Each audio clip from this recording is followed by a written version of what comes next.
recovery in your favor. Call 800-610-9256. That's 800-610-9256. Again, 800-610-9256.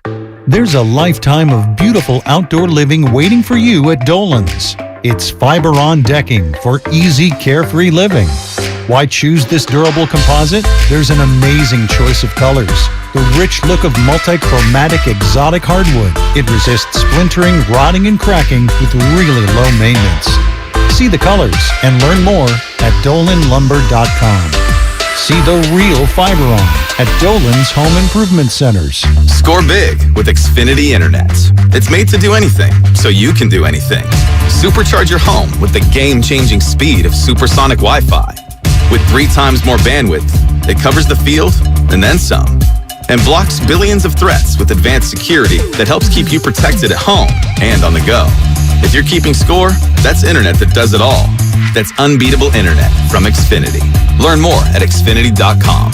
Restrictions apply. Not available in all areas. Diabetes, high blood pressure, anxiety meds, everyone's on them. If you're a 50-year-old male, maybe a bit porky, and you may even have type 2 diabetes, $1 million of term insurance may only cost you about $200 a month. Call Term Provider. Speak with Big Lou at 800-200-1966. Big Lou will find a term life policy for you even if you have type 2 diabetes, are overweight, or have high blood pressure. Term Provider has helped thousands of people like you who think they can't afford term life insurance. To buy $1 million of affordable term life for you, all you need to do is call Big Lou at 800-200-1966. Lou will make sure the scales are tipped in your favor. Call 800-200-1966. Big Lou will answer your call and work to fit you into a term life policy that you can afford. Remember, Big Lou's like you. He's on meds, too. Call 800-200-1966. 800-200-1966. Get in zone, AutoZone. Welcome to AutoZone. What are you working on today? Thinking about gas mileage. You know, an oil change with full synthetic oil like Valvoline Advance can help your engine get more miles. Right now, you can get 5 quarts with an STP Extended Life oil filter for only $36.99. Find your solution for better fuel efficiency today at any of our 6,200 stores or on AutoZone.com. Get in zone, AutoZone. Restrictions apply. I wanted to know why some people who get COVID-19 get it so bad. I found out it may be because they have a high risk factor, such as heart disease, diabetes, being overweight, smoking, and asthma.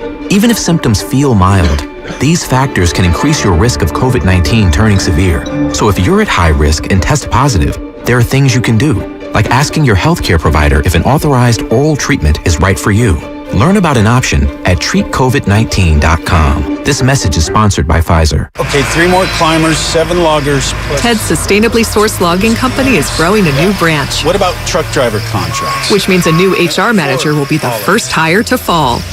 Then we'll need to staff up the warehouse. Indeed can help him hire great people fast. I need Indeed. Indeed you do. You can schedule and conduct virtual interviews all from your employer dashboard. Visit Indeed.com/credit and get $75 towards your first sponsored job. Terms and conditions apply. San Francisco weather, some sunshine with a high of 60 degrees. Weather brought to you by One Thing. Cut up 6-pack rings and reduce your use of plastic to help keep it out of our waterways and oceans. Join Odyssey, and together each of us doing one thing makes a greener tomorrow. It's time to wake up with a nice cup of morning roast. Featuring Fillmore's finest, Monte Hill. The pride of the Excelsior, Joe Butcher Boy Shasky. You're listening to 95.7 The Game, the morning roast.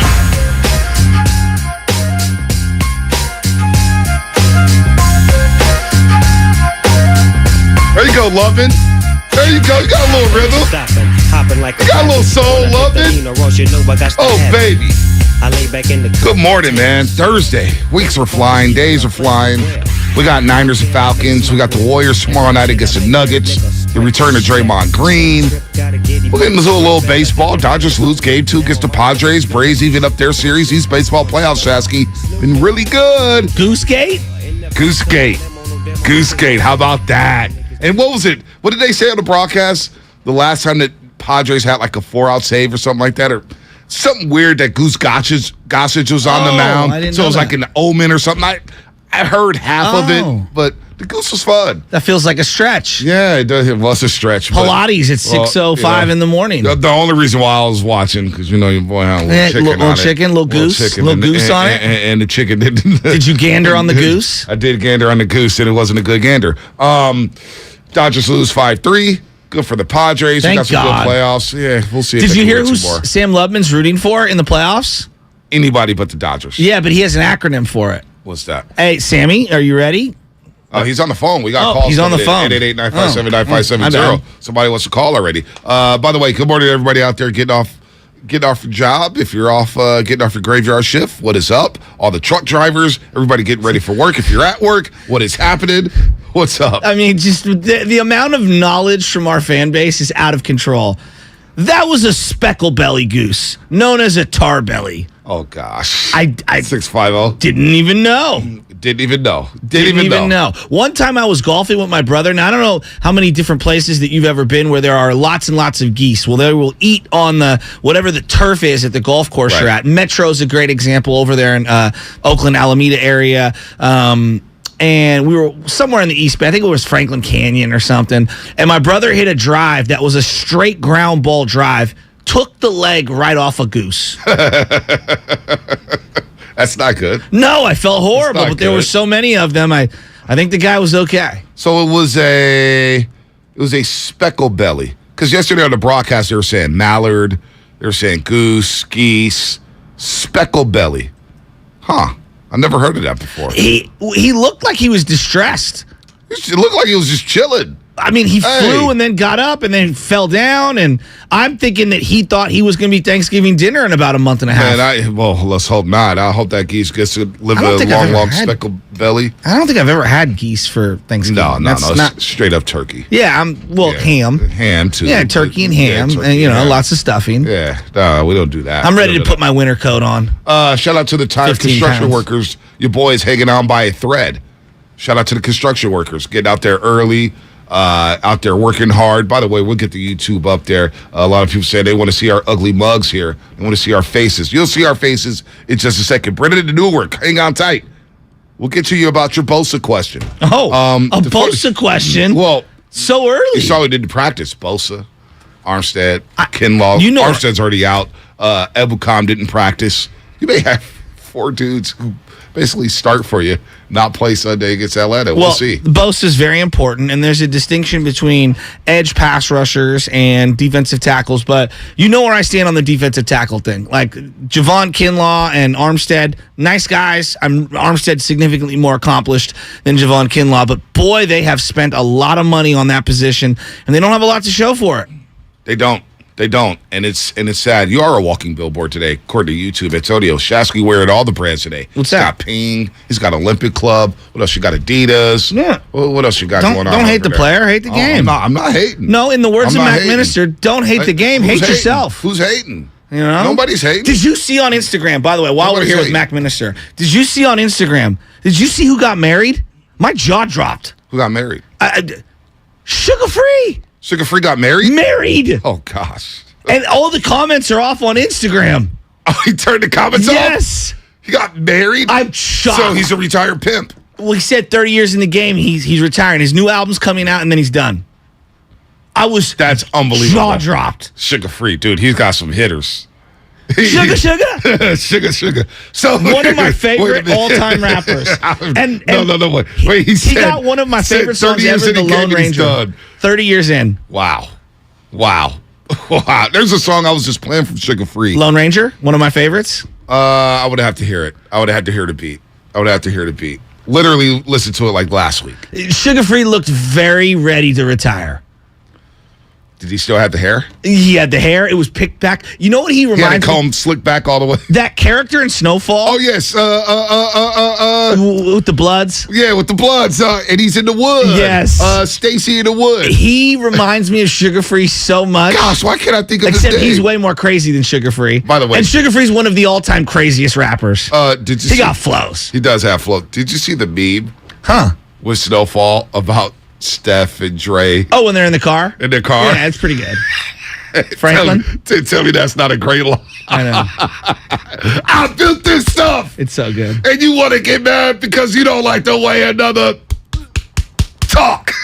It's so good. When does that come back? I don't know. Snowfall's just... I'm conflicted now because I want to know this guy's name. What's his name? Snowfall. Text line. Help us out. Xfinity Mobile text line. You know I was thinking. The text line is just killing you. If Sugar Free can do it, you can too, Monte. I'm not a pimp.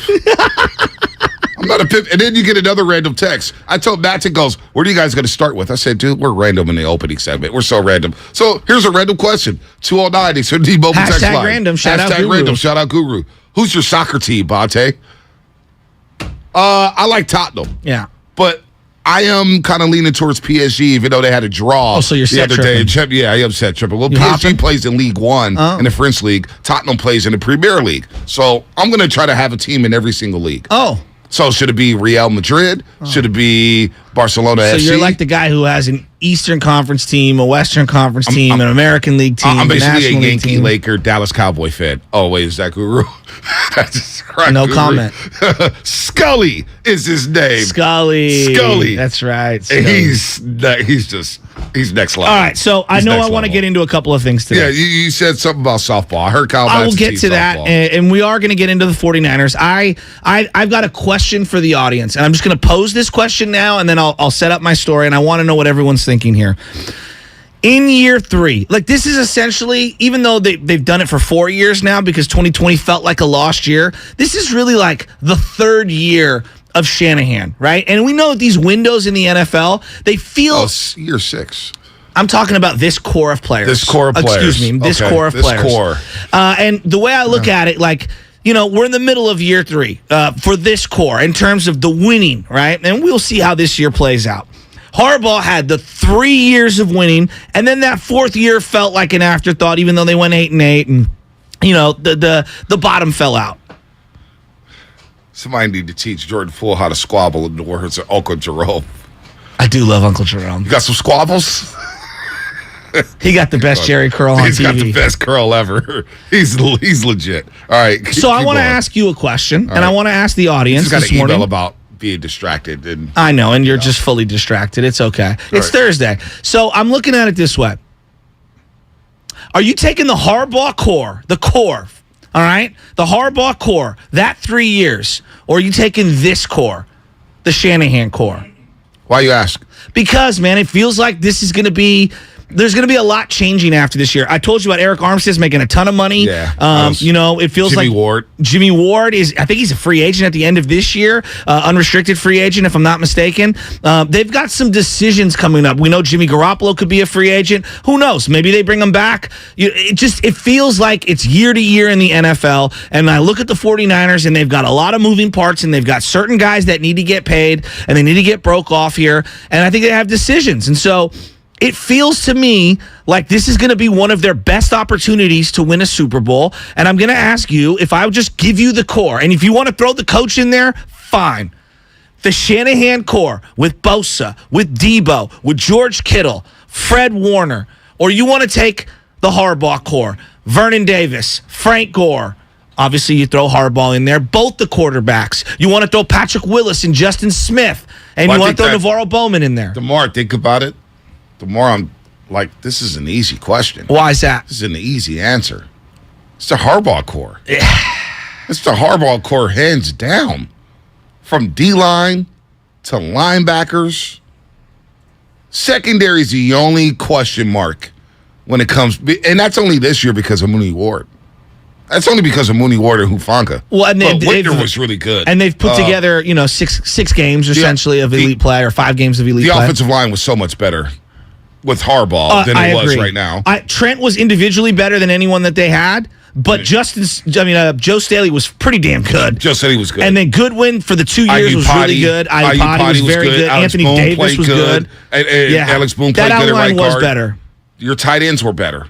I think so, too. Delaney Walker, Vernon Davis. And, Kyle Madsen, who did the morning show, was talking about Vernon Davis and his lack of being able to catch the ball with his hands, which I agree with. He used to chest catch everything. No doubt. But you look up, He has some phenomenal years. Vernon Davis. I mean, George Kittle would have to do work to come close to his touchdown record. 2 years ago, a lot of people already said George Kittle's the better 49er tight end. And what did I say? He said, you better hold your horses. Vernon Davis was awesome. You better hold your horses. And I know George Kittle's a great blocker. I think we've forgotten how great Vernon Davis was at blocking. Vernon Davis was a really good blocker. Really good blocker. Did he have a 1,000-yard season? No. No, I thought he had an 1,100-yard year. No, Vernon Davis, the most he ever I thought he had for an was 965. Wow. He had a 13-touchdown season? Yeah, that was the year he had touchdowns. Overall, he had 63 touchdowns. George Kittle has how many? 14?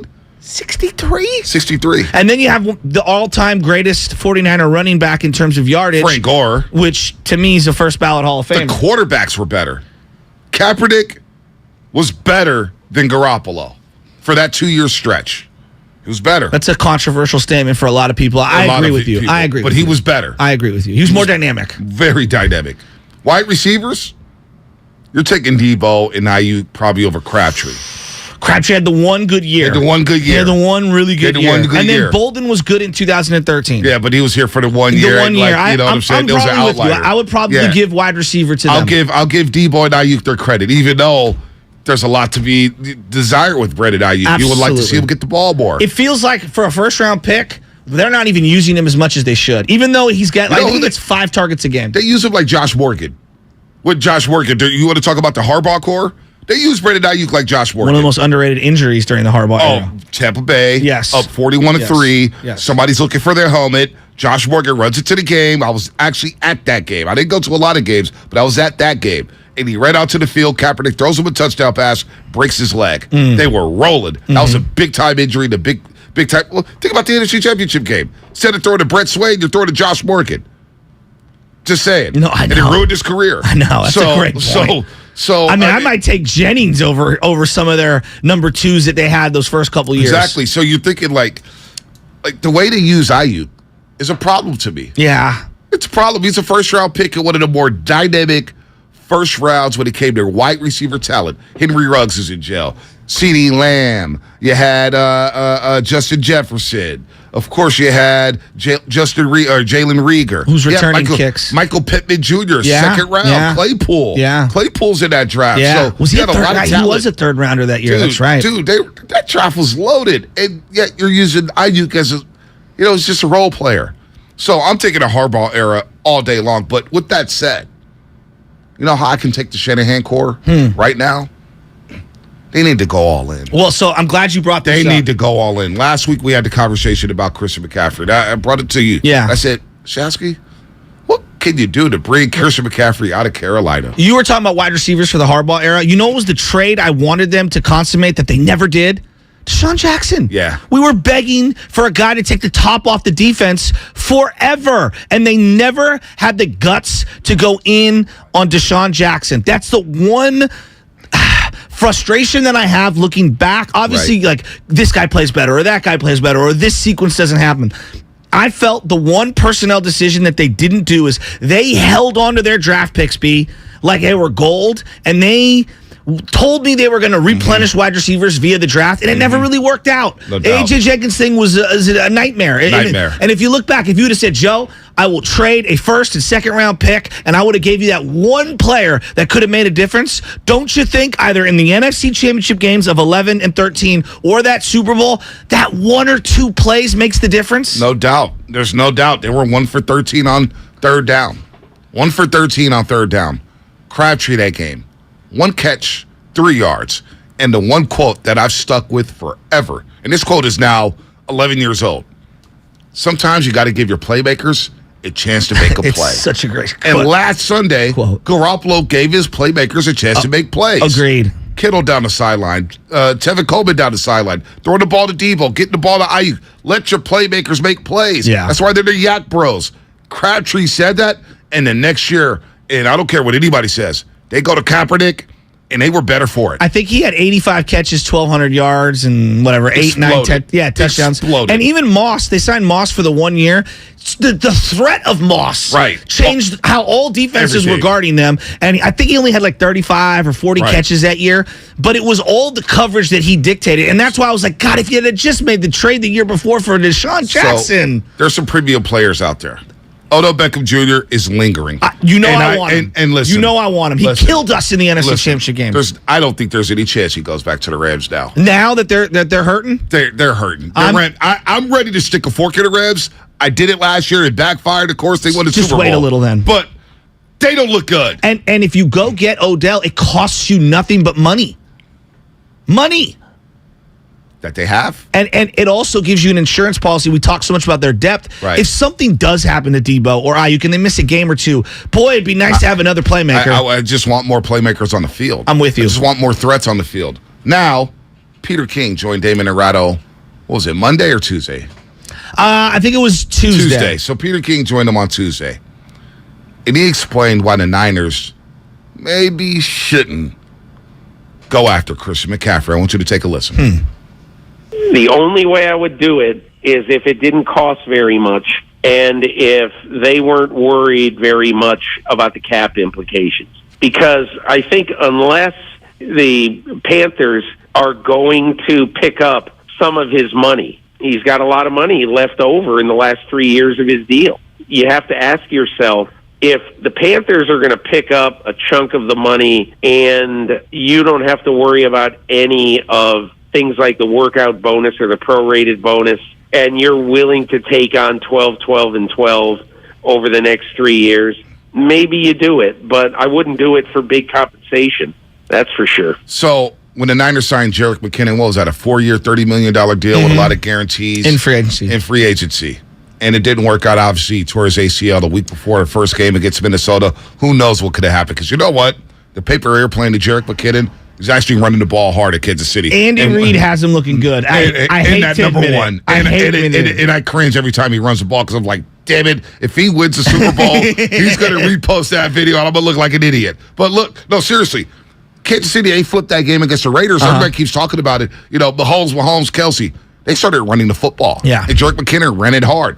But having that threat of all that space, and I think about McCaffrey in this offense, I'm thinking, damn, if you got Debo, Kittle, and Ayuk and McCaffrey, what is the defense going to do? Now, I get it. There's a lot of money there, and a lot of people now in analytics or even non-analytics, a lot of people just don't believe in paying running backs. But I don't think he's a running back. To me, he's a playmaker because you could play him in the slot, you could play him out of the backfield as a pass catcher, and he could be a running back. And you're a team that hangs your hat on running the ball. Why not have... Last year, I don't think people remember, you were so banged up, Juszczyk got the rock in one of the most important spots in the entire season with the game on the line. We all love Juszczyk. I need somebody with a little more wiggle in a situation like that. 3-1. And you referenced in 2011 when your team gets so depleted and it becomes the playoffs. Okay, the Rams went to Odell Beckham. All right. After everybody was hurt on their team, they signed Odell Beckham. They bring him in, and that's what they had for the rest of the year. The Niners got hurt in the wide receiver, and they had Brett Swain running passes. And it's the one image none of us can get out of our head. None. So you're telling me a team that hangs its hat on running the ball, and I know Elijah might be back at some point. You couldn't use he's basically a slot receiver. He's Marshall Faulk. So say. Marshall Faulk, you can line him up in the slot. You can line him up out wide. He runs routes. There's a game the Rams had back in the day with Kurt Warner. They were down at the Georgia Dome against Atlanta. Madden's on the call. Some are all in Madden. And Faulk ran this quick slant, damn near better than Jerry Rice. And I said, damn, this guy is special. That's Christian McCaffrey. Absolutely. Poor man's Marshall Faulk. And this whole thing about money, last year, it went from 182 in terms of salary cap to 208. It jumped up. The cap is going to jump again. Coming up, I want to get Madsen in here because he knows the Niners inside and out. He knows all the cap figures. He knows everything. We'll get him in here to explain how much money they have, what's their wiggle room or whatnot. Here's another good one. Watching the Raiders situation. What the Raiders keep losing? Because Alfonso Alvarez is on to something. He's like, what about Josh Jacobs? And he's a free agent at the end of the year. At the end of the year. See, I wouldn't mind him for the rest of this season. I'll send a fourth or hell, I'll send a third round pick. And please do not tell me that's. How about Kinlaw? Boy. Do you know what I mean? I'm just saying, like, if they want a player, and then they can have that guy ask for another year. I like Kinlaw. I do like Kinlaw a lot. But you see these last 2 weeks, you don't miss Kinlaw. You don't miss Armstead. Yeah. So I listen to that because Jacobs runs hard and he's not bad in the passing game. My problem is with the running back spot in San Francisco. It's that. I want to see a running back who could get out the backfield and catch the rock and make plays happen in space. Well, the only thing I worry about, and I know he spoke with Damon and Ratto yesterday with Jeff Wilson Jr., and we'll play some of that. He looks great right now. We know it's unsustainable. Very few guys can take 250 to 300 carries a year and stay upright and be potent come playoff time. Right. I think it's a tall task. They need more bodies. Josh Jacobs is looking for money. He's a tough runner. I want a running back who can get out in space and catch the ball and make things happen. That's why I'm so hell-bent on Christian McCaffrey. Shanahan's offense. Everybody says offense. Oh, man, he's one of the... I heard it over the broadcast. Troy Aikman, when he was broadcasting the Niners-Rams game on Monday night, he goes, McVay and Shanahan, they're in the top 5 when it comes to calling offenses. These guys are 2 of the best in the league. Okay, well, let me see him with a running back who can catch the ball out of the backfield. I need more dynamic playmakers. Check that. Okay, everybody's guarding Ayuk down the field. Everybody's guarding Debo down the field. Everybody's guarding Kittle. Can I just dump it off to a running back and let him make something happen? I mean, I would love that. How many Texas routes does Debo run now and all these other running backs run? You put Christian McCaffrey in that same situation. You get him the ball in space. It's money. Aikman, dirty little secret. He's got like 10 coaches in his top 5. Oh, yeah. For everything. I know. Aikman is all over the place. I love him, though. Aikman is all... I do love him, though. Aikman is all over the place. All right. More coming up. 888-957-9570. What core are you taking, Harbaugh or Shanahan's core, this latest 3-year core? Should the Niners go all in? Should they make a run after Christian McCaffrey and Odell Beckham Jr.? It's go time. NFC's wide open. They're 3-2. They're in first place in the NFC West, getting ready for the Dirty Birds down in the ATL. What should the Niners do before the deadline? Should they go all in on Christian McCaffrey and Odell Beckham Jr.? Would love to hear from you. 888-957-9570. That's 888-957-9570. That'll be sponsored by On Deck Small Business Loans. The Niners look for their 3rd straight victory. The 49ers with a big win on Monday night. They back it up with a victory in Carolina. San Francisco has got a little something going now. Falcons. Mariota, well protected. 6-1 for London. Our pregame coverage starts at 9 a.m. right here on 95.7 The Game.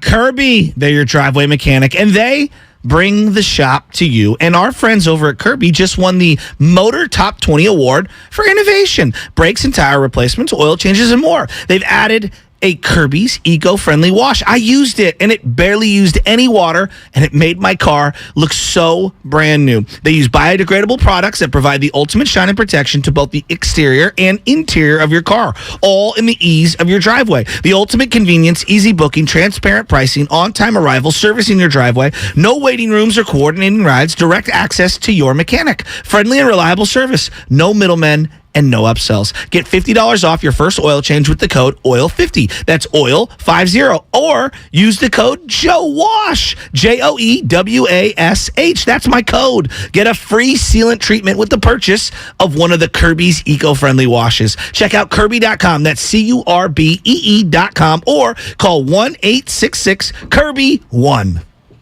Brought to you by On Deck Small Business Loans. When you own a small business, sometimes you need funds fast. So go to OnDeck.com, America's largest online small business lender. OnDeck makes it easy to apply in minutes.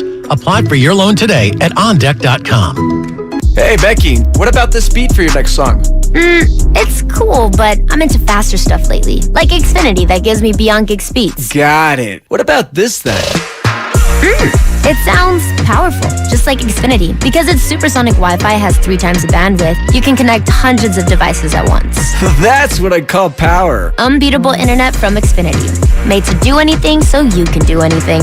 Get the Xfinity Supersonic Bundle with unlimited gig speed internet, Wi-Fi equipment included, and a free 4K streaming box. All for $50 a month with a 2-year internet rate guarantee and no annual contract when you add Xfinity Mobile with unlimited data at regular rates. Go to Xfinity.com/gig, call 1-800-XFINITY, or visit a store today. Limited time offer. Restrictions apply. Requires paperless billing and autopay. New Gigabit Extra internet customers only. Taxes and fees extra and subject to change. Xfinity Mobile requires post-pay Xfinity internet. Reduced speeds after 20 gigabytes wireless usage. After 24 months, regular rates apply. Requires compatible Xfinity gateway.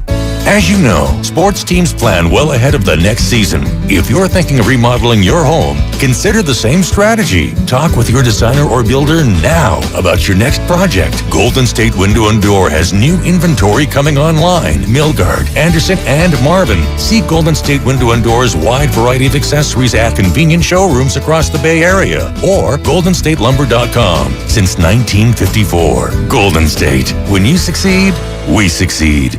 Blink 182 is back. June 22nd, 2023 at the SAP Center. And 95.7 The Game has your shot at tickets. For your chance to win, head to 957thegame.com/contests. At Harris Ranch, we do beef. Just like we've done for over 50 years. Beef that's raised locally right here in California.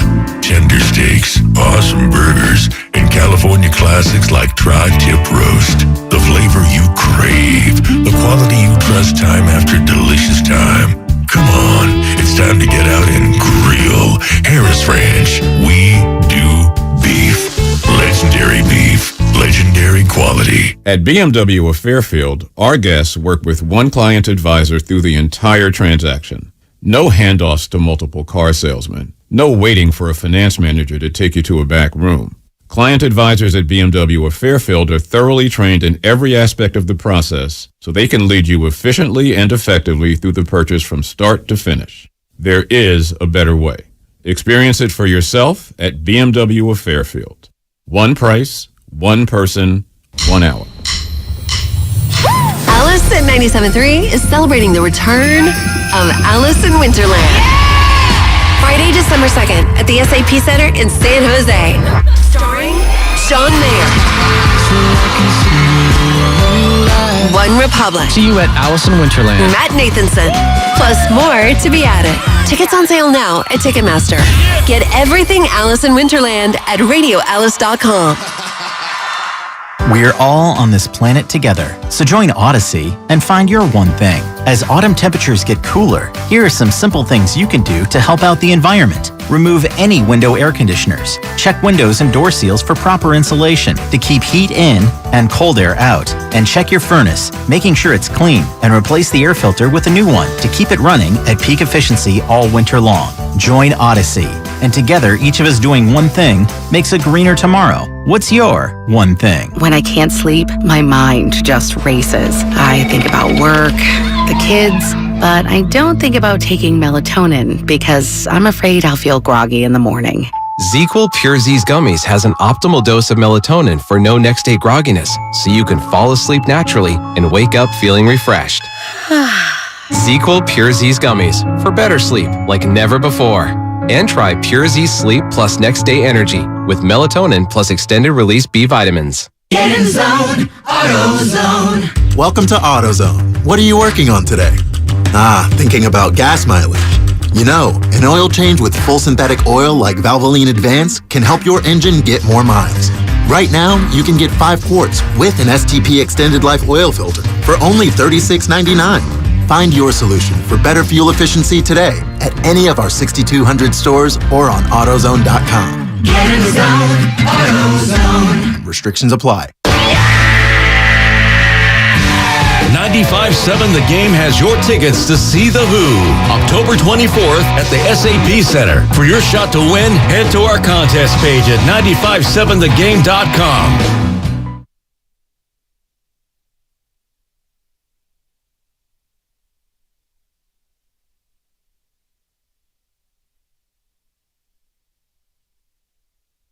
Now, back to the morning roast with Bonte and Shasky. Welcome back.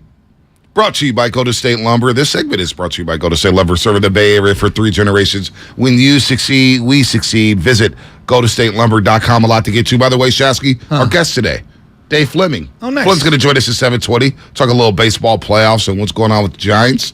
And then we'll talk to Brad Graham. We know Brad Graham at SF Niners does a great job breaking down the film. We'll talk some 49ers with him at 8:30 this morning. So as I get older, I start realizing these opportunities are so few and far between, right? And you have these windows in sports. I don't care what sport it is, but it feels like it's hyper sped up in football more than any other. And I look back, like, let's say the Jacksonville Jaguars, right? Just a couple of years ago. And you'd say to yourself, they've got a nucleus. Right. They are set. 2017. They got to just figure out the quarterback thing, and they'll be back year after year after year. And then you look up, and a couple years later, and they're drafting back-to-back number 1 overall. Yeah. The 49ers with Harbaugh, Hall of Famers. I don't say that lightly. Hall of Famers. Well, it would have been a lot more Hall of Famers had they got that one Super Bowl ring. Agreed. But they didn't. And so I think that my mind has sped up to, and I know a lot of people are like, this isn't a video game. No, it's not. But I'm watching the way the Bucs and the Rams have operated in the last couple of years. You get rewarded for being hyper aggressive. Now, could it burn you down the line? Of course it can. But I'd rather go all in and try to seize the moment, because I'm looking around the NFC right now and I'm saying to myself, if you get one more playmaker on offense, that's the difference between falling short and actually getting back to the Super Bowl. Because that's what if you play at the highest level, it's about winning and getting back to the Super Bowl. And getting back to the Super Bowl is just one game. Exactly. One game. And you got to be locked and loaded for that one game, whether it's against Buffalo, Kansas City, Cincinnati. Who the hell knows who's coming out of the AFC? It's going to be a dogfight. But you got to, I'll worry about the Super Bowl. Just get there. Just get there. And I'll worry about next year. And my thing is this. When you miss on so many first-round picks, and you miss on so many second-round picks. Now we're talking. And now you miss on so many third-round picks. The hell with the damn picks. Give me the proven player over the prospect any day of the week. So who's proven out there? Well, McCaffrey's proven. Jacobs is proven. Let's monitor those situations. What about Odell Beckham Jr.? How's he looking coming back from the ACL? I saw his Instagram videos. He's out there busting his ass, working out. Yes. Looks like he wants to be back. And OBJ is a problem. He was on his way to having a big-time Super Bowl. We talked about the NFC Championship game. Juszczyk gets the ball on 3rd and 1. He gets stuffed. You don't go for it on 4th down. First play, Stafford throws it up the chart. He drops it. Next play, boom. Beckham Jr., 30 yards. Oh, let's tack out another 15 because Jimmy Ward hit him late. He was a problem in that Super Bowl. I need playmakers. Why not surround Jimmy Garoppolo with a plethora of skill set, position, talented players? They're not using Danny Gray. And what is Jimmy's skill set? The underneath stuff. That's where McCaffrey kills it. Right. Like, he absolutely kills it. I'm looking right now at some of the odds. There's various, websites. Bookie.com, okay? I know it's pretty bad, Bookie.com. Here are the teams that are in the mix in terms of the odds. Buffalo Bills, which we all agree, if the Bills get them, God, they're loaded. Like, they have no weakness. Right. All right?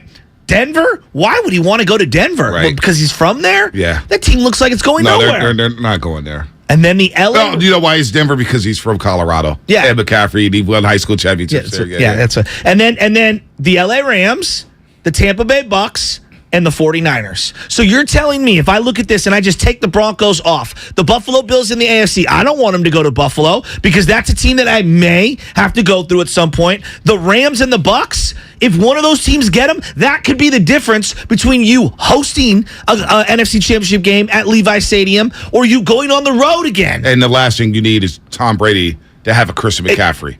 Think of James White. Thank you. Think of Deion Lewis. Think of Kevin Falk. He loves the little white guys. Have you seen Amendola and Edelman and Wes not only Welker? that, but not only that, Amendola, I'm just talking about the running backs. Yes, no doubt. Coming out of the backfield. James White won the damn MVP. He'll check it down all day long to McCaffrey, and he'll get 10 catches for 130 yards on your ass, and you're thinking to yourself, damn, exactly. We got to guard Mike Williams deep, or Mike Evans deep. What are we doing? Chris Godwin's going deep on us. Oh, wait, underneath. Exactly. There's Fournette, and there's freaking McCaffrey. So I don't want him going to those teams. And to your point, everyone's like, oh, you got to hoard the draft picks.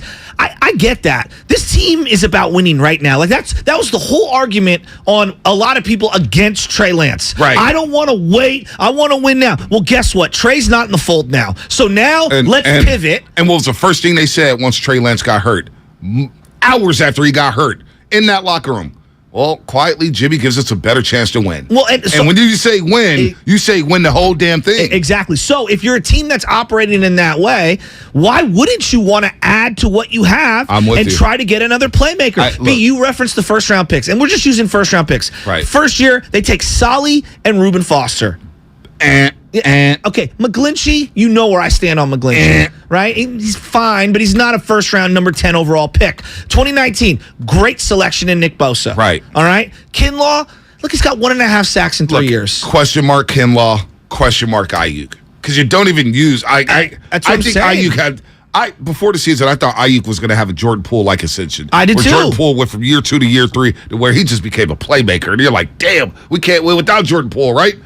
Ayuk, I thought, was going to have that leap. Was going to have that leap. And now I'm just thinking to myself, all right, Jimmy Garoppolo threw the ball 30 times, but Ayuk, 3 catches. He's walking off the field with 5 targets. It was like Amari Cooper when he was a Raider. Amari Cooper sometimes walk off that field, that infield dirt at the Coliseum, 2 targets. And I'm thinking to myself, Amari Cooper's too damn good to only have 2 targets against the freaking San Diego Chargers. Back then, San Diego Chargers, now they're LA Chargers. Yeah. But that's the same thing with Ayuk. I leave these games and I'm thinking, all right, Kittle's not getting targets. Debo's getting all these targets, but they're all underneath. It's not working. Yeah. Debo's had a couple games where Chicago game he had, 8 targets, 2 catches. Last game he had 9 targets, 2 catches. Teams are on him. Well, no doubt. And also teams are gunning on Debo. So, like, if you want to open these 2 players up, you add another weapon to the mix. Like, to me, it's not a bad thing. And I hear people on asset allocation, you can't spend this, you can't spend that. Man, if you ain't going to spend with this core right now, then I guess you're never going to. And what's the point of having somebody who's the financial wizard in Parag Marate if he can't pull any of his magic when my team is great and I want to add to the mix? Yep, no doubt. Hey, 650, you're right. Xfinity Mobile Text line, he said, Bonte said, get a proven player. Reminds me of the Giants. Get a proven bat. We want winners. We want proven talent. And this, when you haven't won the Super Bowl since 94, 95, if you knocked on the doorstep 2 of the last 3 years, and you look at this conference, and I'm saying, Green Bay. Exactly. Jokes. Thank you. I'll take my chances against the New York Giants. I'm with Cowboys, they could be a problem. Well, but they could be a problem. But if you get someone like McCaffrey, you feel a lot better going up against that kind of a defense. Philadelphia. Or even OBJ. Philadelphia, I need firepower. 100%. That may be a shootout. They're going to drop 30. You know what I'm saying? Yeah, A.J. Brown, Devontae Smith, Dallas Goedert, Miles Sanders, Jalen Hurts, they're a problem. And what kills the Niners? Mobile quarterbacks. Jalen Hurts would be a problem. But outside of that, okay, you got Tom Brady, but I like our defensive line against Tom Brady and the Bucs. You can hit him all day long. He's got a lot of problems. It's got a lot of issues in Tampa Bay, and it's Todd Bowles coaching. All right, I don't believe in Todd Bowles. Yeah. This conference is so damn wide open, and you got a top flight defense, one of the best defenses we've seen in the last decade. I'm all for going all in. The hell with these picks. Again, you failed on 3rd round picks. You failed on 2nd round picks. You failed on 1st round picks. Maybe take a page out of the Rams book. That's all. Let's go win the whole damn thing. That's exactly it. And if you do win it all, you reap all the rewards. Everything. I'll worry about the cap and all that stuff next year. Yeah. Again, it went up $26 million this year. They had 3 games in London. And you don't think they're going to explode the cap over the next couple of years? You're tripping. And you restructured Jimmy Garoppolo and Trent Williams. So you got some money there. All right, we got a break here. Love is we're driving them crazy. What's coming up on the game? Sponsored by Fremont Bank. Full service banking, no compromises. Dave Fleming, 720. King of the Hill coming up next on the Morning Roast. King of the Hill, this week's NFC rankings. We'll get into that, as well as some Golden State Warriors basketball. That's all coming up on the Morning Roast here on 95.7 The Game. Today, the Warriors rookies are live in studio with Damon and Ratto. The Golden State Warriors select Patrick Baldwin Jr. Patrick Baldwin Jr. and Ryan Rollins are hanging out with Damon and Ratto live in studio. How about an NBA comparison to Ryan Rollins? Maybe like a CJ McCollum? Today, only on 95.7 The Game. Fremont Bank. If there's one thing we understand more than anybody, it's that it takes a local bank to really get the needs of local businesses. Fremont Bank has the flexibility and motivation to service your business loan needs like other banks can't or won't. With our full suite of business loan products and recognition as a top SBA lender in the Bay Area, Fremont Bank is the right choice for local and family-owned businesses.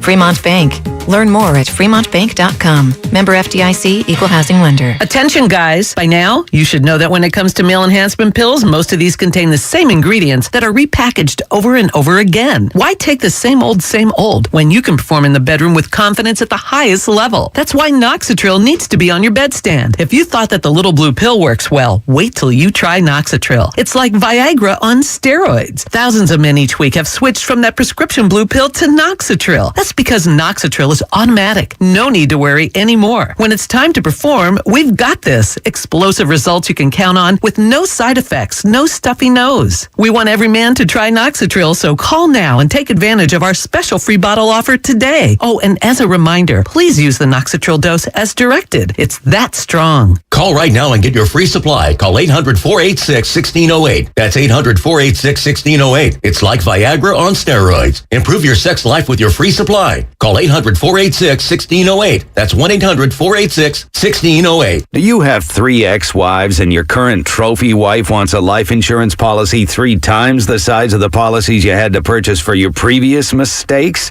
If so, you need to call Big Lou at Term Provider, 800-200-1966. Big Lou is intimately familiar with your problems, and if you're 50 or 60 years old and in reasonably good health, a $1 million policy should only cost about $100 to $200 per month. Big Lou may have a solution for your previous policies as well. You may even save enough money to lighten the load on your new $1 million policy. Remember, call Big Lou. He's like you, except he's only on number 2. Call Term Provider at 800-200-1966. That's 800-200-1966 for $1 million in term life insurance that you can live with. Call Big Lou at 800-200-1966. 800-200-1966. UCSF Sports Medicine Center is dedicated to treating every type of athlete, from kids to adults, amateurs to elite professionals. As one of the best orthopedic programs in the nation, UCSF has programs to optimize an athlete's performance and the latest advancements to treat the most complex sports injuries. With locations throughout the Bay Area, now including Marin, Walnut Creek, and Redwood Shores, it's even easier to make an appointment today. Visit ucsfhealth.org so you can get cleared to play. UCSF Health, redefining possible. Now it's time for the closer of the week. Presented by LiftMaster and R&S Doors. Turn your garage into the envy of the neighborhood. Visit rnsdoors.com. The closer of the week is Tevin Coleman, who scored a touchdown on the ground and one in the air. Spilling in, Tevin Coleman, the veteran. He's back with the Niners, and he's back in the end zone. Recently, my garage door opener was not working. I was in need of a closer. I was put in touch with R&S Doors, and they hooked me up with a brand new garage door opener from LiftMaster. With LiftMaster's MyQ connectivity, my garage door opener can be controlled right from my smartphone. You'll know when a door or gate has been left open and can close it with a tap, no matter where I am. Be one of the first 10 callers and receive 20% off a LiftMaster garage door opener when you purchase a premium garage door. Call 1-800-FIX-A-DOOR. That's 800-FIX-A-DOOR. Or visit rsdoors.com. R&S Doors. Look for the red truck. This Hispanic Heritage Month, the Multicultural Institute is celebrating 31 years in the community. That's 31 years of experience coming together to support and uplift each other. The Multicultural Institute connects day laborers and domestic workers with employers to ensure dignity while also providing comprehensive year-round services for the Bay Area's low-income Latinx community. To hire a day laborer or learn more about the Multicultural Institute, visit their website at mionline.org. That's mionline.org. Get a cash offer for your car, truck, or SUV today at your local Bay Area Chevy dealers. Selling has never been easier. Just bring it into a Bay Area Chevy dealer, get a free appraisal, and we'll make you a cash offer on the spot with no obligation to buy. We buy any make or model, paid off or not. Find your local Chevy dealer at BayAreaChevroletDealers.com. Without the ones like you, who work tirelessly to keep things running, everything would suddenly stop. Hospitals, factories, schools, and power plants, they all depend on you.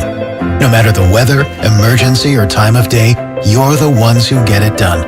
At Grainger, we're here for you 24/7 with supplies and solutions for every industry and access to product specialists ready to help. Call, click Grainger.com, or just stop by. Grainger, for the ones who get it done. Let me guess. Unknown caller? You could reduce the number of unwanted calls and emails with online privacy protection. The latest innovation from Discover will help regularly remove your personal info, like your name and address, from 10 popular people search websites that could sell your data. And we'll do it for free. Activate in the Discover app. See terms and learn more at discover.com/online privacy protection. Hey, it's Boomer Esiason, and we all know the game isn't over till it's over. So next time you need parts for your car, don't call it quits. Go to eBay Motors. They have 122 million parts to take your car into overtime. Get the right parts at the right prices. ebaymotors.com. Let's ride.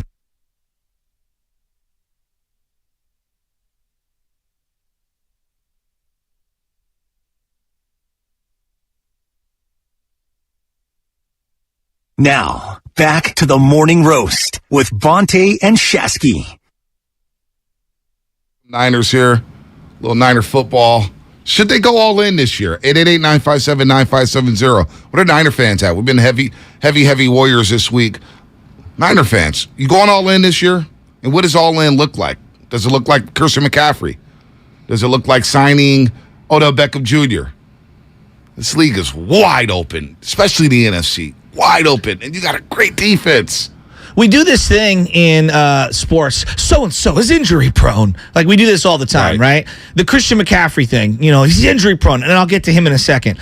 Is Deebo Samuel injury prone, Bonte? I mean, I feel like he gets nicked up, but all football players do at this point. When you play like football, like it's just bound to happen. And how many years what I wonder is how many times did Carolina, we have a Panthers fan in the YouTube chat. What's his name? _187_. Yeah. He's a Panthers fan. Yeah. And he did make a great point that, hey, I'm in Charlotte. We're not trading with the Tampa Bay Bucks. Division rivals. Makes sense. But I was just giving you the bookies.com information. But no, I got that same thing too, which was interesting. Buffalo does still like a favorite, man. Yeah. Buffalo gets him. Woo. But when it comes to Christian McCaffrey, how many years did the Panthers just shut him down? Well, that's when they were out of it. I have all the injury history here. So for Deebo Samuel, real quick, just to make things nice and succinct, he played in 15 games, came out of a couple his rookie year, and then obviously all the playoff games, okay? So he came out of a couple games there. 2020, it was an injury-riddled season. He came in dinged up, and he stayed dinged up pretty much the whole year. And he only played 7 games, parts of 7 games. And then the following year, last year, he played in 16 of the 17 during the regular season, and then obviously all of them in the playoffs, and he's a gladiator. I don't think he's injury-prone. I think the way he plays, he's just, sometimes he's going to take shots. When you're going between the tackles and when you're getting blasted by linebackers, that happens. So he's basically not played a complete full NFL season. Now, Christian McCaffrey, been in the league a little longer, all right? In college, he missed 1 game. Yep. 1 game in 3 years. 1 game. That was a hip against the Notre Dame Fighting Irish. And then he had a high ankle sprain, missed some games. This is in 2020 where everybody was hurt. And then hurt his shoulder on the final play of the game, on the final drive against the Chiefs, missed some time. They just shut him down. He came back. They shut him down after that. Last year, he had the ankle and the hamstring. But he's played almost every single game outside of those. He has 2 complete seasons, 2 where he was, injured, and then he's played all the games this year. And to your point, my question is how much on the stretch you get like week 12, week 13, and it seems like, we need the draft picks. Yeah. Well, I'm seeing Ahmad Z. We don't need McCaffrey. Elijah Mitchell's coming back. Well, that's cool. But I hope he has the same burst back. It's just about getting playmakers here. Yeah. I just want playmakers. I'm with you. I want more playmakers. Now, when you look at this Atlanta game, and they're going to have to lean on these playmakers because I'm worried about the defense this week. There may be no Bosa. Armstead's already ruled out. Kinlaw, we have no idea about. Ebukam didn't practice yesterday. So now all of a sudden your deepest position group, the defensive line, is taking some hits. Yeah. So where's the pass rush going to be this week? It feels like they've hit a few years ago. Remember DBs, cluster injuries? Yep. Doesn't it feel like defensive line, which was the depth of this team, cluster injuries? That could do you in. And not only that, when you look at Atlanta coming off a loss to Tampa Bay and the way they came off that loss, they're going to be attacking. Now, Kyle Pitts practiced yesterday. I know he hasn't had much production this year. Had the 1 game where he had like 5 catches. But other than that, he's been quiet. But he's a problem. I like him as a prospect. I like him. I like him and Drake London. Hey, look, there's no Emmanuel Mosley. All right? So, Booty Ward's going to be on Drake London. Who's going to be guarding Kyle Pitts? He's a big physical Hufanga, that's a big-time matchup. Yeah, that's a really good one. It's a big X-Factor matchup right there. But they got some players in Atlanta. And their defense is flying around, hitting people. I mean, they held Tampa Bay to 21. I know Tampa Bay's got some issues of their own, but this ain't no gimme game. No. This isn't a gimme game. get me to 4-2 with all these injuries. So I'm looking at the long-term scope, and you know how I love to look at it down the line at the schedule. Binocular Bonte. I'm looking down the line at the schedule. I'm saying, damn, they just take care of the football. I know. This is easily a 10-11 win team. And now people may say, well, just like you guys believe in Garoppolo? Well, we know what Garoppolo could do with this team. Yeah. We know what Garoppolo could do with this team. The question mark isn't regular season. It's once you get to the postseason and things crank up a little. Can you make a throw on third down? Which I will live with if we can get through where we're at right now. But here's the other thing, B. Like, if Debo goes down right now, if Ayuk goes down right now, if Jeff Wilson Jr. goes down right now. So I just keep thinking about playmakers and moving the ball. As much as this is a defensive league, and we all agree, you got to have playmakers. You got to have offense. And you've got to find a way to make it easy for Jimmy Garoppolo right now on all the check down stuff. And I would love to add another weapon, whether that be Odell Beckham, which wouldn't cost you any draft picks, whether that be Christian McCaffrey or something else. I'm all in for the now. I'm with you. I want to go all in. By the way, we got a Warriors talk, Warriors question here, because we haven't gotten to the Warriors, and we will. Because I want to ask you something about Draymond Green, Jordan Poole, because yesterday we took a lot of calls about Draymond Green. And there's a lot of people out on Draymond. A lot of Warrior fans out on Draymond. I joined Roz Mathai last Friday on KNTV, NBC Bay Area, and he asked me, on your show, how many calls did you take about Draymond Green, and how many people were out on him? And this was last Friday. And I said, Roz, to be honest with you, about 80% of the calls were out on Draymond Green. Well, yesterday, it felt like that number went up. Yeah. It went up. And I get it. He doesn't get suspended. He hits Jordan Poole. And my thing is, how does Jordan Poole feel? We haven't heard from him. How does he feel about the situation? Can he play with them? But also, if this is the last right with Draymond Green, because he's going to be there on ring night, he's not going to get suspended. They handled it in-house. Whether you disagree with that, I get it. I get all of it.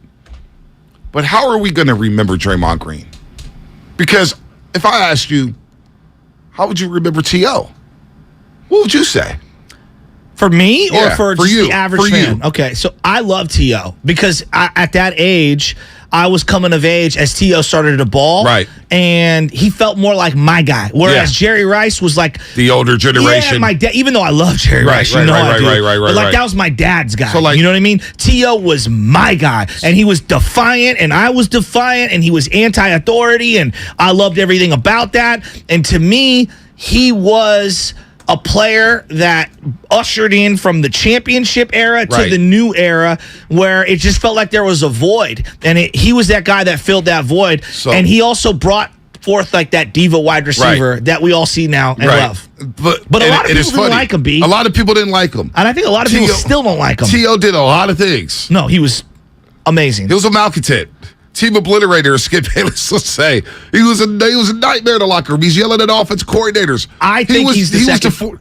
I think he's the second best wide receiver ever. That's just me. I mean, I got him in terms of route tree blocking, the way he played the game. The coverage that I saw him dictate. Jerry's number one, and for my money, you could disagree. And no, I don't disagree. I think T.O. is the second best receiver ever. Because the problem with those teams later on was they didn't have a number two receiver. Exactly. T.O. saw doubles and triples and still balled out. Vontae, I've watched the highlights over and over and over on T.O. And I remember them. Unbelievable. Well, two things stick out. Number one, T.O. was an absolute freak. It could take a 5-yard slant with two dudes jamming him, all right, and then just go. What about Monday Night Football against the New York Giants? He takes a 5-yard hitch and goes 80 yards. First quarter of the wild card game against the New York Giants, where he goes 85 yards, and he's got Jason Sehorn on his back. So think about how you remember. And the other takeaway, Jeff Garcia was freaking amazing. Yeah, he was We've amazing. forgotten how good he was. But so think about how you remember T.O.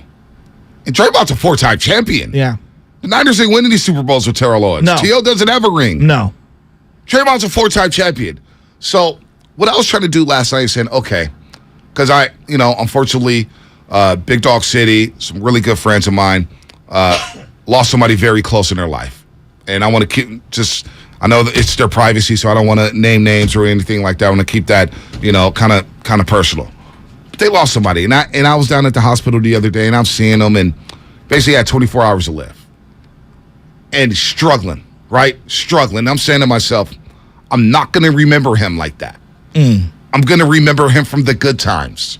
I'm going to remember him for all the great things he did in this world, for what he did for youth, what he did for the inner cities, what he did for coaches.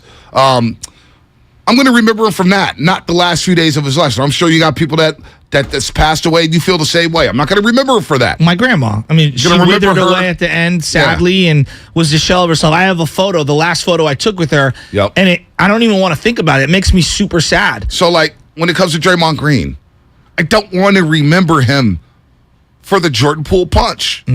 It's going to be there. It's going to be there. The KD situation, it's going to always be there. But I do at some point, I think 10 years from now, I want to say, you know what, Draymond Green, damn, you see those 5 banners? You see those 4 banners? Man, those championships, those great games. That's what I want to remember him for. And I know it's hard to say right now. It is very hard to say. It's a good point. But, like, because this, to me, Shasky, it's starting to feel like the last ride with Draymond Green. It really is. No, I'm with you on that. It absolutely does. On the point of T.O., I think we can agree in terms of their impact on the sport, in terms of like their greatness, not winning, but their impact on the sport. I mean, T.O. was better at his sport than what Draymond is, and I'm not knocking Draymond. We're talking about two greats, right? No doubt. But, T.O., I think, won a lot of people over by playing in that Super Bowl the way he did with the broken leg, coming back and dominating the way he did. And I think he also burned a lot of people by next year throwing people under the bus and what he did with with Donovan McNabb. Think about the next year.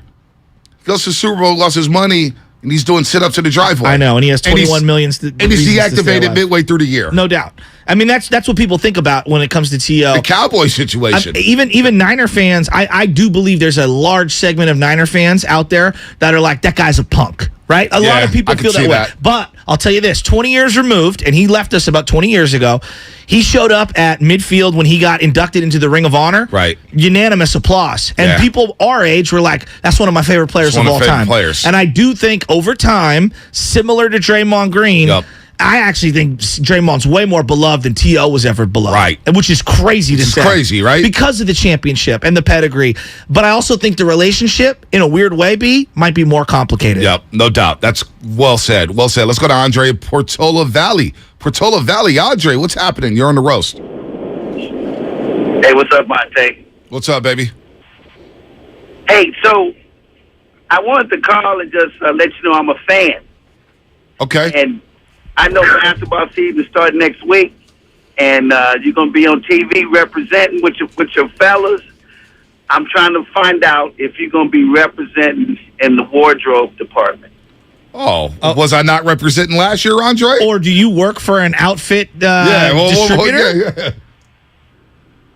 No, I kind of watch the shows. I enjoy the shows, and now that, I always watch you guys after the game and before the game, and I just kind of see how people put together clothes, put together wardrobes. I'm one of them guys.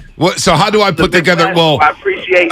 How do I put together the clothes? Well, I don't really put them together. My better half puts them together. How would you rate me? What grade would you give me, Andre? Because this is big. I put a lot of stuff in the cleaners yesterday. Okay. It's go time. Well, you are getting better. And Where do I need help with, Andre? Because obviously you call up with some advice. Well, I'm just checking it out. I love how y'all do what you do. So I'm I'm a big fan. I appreciate that. I'm just looking forward to hearing, to seeing you guys represent the Bay Area, just like they do on First Take, just like they do on. I appreciate that. Some of those guys need some help too. Yeah, no doubt. I appreciate that, Andre. I appreciate that. Now I know wardrobe talk. Yeah, wardrobe talk. I know we keep seeing this Stephon Diggs. I am him. I am him. Everybody's doing it now. That's jumped the shark now. It has, but it reminds me of the T.O. Who can make a play? I can make a play. I can make a play, which was actually coined in the overtime game against Atlanta in 2001, ironically, where he did make a play in overtime, a 50-yard touchdown pass to end that game. Then when it was an Eagle, he goes, I love me some me. Believe it. And then, of course, he had the T.O. dance. The Ray Lewis dance is still all time. So here's what I'm thinking, B. I think you should come on to stage and go, I am him. I am him. Dressed and ready to go. I love me some me. People saying I need to dress like Tom Tolbert. I can't wear shorts on the set. Shorts and T-shirts. Well, Vontae's not a skateboarder. I can't in wear his 60s. And I can't wear beanies. Washed. Don't leave Tom Tolbert alone. The voice. He'll be back on 95.7 The Game this year with Tim Roy. You're listening to 95.7 The Game. KGMZ FM and HD1 San Francisco, always live on the free Odyssey app. Download the Odyssey app and favorite 95.7 The Game for the best and most up-to-date sports coverage. And do not forget that you can also watch us every day on our YouTube and Twitch streams. Just log on to search 95.7 The Game. Before we get the King of the Hill, let's get to Coach in Vallejo. Coach, what's happening? Hey, good morning, guys. Glad you got to me. Did you happen to see the comment from Draymond's mother to Sleepy Floyd on Twitter? Yeah, I'm uncomfortable talking about his mom, honestly, because I think my family would be caping up for me no matter what I did wrong. I'm a little uncomfortable going after any of the family. I think it's personally off limits, even though she put it out publicly. And you know what? Personally, I love Mary Babers Green. She rocks with the Warriors. She's riding for the Warriors. Yeah, she gets the Twitter fingers moving, but she's been good to me. She's been good to the station. We had her on last year. Remember, we had her on last year before Game 4 of the Finals. She was like, I don't know what be getting into my son. He gives me anxiety. So she's not the only one. That's his own mama. She's got anxiety watching him play. We're fans. We're irrational. We get anxiety watching him play. So I'm not going to leave his mom alone. What do you expect her to do? Somebody's got to ride for him. That's what I'm saying. His mom can't sell him out down the river. All right, let's go. King of the Hill, love it. Let's go. Sorry about that. You could edit that. About that. Gather round, all you fanatics of sports. I was laughing at it. Skittle coming down my throat. It's time for Lord Bonte of House Hill to decree the finest 8 football teams in all the NFC. For this is King of the Hill. Bonte, you are nobody, my dude. On 95.7 The Game. Oh, my gosh. I just ran into somebody who knew Dame. I was like, oh, my boy Dame.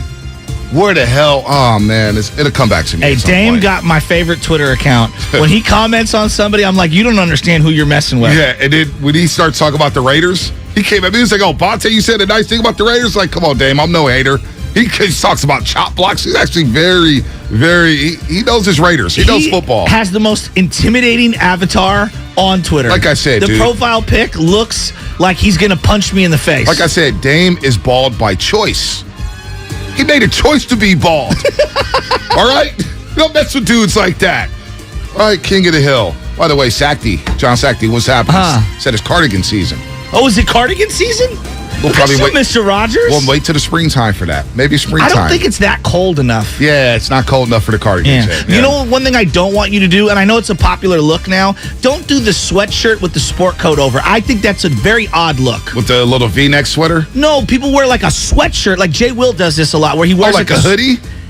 Yeah. Yeah, I'm not doing. I never do. You know what I'm saying? Yeah, the hoodie under the blazer. Yeah, I don't do that. Just doesn't That's look not my swag. That's not my swag. Not my swag at all. I'm got to figure out what I'm wearing for Tuesday. Ring night, baby. Ring night. I'll let the roasters pick an outfit. How about that? Let the roasters pick out an outfit. Y'all can put together my suit, tie, shoe combination. And no, I don't think I'm going to do Gucci's on ring night. I can't do it. All right, real quick, Lubman. Real quick, number 7. Number 7. The Green Bay Packers. You go overseas. You lose to the New York Giants. You blow a 17-point lead. All right? You don't score anything in the second half.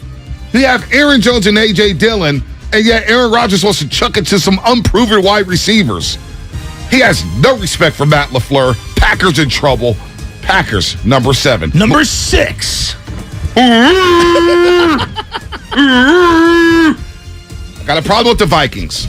Justin Jefferson looked all world last week. Yes, he did. But you know what? They're going life and death. I can't really slander the Chicago Bears because they beat the Niners, and that's a divisional game.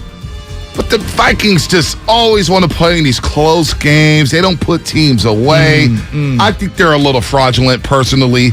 Kirk Cousins having a nice season. I think he started like 13-13 last week. Yeah, it was the best of his career to start off the game. He was just lighting them up. But you know what? Vikings number 6. I don't think too highly of the NFC North. Moving on to number 5. Number 5. All right, Love is looking for the number. He's like locked in. He's completely rattled. New York Giants. Number 5. What? Who the hell is that? What? Is that Elena?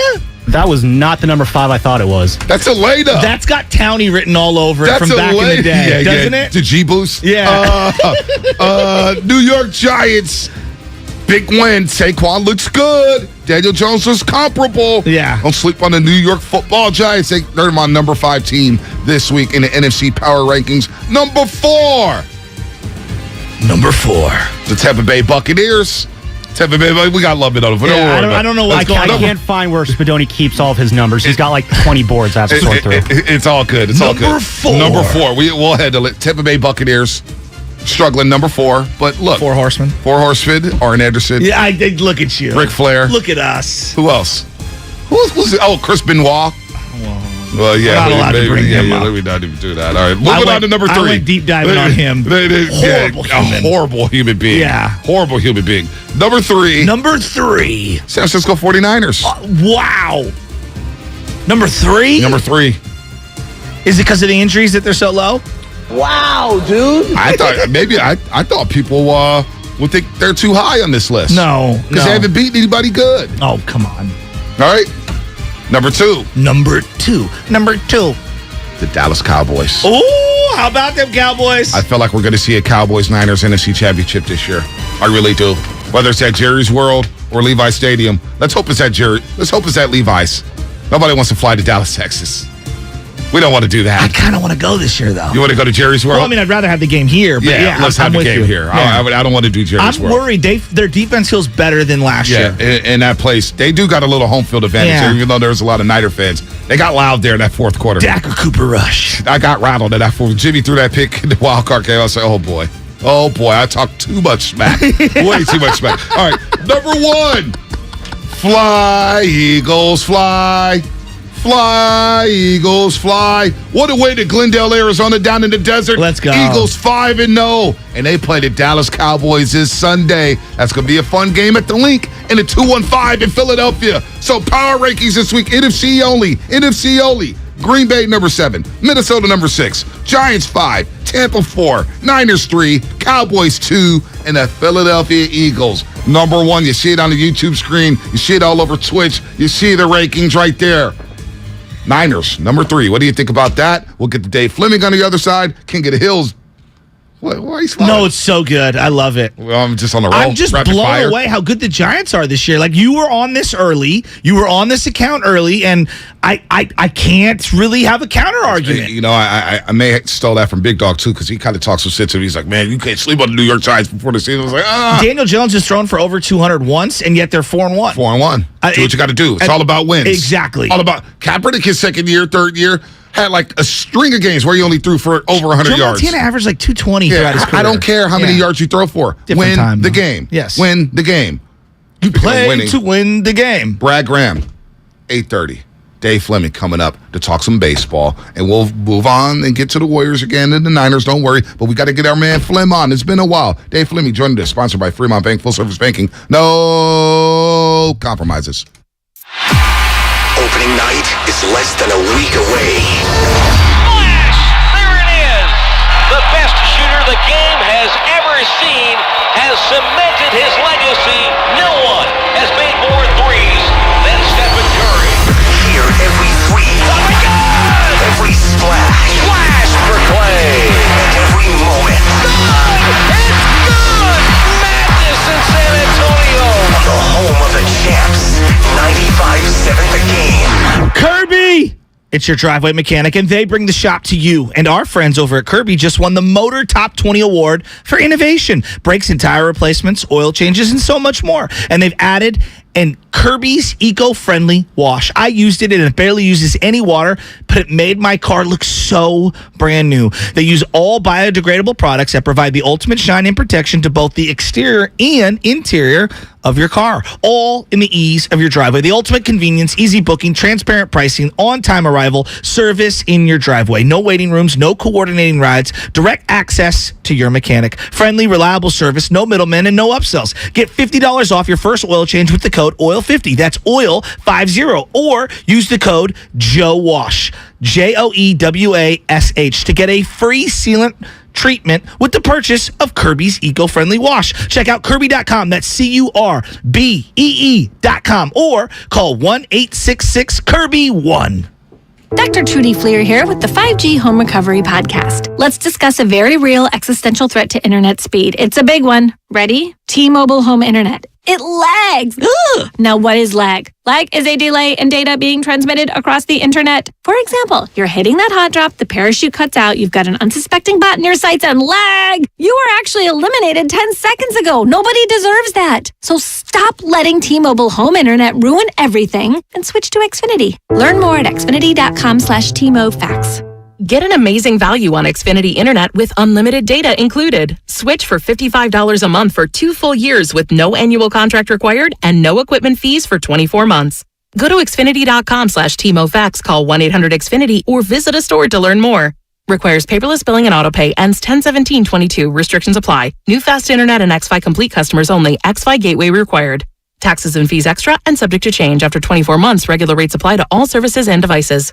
Everything, our farm, our stand, our pop-up shop, it really all started when we discovered the benefits of local, raw honey for our family. And then we decided to turn it into a business. We were looking for something to help us get up and running. So we got the Chase Business Complete Banking Account. It's more than a bank account. It comes with Quick Accept, which lets us take card payments anytime, anywhere in the U.S. using the Chase mobile app. Plus, we get same-day deposits at no extra cost. For us, it's more than honey. It's about sharing a little sweetness with the world.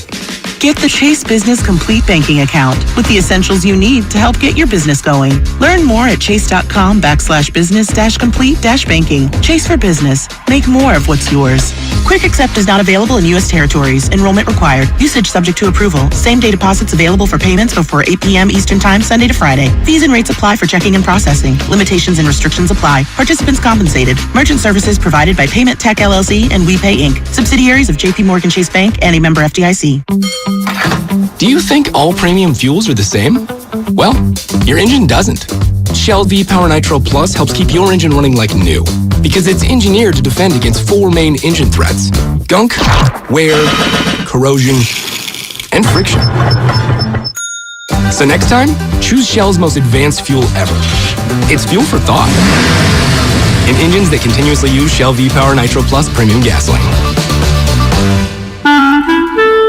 If you're a professional builder or designer, here's some good news from Golden State Lumber. Their relationships with Capital Lumber, Cal Cascade, Humboldt Sawmill, and others have led to an increase in lumber inventory. Golden State strives to deliver most materials the next day, if not the same day. Be sure to download the Golden State app, which provides access to hundreds of resources. Find it at goldenstatelumber.com. For 3 generations, Golden State. When you succeed, we succeed.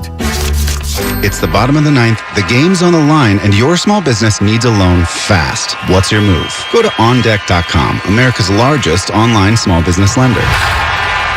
With OnDeck, you can apply in minutes, and if approved, get your funds as soon as the same day. Go to OnDeck.com. Your loan is on deck.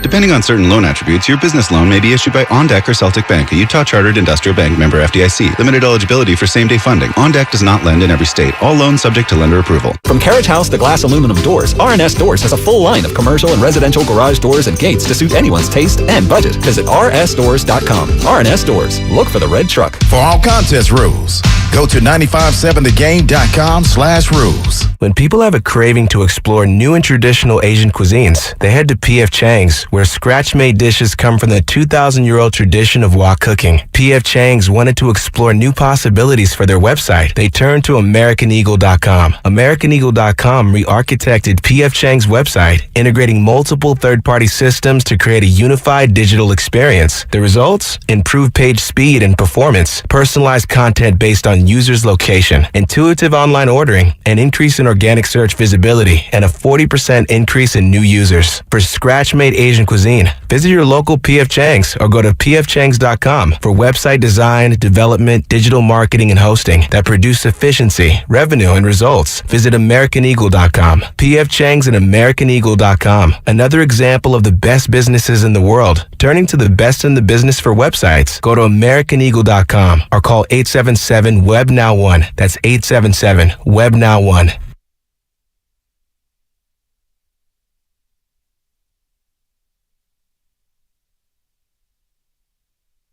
Now, back to the morning roast with Bonte and Shasky.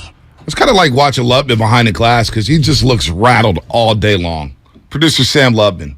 I mean, he is just like, he's got the headphones up. He's looking. The eyes are wide open. He's locked in, man. He was locked in on the playoffs last night, too. Rooting against the Dodgers. Against the Dodgers as they lose 5-3 against the Pods in Game 2 of that series.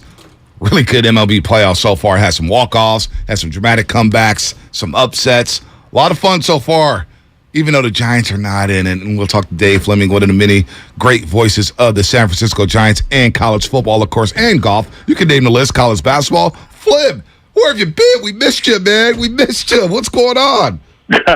Well, since it's the morning roast, I just finished grinding my coffee beans this morning. We're on a little earlier, so here I am. There you go. There you go. By the way, Dave Fleming is presented by the County of Santa Clara. Book a COVID-19 booster shot now at secfreevax.org or call 211. I know we've had to push you back a couple times because we got hijacked a little bit by the Draymond Green, Jordan Poole situation. We'll get your thoughts on that in just a second.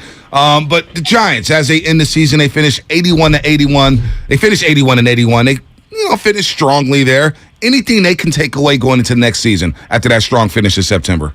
Sure, I think so. I mean, I think number one, they evaluated some young guys who performed down the stretch. And so it gives you a better sense of, okay, can David VR help us in a certain role? Can Cole Waits help us? Joey Bart, what was his progress at the end of the year? Not that they had a flood of younger players, but you get a chance to see some of them. And I think that's always helpful. I think one thing that it proved is this team is not into the idea of tanking at all. And that's not what they're going to do, even though, this year probably emphasizes more than ever how much ground they have to make up against the Dodgers. Now, you could also look at the season, like they don't have as much ground to make up against almost everybody else. Even though so many things went wrong this year, it was the Dodgers that really emphasized the disappointment of this year. So even though this year kind of reminded us all of that gap, I still think the Giants are committed to being as good as they can be in the meantime while they try to structurally set things up so they can really go toe-to-toe with that team year after year. Yeah, and quietly it felt like a lot of their, minor league players started to really play well in the final month of the year, and so there's a lot of guys trending in the upward area. So I'm looking at it this way, like everybody, Farhan, he runs the Giants. And then they lose Scott Harris as the GM, and he felt like an afterthought, I think, for most fans because of the way we talk about Farhan as a whole when it comes to the media. They bring in this new guy, Pete Patella. I don't know much about him. I mean, I can't quantify what his impact was with the Astros, what he'll do here. So you tell me, what's his impact going to be with the Giants, and who is he? Yeah, I can't say I know him personally very well. I've met him, I guess, once or twice, probably being down there in Houston, but I don't know him personally very well. What I do know is that quietly, the Dodgers get all the credit for it, deservedly. The Yankees, maybe Cleveland, San Diego in their own way. They trade them all away, but they develop a lot of talent.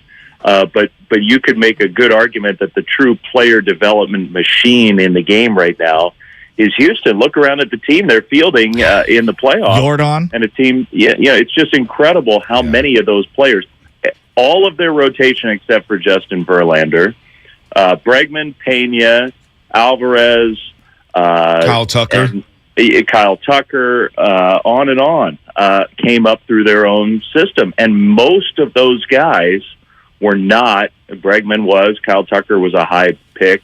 Most of those players were not like big high round draft picks or bonus kids or whatever. And this guy, Pete, that the Giants have hired around the industry, got a lot of credit for putting the system in place, not necessarily scouting, but to develop the players once they were drafted and signed. And so I do think that was the massive point of emphasis for this Giants hire was, we need somebody, and Scott's really dialed into player development, and I would see Scott on the road. He'd be on the road trips with us, and I'd say, you want to get a drink after we get back to the hotel? He's like, no, I'm going to go back to my room. I got to watch, every at-bat from the minor league system tonight. And he would literally go back and watch every player every night of every team that we have. And so it's not that Scott wasn't emphasizing it, and Scott will be missed. But I think that was the point of emphasis for this hire, was get somebody in here who's got a great experience at setting up that development system, maybe some new ideas about how to maximize the talent you already have. Dave, how the heck was he accessing every at-bat? Because I want a link to that. If there's like an email that can get sent to me, forwarded, so that I can have that same access. Me and Sam Lublin would like to go through all the at-bats daily. I tell you what, when I meet Pete Patella, I'll say, hey, I got a pal. You may not know him yet. You will know him, but all those that internal server you have and those passwords, if you could just send them over to me, and I'm going to share them with him. I'll ask him and see how that goes. Oh, man, that'd be passed around to everybody in the Bay Area. Everybody on the Olympic Club will have access to those at-bats. Talking to Dave Fleming, voice of the Giants. Of course, here on the Morning Rush on 95.7 The Game. So, stepping back, were you in Toronto for that series? What assignments did you have? I forgot what Lubman told me. You were on a call somewhere. Yeah, I had the Mariners-Blue Jays series, which only lasted 2 games, although we got truly an historic game in Game 2, just an all-timer.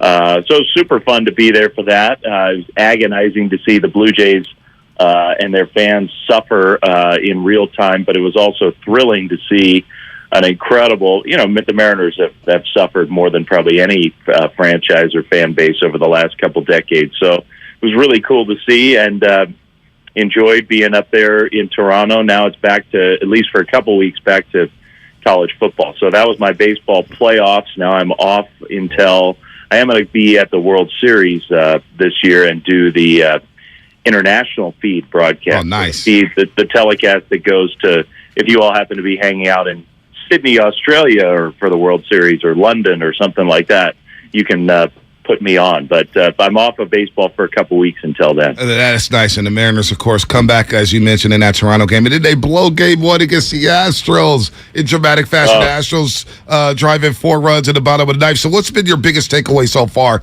in these Major League Baseball playoffs? We get the Padres winning last night. Braves even up their series yesterday against the Phillies. You got the Yankees up 1-0 on the Guardians. Game 2 tonight. Shane Bieber on the mound for Cleveland. What's your big takeaway? Yeah, are you rooting for Aaron Judge to lose in horrific fashion so that he has to get out?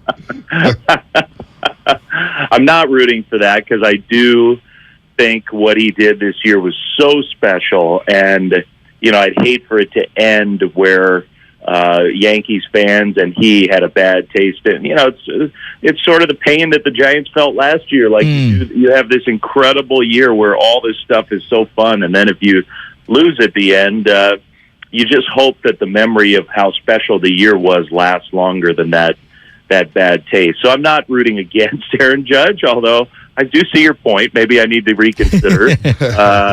I have to say that the Dodgers-Padres series is a lot more compelling than most people probably thought it would. And I think you all probably had an inkling of that just because of how many times we saw the Padres down the stretch. And I thought how tough they looked. I mean, I thought the Padres looked like a team that had gotten its act together after a long time of struggling. I thought at the end the Padres looked equipped to make a little run. So they're going to put a little pressure on the Dodgers here, which will be fun to see. I think, to me, one of the main things of the playoffs is, even though starting pitching gets so de-emphasized in the regular season by innings caps and injuries and load maintenance and all this stuff, when it comes to playoff time, if you can hand the ball to Luis Castillo and he throws 100 for 8 innings with incredible movement, you win. And so I do think that it's a lesson in team building of how the regular season can be different from the postseason. And frankly, it's what makes the Dodgers, to me, look a little more vulnerable than I thought they would look. They are a true juggernaut right now. And yet, because at the end of the year, Kershaw was good, not great. Tyler Anderson was good, not great. Walker Buehler's not there. It's like, I know how good they are, but when you got to match up, like let's say Joe Musgrove goes out and pitches another great game against them, if their guy isn't ready to match up with that, they could be in trouble. And so I think these short series, the emphasis on that stud or two that you have is so acute. I mean, this is why I want to bring Rodon back, because he's such a stud. And you go Webb, Rodon, maybe Harrison down the line. It would be a formidable matchup for anyone in a short series. Before you get on out of here. Not to interrupt you, but just a quick point. It's why I was stunned that nobody blew the Giants away with an offer at the deadline. Because the Giants would have traded him if they'd gotten a great offer. They didn't want to lose Rodon. They loved having Rodon. But where they were, if they'd gotten a great offer, they would have said yes. Gotcha. And the fact that the Yankees traded for Frankie Montas instead of Rodon is crazy. And the Phillies traded a legitimately good prospect for Noah Syndergaard. That's right. Yeah, he's not instead of trading for Rodon. Yeah. And the Cardinals didn't do it. I mean, the Cardinals have to be just sick to their stomachs. They had this great year. They didn't do it. They have way enough minor league talent to have done it without it being super painful. Well, they traded for Jordan Montgomery, though, right, Flem? He was good for them, but he's not Rodon. Rodon was Cy Young Montgomery worthy. was solid, though. That's exactly right. It's like it's the difference between being good in the regular season and then against the best teams where it really, really counts. Yeah. There is a difference. And that's not to say you can't have underdog pitchers step up. It happens in this sport, but for the most part, the studs are the studs, and that plays up in October, and I just continue to be mind blown that nobody watched Rodon and thought, you know what? I would rather have him than Jose Quintana starting game one of my playoff series. So maybe we should make that happen. Yeah, I'm with you on that. You know, Flem, I was going down the rabbit hole of things that happened in the Giants playoff runs over the years, because now it's like this date in history, 10 years ago, they did X, and 8 years ago, they did Y, Z. I was thinking about, we were talking about the Draymond Green stuff, and we're going back in history, and one of the things that supercharged the Giants, and I know this was a little before your time, but Kent and Bonds getting into it in the dugout, right? Like, that was one of those seminal moments everybody remembers. It wasn't the kind of 24/7 coverage that we have now. You're inside of what I call the cauldron, right? You know, it's like a flying circus. You guys are going from town to town. It's not just the coaches and the players, but it's also the people that cover the team like yourself and are a part of the team, talking about them every single day. Your read on the Draymond Green situation from being inside of a team. What did you think when you saw the whole video come out? Yeah, I mean, I think there's just as a quick tangent, I do think there is a case to be made that the Giants this year were so not edgy. The Giants were so happy and got along with each other so well and so sort of docile as a team. Not that they weren't hard workers, but the personality of this Giants team was so nice. I do think that they missed a little edge. And, you know, weirdly, Buster Posey always gave the Giants edge. And you don't see that when you see Buster at the microphone or after a game talking to Amy G or whatever. But Buster is an edgy athlete and was holding everybody accountable for years to a certain standard. And I do think the Giants missed that competitive edge that he brought this year more than I thought they would. That's not pointing the finger at anybody else. You can't just invent that in your personality. But I think the point you make about Kent and Bonds, like sometimes some edginess is a good thing for a team. You know, keeps everybody from feeling real comfortable, maybe in a good way. But the Draymond thing is too, you know, that he just went too far. And I know they're trying to handle this year and get everybody to move on, and a lot of that is up to Jordan Poole, and more power to him if Poole decides to forgive and say, yeah, I can work alongside this guy. But my gut would tell me after something like that happens that you can't ever fully look at that player the same way. How does that play out? How does that play out in the downtime, like the flights and the hotels and stuff when you're walking around? Do the other people around, when there's two guys that don't get along, do other people feel that? Yeah, I think you do feel that. Now, you also can separate, even on a plane, even though in the hotel, you know, a team. Now, you don't necessarily want your team to be separated into like factions, but you can. There's enough space to where on a team plane in a team travel context, even in a locker room. NBA is smaller roster than baseball, but even in a locker room, if you really have a problem with somebody, you can mostly avoid that player. Right. But I think it's more an issue of like in the big moments of the game action, whether some trust gets eroded to where a player that you trusted 100% for years and years and was an absolute critical piece to a dynasty, whether that trust, even from the very top levels, coach, star player, is gone, and how that impacts your team. Now, maybe they can get past it, but gosh, watching that video, hard to see how they totally would. I mean, it's hard not to believe it's the beginning of the end for Draymond, which is hard for me to say, because I just have loved the guy as a player, and I think he's way more important to the Warriors' success than anybody outside of the Bay Area has acknowledged over all these years. Well said, Flem. I couldn't have said it better. I mean, it does have a last dance type of feel for Draymond Green, with all the contracts coming up with Andrew Wiggins and Jordan Poole, as you mentioned. And, of course, Draymond, he has a player option for next year, but he wants to get paid and wants a new multi-year deal. So, we all seen the punch. Every time I see it, I go, damn, you kind of cringe, because it just wasn't in the old right head. I was one with some heat on it. So we'll see what happens with the Golden State Warriors this year. But good catching up with you. Good luck with the International World Series. Maybe we'll catch up with you then, see who's in the World Series. Hopefully it's not the Dodgers. Maybe the pesky Padres do have something to say about that. Flem, always good talking to you, brother. Even one of my daughters last night, we were sitting here eating a late dinner after their volleyball game, and we were watching the end of that, or watching the post game, I guess, and even one of my daughters said, it's a really fun playoffs this year, even though the Giants aren't in it. And I think it is. It's a lot of cool teams and some new teams. And so I hope Did you have goose for dinner? I'm enjoying it. Did you have goose? Did you have goose? Well, I couldn't believe some people were calling it a duck. I'm like, I'm no outdoorsman, but come on, man. Come on. I know what a duck looks like. That ain't a duck. I guess they're calling it a speckle belly or something like that. Somebody on our text line told us that this morning. Come on, guys. It's not a goose. It's not a duck. It's a speckle belly. I was like, I've never heard of that before. And I watch a lot of cartoons now with my daughter, so I've never heard that one. This show tackles the important issues. It does. Absolutely. It always does, Flip. Thanks, always. buddy. Thanks, man. We'll talk to you soon, Flip.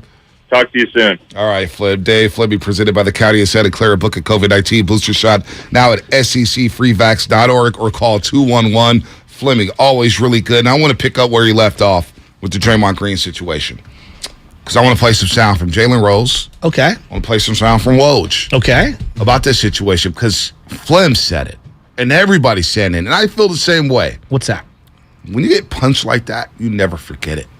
Baldy on Tuesday. Brian Baldinger. Yeah, I've been in a lot of fights in the locker room. When I got punched and somebody took off on me, I still haven't gotten over it. I still have that grudge. I still don't even want to look at that person. So for Jordan Poole, because that's the last piece to this puzzle, I keep saying it.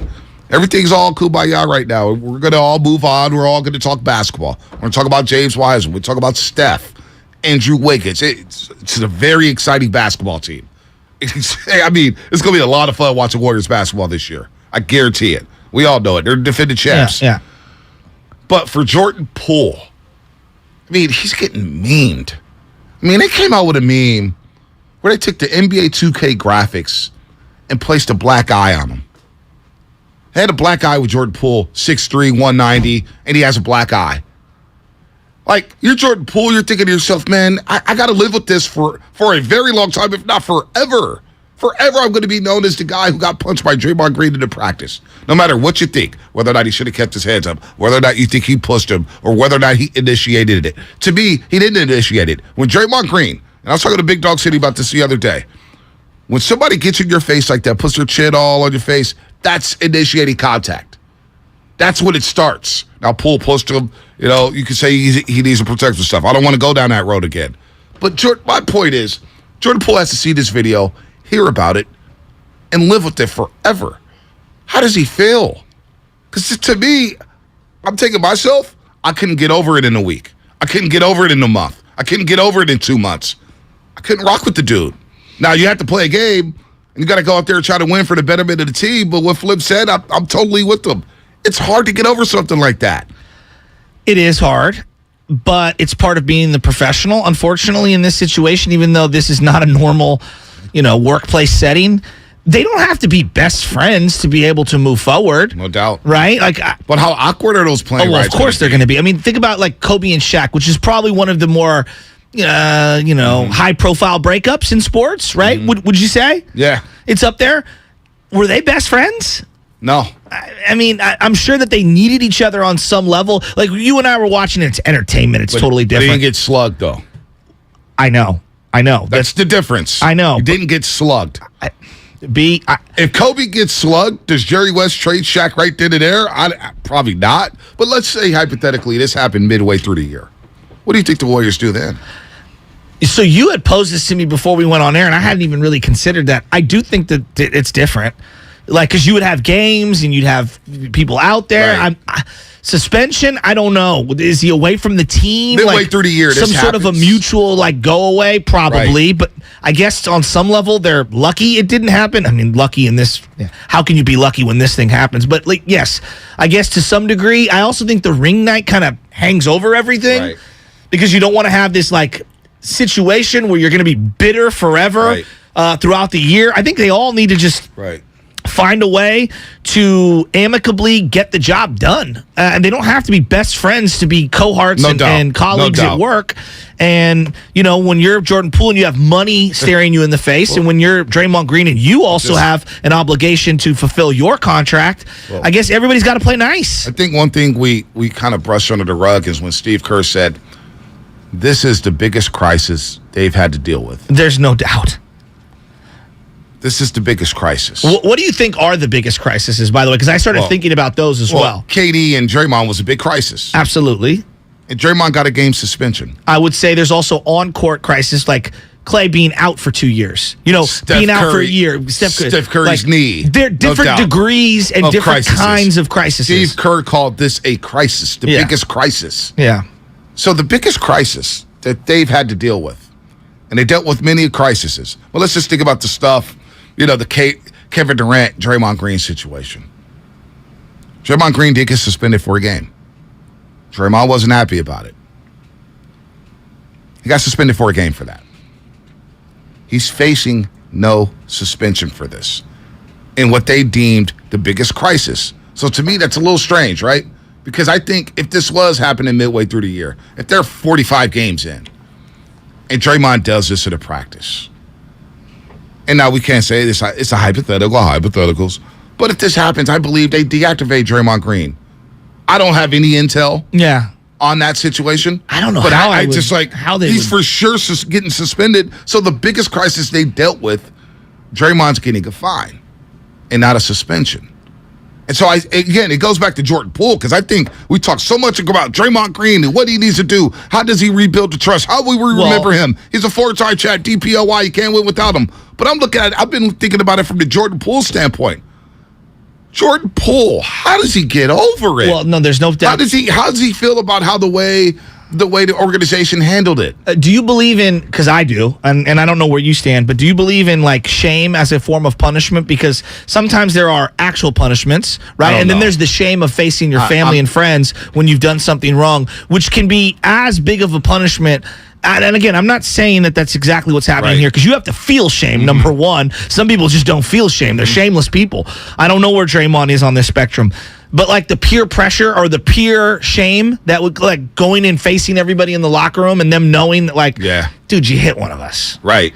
You know what I mean? That's something that's a burden, I guess, on some level. Here's what Jalen Rose said yesterday, and we'll get to the calls in just a second. 888-957-9570. Brad Graham, 8:30 to talk some 49ers. Jalen Rose, here's what he had to say about the Warriors not suspending Draymond Green. This was on ESPN NBA Countdown yesterday.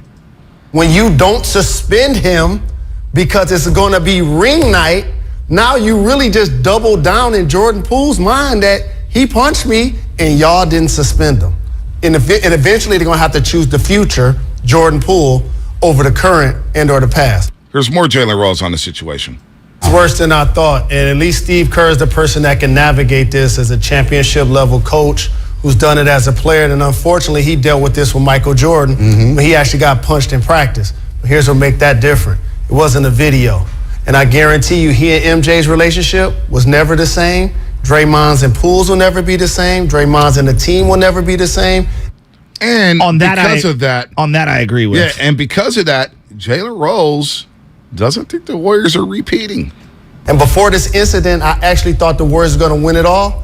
They ain't winning it all this year now. Because what's going to happen is the karma of the game catches up to you in so many ways. And basketball is so much a game of camaraderie. This is 2 of their top 5 players. So how their interactions are going to be all season is going to affect the dynamics of a team. Helping on defense, missing me on an assignment, missing me on a pass. Guess what we're going to be paying attention to? Did they high five?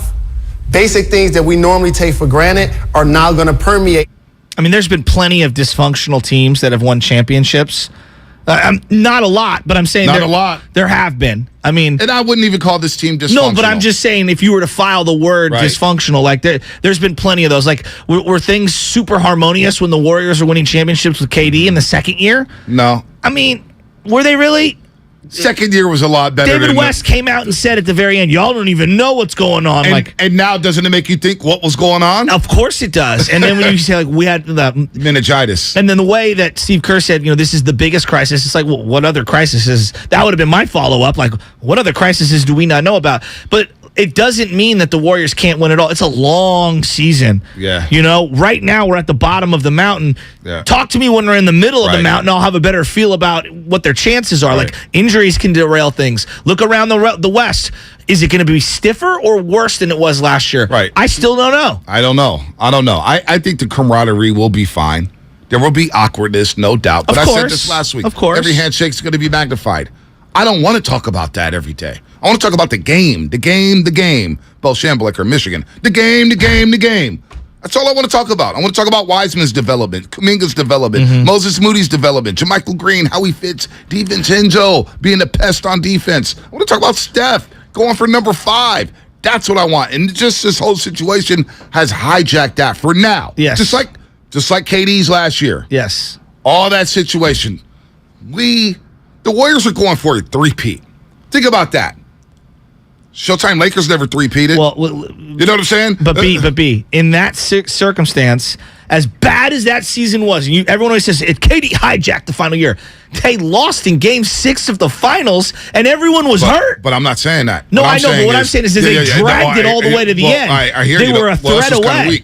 West is kind of weak. Listen, that year, all we did was talk about Kevin Durant leaving, Draymond Green. I agree. It was a distraction. And I worked the show with Greg Papa, and it was like, gosh, we're not even talking about a 3-peat. And it all was about the offseason, too, because that was the offseason with Kawhi Leonard moving on. Yeah, Paul George getting traded. That's all we freaking talked about. And it was annoying.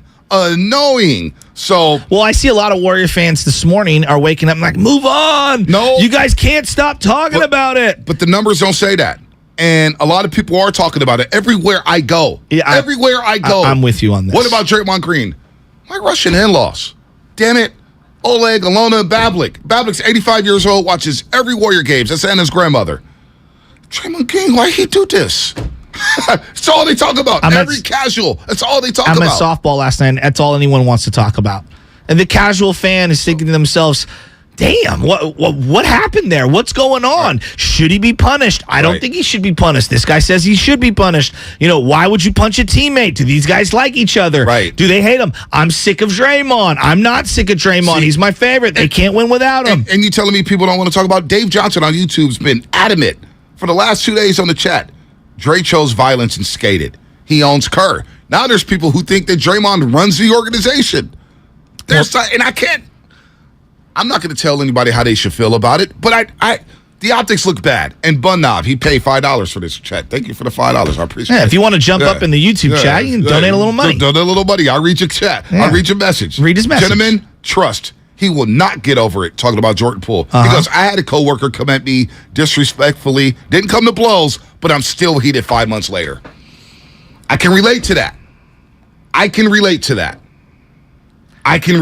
Well, and the other thing that I do want to dispel is that a lot of people are like blaming the media. The media is the ones keeping this going. The media wasn't the one that did the whole action of Draymond punching Jordan Poole. The media did not leak the video. Now the media posted the video, which is their obligation. Right. The media was not the one that told Steve Kerr to go no comment on a couple of very specific things regarding Draymond's trust with the team. The media wasn't the one that had Draymond Green talk. Draymond had to talk because the organization wanted him to talk to try to put water on the fire. Right.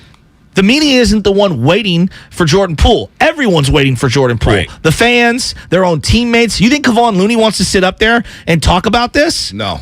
Right? Nope. You think Steph Curry wanted to go out the next day and talk about this? Yep. I would much rather talk about Steph Curry going for a 5th championship and the coronation of him as a top 10 player all time cemented than Draymond Green and whether or not he knocked out Jordan Poole or not and whether that was cool. It's annoying. We don't want to talk about it. It's the biggest story of sports, though. It's the biggest story of sports, and Danker made a great point. Once Team Z's involved, it's on another level. Exactly. There's over 40 million views. I've lost count of how many views. Well, ask Tiger Woods. You know, once you get put on the tabloids, even though we don't really do tabloids anymore, TMZ is the equivalent of the tabloids these days. Like, yeah, it's fair game for everybody. And this other thing that's going around, and we'll get to the calls, Anthony Avery, Dario, this whole thing that, man, you guys really hate Draymond Green. No, actually, we love Draymond Green. I love Draymond Green. Mm-hmm. Love Draymond Green. When he first got selected out of Michigan State, I was out in Baltimore, Maryland. And I said, damn, that might be a good pick. 2nd round, this guy, he could play. And I had heard him on Jim Rome's show way back when, like 2 months prior to that. I was like, man, this guy's well-spoken. Okay. Well, what do you know? He's got a career broadcasting. TNT, of course, his Volume, the Draymond Green show on the Volume Podcast Network. Colin Cowherd. Nobody hates Draymond Green. I just mentioned it in the first hour. I want to remember Draymond Green 10 years from now as being a 5-time NBA champion. Of course. I want to remember him as being a DPOI, as being one of the greatest Warriors to ever don that uniform. I want Draymond Green, alongside Steph Curry, Klay Thompson, Andre Iguodala, to have that statue outside the Chase Center. I want that number 23 hanging in the banners. So get out of here with the stuff that we hate Draymond Green. I love Draymond Green. I don't like the actions, though. Yeah. I don't like what happened with Jordan Poole. My best friend does something bad. I don't like that. You're still my best friend. I still love you, but I don't like that. I know. So if this were any other, like if this were Anthony Davis and LeBron James, if this was Anthony Davis and let's say Pat Bev, right? For example, it would get the same amount of scrutiny. Now, the fact that it's Draymond and Draymond wags his finger at the media, I'm sure that amplifies it to some degree.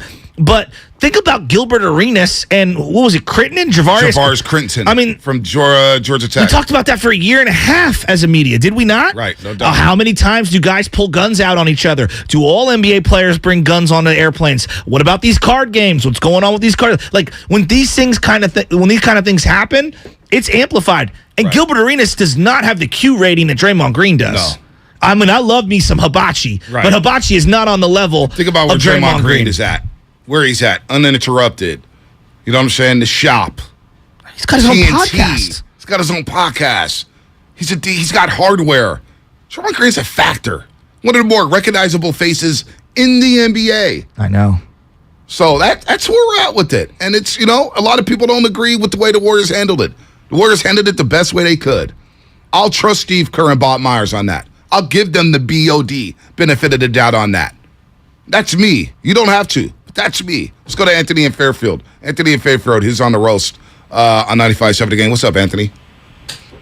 Top of the morning, fellas. So I just, first of all, Bonte, you got to think about that. You said your lady's 85-year-old Russian grandmother is asking you about the situation with Draymond. So that's how you know it's really for real. Crazy. Exactly. But I just wanted to get, it really is, though, but I wanted to get some perspective because I'm hearing a lot of people say that Poole pushed him first and this, that, and the other. Well, where we're from, being from the city, whether it's from Fillmore, Excelsior, wherever, if somebody walked down on you the way that Draymond did, you usually have every right to hit him with a two-piece. Yep. You know it, I know it, and everybody else know it. Yep. Now, if the shoe was on the other foot and Jordan Poole hit Draymond with a two-piece first, everybody that's saying that Jordan Poole pushed Draymond and that's the reason why he had every right to hit him, everybody wouldn't be saying anything.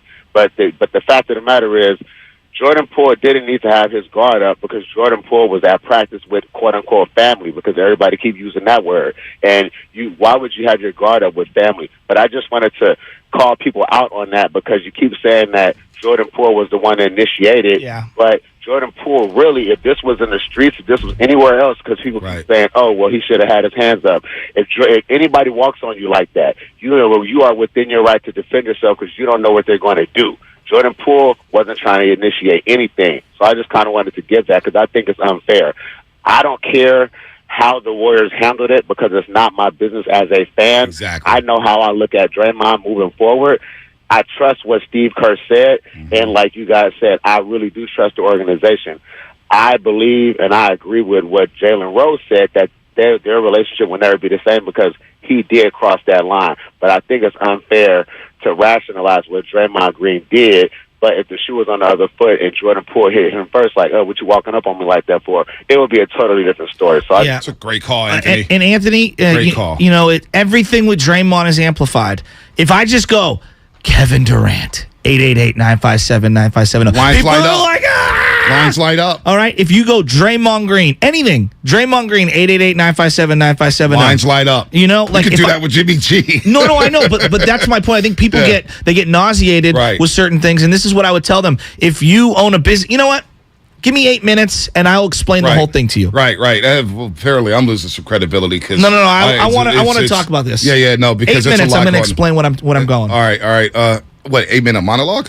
No, in 8 minutes, I'm going to give you. I'm kidding. Avery now it's time Durio, to EQ. Flex on the injuries. Yeah. Let's go, London.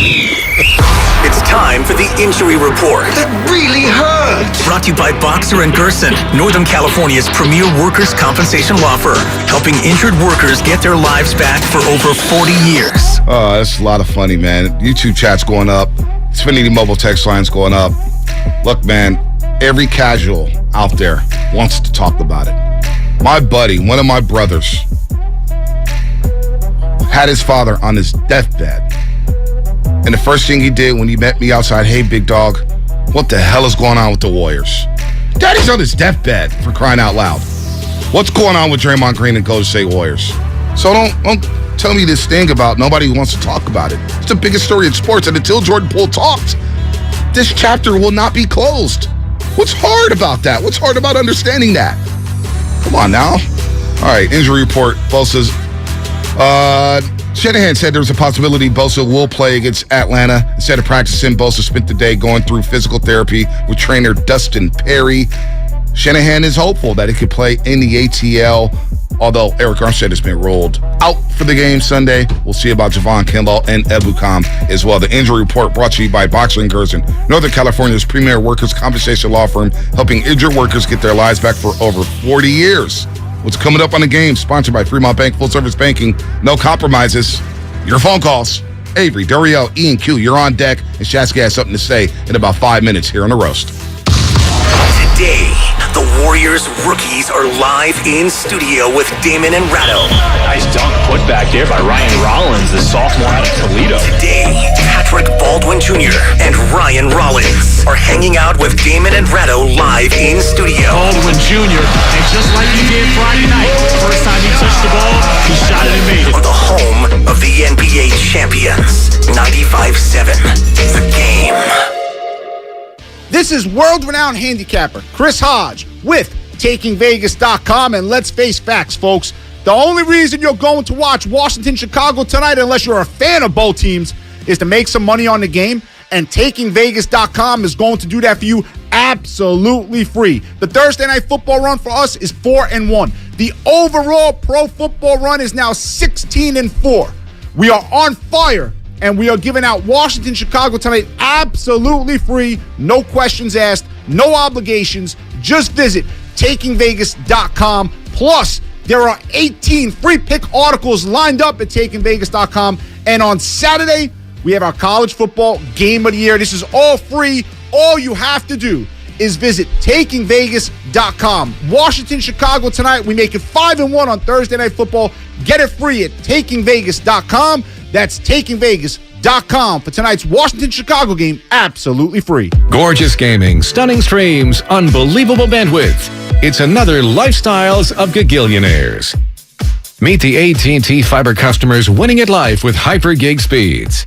Meet Gagillionaire Terry. While his love of streaming horror movies has him constantly on the edge of his seat, his internet bill won't give him a scare. Oh, don't go in there. I'm telling you.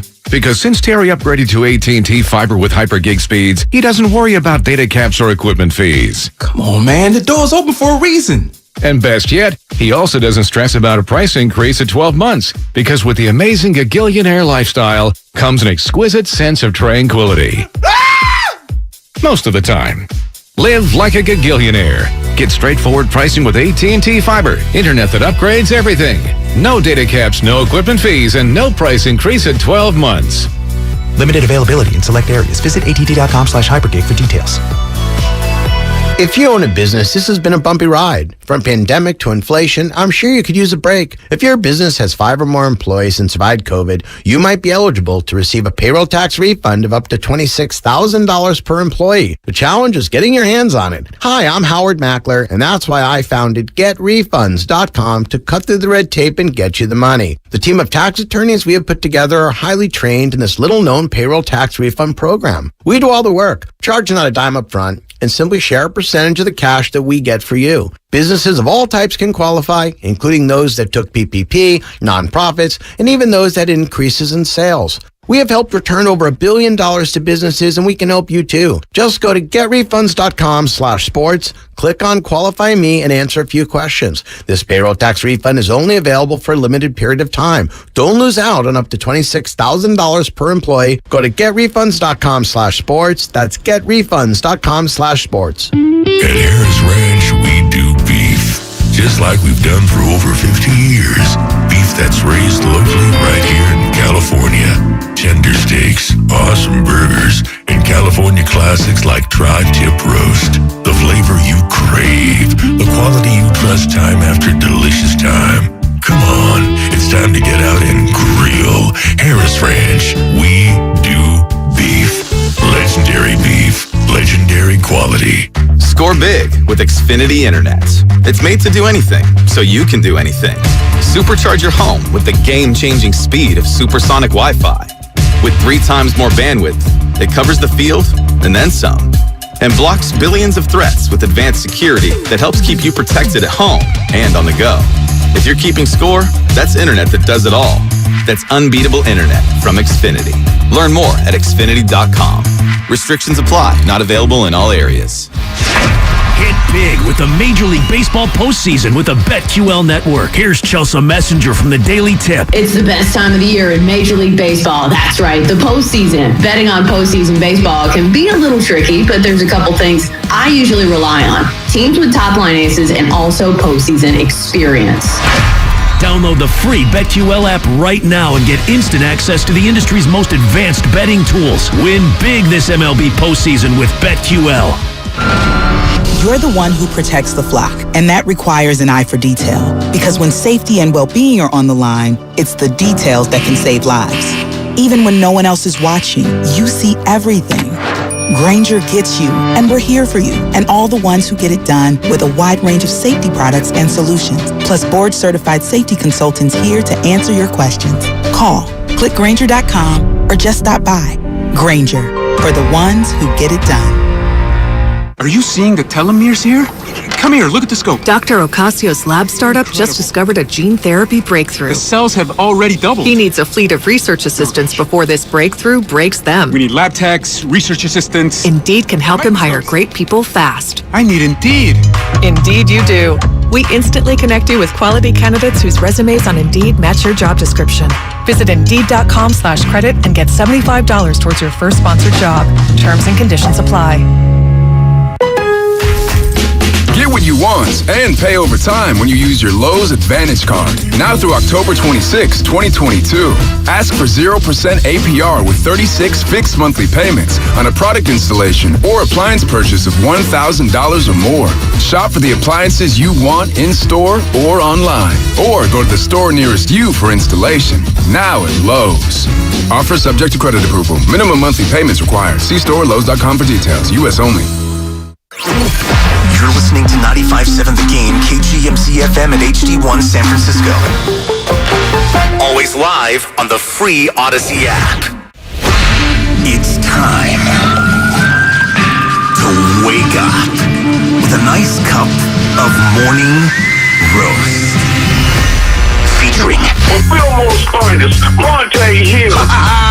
The pride of the Excelsior, Joe Butcher Boy Shasky. You're listening to 95.7 The Game, the morning roast. What up, Duke? What up, YouTube? What up, Twitch? What up, Xfinity Mobile Text Line? Brad Graham coming up at 8:30 to talk some Niners and Falcons as we look for the Niners to win their third straight game. That's right. That's a winning streak. That's a winning streak. They have a chance to win 3 in a row. Good morning, everybody at work. If you're good now, if your graveyard shift, all the truck drivers, construction workers, everybody out there, good morning, good morning, good morning. Doctors and nurses, everybody out there, Lutman. Kyle Madsen producing the show. And, of course, Joe Shasky, the Butcher. We're having a lot of fun. Yeah. Right now, we're on the Draymond hype. And, look, we're getting closer and closer to ring night. It's going to be a spectacular season of Warriors basketball. I'm so excited about this team. This team is so loaded to me. It is going to be fun. Like the blowouts this year will be fun. And it'll be fun to see LeBron James on the other side watching Steph Curry receive his 4th ring. Watching Draymond Green receive his 4th ring. Klay Thompson, Andre Iguodala. And then they could surpass LeBron at the end of the year. But right now we got a situation. And the situation's not over yet until we hear from Jordan Poole. It is what it is. It is what it is. You know, it's interesting. I don't consider myself part of the media, but here I am. Like, we're talking every single day. And I hear this a lot from some certain segments of the fan base, right? You guys, you and the media keep bringing this up, and it's lazy. What's interesting to me, and I say this every single day, we try to formulate a show. Bonte, me, Sam, Kyle Madsen, Willard Dibs, whoever it is. And this is what I would say about our whole station. And it starts with our PD. And he's right. What is hitting the people? Yep. What do they care about? It doesn't matter what Joe Shasky thinks. It really doesn't matter what Bonte Hill thinks. I got a great story about softball with my dad last night, but nobody cares but me. Yeah. Okay? What do you want to talk about? That's what is going to make us the most popular amongst the people in the Bay Area, all right? I used to own a small business, for example, all right? I used to own a small business, and my dad loves tuna salad. I go, Dad, no one likes tuna salad but you, all right? So I would whip up all this tuna salad every single day, and I would sit there and I would watch it oxidize and start to turn brown, and I go, Dad, people like turkey and roast beef. That's why the majority of the products I buy are turkey and roast beef, because that's what people want to eat. They don't want to eat tuna. So you know what I did? I took tuna off the menu. All right? I would love to come in here and talk live golf. Right. You know what I would do? Alienate the entire Bay Area and no one would want to talk about it. To your point about the Draymond Green situation, this is what people want to talk about. Right. I would much rather come in here and you and me break down Hufanga in the cover 3. Right. Hufanga in the Kyle Pitts matchup. Exactly. But that's not really what people want to talk about. Right. 9 times out of 10, people wake up, at least around here, and they want to talk Jimmy G. They want to talk, Golden State Warriors, Steph Curry. You even utter the name Kevin Durant. I'm going to sell to you what you want to talk. It doesn't matter. Now, can I come up with creative things that maybe interest you or entertain you or give you insight? Of course. Right. But at the end of the day, I'm doing a disservice to the entire audience if I don't talk about the things you guys in the Bay Area are thinking. Well said, because you throw out the number 888-957-9570. You say Jimmy Garoppolo, the lines, the chat, everything lights up. The numbers go through the roof. And I have Jimmy fatigue. I've been, literally since I've been on air, Jimmy has been a 49er, and I'm tired to talk about Jimmy. He's the quarterback of the team. I've loved him. Hell, I wanted Jimmy to stay over. I didn't even want Tom Brady. That's how much love I love Jimmy Garoppolo. Think about how far I've come on the other side saying, yeah, I'm ready to move on from this. I've been on. The boss thought we were going to fight each other over Jimmy Garoppolo because we were very fatigued over it. Listen, Shanahan, Lynch, we talked about them. We fired Lynch. A lot of people fired Lynch last year, criticized him. Lynch came on the show, had a ball to say, when am I coming back on? You know what I'm saying? We're doing what we need to do. And it's working, right? It's working. What the boss man says, it's working. And now people are saying, well, ESPN has moved on. ESPN is too busy talking about the Dallas Cowboys for the 300. Do you get tired of that? Let me ask the fans, though. They talk about the Lakers and Cowboys every single day on ESPN on all their platforms. Do you know why? numbers. Because people care nationally about the Cowboys and Lakers, right? So, again, the way I look at this thing, like, I know we're frustrated in it. So here's the question that I have with the Draymond Green thing. I don't want to adjudicate the punch. I feel like we've been there, done that. We've been there, done that. Everyone's got their feelings. How does this team move forward? Right. How can this team rally together, get along, and try to win their back-to-back championship? Because you know what's funny, too? Because that's what I'm on. I think this team is going to be so dynamic. I'm just salivating over the thought of Wiseman catching that alley-oop from Jordan Poole. I'm salivating over the fact that Draymond's going to hit Curry in the pocket for another 3, or Klay Thompson's out there for a full season. I'm so excited. Looney, what does he have in store for an encore after playing it every single game last season? What about Andrew Wiggins? Like, what? His confidence is sky high right now, and Chase is going to be rocking. But I guarantee you this, and the media will get blamed for this, which I can't stand. Fans will blow up every handshake between Draymond Green and Jordan Poole. Fans will screenshot everything and post it on the internet. Fans will do that. Media members will do it too. But let's not act like fans don't do it too, because we're all fans at the end of the day. Did Mary Babers Green respond to a media member or fans? She responded to fans. Because those are the ones that are all up in the comments, and I'm not ripping. Like, I'm part of the fan base as well. You know why? Because people really, really, really care about the Golden State Warriors, and they really, really, really, really care about Draymond Green and Jordan Poole. Like, at the end of the day, that's what it is. And another thing, every fan, look in the mirror. Every fan has been in a fight. Men, women, it's very relatable, boys and this girls. whole situation. Boys and girls. Yeah, or they've broken up a fight. What happens if that was you getting punched like that and it was all over the internet? Well, how would you move forward? How would you move forward? Would you forget that person? Could you move forward? Because to me, what's not being talked about enough is how does Jordan Poole feel? Where's he at right now? Steve Kerr's spoken for him, but I want to hear from Jordan Poole himself. No disrespect to Steve Kerr, because I trust Steve Kerr. I think he's one of the best coaches in basketball. I'm with you. He wins another ring. He's going to join the company of another 5 guys, and 4 of them are Celtics. Popovich? No, it's Phil Jackson, Red Auerbach, Casey Jones, I think Tommy Heinsohn, maybe. I could be wrong. But as Bill Russell, as guys who, as players and coaches, have the most combined NBA championships. I was going to say the 5 rings would tie Popovich, correct? Yeah, it will tie Pop. As a coach. It will tie Pop. But he'll become the 6th member as a player coach. That's incredible. To have 10 or more rings. And I trust Steve Kerr, and I trust Bob Myers, and I trust the culture of the Golden State Warriors. But don't think this thing isn't going away. And don't think that every time they shake or they have a disagreement that not only media members will blow it up, but fans will too. No doubt. Fans will too. I mean, it'd be anything that they do. I mean, there are entire accounts dedicated on social media to specific players on the Warriors, and they do anything. The other day, did you notice this? The other day. This shows you the fervor of Warrior fans. Klay Thompson asked the rookie Ryan Rollins to get up from his seat. We got like 40,000 views on YouTube just posting that 1-minute little clip. Wow. Like that. And that's not the Instagram. That's not Twitter. That's not, like, we're talking YouTube. People search that out. 40,000 clicks. Yep. Wow. Just to show you how much people care about the Warriors. They do. They love these Warriors, and they care about Draymond. They care about Poole. Absolutely. Let's go. Wade Beasley donated $5 on YouTube, so we'll read his chat. Thanks for the money. Draymond is the Will Smith of sports. You can't help but remember the punch and forget the good. That's interesting because he slapped Chris Rock. We don't talk about the pursuit of happiness no more. When I look at the Will Smith thing, I don't want to psychoanalyze Draymond because I don't think it's fair. I don't know enough about him. Seeing the Will Smith and his wife dynamic play out so publicly, it was hard not for all of us to psychoanalyze where he was emotionally in that moment. When Chris Rock was basically making fun of his wife, and they've admitted to an open marriage. There were layers of things. And that's why I think the Draymond thing's so compelling, because there's layers of stuff. Workplace, even though it's a unique workplace. You know, hitting a teammate, punching someone, getting in a fight, how you react. Is he remorseful? Is he not?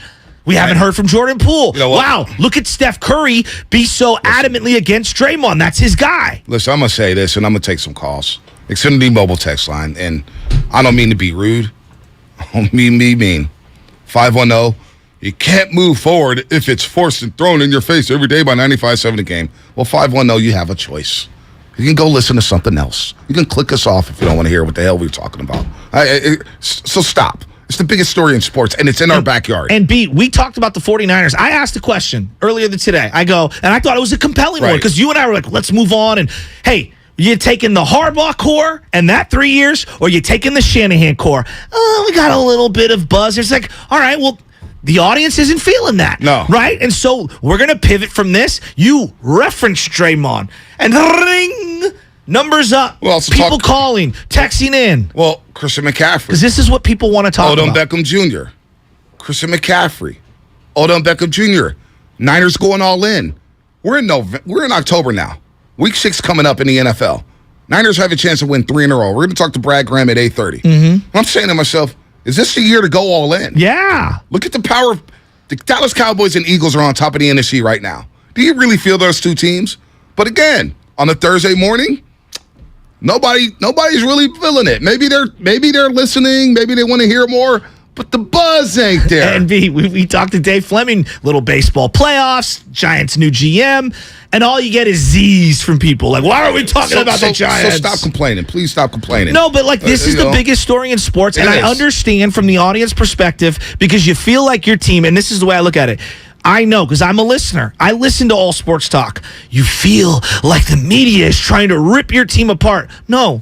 I want to see this team win back-to-back. I paid out of my own pocket to go see the Warriors in Boston and to sit alone, by myself alone, as one of the 8 Warrior fans in that arena, as my team was down 2-1 for Game 4 on a Friday night in Boston. You know why? Because I love the Warriors. I want to see Steph Curry get a 5th ring. I want to see him surpass LeBron James. I want to see him be a top 5 player of all time. I want to see this nucleus win another one. I don't want to be talking about the punch, but we are here, and this happened. And how does it affect one of my favorite players who's up and coming, Jordan Poole? I want to see this guy stay with the Warriors forever. Right. No doubt. And I mean, look, don't tell me that we're forcing it down your throat.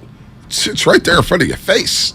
We're going to see the Warriors tomorrow night. Draymond Green's going to be back at practice. He's going to be back at practice today. You don't think people are going to be clicking on the videos to see what he's doing, to see where he's shooting, to see if he's on the same floor as Jordan Poole? Not me. I'm going to be asleep. I'm going to go get ready for Thursday Night Football. And like I keep coming back to this.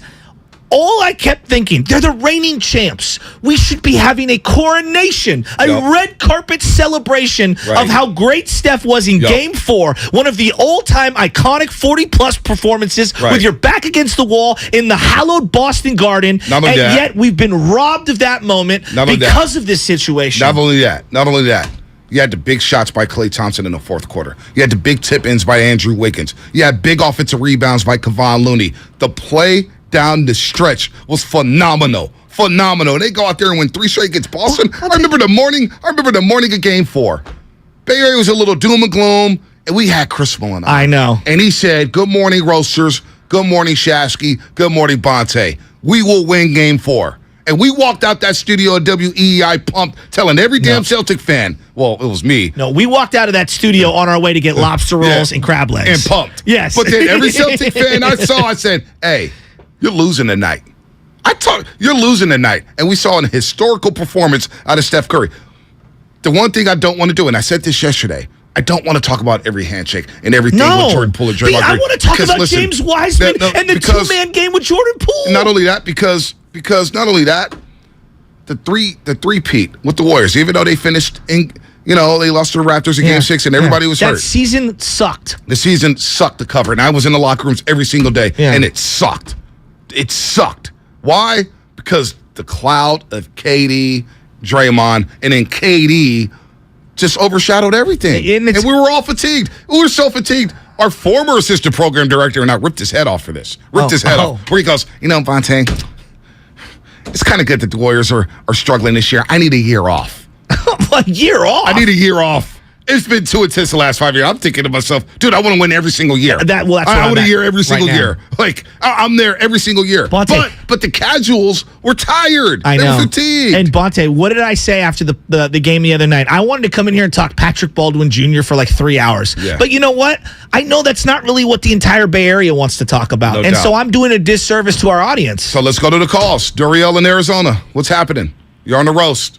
Hey, thank you for having me on. I just want to say how I'm going to remember Draymond Green. The way that I was talking about him last year and everything before the season started, calling him barbecue chicken and stuff, is the way that people are trying to talk about him now, that they're turning on him because he punched Jordan Poole. And I always felt he was a big rah-rah bully, like a rah-rah guy, and he was coming off like teaching the guys how to be bullies when he's always talking about these young guys, and I'm going to show these young guys. Like, I felt that he was teaching them how to be like a bully. And but I'm never going to call him barbecue chicken again. And, you know, I thought that his skills don't match his mouth, and he was overrated, and he was the luckiest player in the history of the NBA to be on the team with the Splash Brothers and Coach Kerr. But, you know, now I just look at you got to look at the proof is in the pudding. He brought the 4 championships. Right. You know, he's the greatest defensive player of all time. And, you know, he is the leader of the team and everything, the vocal leader. So you got to take the good with the bad. It's like, that's my thing, is I'm taking the good with the bad with him. I'm never going to talk bad about Draymond Green again, and I think he should get to be the coach of the team after he retires. He needs to be the coach. They need to listen to him. Right, They need to do it. Hey, you know what? If Draymond was the coach, Bobby Cox's ejection record would be in jeopardy. I have not even. I actually wouldn't mind Draymond as a coach. That was Durio, OG Durio. I know. He was actually much more reserved till the very end. mellow these days. Yeah. Ever seen him hoop? Yes, I have. I saw seen him hoop. I actually follow him on YouTube. We have seen him hoop. Look, man, I want to move on from the situation just as bad as everybody else. I got to cover the team on television every single day. You think we want to talk about? I was talking to Bully yesterday. It's like, you think we want to talk about this? You think we want to spend our time talking about some freaking practice punch? But this is why Kerr and Bob and Steph in that day after felt very annoyed and disappointed in the situation because they know what comes along with this. And then the video gets released, I and it's know. like, oh boy! And then he here ramp we it go. up. It got ramped tenfold. up real quick. Yes, real quick. Let's go to E in San Jose. E, what's happening? You're on the roast. E, going once? To make about all this. What's up, E? I wanted to. I'm glad that Vontae brought up Steve Kerr because back in the day, I'm a little too young to remember. Did we know about the punch from The Last Dance when it happened in real time, like we do about this one? It was like a slow leak. This happens way more often than we think, hundreds, maybe thousands of times over professional sports. But right now, we got things like TMZ that are going to pull this out of every single angle, and we got videos leaking and all that stuff. And what I mean by this happens all the time is I had to break up a fight between 2 12-year-old girls at soccer practice the other day. Like, it happens. It's competitive. I'm not saying that it was okay, but having everyone and every angle and Twitter and 24-hour news just blowing this up, this happens way more often than we think. There's not even a video of the Bobby Portis one, and that's the one that keeps getting referenced. So it's not as big of a deal as people are making it, but the media, not necessarily you guys, I know you guys have to talk about it, but the media is making this way bigger of an issue than it is. Is it the media, though, E, and the fans? E, let me ask you. All your buddies that you talk Warriors basketball with, somebody brings it up in the conversation, don't they? It's impossible. Dude, I played softball last night, and I swear to God, the umpire brought it up 13 times. That's what I'm like. What do you think about Draymond? I was like, I don't know. You just proved our point. That's exactly my point. Everybody can't get enough of this situation. After our game last night, we all sat there. And I was getting peppered with Draymond Green questions. I said, guys, I don't know anything more than you know. Getting peppered. He said the umpire brought it up unsolicited 13 times. We will move on, but Draymond's returning to practice today for the first time after being out for 5-6 days.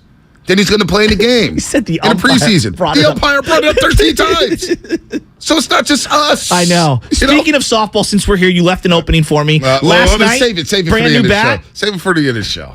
We got calls, man. Okay. All right, brand new bat. What? Go ahead, Chad. Dad hit a walk-off. Oh, congratulations, Papa. I'm surprised they didn't call us. The outfield in, and he ripped one over their heads. I've never seen. He ran the bases? Barney Rubble was running as hard as he possibly could around the bases. How amped was he? The ear-to-ear smile, he went straight to Chick-fil-A after. You serious? I swear to God. By himself? No, he invited me, and I went. Chick-fil-A's good. It was By the delicious. way, the manager reached out to us. At Chick-fil-A? Yeah. Which one? Ceremony. No. Kyle Maxson was on that email. What? Yeah. I could be going up paid. there. Shout out to Suzanne at the ceremony What? Suzanne. Chick-fil-A. Suzette. Suzanne. all about that spicy deluxe life. Suzanne. Well, I got the email. Brad sent it over to me, who runs sales. Okay. And she was like, I heard Bonte talking about the lines at Chick-fil-A. Let them know the lines are not long. And when I go up there to get breakfast. We were 2 minutes. In and out. Yeah, it's in and out. Well, no, In and Out's a different company. In and in, and you're not out for about 45 minutes. Yes. Chick-fil-A, you're literally in and out. Absolutely. Susanna. Yes. Yeah, she reached out. I was going to go Susie Q. So I meant to. It's wonderful. Because I bought a spicy biscuit and some hash browns. Baby Ches loves the hash browns from Chick-fil-A. And I meant to take a picture and send it to her. Why you got to do Baby Ches like that? What do you mean? Like that's the reason you're going to Chick-fil-A? No, I know she loves the hash browns, and I wanted my breakfast. We're going to go watch the DC Stars. Well, that's my other favorite thing. Like as we're talking about Draymond, you guys can't stop talking. America loves fast food. Yeah. Why do you think it pops up everywhere? Trust me, if I could talk about Taco Bell for 3 hours, I'd talk about Taco Bell. I know, for 3 hours. but like that's my favorite. You should not eat McDonald's or Chick-fil-A because you know it's bad for you. It's like, then why do they sell 8 zillion burgers and spicy deluxe? Because we love it. Who are we kidding ourselves? Exactly. Shout out to It's delicious. Suzette? Susanna. Yes, the ceremony Chick-fil-A. Chick-fil-A sauce is the best. Yeah, I'm going to go see her today. Oh. Q, Mountain View. Hey, What's Q. happening? Q. Going once. What up, Q? Hey, I just wanted to touch real quick on when the JP and Draymond Green situation, right? So everybody talks about how, he was around family, so that's why his guards were down and stuff like that, and how, a caller earlier alluded to how, when you grew up in the city, somebody got too close to you, you let off that woo-wop and hit him with the 1-2, right? However, we don't know what JP said. You can be an even-keel person, very disciplined, but who knows better all your dark secrets than family, right? What button did he push to get Draymond to that point, to get him, chin checked like that? Well, I don't know. We'll probably know over the next 3 years with the way everything gets leaked. Oh, the book is going to be incredible. Whoever and pens that book. It's going to alter a lot of opinions. There's no doubt. Let's take one more call before the break. Yep. Let's go to Esteban in Oakland. Esteban, what's happening? You're on the roast. Hey, what's going on, guys? Hey, real quick, man. See, what the caller just said about, what Poole said. Like I said last week, there's nothing Poole could have said. If it was about his kids, his wife, or his mom, Draymond would have ran over there and did what he did. But Draymond likes to talk. He said in his podcast he respects Poole because of the trash talking. So there's nothing Poole could have said that triggered Draymond. Draymond, we've seen how he acted with Weissman. So how do they move forward, CJ? How do they move forward? You can't. It's an embarrassment for Poole because, like you said, Bonte, the memes are out there. Every time Poole's on the floor trash talking, you don't think somebody on another team is going to say, "Hey, shut up before I Draymond you." Like, I mean, who knows, man? Who knows? All right, we're going to go to break here. Explosive segment. Thanks for everybody hanging out with us. See, this is ridiculous. It's Dub Nation and Draymond versus you media guys. We're down for that. All right, dude. Like, we're not Warrior fans. Like, come on, man. You know how much money I spent on this playoff run going to games? How much Warrior? You know how much money I spent? How much Warrior stuff I've donated the last month? T-shirt, like, come on, man. It's ridiculous. Brad Graham, SF Niners. Let's talk Niners Falcons. Brad Graham coming up, brought to you by Fremont Bake. Full service baking, no compromises. Opening night is less than a week away. It's a 3, and it's money in the bank. Cold hard cash for Stephen Curry. Here every 3. Corner 3, Stephen Curry. Every splash. Thompson sets his feet, lets it fly, splash. And every moment. From the hot bench. Nobody in the association has scored more than Curry in a single game this year. He's got 48. On the home of the champs. Mother sucker. 95.7 The Game. Hey, Becky, what about this beat for your next song? It's cool, but I'm into faster stuff lately. Like Xfinity that gives me beyond gig speeds. Got it. What about this then? It sounds powerful, just like Xfinity. Because its supersonic Wi-Fi has 3 times the bandwidth, you can connect hundreds of devices at once. That's what I call power. Unbeatable internet from Xfinity. Made to do anything so you can do anything. Get the Xfinity Supersonic Bundle with unlimited gig speed internet, Wi-Fi equipment included, and a free 4K streaming box. All for $50 a month with a 2-year internet rate guarantee and no annual contract when you add Xfinity Mobile with unlimited data at regular rates. Go to Xfinity.com Xfinity.com/gig, call 1-800-XFINITY, or visit a store today. Limited time offer. Restrictions apply. Requires paperless billing and autopay. New Gigabit Extra Internet customers only. Taxes and fees extra and subject to change. Xfinity Mobile requires post-pay Xfinity Internet. Reduced speeds after 20 gigabytes wireless usage. After 24 months, regular rates apply. Requires compatible Xfinity Gateway.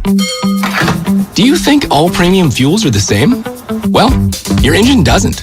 Shell V-Power Nitro Plus helps keep your engine running like new because it's engineered to defend against 4 main engine threats: gunk, wear, corrosion, and friction. So next time, choose Shell's most advanced fuel ever. It's fuel for thought. In engines that continuously use Shell V-Power Nitro Plus premium gasoline. Everything, our farm, our stand, our pop-up shop, it really all started when we discovered the benefits of local, raw honey for our family. And then we decided to turn it into a business. We were looking for something to help us get up and running. So we got the Chase Business Complete Banking Account. It's more than a bank account. It comes with Quick Accept, which lets us take card payments anytime, anywhere in the U.S. using the Chase mobile app. Plus, we get same-day deposits at no extra cost. For us, it's more than honey. It's about sharing a little sweetness with the world.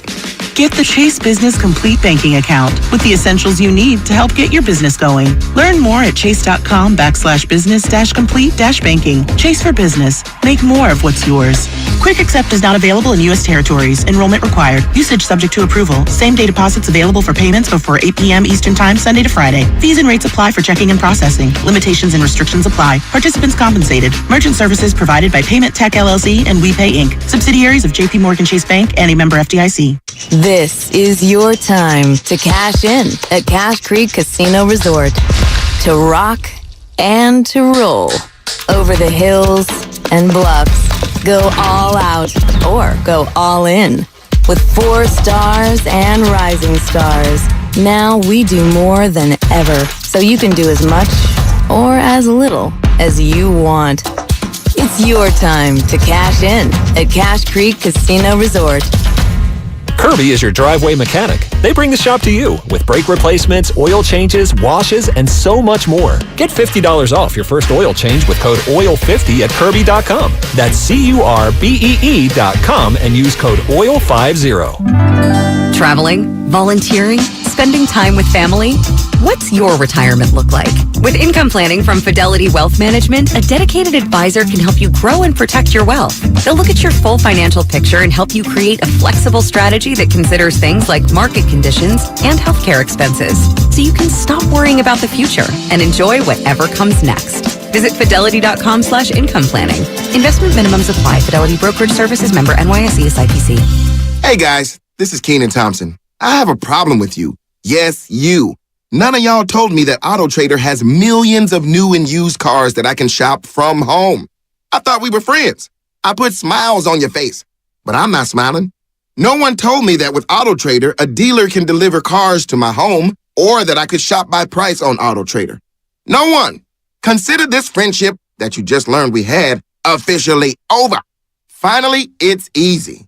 AutoTrader. Science proves your best sleep is vital to your mental, emotional, and physical health. The Sleep Number 360 smart bed senses your movements and automatically adjusts to help keep you both effortlessly comfortable. And it's temperature balancing, so you stay cool. So you're at your best for yourself and those you care about most. Life-changing sleep, only from Sleep Number. And now the Queen Sleep Number 360 C2 smart bed is only $9.99, plus special financing, only for a limited time. To learn more, go to sleepnumber.com. Special financing subject to credit approval. Minimum monthly payments required. See store for details. Weather, some sunshine with a high of 60 degrees. Weather brought to you by one thing. Don't buy plastic toys for your pet. Instead, look for natural materials like cotton, rope, wood, or bamboo. Join Odyssey, and together, each of us doing one thing makes a greener tomorrow. Score big with Xfinity Internet. It's made to do anything, so you can do anything. Supercharge your home with the game-changing speed of supersonic Wi-Fi. With 3 times more bandwidth, it covers the field and then some. And blocks billions of threats with advanced security that helps keep you protected at home and on the go. If you're keeping score, that's internet that does it all. That's unbeatable internet from Xfinity. Learn more at Xfinity.com. Restrictions apply. Not available in all areas.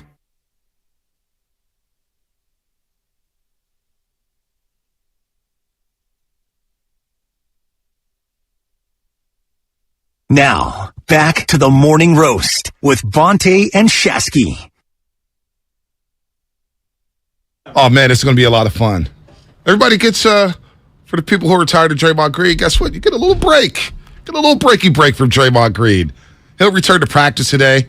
But we'll definitely ask Brad Graham about Draymond Green. Don't you want to grow up to be just like me? He's a Warrior fan. We'll ask Brad Graham. I saw him tweet about the situation, so we will get a question in.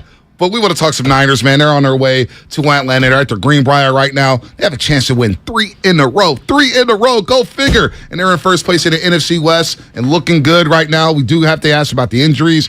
But Brad Graham is an offensive line specialist. SF Niners. Go find his content. It's some of the best content out there. 49ers got a lot of great content producers, but had Patrick Willis on pregame. I know. How sick is that? That was ridiculous. This guy gets better guests than us. What's up, Sam Lubman? Brad Graham, what's happening? Good morning. What's good, fellas? Thank you for having me on, man. I really appreciate it. Anytime, brother. Anytime, man. And let me ask you right off the rip, Brad, this offensive line, we looked at them in training camp. We said they were the weak link of the team. After week 1, we're like, damn, they're looking suspect. Week 3 in Denver, oh, boy, Jimmy's getting killed. Jalen Moore is now playing for Trent Williams. But now this offensive line seems like it's gelling a bit, and I want to have you on here just to give them that credit. Aaron Banks, Brindle, Burford. I didn't mention their names last week, which I think is a good thing. Absolutely. I mean, that's the thing that we talk about with the offensive line, too, because it's basically a team within the team, right? You got 5 guys playing up front. They do need time to gel, and you have 3 guys on the interior who are really getting their first crack as being full-time starters. One of them a rookie, one a second-year player, and you got a journeyman vet in Brendel, but they're all kind of playing for their first time here. And we're starting to see, once they're getting more reps, more opportunities, things are starting to fall into place. And I do got to give credit to Jalen Moore, especially considering how he looked in Denver, to be able to come back and bounce back, especially against a guy like Brian Burns, who's one of the elite edge rushers in the NFL. You've got to give credit to this offensive line. You had Jeff Wilson bust out for 120 yards rushing. Tevin Coleman re-entered the party.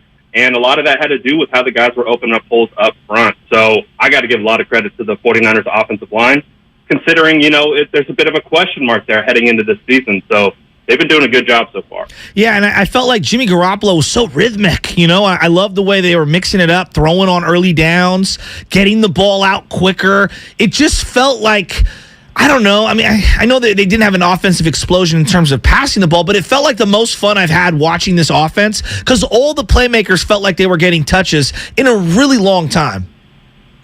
I mean, we saw Jimmy Garoppolo throwing outside the numbers. We saw him challenging defenders deep. We saw him really facilitating the football to all the different types of receivers that they have. And I think when you look at 49ers football and you see Jimmy Garoppolo playing like that, it really is kind of inspiring because we know Jimmy can show a different side to things. And to get that type of ball from Jimmy Garoppolo, where he's given Tevin Coleman one-on-one opportunities on the outside, and he's threading the football in between defenders, that's the type of football that we want to see from Jimmy Garoppolo. Yeah. He's capable, but I think what we got to see is, can he do that consistently? And if he can, San Francisco 49ers offense could be pretty fun to watch moving forward. Yeah, Brad Graham at SF Niners. Follow him on YouTube at SF Niners, Twitter at Graham_SFN. Some of the best 49ers content you'll find.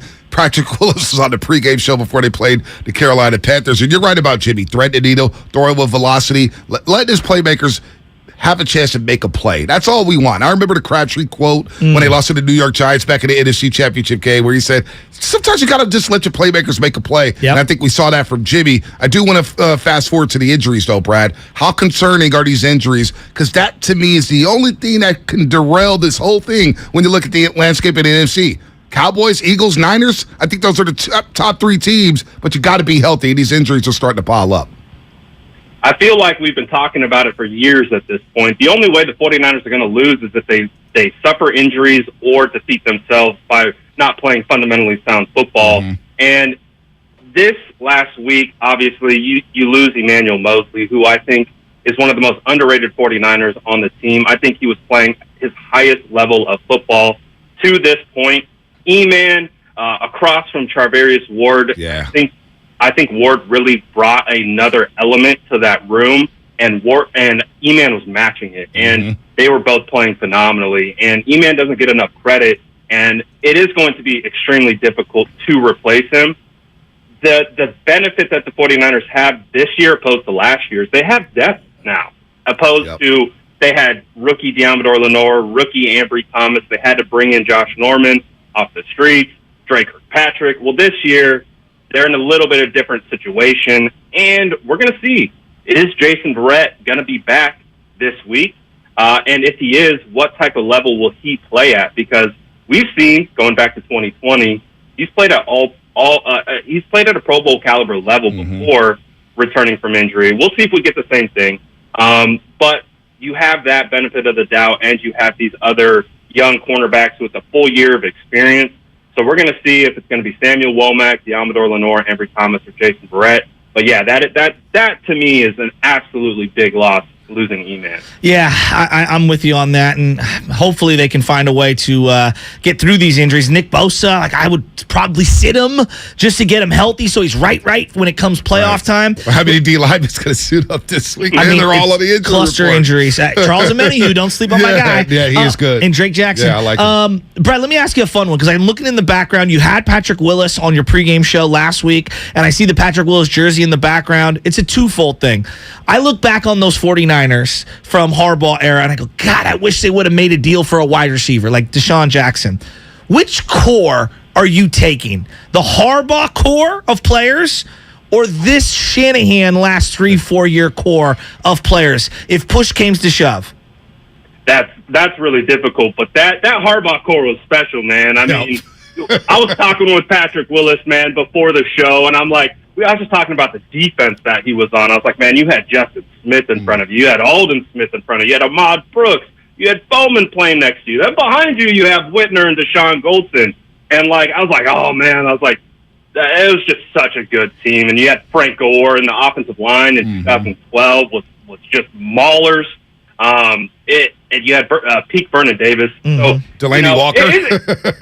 Dude, even Kendall Hunter out there, man, was making plays. My guy. I love Kendall. So, it's a great conversation. I think it actually is up for debate, but right now, my heart, man, really was solidified with those 2011, 2012 teams, man. Yeah. With how much talent they had, Vic Fangio leading the way.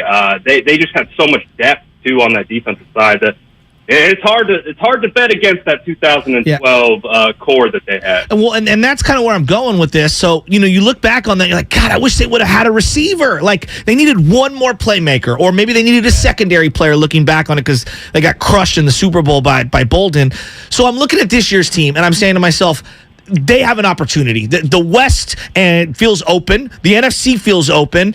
Odell Beckham's out there. You can sign him as a free agent. Christian McCaffrey's out there. I would trade draft picks to bring him in. I think he's the perfect playmaker to add to Debo and everything they got going. If you had to choose between the two, do you lean more go after a receiver or go after Christian McCaffrey? I mean, Christian McCaffrey is still an extremely electric player. I got to really, kind of watch him on tape against the 49ers this past week, and he still got it. His jump step, he just levitates through the hole. And then he just punches it through. He's a special player, and regardless of what the perception may be with the injuries, he is really phenomenal, and he's still got it. He's still got the juice. So if it came to it, if I had the choice, out of those two, I'm definitely going Christian McCaffrey, 10 out of 10 on that one. You put Christian McCaffrey running behind this offensive line, the 49ers are doing damage, man. Well, that's the thing. We're talking to Brad Graham, SF Niners. Follow him at SF Niners. You will not regret it. He has some of the best Niners content out there in the business. No joke. Seriously, I learned a lot from just watching his breakdowns on offensive line play, defensive line play, all of it. When you think about McCaffrey, because my thing was that, Joe, look, you've whiffed on third-round picks. You've whiffed on second-round picks. You've been trying to find running backs forever. You signed a running back that didn't work out in Jerick McKinnon.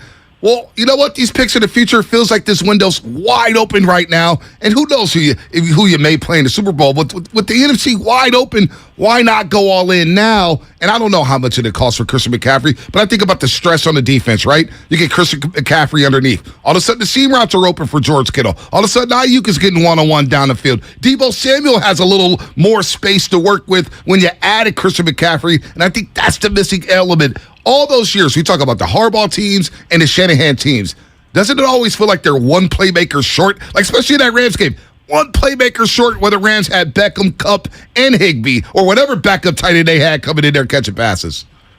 Well, the beauty of CMC is he is a wide back, so you don't need Deebo Samuel to play out of the backfield anymore. You can use him in his traditional role in the slot, wherever you want to use him, because Christian McCaffrey is a phenomenal pass catcher as well. He can run the Texas and choice routes out of the backfield. You can shift them out wide. He can do all the things as a pass catcher. You could use him the same exact way as they use Deebo Samuel, but now you got two of those types of guys on the roster. I mean, if it came down to it, and the San Francisco 49ers somehow got their hands on Christian McCaffrey, brought him back to the Bay Area, of course, the Stanford kid, reunited with Kyle Shanahan with the connections they've made with his Christian's pops and all that good stuff. It would be a lot of fun to watch. And, the 49ers, you get Elijah Mitchell, Jeff Wilson in there, even Tevin Coleman. Talk about a four-headed monster at running back. What is something we have to worry about with the Falcons this upcoming Sunday? Kyle Pitts is back in practice. We know about Drake London.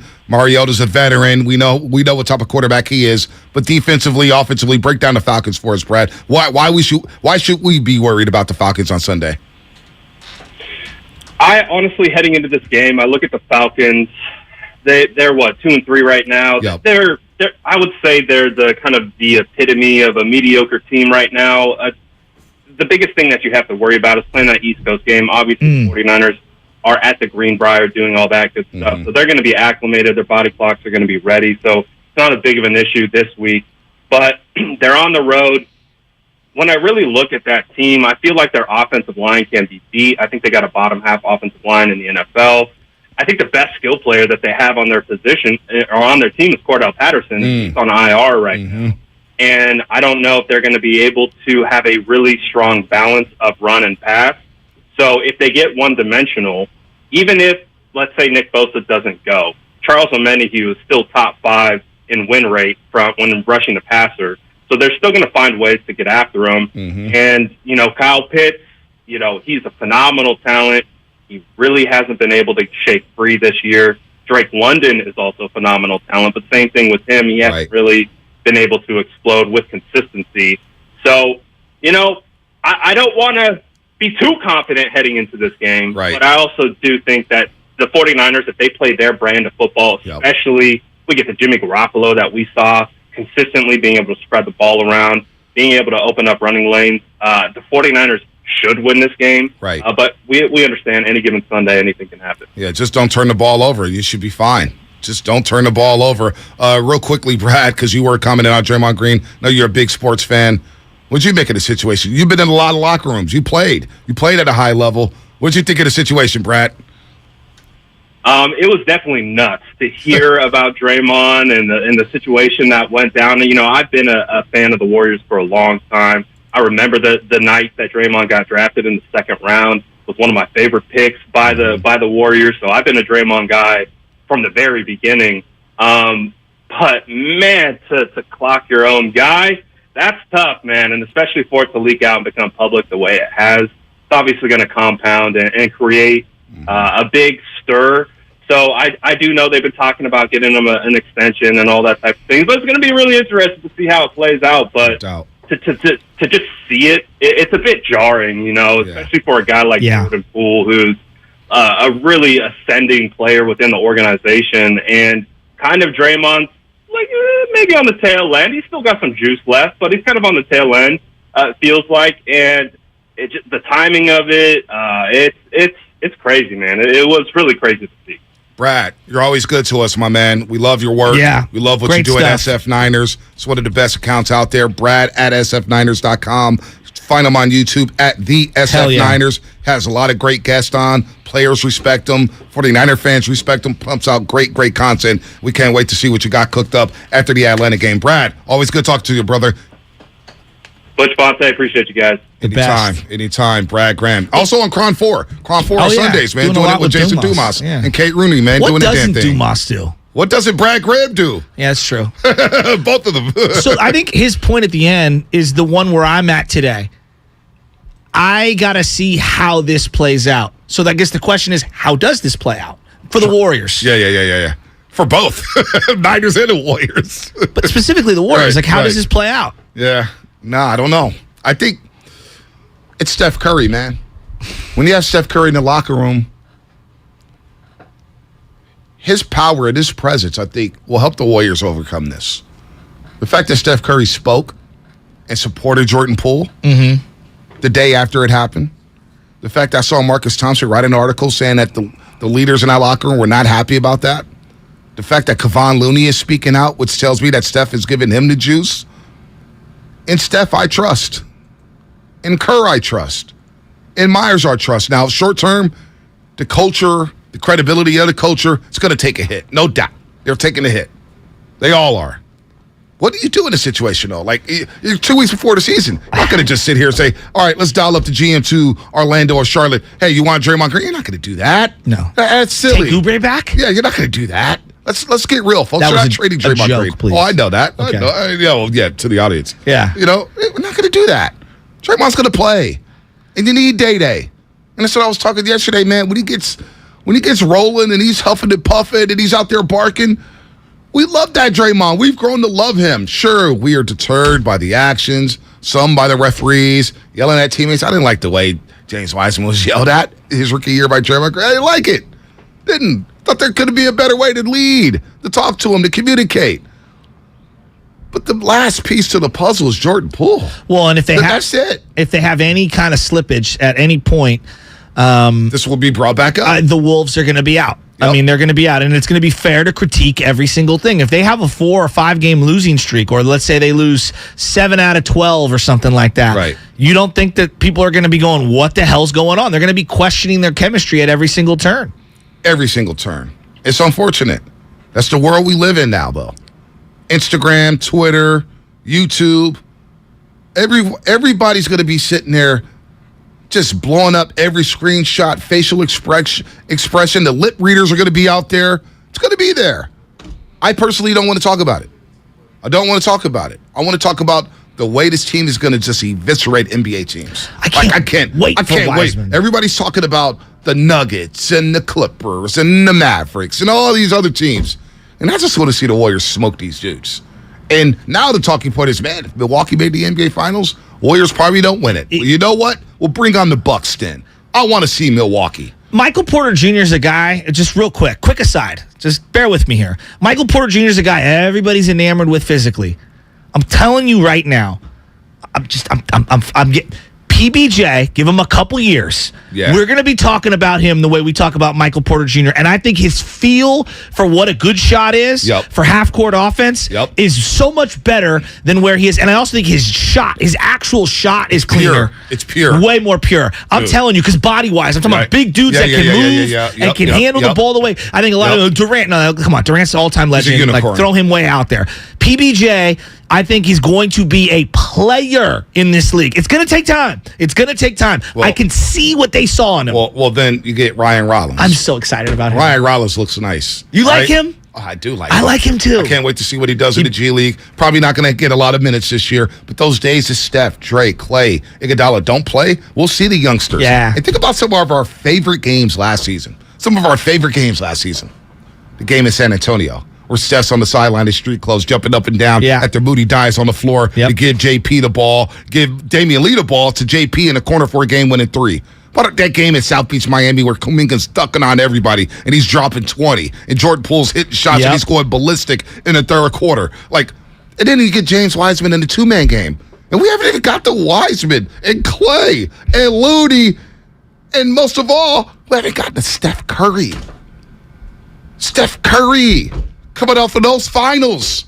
I'm excited about that. So if you think we want to talk about the punch that was heard around the world, no, we don't. I wrote down like 15 different topics as narratives for the season, right? And the number one was obviously like, can this team repeat? You know what number 2 was? What's that? What's the encore for Steph Curry? I know. Because he had one of the best years ever. And the year's still continuing. He had a down year, quote unquote. Shooting from 3-point line. But that's my point. And then he gets to the finals and he takes home the Bill Russell MVP award. Started coming off the bench in the playoffs because he hurt himself right down the stretch. And it's as if we've completely forgotten about it. And to set the tone. Think about the panic meter and what was happening up until the playoffs. He's in a video game that is a golf-related video game where he's a character. That's how incredible his year was. So then, you think about all the losses, right? We'll all miss Gary Payton II. It was cool to see Klay Thompson wear Gary Payton II button on the sideline. That was cool. GP2 will be missed. We love GP2, Young Glove. I'm worried about Klay. And I know, Joe, you're always worried. You're always worried about Klay. What's going on here? They're taking their time. Yeah, you could say that, but something's up. Let's just put it this way. I'm not red flagging it, but I'm monitoring it. All right, monitor it. All right, I'm like the Minions. I've got those little goggles. Clay's going to drop 35 in a game on Saturday night. They're going to be, oh, my God, Klay Thompson. Don't do this again. Don't do this again. Bob Myers asking me if you were okay. Well, Bob knows I ride and die.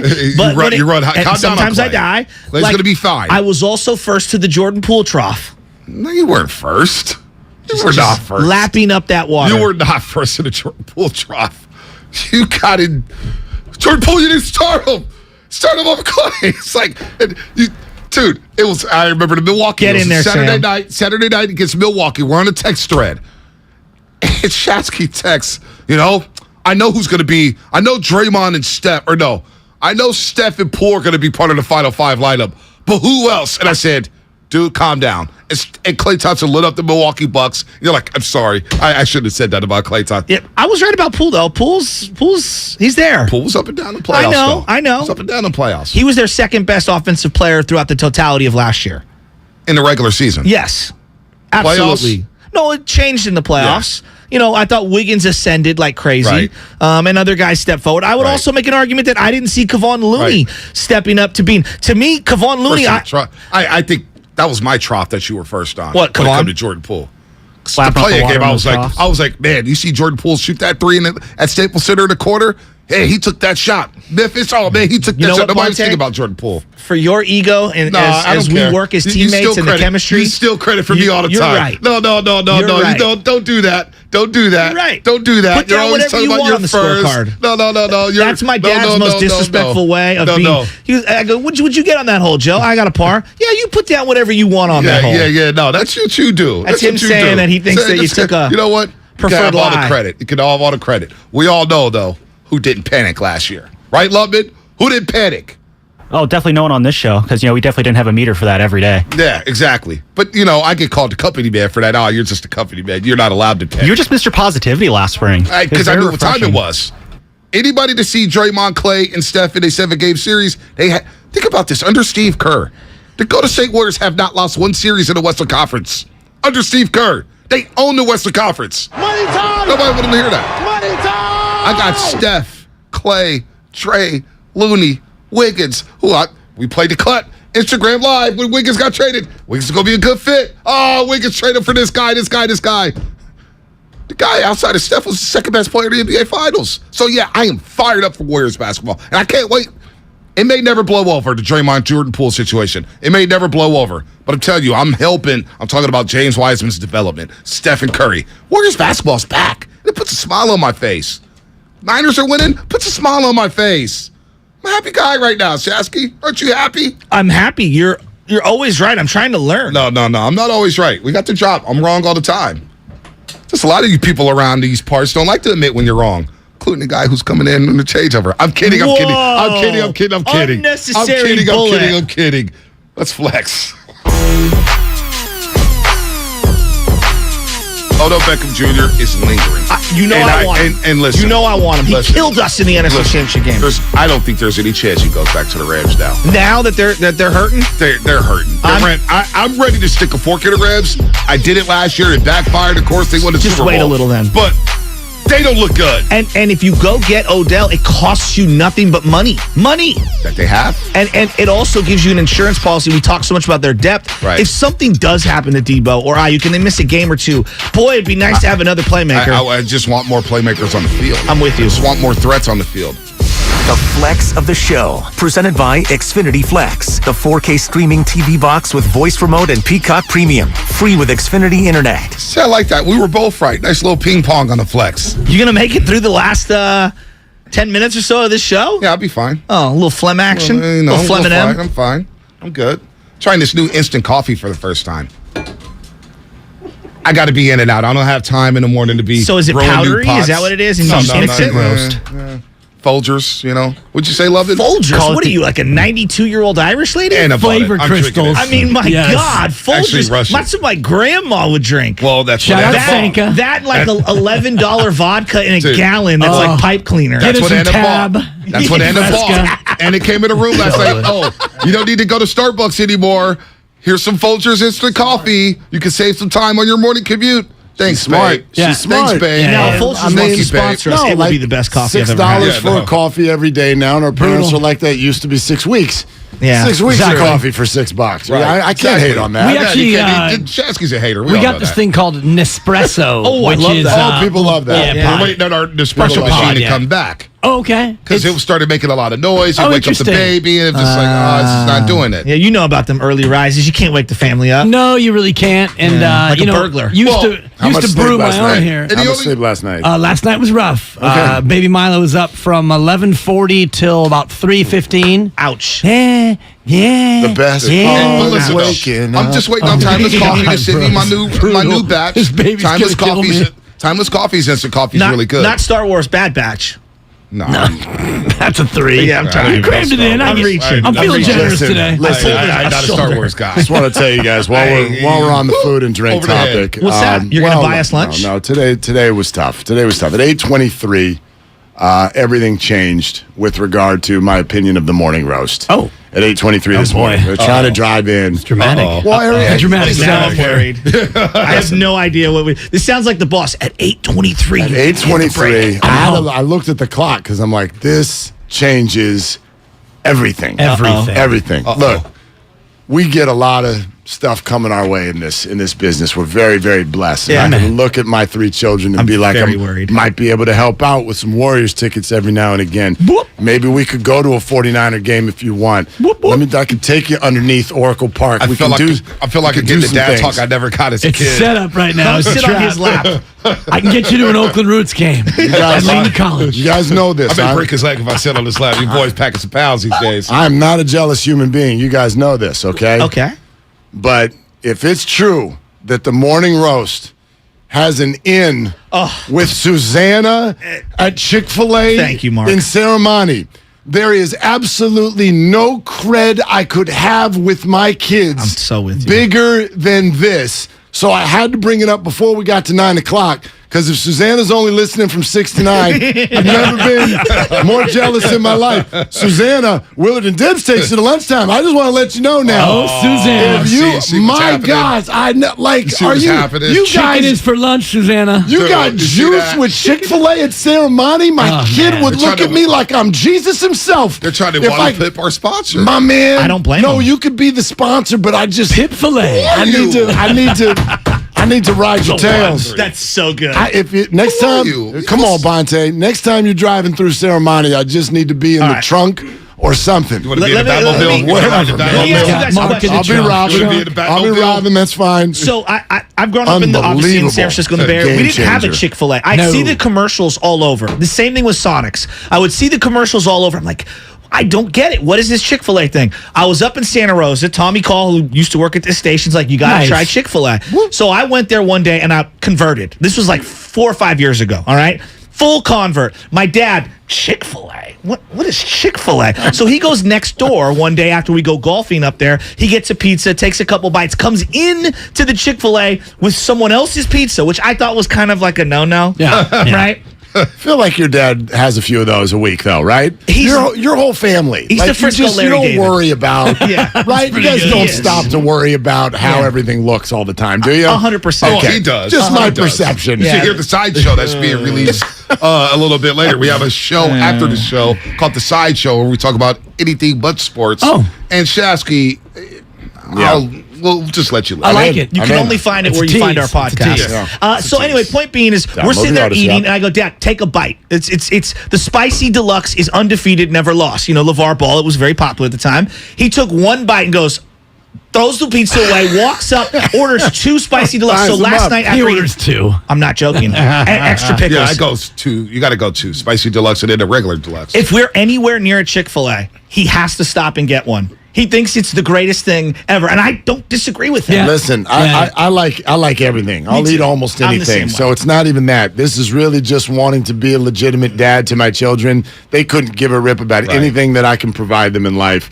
I don't even know if they care about going to college. But if I told them, hey, we got an in at the Ceremony Chick-fil-A, they'll be in the car before I'm done with the sentence. I just went there the first time because I'm in 32 years no meat, and so now I'm kind of getting back into like what's all this all about. I was in the Tucson airport. Tucson airport, about an hour and change before the flight, and you go to the food court, and it's like we got options. Yeah, and I said to my lady supper, it was lunch, by the way. It wasn't supper. Yeah, so I don't think they had a Sbarro, but Sbarro is usually one I go to. Yeah. Greasy ass. The knots. Oh my gosh. Come on, we've all eaten it. Come on. I saw the Chick-fil-A. I didn't say I didn't. Yeah. I did. So you tried it for the first time. Tried it. What'd you get? I think I got one of those various sandwiches. Yeah, I don't even know which one I got. Sandwich. Give me the chicken sandwich. Yeah, this gets really good. It's delicious. It is good. It was just a delicious chicken sandwich. And so next time I was in the airport, caught me on a Sunday. I walked up. I'm like, oh my God, Sunday. Yeah. Chick-fil-A, you got me on a Sunday. It's the worst, isn't it? Hey, by the way, hash browns are underrated too. I've never had them. Okay. That's what the meal. I've never had the breakfast there. You just get to. I always go spicy deluxe. I'm a spicy, and the waffle fries are on. You're one of those weird people that has chicken sandwiches for lunch. Yes, exactly. Yeah. And so do we, Susanna. 9 to noon. That's right. Sorry. How are you doing, Susanna? Yeah, totally. 9:03. Susanna's gone. What's your sauce? What's your sauce? Chick-fil-A sauce? Polynesian? What? I don't go sauce. No sauce? No sauce. Yeah. Wow. No sauce. On the that fries? surprises me. No sauce Gardner over here. I don't like ketchup on my fries. That's a 4. That is a 4. That's good. No ketchup on fries. Nothing. I like French fries plain. Give me the salt. Give me the grease. Yeah. That's it. No ketchup on fries. I'm the same way. No ketchup on fries. Yeah. At all? Occasionally ranch. Tater tots? Yeah. I mean, I don't eat a lot of tots, but those are my tots. And a little Napoleon Dynamite. Good. Dude, those are my tots. Ketchup occasionally, but usually I'm like Bonte. I prefer the grease and the salt. Okay. Straight to it. And nothing wrong with that. Yeah. I like the Chick-fil-A sauce with the fries. I think it's excellent. Yeah. I can't remember what sauce I went to, but I know next time I'm down at Ceremony Mall. Exactly. Tell them Bonte sent you. When I go to Dick's Sporting Goods, don't forget Dick's and Party City and Target, and we see all of you. That's right, Dave and Buster's. We love you too. All right. What are you guys getting into today? Oh, okay. First of all, Mike Silver and Rick Barry are both going to be on. Oh, Rick Barry. Well, okay. So couple things. First off, I want to address in or out of Rick the shower? Barry's right out the gate. 9:30? Right out the gate. Right out the gate. Right out the gate. Would love to get his perspective on everything we've been talking about, but I also want to say to you guys, and I know you were sort of trying to say you do not need to apologize to anybody for talking about Draymond Green. Like this whole idea of whatever happens on social media, and we've got, look, the bottom line is we in 2022 have way too much access 100% to what people are saying and thinking about our show because each one of them individually is just one person. So, of course, we're going to get 1,000 people on YouTube or Twitter or whatever. Will you guys just move on? No, because like for every person who says that, there are 1,000 who aren't moving on. And by the way, America, no, you don't want to hear about the X's and O's of the Golden State Warriors 5 days before tip-off. You don't want to hear about that. Draymond Green went off, hauled off, and punched a beloved teammate.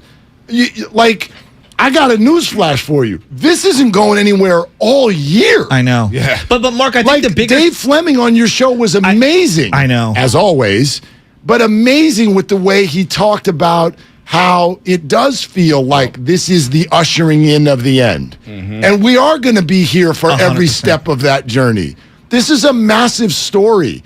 And I'm not going to take any of the media is hanging on to this. Yeah, stop it. Well, this is a massive story. Like I was telling Dibs during the last break, we act like the fans are not going to screenshot everything, blow it up and lip read. Think about the Jimmy Garoppolo lip reading game in Denver.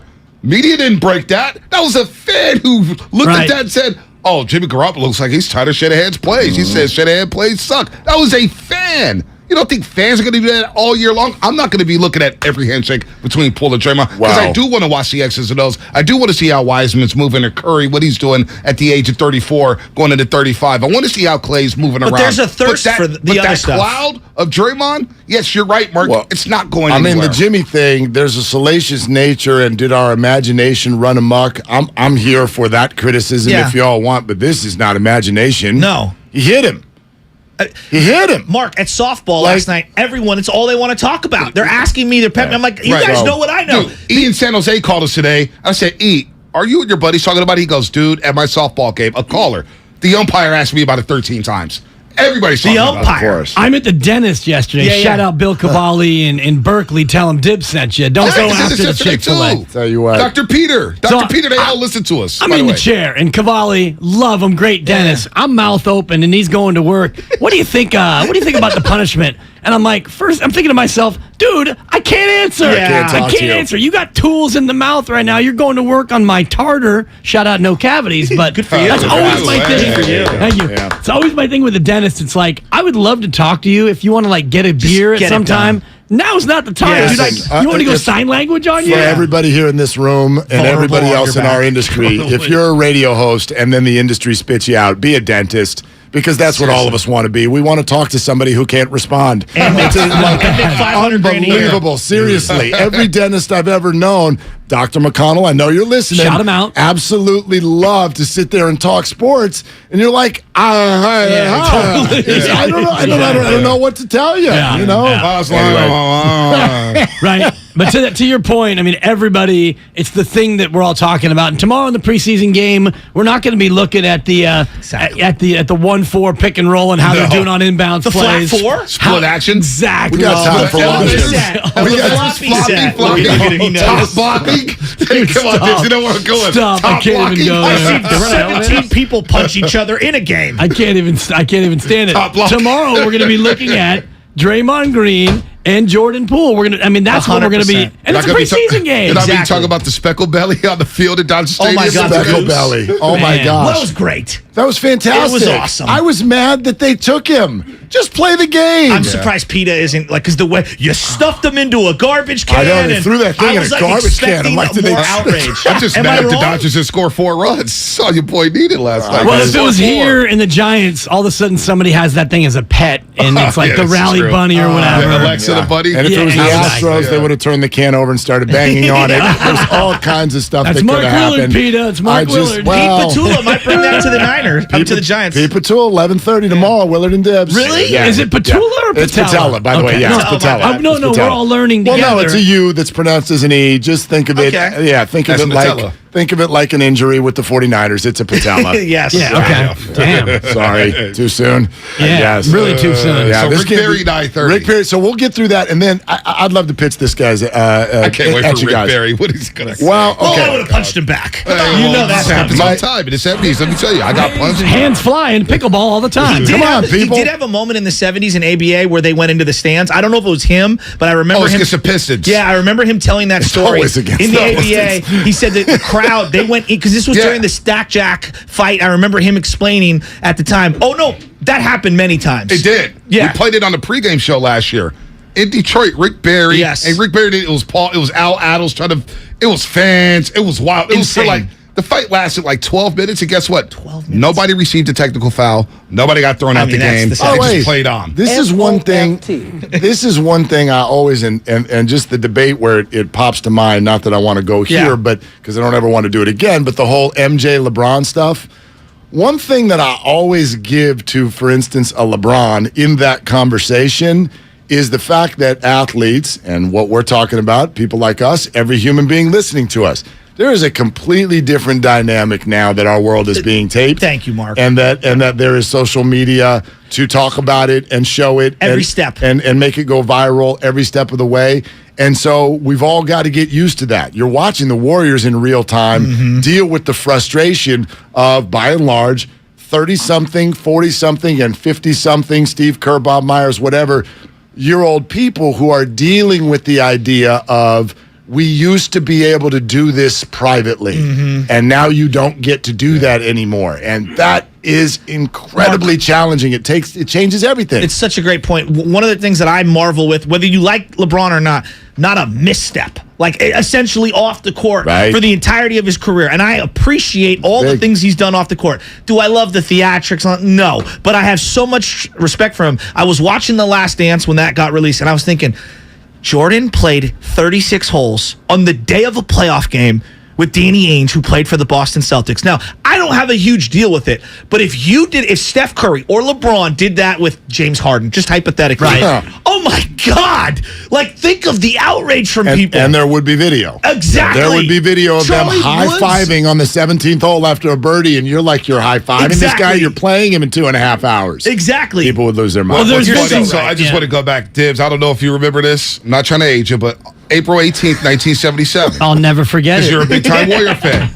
The reason why we played that cut, because I'm looking now. Sorry, I got sidetracked. Sorry, Nahigan. I know you sent an email about this the other day, but whatever. Bob Lanier passed away, and Bob Lanier was on the Pistons that day. He got into a fight with Charles Dudley of the Golden State Warriors. Rick Barry got his eyes scratched. I'm sure Rick Barry will bring that up today. Yep. April 18th, 1977. Bob Lanier fighting. If he doesn't bring it up, we will. Nobody got a technical. Nobody got kicked out the game. They played on. No, and I don't believe it was televised, and I don't think that I saw any memes on Twitter that day as I was walking home from second grade. Boy. But it was a time, and to your point, Mark, our lives, everyone's life is now being recorded. Documented. Like, if I walk from here to BART, it took BART today, shout out to Bay Bridge Backup and TSL on the rise, but between here and the Embarcadero station, how many cameras do you think capture me that's a great on my question. walk? And this is something we really learned at the Boston Marathon bombing, where they were able to trace those two scumbags all the way through their route with their backpacks. So if any of us think that everything that we're doing is not being recorded, I mean, in here, we've got Zoom cameras. Yes. We've got mounted cameras. You walk out of the building, there's cameras all over in the building, outside every building. So we all need to live our life in that same perspective. I watched the D.B. Cooper, I'm going real old school, the D.B. Cooper doc on Netflix, right? And this is a guy who hijacked a plane. I went to school with D.B. Cooper. Where the hell do you find all this time? Every time I mean, come on. Anyway, go ahead. He's got no kids. I mean, He's got no kids. Unbelievable. D.B. Cooper, it was like an hour and a half, right? D.B. Cooper. But it's like, in this day and age, as he's walking through, he would have been captured by thousands upon thousands of cameras. Someone would have had a ticket. This and the other. The way you register now in terms of getting tickets, like, just thinking about what he did and getting away with it, it could never happen today. Anything. Go to JFK being shot. Exactly. I mean, the whole thing would have been like, well, there's your guy right there. Yeah, exactly. I mean, like, all of it would have been on tape. So, but especially if you're the Golden State Warriors and you're a celebrity. And so that to just go back, and Dibs, we made this point the other day, go back to Draymond's press conference, and it is literally the one thing that I would have told him if I were his advisor. Don't do that. Don't get mad at the fact that there's video and it got out, and you said it got edited and presented a certain way, and there's no audio. You did this. And you did this, and you're Draymond Green, so you damn well know that your life is being recorded, and you can't get mad when you made decisions and you make mistakes and the world sees them, because that is a baseline for you now when you wake up and leave your house. That's a baseline. For all of us. You cannot get mad. You can't get mad because you made a mistake and other people saw it. What do you expect to practice today? He's returning to practice. Expect. And then I would tomorrow you expect brought basketball the game. cameras off. Yeah. And by the way, cameras off, right. Him getting captured on video hitting Jordan Poole is the new media. So next time we talk old media, new media, score one for the new media. You were on that, Mark. I want to ask you a question about, like, you guys were talking about everything's being documented. I had a nephew get into it with some kids at school. They created an account, and they were kind of cyberbullying this kid. And so, because we're in the media, I have some, I guess, experience on how to navigate it. And I'm curious how you guys are talking to your kids about everything you post, everything you video, everything you like, literally can affect you for the rest of your life. And I know that sounds dramatic, but he got in big trouble at school, and I don't want to give away all the details, but, like, I had to sit him down. I'm like, it's not funny. Like, you messed with this kid, and now everybody at the school knows about it because it's some fake account. And I'm thinking, like, this thing from 8th grade could, now it's not going to, hopefully, could carry on for his whole life, and he's just some kid messing up. How do you guys talk to your family about that? You've all seen The Social Dilemma, right? I mean, if you haven't, here's the only takeaway you need. You are not getting away or hiding with anything you're doing on the internet. Like if you think I'm in the privacy of my own home, and so now I get to go into darkplaces.com. Yes. And look, we're all human beings. I get it. We all know what happens right when the lights go out. But I'm like, it is all, even if you visited it for 3 seconds, it is all being recorded. It is all on your resume. And you may be fine with that. Like, again, we're all imperfect human beings. But, man, like, I actually haven't really had to go too deep into that conversation yet in my house. My 15-year-old is not really wired that way. He's kind of an introvert, although you watch because there are things that they're doing that you don't know about. Right.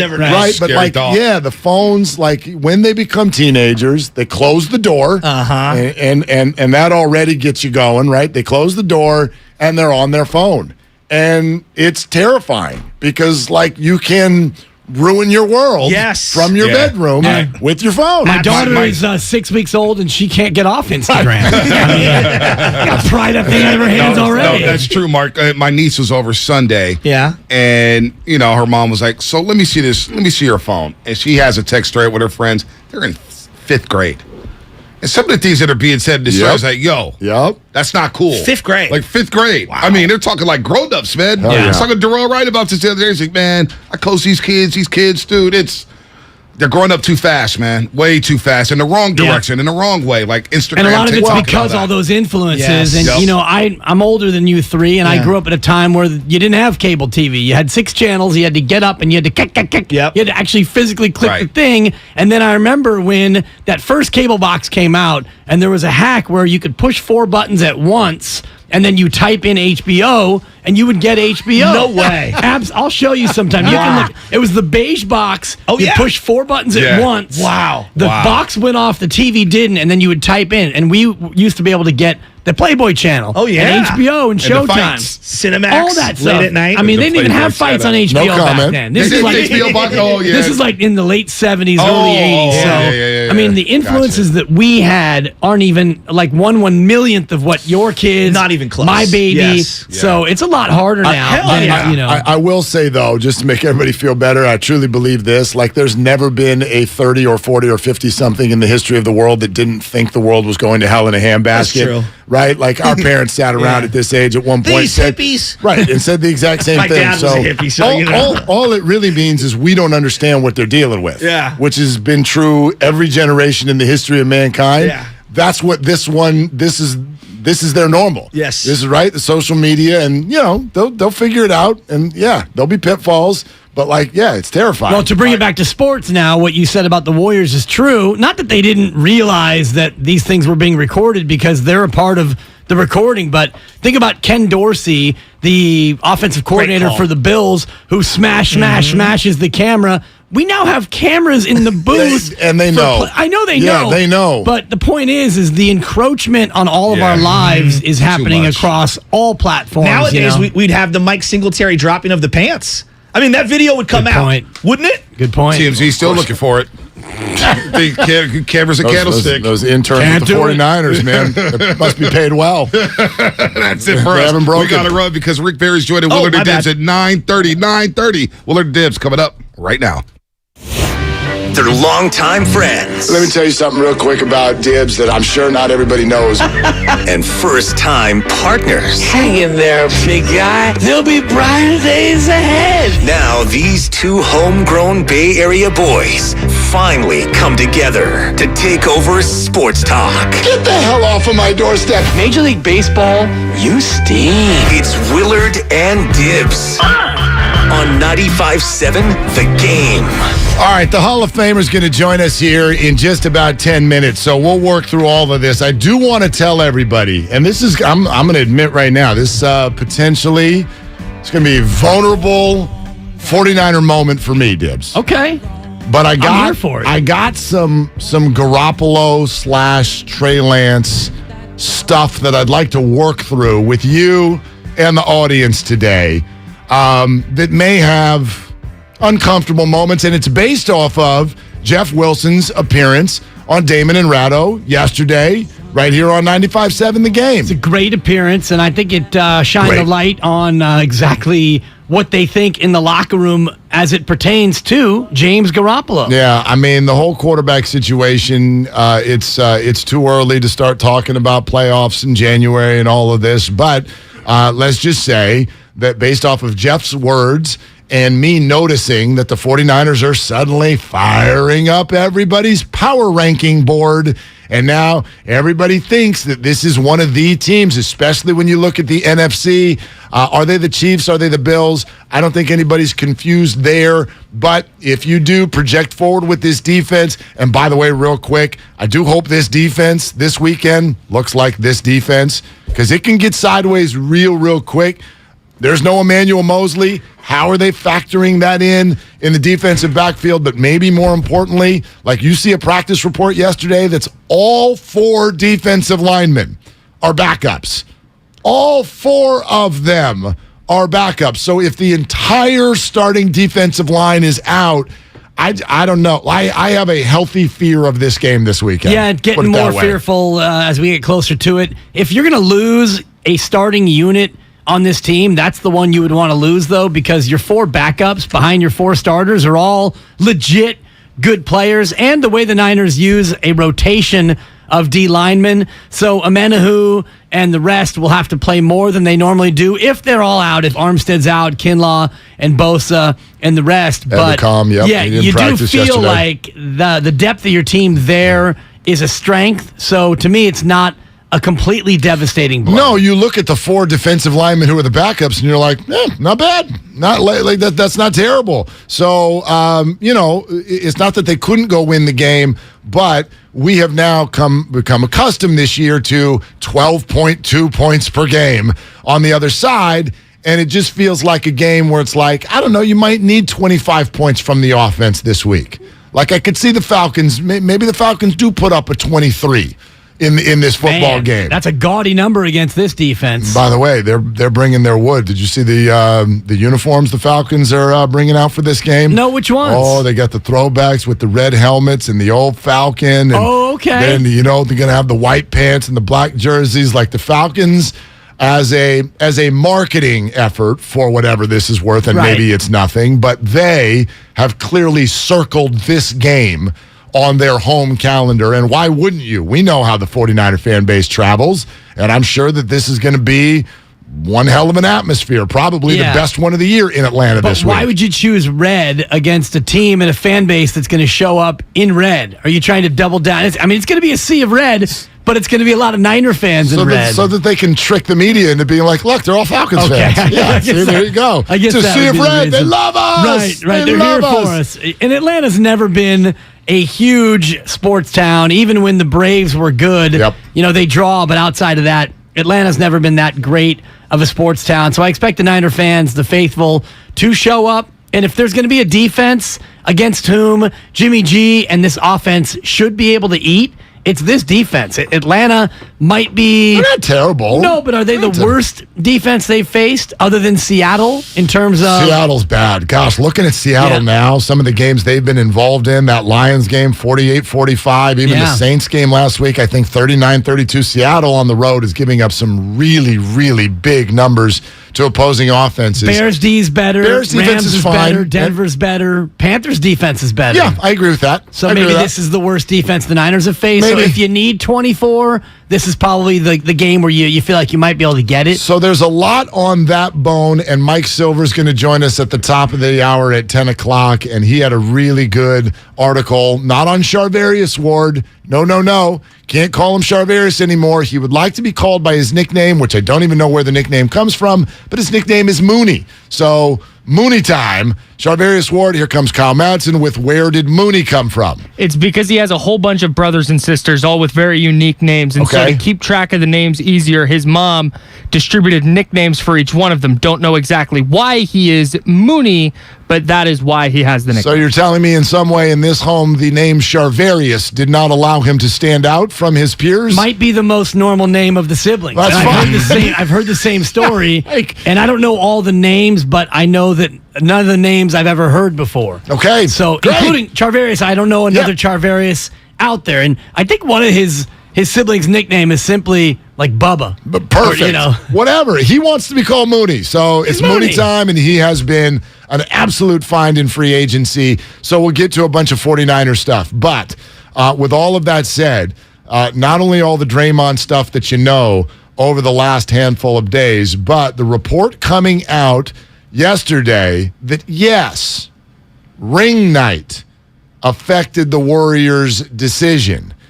In other words, yeah, he probably would have been suspended had it not meant he was going to miss ring night. So you can certainly weigh in on that. 888-957-9570, our Xfinity mobile text line. We will see your messages. And good morning to Twitch and YouTube. We appreciate you watching, and we're looking at all of your comments there as well. We'll put this to the Hall of Famer Rick Barry. Is it an overreaction? Is it an underreaction? How does the team handle it throughout the year when something like this happens? We'll talk to somebody who certainly, I'm sure, has been through some similar scenarios in Rick Barry. And we'll do that next. Good morning. It's Willard and Dibs on 95.7 The Game. The Niners look for their third straight victory. The 49ers with a big win on Monday night. They back it up with a victory in Carolina. San Francisco has got a little something going now. Falcons. Mariota, well protected. 6-1 for London. Our pregame coverage starts at 9 a.m. right here on 95.7 The Game. At Lucky California, every day is full of fresh possibilities. Try their USDA Choice Beef. It's deliciously tender and marbled for flavor. This week, Choice Beef New York Steak, bone-in, is just $5.99 per pound in the Max Pack. Lucky California. Come see what's fresh. Kirby is your driveway mechanic. They bring the shop to you with brake replacements, oil changes, washes, and so much more. Get $50 off your first oil change with code OIL50 at Kirby.com. That's CURBEE.com and use code OIL50. California, you deserve more. And with United Healthcare, you'll get more. Annual enrollment is October 15th through December 7th. So call United Healthcare today. With the United Healthcare Medicare Advantage Plan, you get more from your Medicare dollar, now including better than ever dental, vision, over-the-counter, and prescription drug coverage. Call United Healthcare at 1-888-CALL-UHC today and speak with a licensed sales agent. Benefits, features, and/or devices vary by plan and area. Limitations and exclusions apply. Have you considered walking through another door? I don't mean to pursue another opportunity, but upgrading a door in your home. Now, if you are in fact looking for another opportunity, Golden State Window and Door can provide you with plenty. You can create renewed function and design for use indoors and out. You'll find modern options like Marvin's Elevate In-Swing French Door, Barn Doors by Trustyle, or Anderson Big Doors that welcome in natural light. Golden State Window and Door features a variety of materials, sizes, and glass options. You can get inspired by the many possibilities when you visit GoldenStateLumber.com. Click on virtual tours and you'll discover beautifully planned displays of doors and windows of all kinds that will spark your imagination. Then, talk with our builder or designer to see what might be a good fit for your home. Serving the Bay Area for 3 generations. Golden State. When you succeed, we succeed. If you own a business, this has been a bumpy ride. From pandemic to inflation, I'm sure you could use a break. If your business has 5 or more employees and survived COVID, you may be eligible to receive a payroll tax refund of up to $26,000 per employee. The challenge is getting your hands on it. Hi, I'm Howard Mackler, and that's why I founded GetRefunds.com to cut through the red tape and get you the money. The team of tax attorneys we have put together are highly trained in this little-known payroll tax refund program. We do all the work, charge not a dime up front, and simply share a percentage of the cash that we get for you. Businesses of all types can qualify, including those that took PPP, nonprofits, and even those that had increases in sales. We have helped return over $1 billion to businesses, and we can help you too. Just go to GetRefunds.com, click on Qualify Me, and answer a few questions. This payroll tax refund is only available for a limited period of time. Don't lose out on up to $26,000 per employee. Go to GetRefunds.com. That's GetRefunds.com. Alice at 97.3 is celebrating the return of Alice in Winterland. Friday, December 2nd at the SAP Center in San Jose. Starring John Mayer. One Republic. See you at Alice in Winterland. Matt Nathanson. Plus more to be added. Tickets on sale now at Ticketmaster. Get everything Alice in Winterland at radioalice.com. We're on a journey to make healthcare more accessible and more equitable, to treat the most complex diseases and offer hope where often there is little, to provide better care to more people across the Bay Area. We are more than a hospital, more than a university, beyond science and technology. We are the people of UCSF. UCSF Health, redefining possible. Get a cash offer for your car, truck, or SUV today at your local Bay Area Chevy dealers. Selling has never been easier. Just bring it into a Bay Area Chevy dealer, get a free appraisal, and we'll make you a cash offer on the spot with no obligation to buy. We buy any make or model, paid off or not. Find your local Chevy dealer at BayAreaChevroletDealers.com. Traveling, volunteering, spending time with family. What's your retirement look like? With income planning from Fidelity Wealth Management, a dedicated advisor can help you grow and protect your wealth. They'll look at your full financial picture and help you create a flexible strategy that considers things like market conditions and healthcare expenses, so you can stop worrying about the future and enjoy whatever comes next. Visit fidelity.com/income planning. Investment minimums apply. Fidelity Brokerage Services, member NYSE SIPC. Kansas City Steak Company, another AmericanEagle.com success story. Started in 1932 as a family-owned butcher shop, today they're a leading distributor of superior all-American steaks delivered right to your door, ready for the grill and your taste buds. When it came to their website, an average site wouldn't do. They chose AmericanEagle.com to take their website to the next level. With a dramatic increase in competition and a softening market demand, they had two challenges: improve their brand presence and message, and produce a positive return. AmericanEagle.com got to work and executed usability studies and detailed audits of site experience, digital assets, and marketing. The result? An integrated digital marketing and customer experience plan, organic traffic increase of 20%, and a long-term roadmap for success. If you love great steaks, go to kansascitysteaks.com for website design, development, and online solutions that bring efficiency and results. Visit AmericanEagle.com. If you need a results-driven website, call the team at AmericanEagle.com at 877-WEBNOW1. That's 877-WEBNOW1.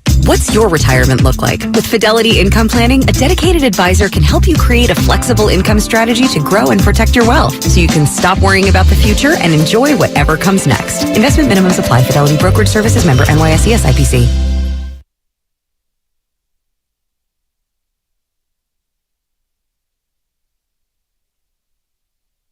Now, back to Willard and Dibs on 95.7 The Game. All right, we're efforting on the Hall of Famer. I like to be as transparent as possible.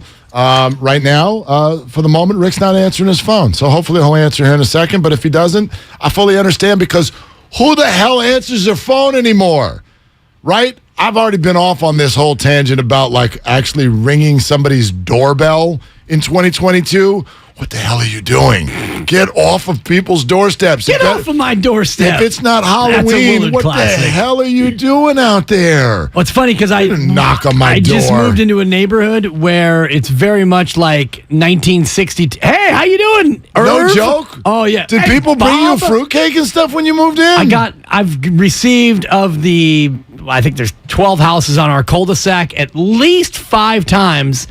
I've come out of my house and there's been something on the doorstep. Just wanted to say, welcome to the neighborhood. No. It's hilarious. It's a time machine. It's a total time machine. Yeah, no. Hey, how you doing, Jeff? Phenomenal comedy skit. If you want to go check it out on YouTube, and it's by one of my favorites, Sebastian Maniscalco, does a whole skit on what has happened to ringing of the doorbell over the last 30 years of our lives, where it used to be like moms and dads would keep they would keep pastries in the refrigerator solely for if somebody stops by. Right. And if you were in the neighborhood and you found out that you were in the neighborhood and you didn't stop by, it was like rude.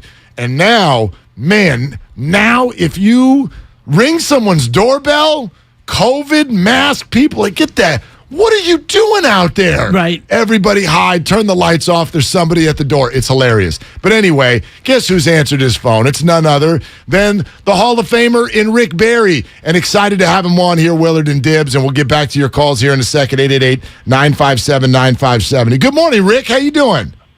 Well, if I was doing any better, I'd make it a comeback in the NBA. I tell you, we would love to see it. Although, is it your father's NBA, or maybe is it? Like, we'd love your perspective on somebody hauls off and punches somebody else in practice. Is this something that's been going on all the time and we just never knew?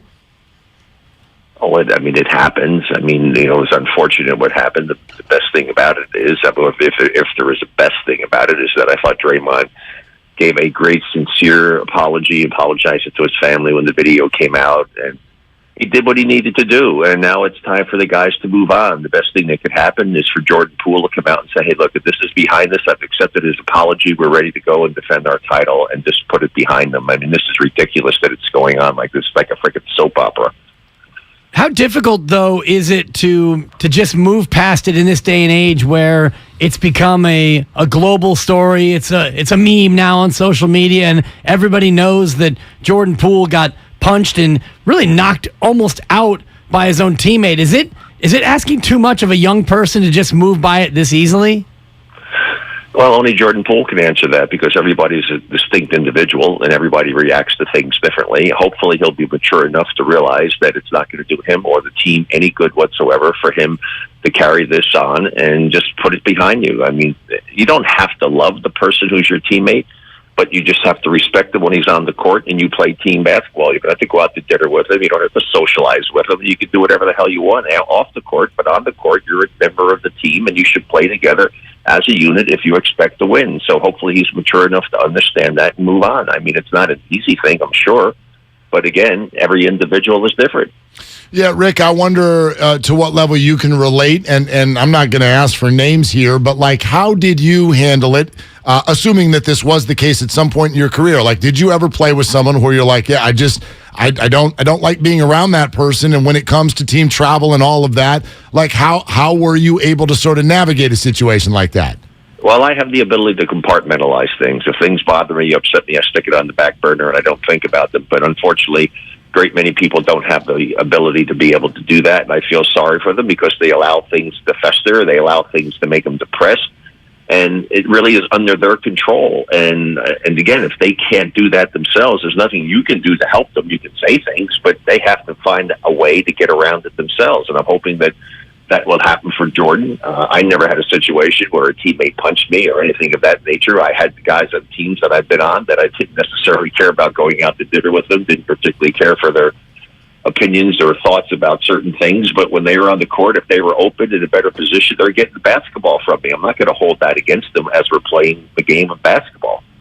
How does the organization now move forward with Draymond Green from a long-term standpoint where this incident is not one in a vacuum in terms of him stepping across the line? Do you think that the organization will be able to move forward deep into the future with Draymond Green, or is this a breaking point? Again, I can't answer that. Only Bob Myers and the team can answer that. They have to evaluate it, see where it is, but let's face the reality of it. The Golden State Warriors without Draymond Green are not going to be as good a basketball team. Rick Barry with us here, Willard and Dibs, 95.7 The Game. Rick, there's a report that came out yesterday that stated, because a lot of people thought there should have been a further punishment, or at least a public punishment and a suspension, and a story came out yesterday that there probably would have been had it not been a ring night that was coming up next Tuesday. What's your perspective on that? Even with what Draymond did, does he deserve to be there on ring night, and is it fair then to have that sort of change the way the organization would handle it? Well, I just almost want to throw up sometimes when I hear the talking heads on television trying to come up with reasons of speculation, just like the Kevin Durant situation when he wanted to get traded. You're talking about something that has no meaning whatsoever. It's all speculation. The same thing with this. Everybody can have their opinion about things. The only opinion that matters is what do the Warriors decide to do. Once the Warriors make a decision and say what they want to do, then you have a right to have an opinion about that, whether you like it or dislike it, and why you do and why you don't. But until that happens, it's just total speculation, which is a waste of my time. So I'm not going to waste my time to figure out what they're going to do. I mean, I'm thinking they're making the proverbial mountain out of a freaking molehill. Yes, this is something that happened. It's unfortunate that it happened, but it's in the past. You can't change it. What you have to do is try to take care of today and worry about tomorrow a little bit. And that's what the Warriors need to do. Move on. Move forward. They're the defending champions of the NBA, for God's sake. Something like this is going to derail that goal to try to be a repeat champion. That would be ludicrous. Well, that said, Rick, I mean, Steve Kerr said this is the biggest crisis we've ever faced as an organization. Well, of course it is, because you had one of your star players punch one of your other key players. Of course that's something that's... But is it the end of the world? No. Should it derail them? Should it cause a major problem? No. But the only people who can deal with that are the people involved. Draymond, I think, did what he needed to do. He seemed to be repentant about it and really sincere about it. Now, the best thing that could happen is for Jordan Poole to come out and say, hey, this is over. It's in the past. Let's move on. And that's the most intelligent, mature thing to do. Hopefully they'll do that. Rick, how did you come to see the video, assuming that you did see it? And what do you make of the fact that it got out in the first place? Well, whoever put it out there and everything should be penalized. That's the person that's caused more problems than anything else, putting something like that out there. Of course, they probably got paid by TMZ to be able to go ahead and give that to them. But, it's unfortunate. I mean, it was a vicious attack on him and a hard punch that he threw at him. And it's unfortunate that I don't know if anybody could have realized how blatant it was.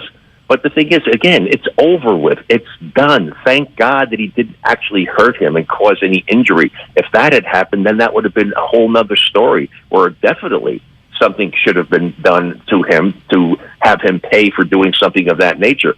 The fact that he did it, everybody loses their control and their temper every once in a while. Fortunately, nothing really dramatic happened with it as far as an injury is concerned. So, but, I hope they find out who was the person that did it. If that person is a part of the organization, they should be fired. Rick, what's the basketball analysis based on what you see? I mean, there are some changes, whether we want to call them big or small, right? Gary Payton is gone and Otto Porter is gone. There's some new free agents in that spot. James Wiseman into the fold. Like, do you, on paper at least, see the Warriors as potentially being even stronger this year? Definitely think that there should be a better basketball team. The other guys should have worked harder at their games. Kuminga and Poole should become better basketball players. Poole, I think that Wiseman looks like he's going to be a tremendous asset to help make them a better basketball team. The other people that they brought in, depending upon how well they play, that just remains to be seen. But the number one thing is how well are they going to gel together as a team to make a commitment to be one of the best defensive teams in the league. If they don't do that, they will not repeat as champions. If they do that, I think they have a great chance to do it, provided that everything stays in place as far as health goes. I mean, I never give any predictions at the beginning of the season as to who's going to finish where. There's too much that can go on. There's injuries, everything else. Let's talk about it, a week before the playoffs, and then we can actually make a real, true evaluation. Rick, you going to be there on Tuesday night? No. Okay. All right. What, are you just going to be watching from afar? Yeah, I'll be back. I'm actually off playing in the World Pickleball Senior Championships that I would do. I'm actually doing an appearance in San Diego right now, but I'm heading back to St. George, Utah. I won the men's doubles. I'm going to play mixed doubles on Friday. Then I'm heading back home, and I'll be at home. So anyway, I wish the guys all the best and everything, and they'll be getting rings that are worth more than I made in my first 2 years playing basketball. But for that. Incredible. This pickleball thing has gone crazy. It's like the biggest growing sport in the world, and LeBron and Tom Brady and Draymond himself are all getting involved. Oh, it's a great sport. These guys, when they get done playing, are going to love it. It's something they can do for a long time and not beat their bodies up. It's, again, the fastest growing sport in the U.S., close in the world now. 60 countries are playing, trying to get it in the Olympics. Fabulous, fabulous sport. I'm involved in 2 companies that are involved in the pickleball. Well, actually 3. I'm really excited about it, and hopefully I can continue to play. My goal is to be able to play pickleball when I'm 100 and be able to go fly fishing in Alaska. I love it. Are you in like an over 70, or what's the age bracket that you're playing in? I play. They have different age categories. Sometimes it's 5-year increments, 70, 74, 75, 79. But I've played in one tournament playing with people in the 50 against 50-year-olds. So, it's not so much of your age. It's just how physically capable you are to play at the level. It's your skill level that matters. I'm a 4-5, and so I have I play against the better players. Last year I played at the 5-0 with a great partner, Ted Meyer. We won the World Senior Championship, so that was pretty cool. And I just love the competition. I used to do long driving in golf, and then they got rid of all the old farts, so I had to find something else to compete. Now we've got pickleball. I love it. That's awesome. Rick, great stuff, man. Great to have you. People who love pickleball, go to pickleballconnections.com. Pickleballconnections.com. Check it out. That's really a cool thing. And then they should try out GoSleeves.com. GoSleeves.com. Put the code in. RB24 Go Sleeves. Amazing product. The running world's going nuts over this. I wear them every time I play pickleball with my bad knee, but it's a great one. GoSleeves.com, RB24, and then Medicaleaf.com and put in RB24. I'm trying to help people out there because I love it. Healthy.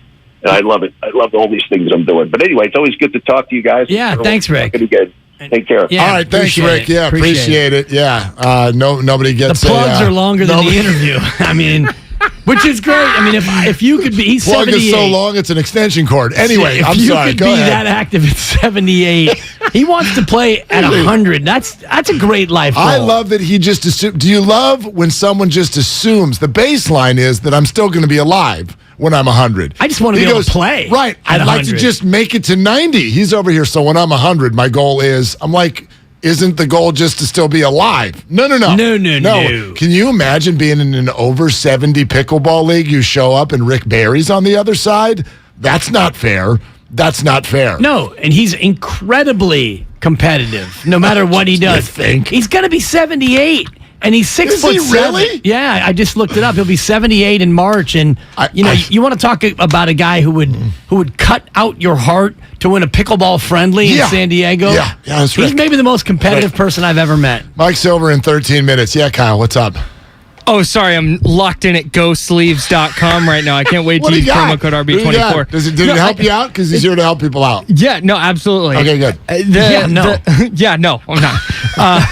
Can't wait to get this calf sleeve. It's going to help my producing. No, 78 years old, still play.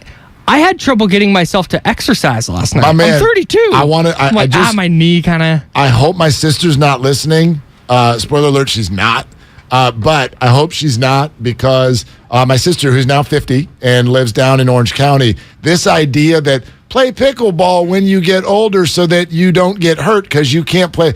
This woman broke multiple things on her hand and wrist playing pickleball. She's a teacher. Last year, they do that thing at the end of years in school where it's like, she's going to get so mad that I shared this on the air, but like, you know how the teachers have to go do something at an assembly and all the kids gather around, and they make fun of their teachers. They went and played pickleball in front of the whole school. And she did a lunge to the right and tripped. Oh, no. Broke her fall with her hands. She's still getting her hands, bones, wrist, fingers, whole thing exploded. Yeah. Not good. No. I'm like, pickleball, dangerous. It's very dangerous. And, I think I partially tore my Achilles last time I played with Clark Nelson down at the Bay Club is what it is. Oh, the down Bay there Club, in Redwood Shores. Gorgeous facility. Whoop. Down there playing pickleball. And, I think I stomped too hard on the right. Trying to avoid going to the kitchen, Mark. I just like to say, stay out of the kitchen. The kitchen. That's where my last injury came up. I was slicing salami way too aggressively. Remember that thing? I came in here with a big old cast on my head. Band-Aid. Yeah, no, listen. I like to, and maybe we should have brought this up with Doc Pandia yesterday. Real quick shout out to the 49ers. All your injuries are cool. You got them playing football. I wish at a certain point we could have injuries that happen in cool ways. Now things happen like, I was showering, or I sneezed. I was getting out of the car, right, and my back wrenched. Good Lord! Shout out to the days when injuries were cool, man. To help avoid some of those injuries, maybe you could use some K-Recover cream from GoSleeves.com. That's GoSleeves.com. That's GoSleeves.com. Mm-hmm. All right, it's Willard and Dibs. Now, here's the other side of the Rick conversation, and I just want to say, to me, this is an unfortunate reality because I know that when he says what he says about the Draymond thing, I know it speaks to a lot of you. I get it. Move on. You're making too big of a deal about it. No, we're not. For multiple reasons. Okay? Multiple reasons. I am going to forever push back on this side. The media has concocted. Okay. The media does, like literally our job. I want everybody to understand what our job is. Our job is to wake up and have our finger on the pulse. That's it. That's it. That's our job, to put our finger on your pulse. So if you think very personal. Well, you know what I mean. Yeah, I do. I come over to people's homes while you're sleeping. You don't even know. And I go and put my finger on your pulse. And I'm like, oh, my God, we're talking about Draymond today. The neck, by the way, the best place to check in. Fair point. But and never check with your thumb, because your thumb also has a pulse. You know what? You're just a fountain of information. Yeah. Really? Yeah. Your thumb has a pulse? Thumb has a pulse. You got to use the two fingers, the index. Yeah, no, I do the two-finger thing. Right. And the FU and the finger. neck, yeah. Right. And the neck. Is that the carotid artery, I think? Or, I don't know. It's the big one right in the neck. That sounds correct. Right in the neck, But I have no idea. Anyway, finger on the pulse, and this is the pulse. Absolutely. This is what so many people are thinking about and talking about. And then I'm going to extend it even further for those of you who are like, oh, gosh, no, we want to move on. Listen, Steve Bleepin Kerr sat in front of a microphone less than 48 hours ago and uttered the sentence, this is the largest crisis that we have ever had since we've been here. Now, somehow, you're going to come around the corner and go, come on, no big deal. Come move on, people. Like Rick, I don't agree with what he's saying, not because, like, conceptually or emotionally. Sure, I would love for the Warriors to succeed through this. But the idea that the world is just going to turn it off because somehow that's going to help the Warriors and move on, it's in the past. Life doesn't work that way. Life doesn't work that way. When you have a crisis in your home, okay, or with your family or with a friend or with a coworker or whatever comp you want to use here, just any crisis. Let's talk about gas prices. I mean, you got to move through it. Right. And the larger the crisis, the longer it takes to move through it. Even when there's closure, and I don't think that we've gotten to the point where there is closure in the minds of most. No, from Steve, in fact, it's funny that you use that word because Christy texted me yesterday a video of Steve Kerr's presser and goes, closure. Right, from Steve. Right. But we haven't heard from Jordan yet. Exactly. And I'm not saying we should. That's up to Jordan. But until we know Jordan's state of mind, and Rick said it, best thing would be if Jordan did. Well, but Jordan hasn't done that. Nor can we expect Jordan to do that. We don't know if Jordan wants to do that. And so here we are. And it is going to be something that we watch. And we are going to look at interactions between Jordan and Draymond, and I think that's completely fair. And Chris A. on YouTube puts it into great perspective, saying it's the repair phase. And I think he's right. Mm-hmm. And part of the repair phase is tomorrow night, preseason basketball, seeing Jordan and Draymond out there, ring night, having those two be out there together and watching the interactions and seeing Jordan Poole's nonverbal body language, letting you know that everything is okay. It's not forgotten and we're going to be boys again, but we're going to be able to work through this, play basketball together and move forward. Part of it, too, I think, is the Jordan Poole contract, and maybe if the contract extension happens and it's announced on Monday, maybe he speaks on Monday and addresses this in a way to where everything does slowly start to ebb into the background. And what you said yesterday about Draymond Green maybe taking the mic at ring night, that would be a big step toward bringing us closer to that closure point that I don't think that we're at yet. I'm just fascinated to see how the Warriors play this, because I guarantee you that right now they are talking about ways to not be booed in their own arena on ring night. They don't want that with the Lakers in town, and I don't necessarily think that's going to happen, but I'm sure they're bracing themselves for it and wanting to take steps to not have that happen. And so I really am fascinated, and this is staying in the moment and going, I'm fascinated to see what the Warriors do next. Right. Is it a Jordan Poole presser? Is it Draymond Green grabbing a mic? Is it nothing?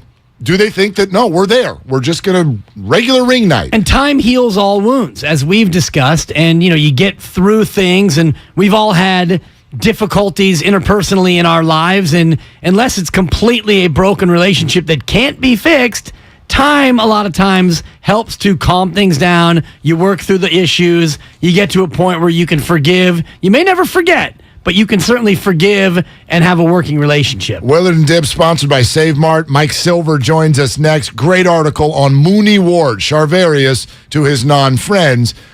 Check that out in the Chronicle. We'll talk to Mike, and then we will enter into a vulnerable moment with regard to the conversation about Jimmy Garoppolo and Trey Lance. Stay with us. Your phone calls and your interactions are absolutely welcome at 888-957-9570 on Willard and Dibs. Today, the Warriors rookies are live in studio with Damon and Ratto.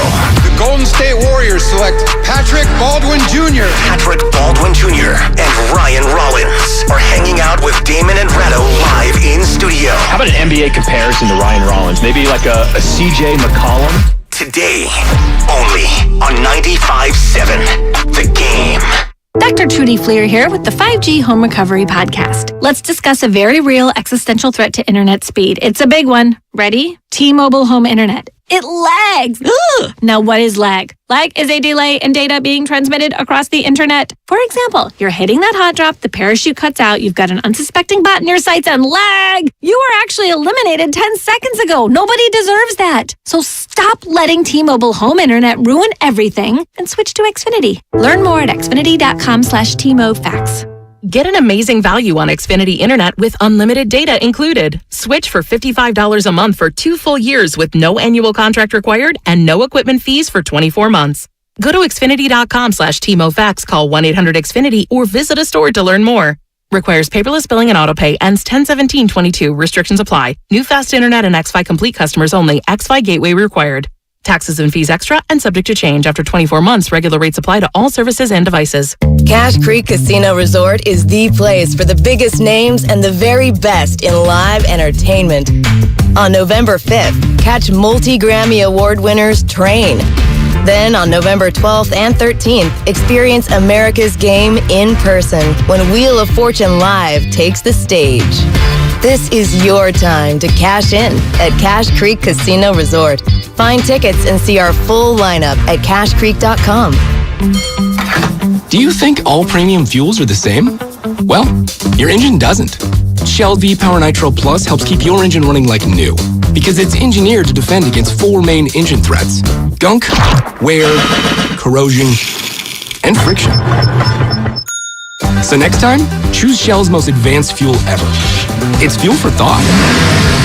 In engines that continuously use Shell V-Power Nitro Plus premium gasoline. Everything, our farm, our stand, our pop-up shop, it really all started when we discovered the benefits of local, raw honey for our family. And then we decided to turn it into a business. We were looking for something to help us get up and running. So we got the Chase Business Complete Banking Account. It's more than a bank account. It comes with Quick Accept, which lets us take card payments anytime, anywhere in the U.S. using the Chase mobile app. Plus, we get same-day deposits at no extra cost. For us, it's more than honey. It's about sharing a little sweetness with the world. Get the Chase Business Complete Banking Account with the essentials you need to help get your business going. Learn more at chase.com/business-complete-banking. Chase for business. Make more of what's yours. Quick Accept is not available in U.S. territories. Enrollment required. Usage subject to approval. Same-day deposits available for payments before 8 p.m. Eastern Time, Sunday to Friday. Fees and rates apply for checking and processing. Limitations and restrictions apply. Participants compensated. Merchant services provided by Payment Tech LLC and WePay Inc. Subsidiaries of J.P. Morgan Chase Bank and a member FDIC. Golfers, now at the Golf Mart, it's time to hit faster, longer, and straighter with Titleist. The new TSR drivers are designed to maximize distance and elevate your performance. Titleist TSR driver, pushing for perfection every day. Come into the Golf Mart for the new Titleist TSR drivers and get custom fit for free today. Can't make it in store? Visit us online at worldwidegolfshops.com. The Golf Mart, home of the 90-day satisfaction guarantee and family owned and operated since 1984. Locked On Warriors is a daily podcast covering your favorite team, the defending world champion Golden State Warriors. I'm your host, Cyrus Softs, and every Monday through Friday, Locked On Warriors brings you all of the biggest Warrior stories in around 30 minutes. We cover Stephen Curry and the dynasty that is one of the greatest teams in the history of this beautiful game. Listen to the Locked On Warriors podcast every day on the Odyssey app or wherever you get your podcasts. Hey everybody, it's Boomer Esiason here. When a part of your offense isn't firing on all cylinders, it shows. And sometimes the only solution is to replace that part with something new. It's true on a championship team, and it's also true with cars. That's why I love eBay Motors. They have all the right parts at the right prices. 122 million of them, by the way. And that way you can get the parts that you need to make your car a winner. ebaymotors.com. Let's ride. Anywhere fans go to cheer on their team, there are behind-the-scenes MVPs, ensuring everything is game day ready. We see you, Joe, fixing seats so every fan can enjoy every game. And Allie, who keeps her stadium running smoothly from the moment the first game starts to the last play of the season. At Grainger, you're our MVPs, and we're always here for you, with supplies and solutions for every industry and 24/7 customer support. Call, click Grainger.com, or just stop by. Grainger, for the ones who get it done.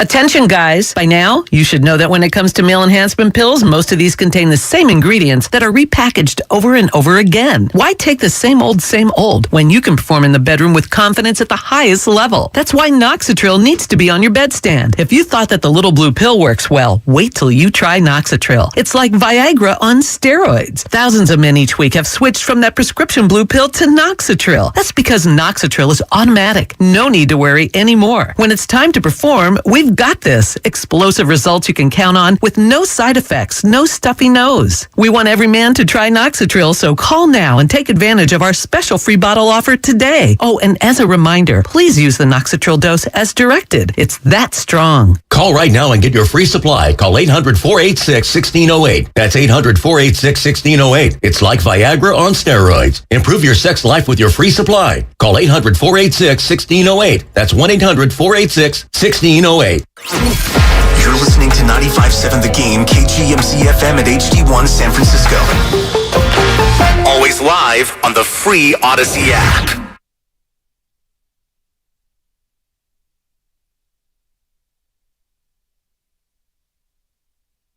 Now, back to Willard and Dibs on 95.7 The Game. All right.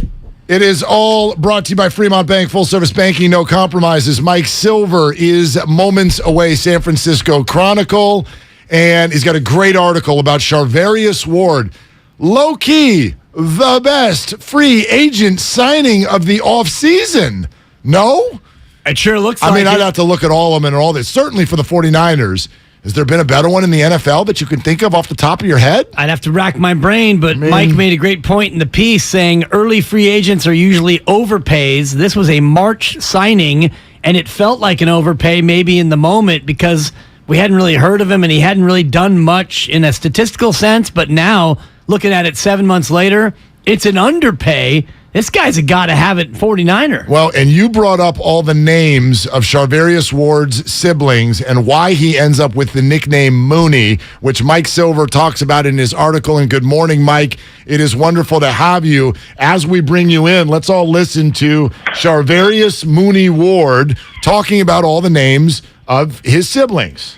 I'm Charvarius. My name is Mooney, obviously. I got a brother named Charvon. His nickname is Nook. I got a brother named Bruvarius. His nickname is Stank. A sister named Bruvandra. Her nickname is Muffin. And a sister named Cornetius, and her nickname is Tweety. And two of my two younger brothers that she adopted, one of them named Gabriel Bullock, and his nickname is DJ. He don't have a D in his first name, but we just had to give him a nickname, something simple, so we gave him DJ. And the other one is Michael Sean Bullock, and his nickname is Brubber. We just call him Brubber because he like the homie. He like everybody homie, so we call him Brubber. You got all that, Mike? There'll be a test on this in about 6 minutes. I figured out how to spell Charvarius, but Juszczyk, I still have to look up. And as good a player as Juice is, and as much as I've written about him for a decade, that one's tough. But yeah, the Ward family, they're not making it easy. No, and I love the fact that Gabriel, he was adopted. He needed a nickname, something easy, so we just gave him DJ, even though he doesn't have a D in his name. That's my favorite. Yeah, I mean, I feel like nicknames are like the only way out of it for the outsider. But Mooney is money, and I think a lot of us, when we saw that they signed him to a 3-year, $42 million deal at the start of free agency, thought it was like a lot of early in free agency deals where for some reason the guy's free. That means his team really isn't freaking out about losing him or something's happened, and you're basically overpaying to get the best guy who's actually free. But he is a much, much better player so far this year than he was those first 4 years, and he was good those first 4 years. So how does life change for him, though, with Emmanuel Mosley out? Like the defense as a whole, it feels like suddenly, Ward is now even more on an island. What is the 49ers' plan here? Yeah, I don't think it changes for him at all, and I think, they are much better equipped to survive it because of him than if it had happened a year ago. So he's still the number one guy. He's still the lockdown guy. He'll still, have less help and probably, be taking on the opponent's best. But, you're better equipped to survive that when you have that in general. Same thing with Jimmy Ward being out. They just have more, your secondary is just in a much better position. So, if Jason Verrett somehow is back and healthy and looking like Jason Verrett, that would be a huge win. That would be the easiest if that doesn't happen. And I think people who have followed his travails over the last few years would think that's a distinct possibility. They drafted Sammy Womack. He looked really good in the preseason. They've got Ambry Thomas. They've got Deontay Johnson potentially coming back from the practice squad. They've got Lamore, who's done a nice job. Lenore, excuse me. As a nickel guy. So they'll mix and match. It's not going to be as good as it would have been with Mosley, but I do think they're pretty equipped to survive it. It's a bit of a chicken and the egg question, but is the secondary playing so well because the pass rush has been great, or is the pass rush great because the secondary has been covering so well?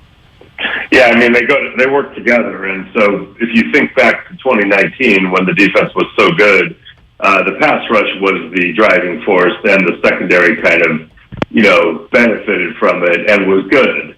But this is the first time in the Lynch-Shanahan era that I think, you could say the secondary potentially is elite as well, and obviously the linebackers are great too. But with Tayshaun Gibson's really, really been good. Hufanga's been a revelation. That's huge. Jimmy Ward, hopefully, before all is said and done, can give them some more punch. And then, you've got a real lockdown corner. And they had Richard Sherman in 2019, who's one of the greats of this era, but was, on the downside, still very, very good in 2019. But, Ward is theoretically ascending. So it's exciting. But yeah, obviously with less time to throw, then the DBs have more chances, and with better coverage, the defensive linemen have more opportunity to get to the quarterback. So it all goes hand in hand. Mike Silver joins us every Thursday here on Willard and Dibs, 95.7 The Game.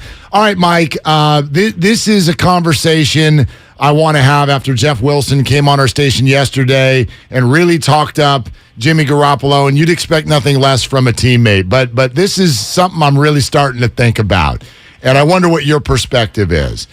Everything we know, and this is no slight on any particular player because we get the context of what's happened, but everything we now know as of today, 2022, do you believe that if we went back a year and a half, the 49ers would play their quarterback situation the same way? Well, I know that if we went back to the immediate aftermath of Super Bowl 54, they would play Tom Brady a different way. They would try very hard to sign him, and I think he would have been amenable to that, knowing what they know now about Tom Brady. So that's the first thing.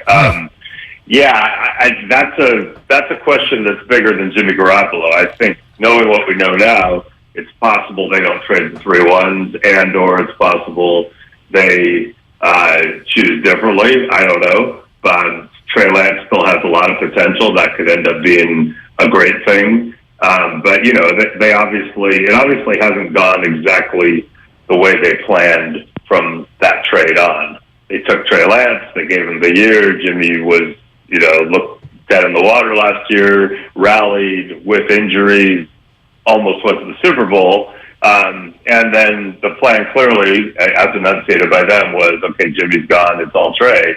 And for them to bring him back, right before the start of the season, told you that the plan had not gone exactly the way that it should. So more important, where are we now? Well, let's say let's say this year goes well but doesn't end up in a championship. I think Jimmy Garoppolo will almost certainly be gone after the season. He will have the power to control his own destiny and make the 49ers do it on his terms. I think, on both sides, barring a Super Bowl championship, in my opinion, he'll probably be gone. So you've got Trey Lance coming back from an injury. That can't be your only plan, and it won't be. They will have some other option, a veteran, somebody. They will have some other option heading into next year. And if it goes amazingly well for Jimmy Garoppolo and the Niners this year, then maybe they will want him back badly. But he will have unrestricted free agency. They will have no ability to tag him. And unlike in past years where they can poke around and then make him wait, he'll be the one who has free agency and can make them wait as their options dissipate. So it's a fascinating dynamic. Especially if he plays as well as you're describing, to where he gets into late January and February, because then his price tag would not be amenable to them signing him. Is there a comfortability, though, with Jimmy and Kyle Shanahan that maybe ultimately might sway him to stay and it might change their overall course? No, I don't think anything is swaying Jimmy to stay with the team that traded 3 ones to get his successor after trying to get Stafford and Rodgers.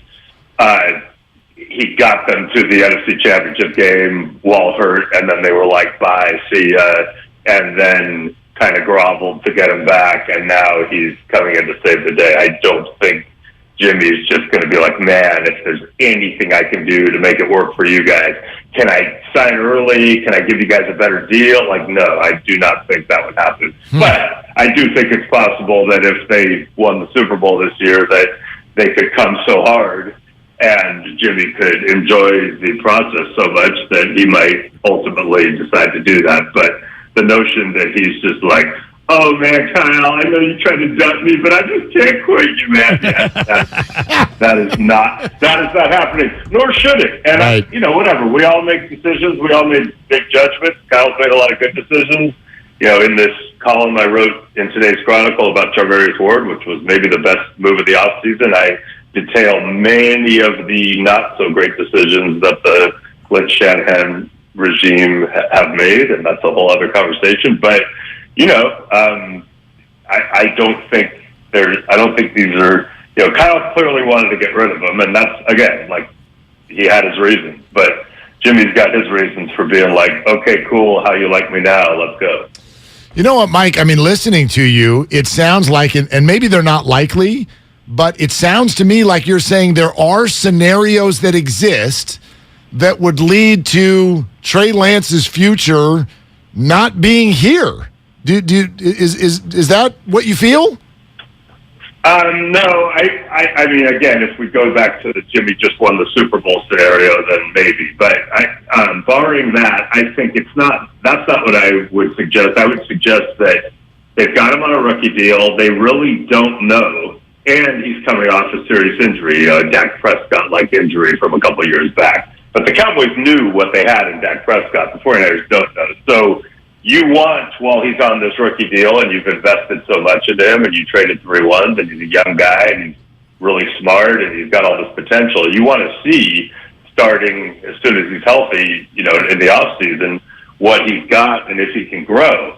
But if that's your only plan, which it was going into this season until the Jimmy Hail Mary at the end, if you go into next season and that's your only plan, then you are not doing football right. You can't count on it, both health-wise and in terms of what you've seen, which obviously is not enough, or you wouldn't have brought Jimmy back. You better have option B, whether it's a Matt Ryan type, or, by the way, maybe you love Brock Purdy enough at that point, which is going to freak people out. Quarterback competition. You've got to have a plan. You better have a plan B, especially with a veteran team built to win now that's so good. You better have a plan B, and that doesn't mean you're definitely giving up on Trey Lance, but he might have to beat out someone good. I don't know. Man. Really good stuff. Competition. Yeah, really good stuff. Mike, and the article on Charvarius Ward, I found it to be excellent. And Mooney. Mooney. So I guess that's we got to call him Mooney. Mooney time, anytime he makes a pick. That's going to be the new champ. But thanks, man. Great to talk to you always. Thanks so much for having me. Appreciate you guys. All right, there he goes. That's Mike Silver. The article in the Chronicle is worth your time. And oh, boy. No, I like the way he sets up the article, too. He's like, if you are one of these fans who is frustrated by all the bad draft picks, and he runs through all of them, and he's like, I'm here for you. But first, let's talk about this offseason signing of Mooney Ward and what it's meant and how good it was. I mean. But he kind of like, it's almost like Rabbit from 8 Mile, where it's like, let me tell you all the things about me before you get a chance to tell me about me. He lays out all the things about Kyle and John, and then he says, Mooney Ward. And there are plenty, right? Like you can be like, Solomon Thomas. It's in there. Right. Armstead over DeForest Buckner. DeForest Buckner. Right. Yeah. Reuben Foster. You're right. How could you? You're right. I actually try to have that conversation with people all the time because I don't think there's an organization in the NFL that doesn't have that list. Well, and think about baseball in terms of draft picks where if you hit 1 out of 3 or 1 out of 4, you're loving it. So I do feel like you're allowed to be a fan, but you're also being unfair. If you just want to list the draft misses, all I want from my front office, mix in a bunch of home runs with your strikeouts. Mix in a homer. Aaron Judge the other night went 0 for 3 with 3 Ks. Should we cut him? Get him out of town. He's terrible. You as a Giants fan are hoping he does that a few more times. Great, Yanks. Thank you, Bronx Bombers. Totally. Right? Like, all you got to do is mix in some home runs with your strikeouts. And the 49ers, I believe, can absolutely sit down at the table while you scream Solomon Thomas, Reuben Foster, and DeForest Buckner. Yeah. You can do that, and they can look at you, and they can go, Charvarius Ward, George Kittle, Fred Warner, Eli Mitchell, but Trey Sermon. Eli Mitchell, and Dante Pettis in the second round. We can play tit for tat if you want. I got the list up right now. You're all right. Like, there's no doubt. And I'm here for the conversation about concepts. Running backs in the second round. What's going on there? Why are you, or the third round or whatever? Like, why do you love that so much? And it seems to repeatedly not work. And it seems like you can grab Raheem Mostert off the street and do that instead. So those are all fair questions. But in the end, one of the reasons I support this group so much is because of that. All I want is hit some home runs with your strikeouts. 2017, and they have. George Kittle in the 5th, swinging a drive. He hits it high. He hits it far. It is out of here. 2018, Fred Warner in the 3rd.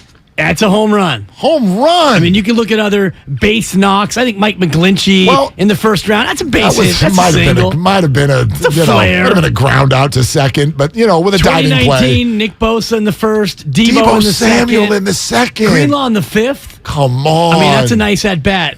Another good pull. I forgot about Trey. 2020, Ayuk in the 1st. That's a ground rule double. You'd like to think that.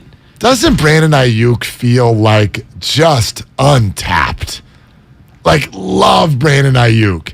And I don't know if he can ever do, I don't know if he can do with this team what he could do if he were a Bill or a Chief. I don't know. But it feels to me like Brandon Ayuk is just a phenomenal wide receiver. And it feels to me like he's the one looking at this situation with Jimmy and not Trey, thinking, man, Trey, if only you would be healthy, my year would be different, because Jimmy doesn't have any real connection. He doesn't have any chemistry with Ayuk that I've seen at the same level that Trey was, because he and Trey did all of their offseason work while Debo was scrubbing his social media account. But I feel like that's what we know about their connection was the offseason. Right. We didn't get, you got the rainy game in Chicago, and then you got a quarter monsoon against thank you. I undersold it. And I was standing it, still drying out. Unbelievable. Still feels like I took a shower.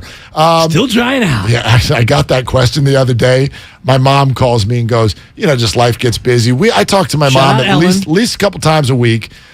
She might dispute that. But anyway, I call, And she goes, I still haven't heard about your trip to Chicago.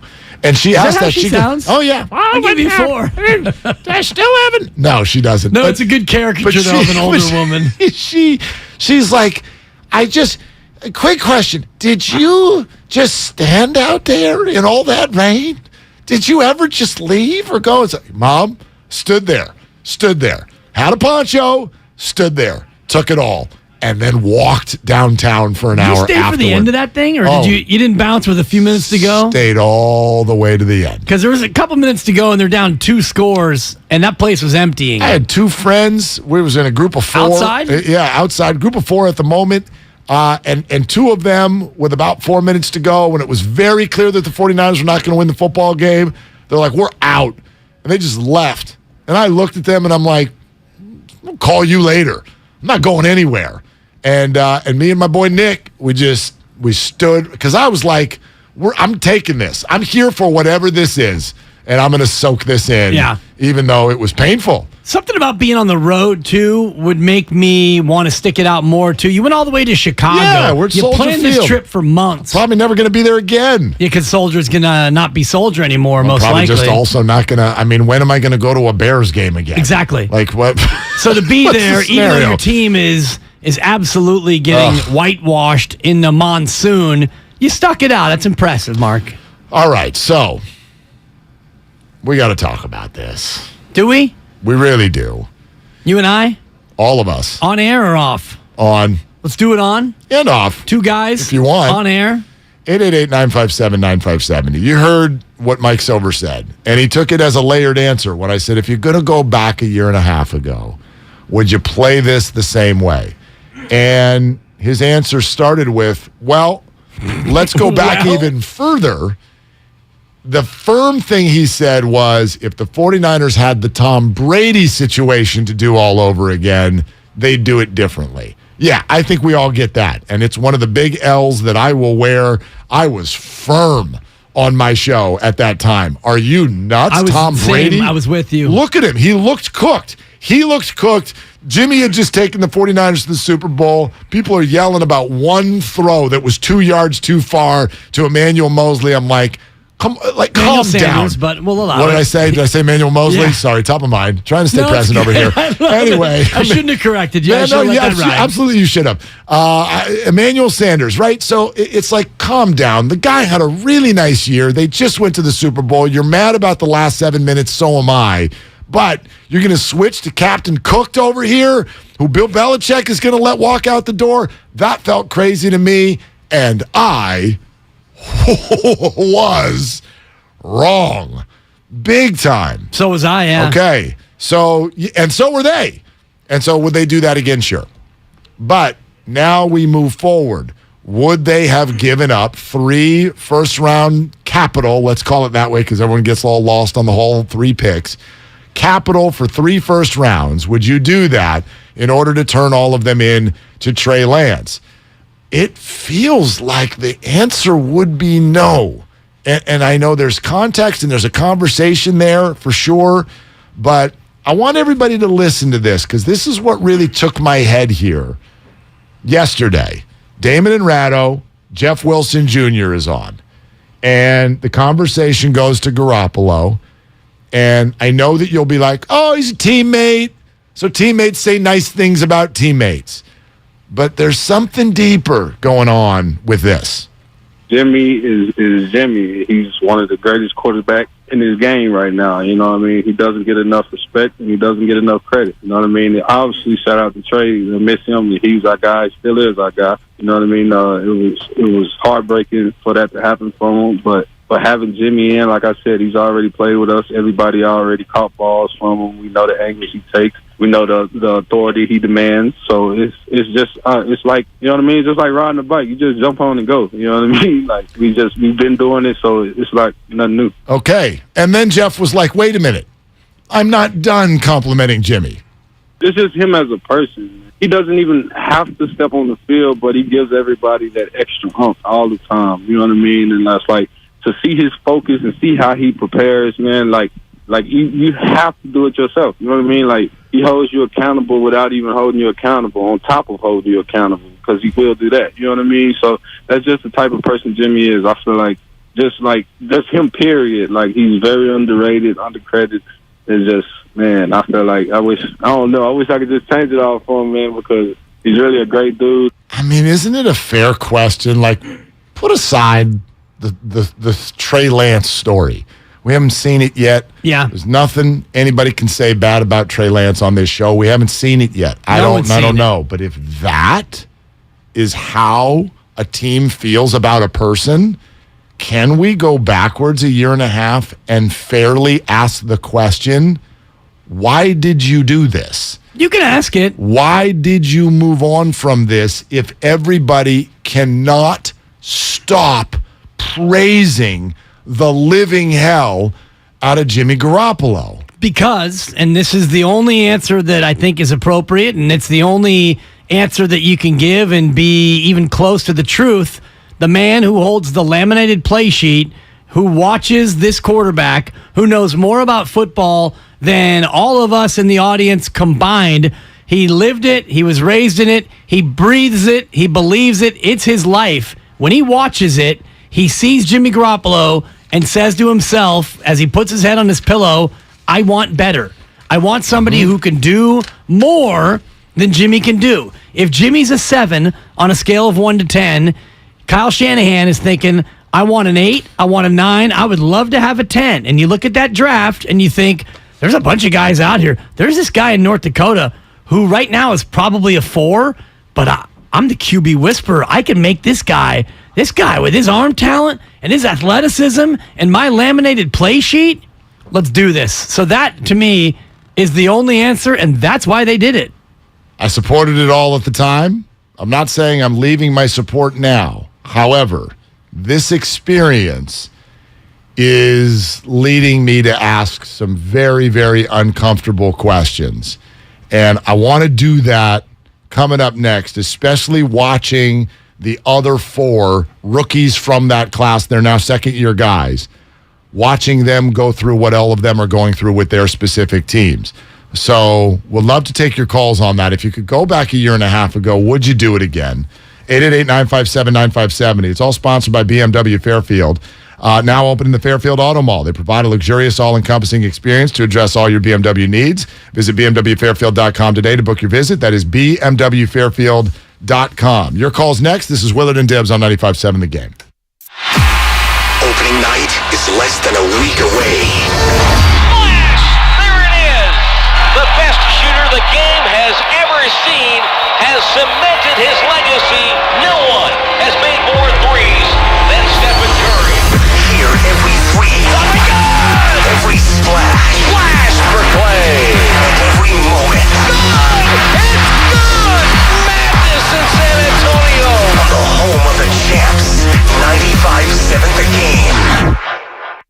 It's easy to think all money managers are pretty much the same, but at Fisher Investments, we're clearly different. Different? How? You sell high commission investment products, right? No, Fisher Investments doesn't sell any commission-based investment products. Well, you must earn commissions on trades. Nope, never at Fisher. We're a fiduciary, obligated to act in our client's best interest. It's the highest standard of care for a financial advisor. How do you know what's in their best interest? We get to know our clients and then tailor a portfolio based on their goals and needs. But you probably sneak in some hidden and layered fees. No, we have one transparent management fee structured so we do better when our clients do better. Wow, you really do look out for your clients. That's because our top priority is helping them achieve a comfortable retirement. It might be why most of our clients come from other money managers. Visit FisherInvestments.com to find out why investors like you switch to us. Fisher Investments. Clearly different money management. Investments and securities involve the risk of loss. Gorgeous gaming, stunning streams, unbelievable bandwidth. It's another Lifestyles of Gagillionaires. Meet the AT&T Fiber customers winning at life with hyper gig speeds. Meet Gagillionaire Terry. While his love of streaming horror movies has him constantly on the edge of his seat, his internet bill won't give him a scare. Oh, don't go in there. I'm telling you. Because since Terry upgraded to AT&T Fiber with hyper gig speeds, he doesn't worry about data caps or equipment fees. Come on, man. The door's open for a reason. And best yet, he also doesn't stress about a price increase at 12 months, because with the amazing Gagillionaire lifestyle comes an exquisite sense of tranquility. Most of the time. Live like a Gagillionaire. Get straightforward pricing with AT&T Fiber. Internet that upgrades everything. No data caps, no equipment fees, and no price increase at 12 months. Limited availability in select areas. Visit att.com/hypergig for details.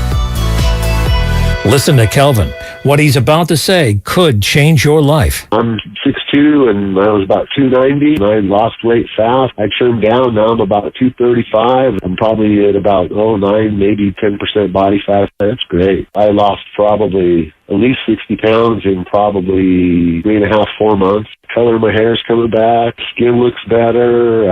Obviously gaining muscle. My muscle mass is coming back. Thank you for providing an awesome product. Somebody who actually has and does what they say they will. That's awesome. That's great, Kelvin. Losing that belly fat in less than 4 months is outstanding. Since 2004, Andro 400 has been changing men's lives, like Kelvin, and can help you lose belly fat, gain energy, and improve your lifestyle. We guarantee it. Go to andro400.com for more true testimonials, before and after photos, and special discounts. Only available on andro400.com. andro400.com. At Harris Ranch, we do beef, just like we've done for over 50 years.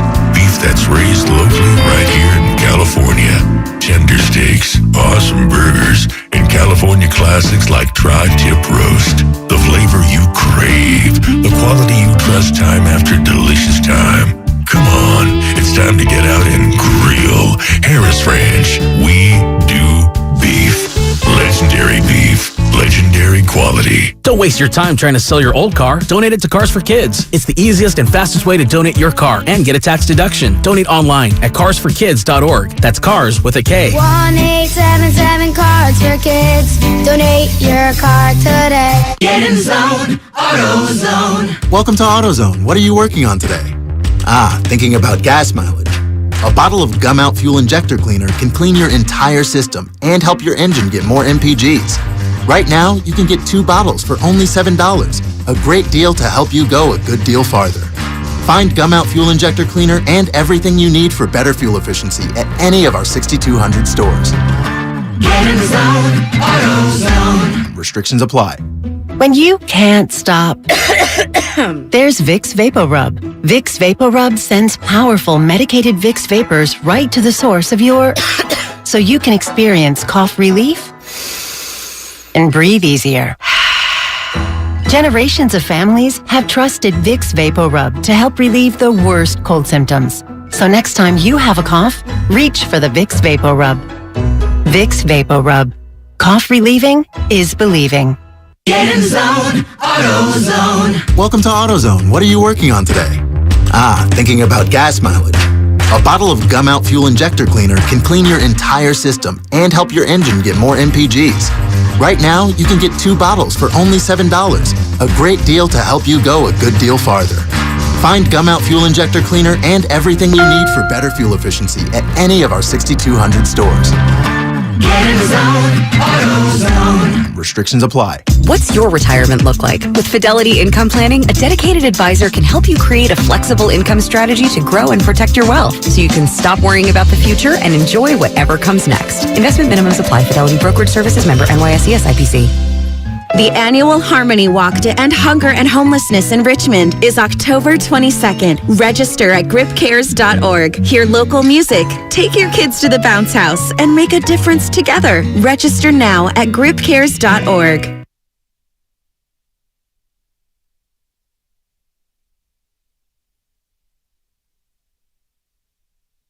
Now, back to Willard and Dibs on 95.7 The Game. And it's all sponsored by Innova International. Glad you're with us today. Dave Fleming was on the Morning Roast and was fantastic on a couple of different fronts, and we're going to get you that here coming up in a little bit. Wait till you hear what he said about Buster Posey. Stunning. Wait. Absolutely shocking. Like, what the hell you just said to me? I just got out of the shower. Dave, what the hell did you just say to me? I'm not like I'm in a vulnerable position here. I've not gotten dressed yet. What did you just say to me? I was driving to BART through Oakland, and you check those overhead signs, and it's usually my determinant. Do I drive to the city, or do I get off the freeway and take BART. And the overhead sign said, I was in, I guess, right out of the tube, out of the tunnel, SF downtown, 62 minutes. We're taking BART. And we out. And we're on BART. So I heard the same interview, and it's like, part of me was like, Flem, I guess I'll hear Fleming, because I love Dave Fleming. And it's like, man, I was so locked in on his Posey takes, playoff baseball. Draymond takes. I mean, good Lord. Right? Dave Fleming, for somebody who's he's got to still only be 25 years old. Totally, right. In no, my he's mind, 26 birthdays next week. Exactly. Yeah, no, he's so good. So But anyway. he's one of those guys who, in my mind, he is still that 25-year-old fresh face. Always will be. Right? Yeah, part of it is because he doesn't age. That's so that crazy. makes it very easy for us to think about him that way. But anyway, so here's I guess, the uncomfortable question. It's not as simple as to just say, hey, if you're the 49ers, would you go back to last February, 2021? Would you still do the deal? Here's why I'm asking, and we just heard from Jeff Wilson, who was on Damon and Ratto yesterday, and just could not stop praising Jimmy Garoppolo. And as I watch him play, here's what's going through my mind. I get it. It was just 2.5 weeks ago that he ran out of the back of the end zone. Okay? So this is not going to turn into your father's Jimmy Garoppolo conversation. Yes. I'm not here to argue with you. And when I say you, I'm talking about anybody. Oh, we can argue. I'm not here to argue about whether or not Jimmy's good, great, kind of good, bad, stinks, garbage. The 15th ranked. Okay, we've done this a billion times. Here's where I'm at. I watch even Trevor Lawrence, who was the generational first pick in the draft, and he looks good. He looks like he might be something really good. He looks like the best of the bunch. And by the way, 6 quarterbacks, so you got to always throw Davis Mills in there. Who's he's got a he's gig. A starter. Yeah, he's got a gig, and he's fine. He's better than the Bears Justin Fields. Yeah. Bill Belichick has been given 3 opportunities this week publicly to say, when Mac Jones is healthy, is he your quarterback? We're on to Cincinnati. Who are they playing us? We're on to Cleveland. We're on to Zippy. I'm going back to Cleveland. Zeppy. Yeah, Zappos. Whatever the heck his name is. Zell. I mean, remember how Bill Belichick found his last quarterback? Drew Bledsoe got hurt, and they found his last quarterback. Man, did he get hurt. Right. So I don't know about Mac Jones. I will tell you, I feel like I know about Justin Fields. Ugh. I don't like the way that looks at all. The Jets suddenly look like the flavor of the week. Robert Saleh's got a little something going there that's different. They're 3-2, but is that based on Zach Wilson? I don't know. I guess the whole thing is, that's my point. All 6 of them are still ... question marks.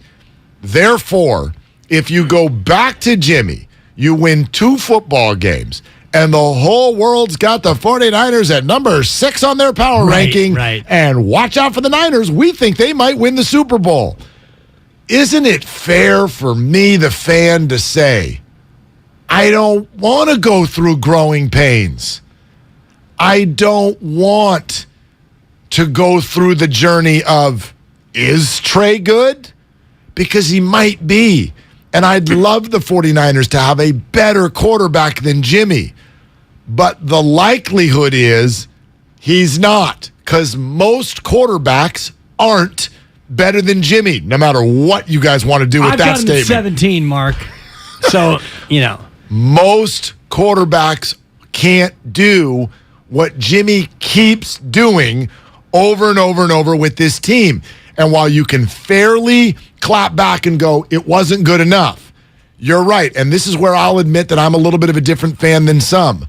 I want to be in the mix every year. And if you fall short, even most of the time, I'm mostly going to be okay with that, because you can be in the mix every year. And I do think you're going to break through at least once or twice in a 9-year period or whatever. But they would have been in the mix if Trey was healthy this year. At least that's what Vegas is telling you, because the over-under on the win total was 10. Right, but that's also a complete guess. And we also know that the odds got better for the 49ers when Trey left and Jimmy came in. So I've reached a point where, and this is a classic American, or I guess just human story, You're in a situation, the grass looks greener on the other side. In a very rare circumstance that the 49ers have created, we got a chance to dip our toe in the water on the other side and then come back. And I got to admit something, which is that coming back felt better than the dipping of the toe in the water on the other side, because that other side got real scary real fast, because it felt like a let's go through the growing pain situation with a young quarterback. Why should you do that with an elite defense? Yeah, I don't. Why? I think that you're overstating the growing that needed to take place with Trey Lance. We didn't see it. It was only 5 quarters. 4 quarters in a monsoon, 1 quarter where he gets hurt. So I know what you're saying in terms of the way his trajectory was looking. This year was going to be about winning with Trey Lance, but not giving Trey Lance the full complement of his abilities just yet. Kyle Shanahan was trying to thread that needle of, we're still going to be in the mix, which is what, by the way, they want to be in the mix every year too. But the reason why they moved off of Jimmy Garoppolo is because they thought they could get a quarterback who would not only be able to keep them in the mix, but help them win the mix when things got serious in late January and in February. And so far with Jimmy Garoppolo, Super Bowl loss, he wasn't good enough. They weren't good enough. NFC Championship game, he wasn't good enough. They weren't good enough. All facts. Which is why Kyle Shanahan and John Lynch and company wanted to make this move. They want to be in the mix every year too. They don't want to tank for 3 years and then be good in 2026. I get the financial aspects of this as well. I know that the extensions are sitting there for George and for Fred and for Debo, and I understand all of those aspects, and it's why, by the way, I supported it then, and I'm not sitting here right now telling you that I don't support the effort on Trey Lance too. What I'm telling you is, just as a human and a football fan, right, when I watch all of the 2021 draft quarterbacks, this isn't even about Trey, it's about all of them. When I watch them go through the maturation process, as a fan, I'm like, I don't want to do that. But those teams are all doing that because they didn't have a choice. Right. The 49ers did. Well, and they made the choice. They do to have go a choice. Through it.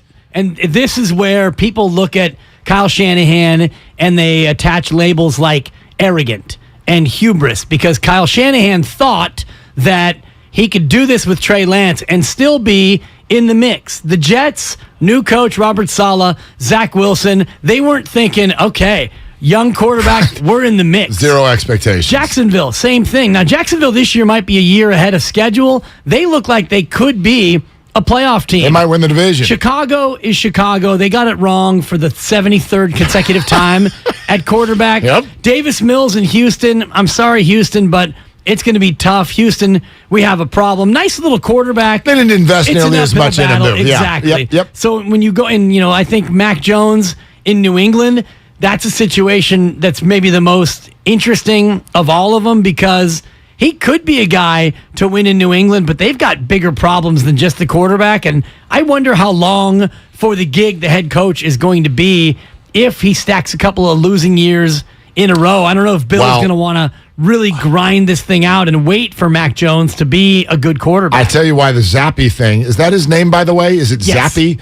The Zappy thing is bad for Mac Jones for more reasons than the obvious. The Zappy thing is bad for Mac Jones because what have we always said about Mac Jones? You're like, well, this is nothing spectacular, but he's got this thing around him called the New England Patriots under Bill Belichick, and that's supportive and healthy, and so Mac doesn't need to be a star. Mac can be like, I don't know, Jimmy Garoppolo, Right, and nice. they can go Manager. right, they can go win, and that's good enough. But then your third stringer comes in, and you look exactly the same, and you actually won a football game last week, and you damn near won a game at Lambeau Field where Zappy was thrown in without any reps. In fact, he was the backup in that game, and he got thrown in, and he almost won a football game at Lambeau Field against the Green Bay Packers and almost ruined my survivor pool. And all of a sudden you go, oh, Mac Jones out of the first round and Zappy off the street are the exact same, which tells me that it is the surroundings. It is the New England Patriots.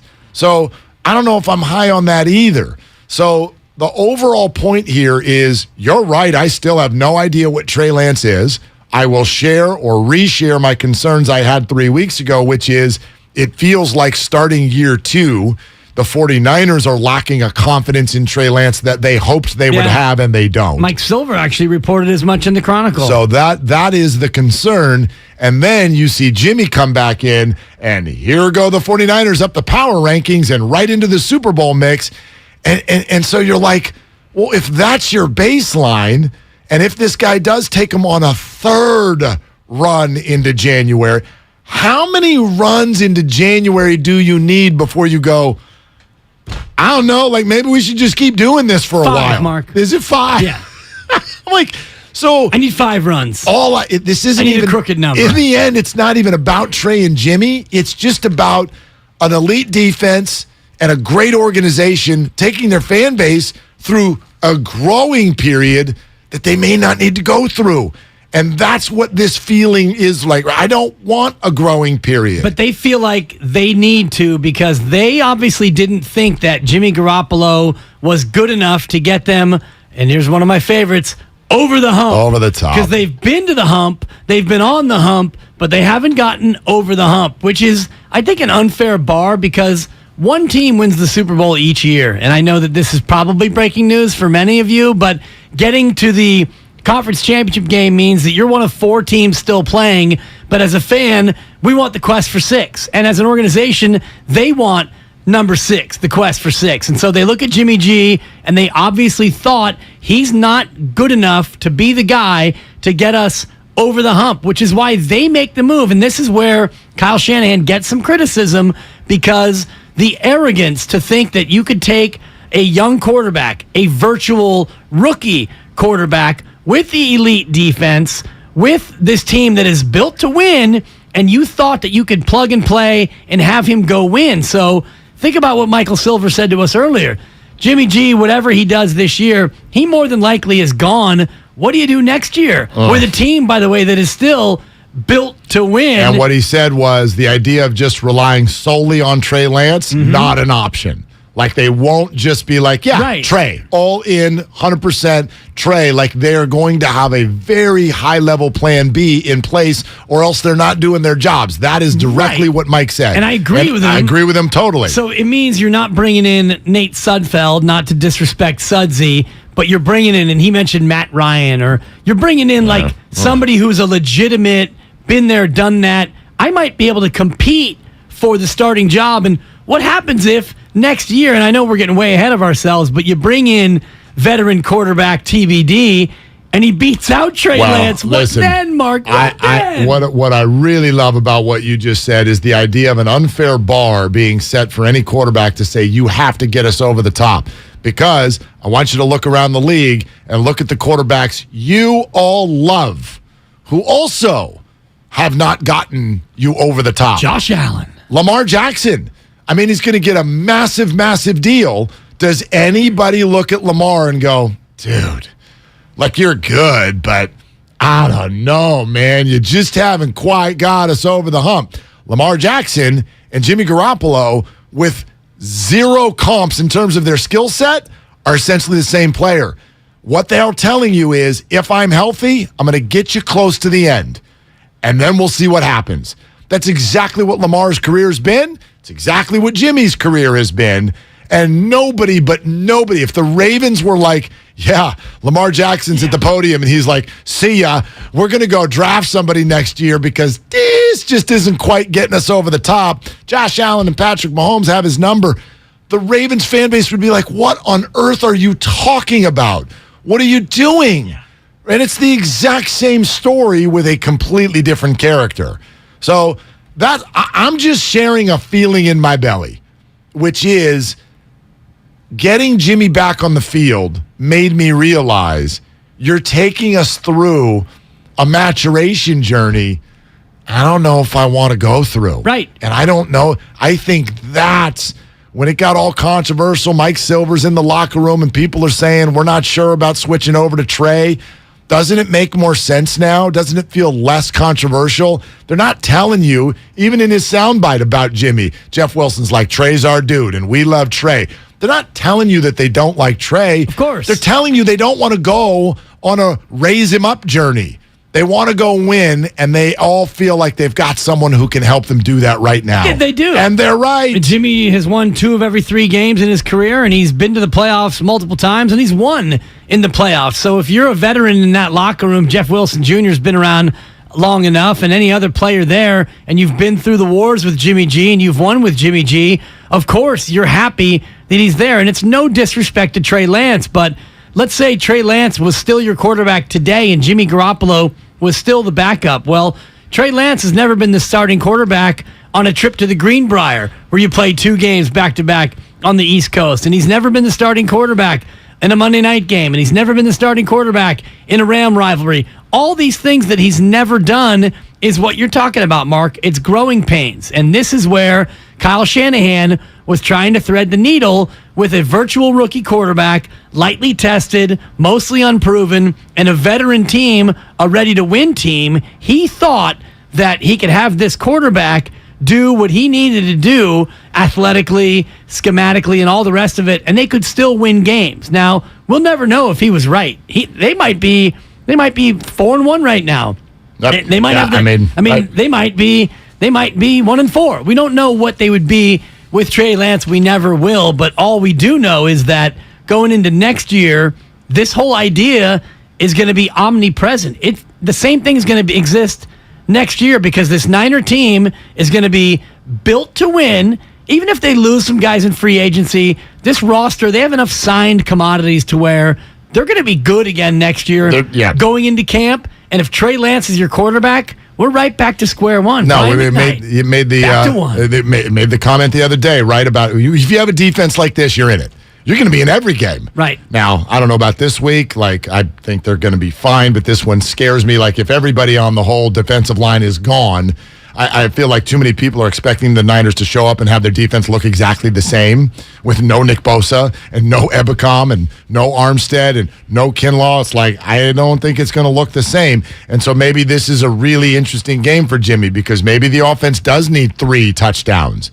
Maybe they do need 4 touchdowns. I don't know what if this kicker's missing all of his kicks? Like, there's all kinds. It still might be Robbie Gould. It might be. Right. Like, we don't know about even Bosa. Like, we don't know that. But none of these guys practiced yesterday.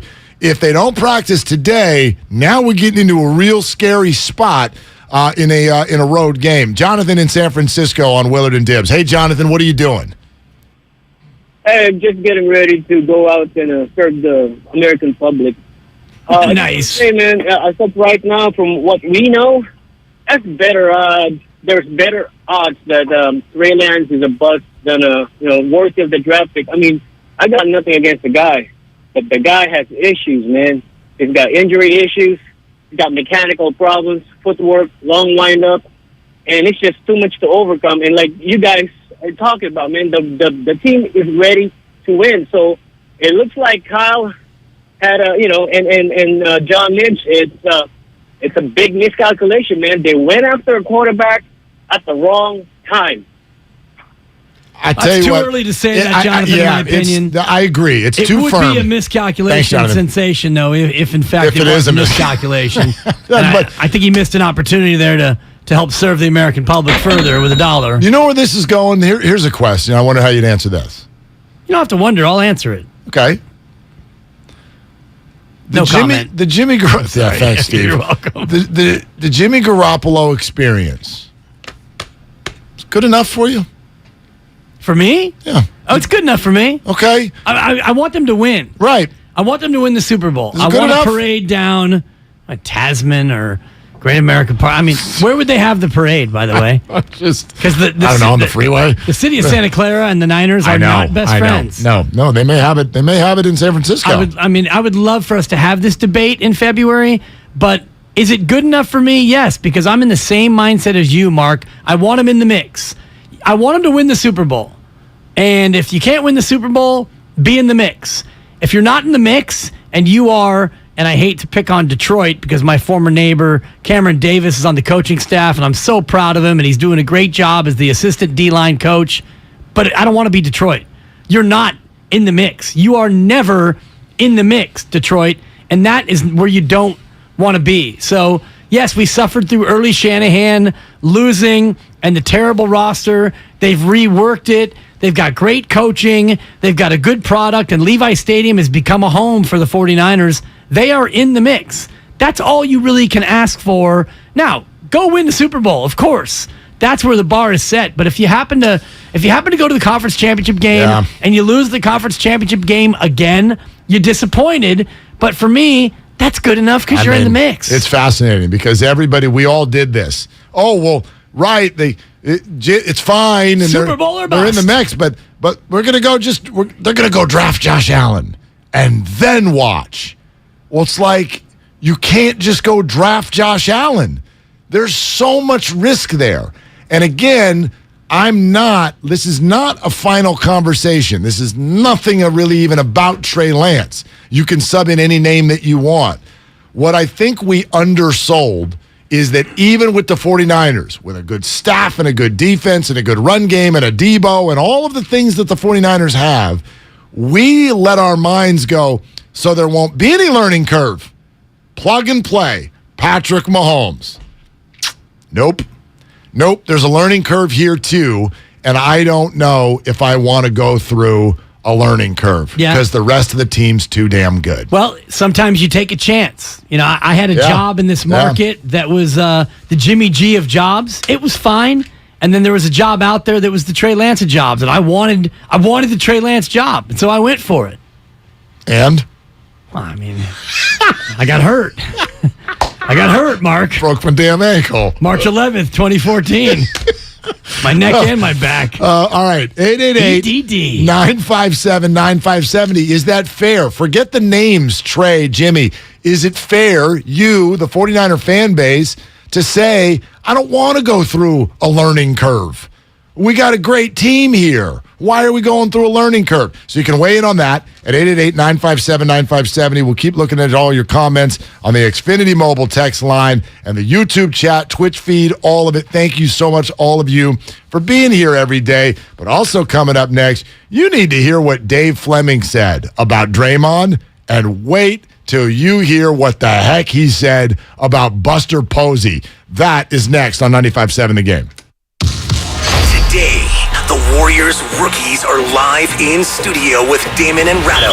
Nice dunk put back there by Ryan Rollins, the sophomore out of Toledo. Today, Patrick Baldwin Jr. and Ryan Rollins are hanging out with Damon and Ratto live in studio. Baldwin Jr., and just like he did Friday night, first time he touched the ball, he shot it and made it. On the home of the NBA champions, 95.7 The Game. Brought to you by On Deck Small Business Loans. When you own a small business, sometimes you need funds fast. So go to OnDeck.com, America's largest online small business lender. OnDeck makes it easy to apply in minutes. Apply for your loan today at OnDeck.com. Score big with Xfinity Internet. It's made to do anything, so you can do anything. Supercharge your home with the game-changing speed of supersonic Wi-Fi. With 3 times more bandwidth, it covers the field and then some. And blocks billions of threats with advanced security that helps keep you protected at home and on the go. If you're keeping score, that's internet that does it all. That's unbeatable internet from Xfinity. Learn more at Xfinity.com. Restrictions apply. Not available in all areas. Alice at 97.3 is celebrating the return of Alice in Winterland. Friday, December 2nd at the SAP Center in San Jose. Starring John Mayer.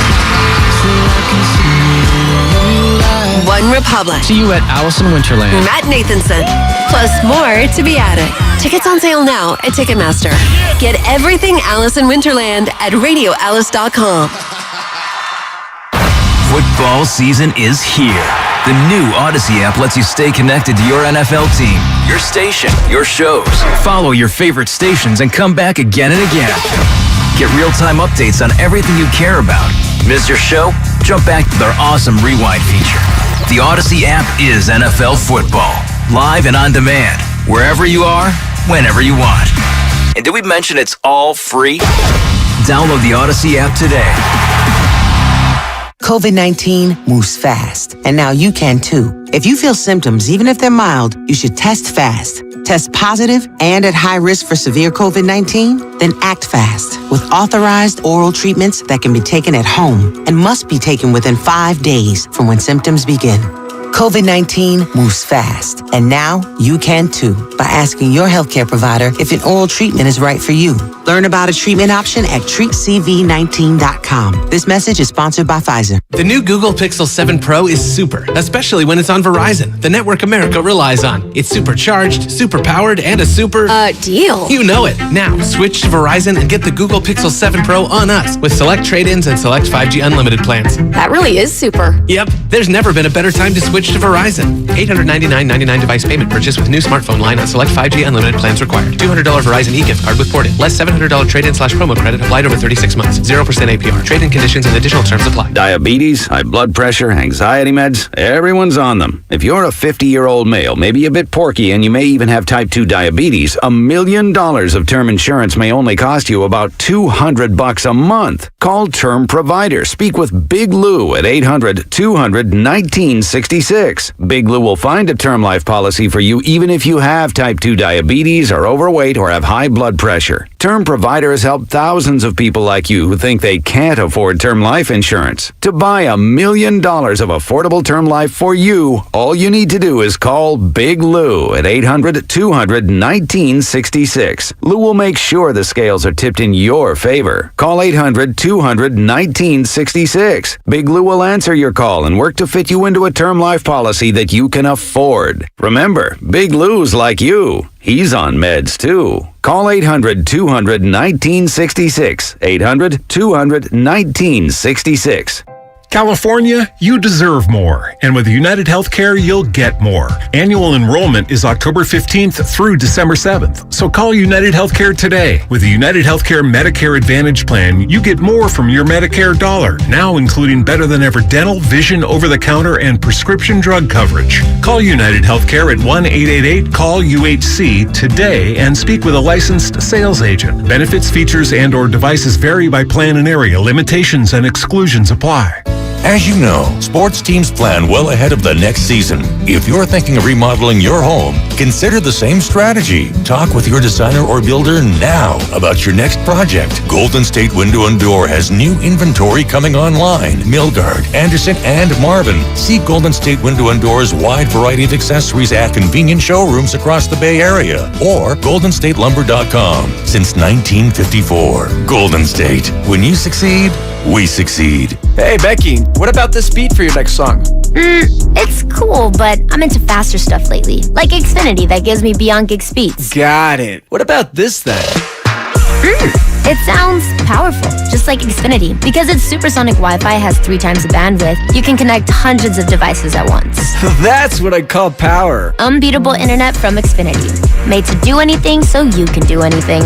Get the Xfinity Supersonic Bundle with unlimited gig speed internet, Wi-Fi equipment included, and a free 4K streaming box. All for $50 a month with a 2-year internet rate guarantee and no annual contract when you add Xfinity Mobile with unlimited data at regular rates. Go to Xfinity.com/gig, call 1-800-XFINITY, or visit a store today. Limited time offer. Restrictions apply. Requires paperless billing and autopay. New Gigabit Extra internet customers only. Taxes and fees extra and subject to change. Xfinity Mobile requires post-pay Xfinity internet. Reduced speeds after 20 gigabytes wireless usage. After 24 months, regular rates apply. Requires compatible Xfinity gateway. You're listening to 95.7 The Game, KGMZ FM at HD1 San Francisco. Always live on the free Odyssey app.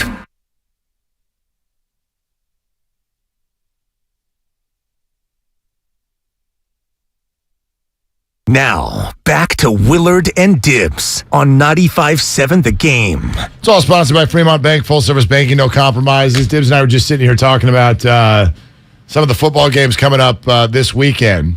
And including tonight. Yeah, the first thing. Must watch. No, that's Sunday night, right? I don't even know the music to the Thursday night yet because it's not good. Yeah. I loved the one they had last year.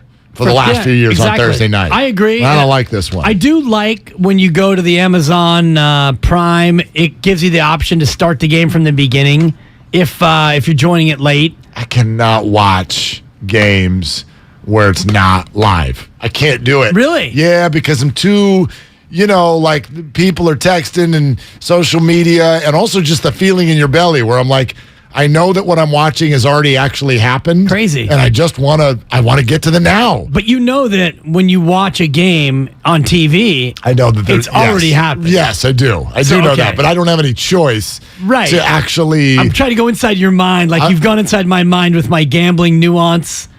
Which I'll never understand. I know. I'm a complicated. I will never. I'm a complicated individual. I'll never get it. Admittedly, or you're like, I don't like gambling on that because I have no control, but I like gambling on that. I'm like, over which you have no control? Correct. Okay, got it. But just so you know, when you watch tonight's game on Amazon Prime, the play you're watching has already occurred. That's correct. Okay. That's correct. And if you really want to mess with your own brain, get 2 TVs in one room, watch the game you want to watch and the Red Zone channel at the same time. And the Red Zone channel will show you what happened in your game before your game shows you what happened in your game. And you're like, what the hell's going on here? How does the Red Zone channel know what happened if I don't when I'm watching it live? Yes.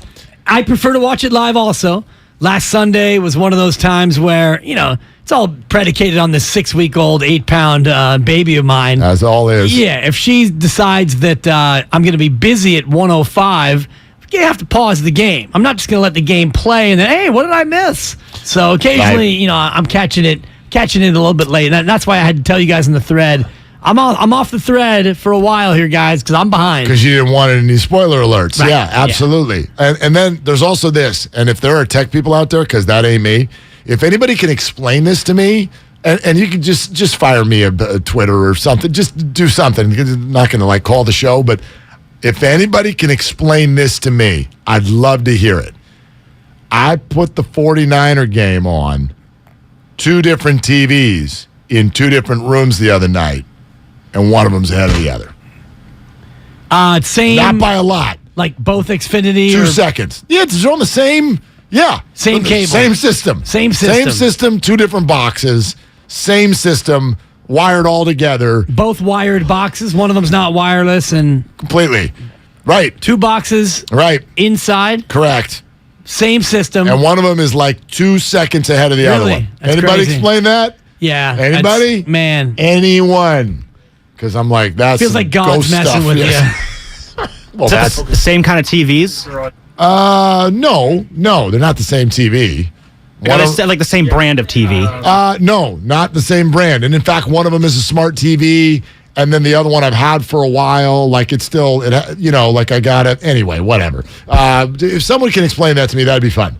But we were talking about this week's games, and right now is that ESPN. Yeah, ESPN is rocking a preview of the Cowboys and Eagles on Sunday Night Football. And I go, good Lord, that game is going to do a damn number. Sunday Night Football, 5-0 Philly hosting 4-1 Dallas with those fan bases, that intrigue. Who on planet Earth isn't watching that game? If you're not, you're doing it wrong. It's, right? And then you countered with, and then there's tonight. Yeah, boy. And that's the nature of wow. Well, Thursday Night Football, everybody's got to be on it. That by rule, everybody has to play a Thursday game. Right. So you're going to get some of these matchups like tonight where the Commanders will take the field. It's the 1-4 Commanders with less than 100% Carson Wentz going against the 2-3 Bears with Justin Fields. Yeah. And he might complete a forward pass. He might if they let him. I mean, you got to feel for Eberflus. I mean, it's an appropriate last name, by the way, with the way that organization is working. It's like this whole thing feels like a big Eberflus. Yeah. Right? And it feels like he's probably not going to complete a pass. Yeah. So I'll be there though. I'll be watching. Of course. I'll be watching. Bet the under. So one of our faithful on the YouTube thread. Oh darn it! I lost it. Where was it? It was Otis Bird. You know what? I lost the specifics of what he said, so I'll just kind of paraphrase. But the idea was on going back in time. Would you do the 49er deal again to move up in the draft? And he's kind of like, look, it's tough to say because we don't have all kinds of information we thought we would have on Trey Lance. But he says, knowing what we know now, if I could go back, probably not. Probably not. You going share on me if I could turn back time? You darn right I am. Okay. Yeah. Boy, that outfit. That changed the world when she came out on that. Remember, she came out on a Navy ship or something like that, right? Good call, yeah. Look at you. Remember music videos? I was just going to say, you're going back to MTV on me right now. Oh, my gosh. It's impressive. VJs? Yeah, I exactly. wonder about Kyle Shanahan, if we can, and we always want to do this sodium pentothal truth serum for Kyle Shanahan and stuff. I wonder if Captain Laminated Play Sheet, if you're able to get him with some sodium pentothal, the truth serum, and ask him, Kyle, knowing what you know now, October 13th, 2022, Jimmy's doing Jimmy things, and you guys are 3-2, soaring up the power rankings. Would you do it again, Kyle? Would you do it again? I wonder what he would say. Right? I wonder what he would say, because it does feel to me that at least, again, here's the only thing I will say about Trey Lance. It felt to me like they hoped he'd be further along than he was at the start of the season this year. Yeah. That's what it felt like to me. That's no assessment of his play on my part. We've only seen 4 games. We're not there yet. But it felt to me like they had hoped he would be a little bit more turnkey week 1 than he was. And that's part of my read on why they decided to keep Jimmy around. And then we end up with this, which quite frankly is in some ways to Trey Lance the worst case scenario, which is A, you got hurt, and B, here comes Jimmy, and they're firing up the power rankings, and here we go. And it's like, where's that leave Trey next year? The only way this leaves Trey in a good spot is if this year goes sideways. And the conversation we had with Silver was super interesting about the different ways this could play out. I don't want to get ahead of ourselves and do January yet, but there are a number of ways this could play out. If the 49ers miss the playoffs, obviously it's whatever, Jimmy, get out of here. If the 49ers barely make the playoffs and they're first round out, I think it's probably still easy to just be like, Jimmy, kind of get out of here. If the 49ers do what they've done before, which is make some noise in the playoffs. Do some things. But you fall a little bit short, I think is a complicated spot.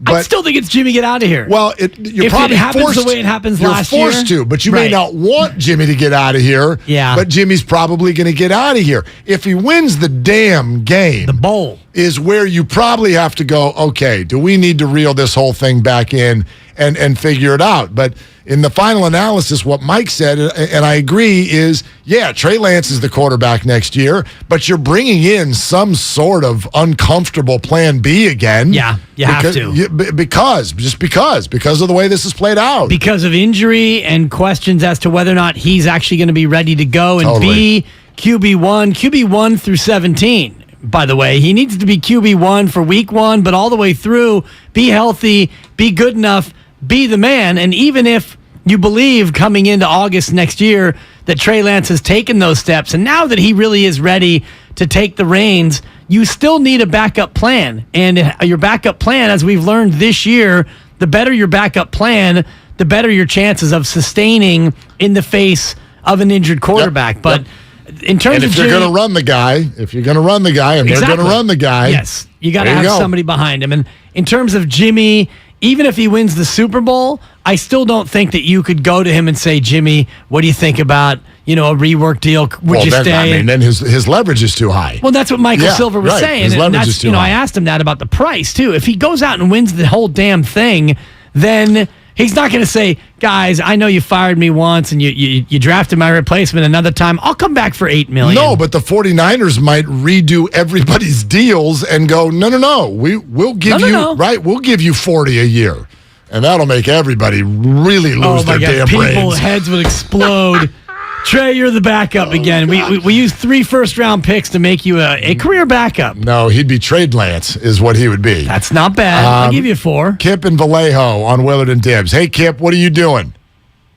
Hey, it's Cliff, man. You know who it is. What's up, Cliff? I don't know who that guy is. Neither do I. Cliff and Vallejo, baby. What's going on? Hey, I got the answer to your dilemma about what's going on with the television thing. Oh, it's not really a dilemma, but okay. Well, yeah, what's going on? I have a background in TV. I'm a 25-year TV technician. Okay. I've been doing this for a while. And basically what it boils down to is the NFL have proprietary rights over the feed, okay? So they actually piecemeal it out to whatever local area they feeding that feed to. You understand what I'm saying? Yes. And it's also part of the Nielsen rating system, because I used to install the Nielsen boxes back in Florida, and that's how they pretty much, know who's watching, know what you watching. I go in your house, I hook up your VCR, I hook up your TV, it goes to a computer, boom, it make a dump, and that's what it is. But it's basically a lag time that you've seen from the original feed to the local market. No, I get all that, Does but that why? make sense? Yeah, it does. But why would my living room and my bedroom have two different things going on? Different lags. It's a lag, okay? You're right. It is. It's a lag between. Okay. All right. Yeah. It's a lag alert, Between the major main lag feed alert. Major lag alert. And That's the good. feed that they're putting to the locals. All right, Pretty Cliff, much. let's get to the more important question. If you work with Nielsen ratings, how can we get you one of those little readers so that you can tell everybody about 95.7 The Game? This was years ago when I worked for Nielsen. Okay. They probably changed all their technology. Now, I'm talking about 15 years ago or so when I worked for Nielsen. But that's what we would do. We would go out and we would hook up your TV, your VCR, whatever kind of device you had. We had the ability to hook it up to the main computer where I could dump it. Cliff, I'm glad you called just because you said VCR twice. That just made me feel a certain way. Thank you, Cliff. It's great to hear from you always. Thank you. VCR. How many people, if you went to a high school right now and just yelled, go ahead, gun to your head, VCR, tell me what it stands for. Those kids would be the most blank stare. Do you know what it stands for? I mean, you know what it is. Yes, I do. Yes. Video cassette recorder. Yeah, Okay. yeah, That's video a cassette, recorder. that thing. Yes, it is. Okay. Just say the word cassette at a high school. People are like, huh? Right. What is it? I actually just got my VCR DVD. I have a combo unit, and I just grabbed it out of the garage. I'm thinking about putting it in my office. That way I can... Well, because I have my Wheel of Fortune episode on DVD, and I've got some old VCR tapes of my TV work in the early 00s. I'm like, I'd like to get this thing back hooked up. You trying to get a job somewhere or something? I think I might be. Okay, Yeah, you do need to diversify. Need more jobs these days. That's right. Hashtag Pac-12 Network and Fox Sports Radio. Anyway, we promise you... Cal High, we're getting close to playoff time here. Already? Yeah, high school. That goes fast. High school sports, I feel like you just started 3 weeks ago. I just got actually a playoff assignment for a week from Friday, North Coast Section playoffs. Actually, league playoffs first, then the NCS. Okay, So. all right. Good luck to everybody who's out seriously. there. Please take your ankles. All right. Dave Fleming was on with Bonte and Joe, and we promised you this. Look, I expect insight on the Giants from Dave Fleming, but we didn't just get insight. We got unbelievable insight, and then we got Warriors insight from Dave Fleming. So watch this 1-2 punch. First of all, Buster Posey's name came out of his mouth. I do think there is a case to be made that the Giants this year were so not edgy. The Giants were so happy and got along with each other so well and so sort of docile as a team. Not that they weren't hard workers, but the personality of this Giants team was so nice. I do think that they missed a little edge. And, weirdly, Buster Posey always gave the Giants edge. And you don't see that when you see Buster at the microphone or after a game talking to Amy G or whatever. But Buster is an edgy athlete and was holding everybody accountable for years to a certain standard. And I do think the Giants missed that competitive edge that he brought this year more than I thought they would. I'm sorry, Dave. Did you just say Buster Posey is an edgy athlete? I never would have guessed. Is that what you just said to me? We know him for Buster Hugs. Buster Hugs. Not Buster Thugs. Perfectly brushed hair. Buster Slugs. And by the way, just kind of, sort of answers. Right. If he's on Haight Ashbury, it's Buster Nugs. Let's see. Bone Nugs and Harmony. That's pretty good. Like Buster Posey is an edgy athlete. He was the one in the locker room doing the Draymond and selling carpets, Buster rugs. Well, that's how this came up. The conversation goes to Draymond. I went too far. Sorry. I'm like, we only have time for so many. Right, but the conversation's about Draymond. And Dave basically goes, well, yeah, because Buster was the Draymond of the Giants, and we're all like, what? What the hell did you just say to me? I mean, how many years have we had to watch Buster Posey play before we learned that? And he called this year's team docile. Raise your hand if you just learned that today. Absolutely. My hand is up. Lubman, you're here. You love the Giants better than anything. Were you today years old when you found out that Buster Posey was the Draymond of the Giants? I mean, I knew he was kind of like a little bit more colorful behind the scenes. Sure. But like if you're putting him in the same sentence as Draymond, like that seems way out of left field. Buster's in the back of the clubhouse just absolutely unloading on people outside the shower? Did that happen? Edgy athlete. He's is what an he called edgy him. athlete. Like we all saw Madison Bumgarner, and you thought that guy's snot rocketing at people. Ornery. Right. That's an edgy athlete. Right. You know what I mean? Right, but he's just edgy. He's just an edgy person. Right. Which doesn't mean you're doing that in the locker room. I mean, sometimes that goes the other way. And we probably could think of athletes. You know, the first name that comes to mind, do you remember the pitcher Kevin Brown? Yeah. Right? Played for the Dodgers. Like, he had a Madison Bumgarner personality, but with everybody, teammates included. I mean, I remember being in that Dodger locker room after games, and Paul LeDuc would be like, that freaking guy. Just like everybody's like, you're just mean. You're just a jerk. I'm not saying that's Madison. I think Madison was beloved by his teammates. But just because you've got like an edge to you doesn't mean you've got that presence with your teammates and that they're going to respect you. Which we know they had that for Buster. Right. You have to be good. If you're edgy, and this, to the Draymond Green point of all this, and put the incident with Jordan Poole aside, Draymond Green is able to be the way he is because he's very good. He's an incredible defender.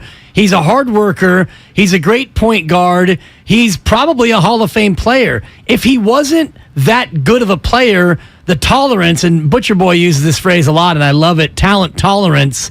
If he wasn't so talented, he wouldn't be tolerated. So Buster Posey can be edgy behind the scenes. He's a 3-time champ. He's an MVP and all the rest of it. And then Dave Fleming did actually get to the specifics of Draymond. And even though we associate Dave with Giants, understand that Dave is associated with every sport and every team in all of America, apparently. He is the captain of the Masters. He has broadcasted from every college football game. When the Mariners had that comeback last Saturday against the Toronto Blue Jays, and Bo Bichette and George Springer ran into one another in center field, we turned the volume up. It was over at Pac-12. We turned the volume up. I'm like, well, hell, I know that voice. That's Dave Fleming. Yeah. He is America's broadcaster. He's doing the World Series for the international feed. I stand corrected. He is the world's broadcaster. Yes. He is Dave Fleming. And he's like, hey, if you're in London, you'll hear me. All right, Dave. Is anybody going to Australia in late October? Because I will be there. And so when he speaks on that edginess that's needed for a team, here's where the conversation went next. Sometimes some edginess is a good thing for a team. Keeps everybody from feeling real comfortable, maybe in a good way.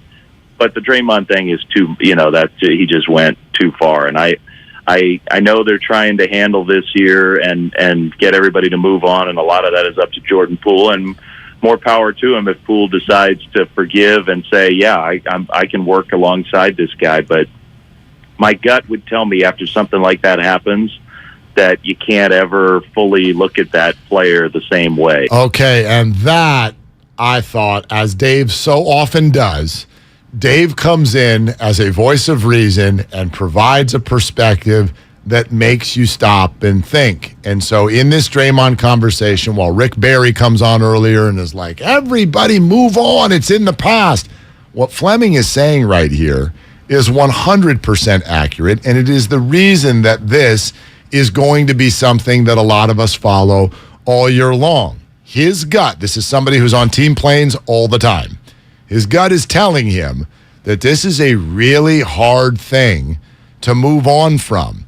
And he also suggested that what we're watching in real time, it does not mean the Warriors can't win this year. I believe that they can. But what we're watching in real time is the beginning of the end for Draymond Green in a Warrior uniform. And I think he's right. And we've had this discussion in terms of the long-term end of this era and the whole idea of Clay, Draymond, and Steph retiring together, going out as a trio. I don't think that is a possibility anymore based on what we've seen from the front office and their reaction to what took place. And it feels more like this year is a last dance for that core three. You throw in Iguodala, who I don't know if his career will extend past this year or not. I think he kind of said, on that announcement, he said, this is it. Right. This is it. Well, this is the last year. If they win the chip, maybe he comes back and tries to get, the third, another three-peat here for the Warriors. You just never know. But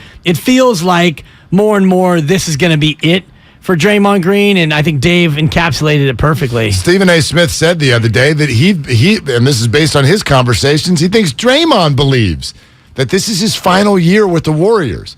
And that's super fascinating, knowing that he's got a player option for the year after this one. And if we all agree that his leverage was just lost because of what has taken place as a free agent, why would Draymond not opt in? But Draymond, according to Steven, believes that this is his final year with the Warriors. So add all these things together, and they do feel kind of like the same thing. So we can get into that coming up next if you do believe that this should at least be the beginning of the end. A lot of you over the last week suggested that this should be the end right now. But if this is the beginning of the end for Draymond in a Warrior uniform, that's one, and we can talk about that at 888-957-9570.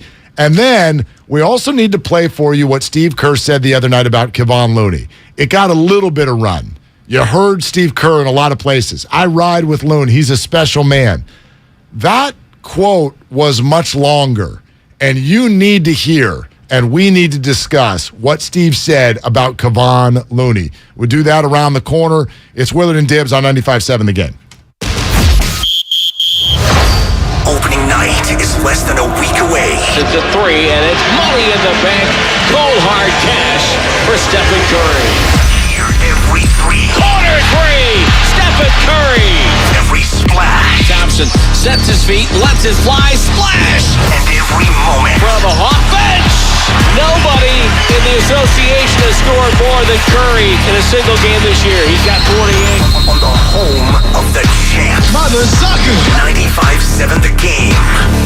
If you own a business, this has been a bumpy ride. From pandemic to inflation, I'm sure you could use a break. If your business has 5 or more employees and survived COVID, you might be eligible to receive a payroll tax refund of up to $26,000 per employee. The challenge is getting your hands on it. Hi, I'm Howard Mackler, and that's why I founded GetRefunds.com to cut through the red tape and get you the money. The team of tax attorneys we have put together are highly trained in this little-known payroll tax refund program. We do all the work, charge not a dime up front, and simply share a percentage of the cash that we get for you. Businesses of all types can qualify, including those that took PPP, nonprofits, and even those that had increases in sales. We have helped return over $1 billion to businesses, and we can help you too. Just go to getrefunds.com/sports, click on Qualify Me, and answer a few questions. This payroll tax refund is only available for a limited period of time. Don't lose out on up to $26,000 per employee. Go to getrefunds.com/sports. That's getrefunds.com/sports. Gorgeous gaming, stunning streams, unbelievable bandwidth.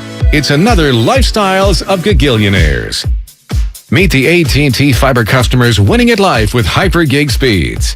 Meet Gagillionaire Terry. While his love of streaming horror movies has him constantly on the edge of his seat, his internet bill won't give him a scare. Oh, don't go in there. I'm telling you. Because since Terry upgraded to AT&T Fiber with hyper-gig speeds, he doesn't worry about data caps or equipment fees. Come on, man. The door's open for a reason. And best yet, he also doesn't stress about a price increase at 12 months, because with the amazing Gagillionaire lifestyle comes an exquisite sense of tranquility. Most of the time. Live like a Gagillionaire. Get straightforward pricing with AT&T Fiber. Internet that upgrades everything. No data caps, no equipment fees, and no price increase at 12 months. Limited availability in select areas. Visit att.com/hypergig for details. Hi, this is George with Left Coast Buyers. We buy properties all over California. If you own a house or an apartment building and want to sell it fast at a great price, call us at 925-434-5000. We can pay cash and close in as little as 7 days. We buy properties in any condition, any price range, and can help you in any situation. Do you own a property that is run down and needs thousands of dollars in repairs? Are you out of time, money, and energy? Let us help. Are you looking for an easy way to get top dollar for your property and sell on your terms and timeline? Well, call Left Coast Buyers now at 925-434-5000. We can solve any problem. We buy divorce houses, inherited houses. We even buy vacant houses and abandoned houses. Do you have a tenant who hasn't paid rent? Are you behind on property taxes, mortgage payments, or even facing a foreclosure? Even if you're just nervous about capital gains or an upcoming recession, we've seen it all. So if you or someone you know owns a property and needs to sell, call Left Coast Buyers at 925-434-5000. That's 925-434-5000. Listen, could Robert change your life? At the age of 55, I started putting on weight, and I got to the weight of about 210 pounds. Always hungry. The heavier I got, the less energy I had. And about 6 months ago, I started taking the Andro 400, and I started realizing I had more energy. I felt better, and my mind was clearer, and I started losing weight. I went from my max weight was 215, and now I'm down to 176. My waist size has dropped from a 38 to a 32, and I've lost these big love handles that I had on my side, and I just look a lot slimmer. Since 2004, Andro 400 has helped men lose belly fat, gain energy, and to look and feel their best. Go to andro400.com for more true testimonials, before and after photos, and special discounts. Only available on andro400.com. andro400.com.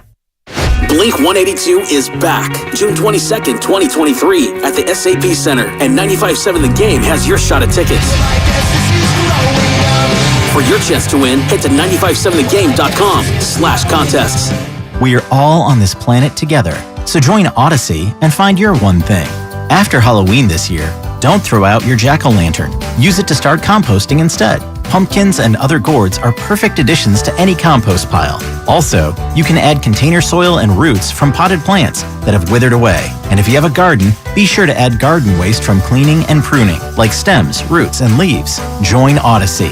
And together, each of us doing one thing makes a greener tomorrow. What's your one thing? I'm Bob Burke, founder and chairman of Burke America Parts Group, a family of brands that includes RepairClinic.com, an appliance and HVAC parts solution company that's grown into an international brand. Before AmericanEagle.com, we partially launched a new technology platform developed by another firm. American Eagle helped take our technology to a whole new level with digital marketing, software development, and business insights into our key markets, appliances, HVAC, and outdoor power equipment, and did so both on time and on budget. AmericanEagle.com has the resources, experience, and talent needed to produce solutions. Our new technology platform, developed by AmericanEagle.com, has produced tremendous results with higher traffic, conversion, engagement, and online revenue. If you have any home repairs you need to take care of, check us out at RepairClinic.com. If you need a world-class website or technology project, then I would highly recommend AmericanEagle.com. Call AmericanEagle.com at 773-NETWORK. That's AmericanEagle.com, 773-NETWORK.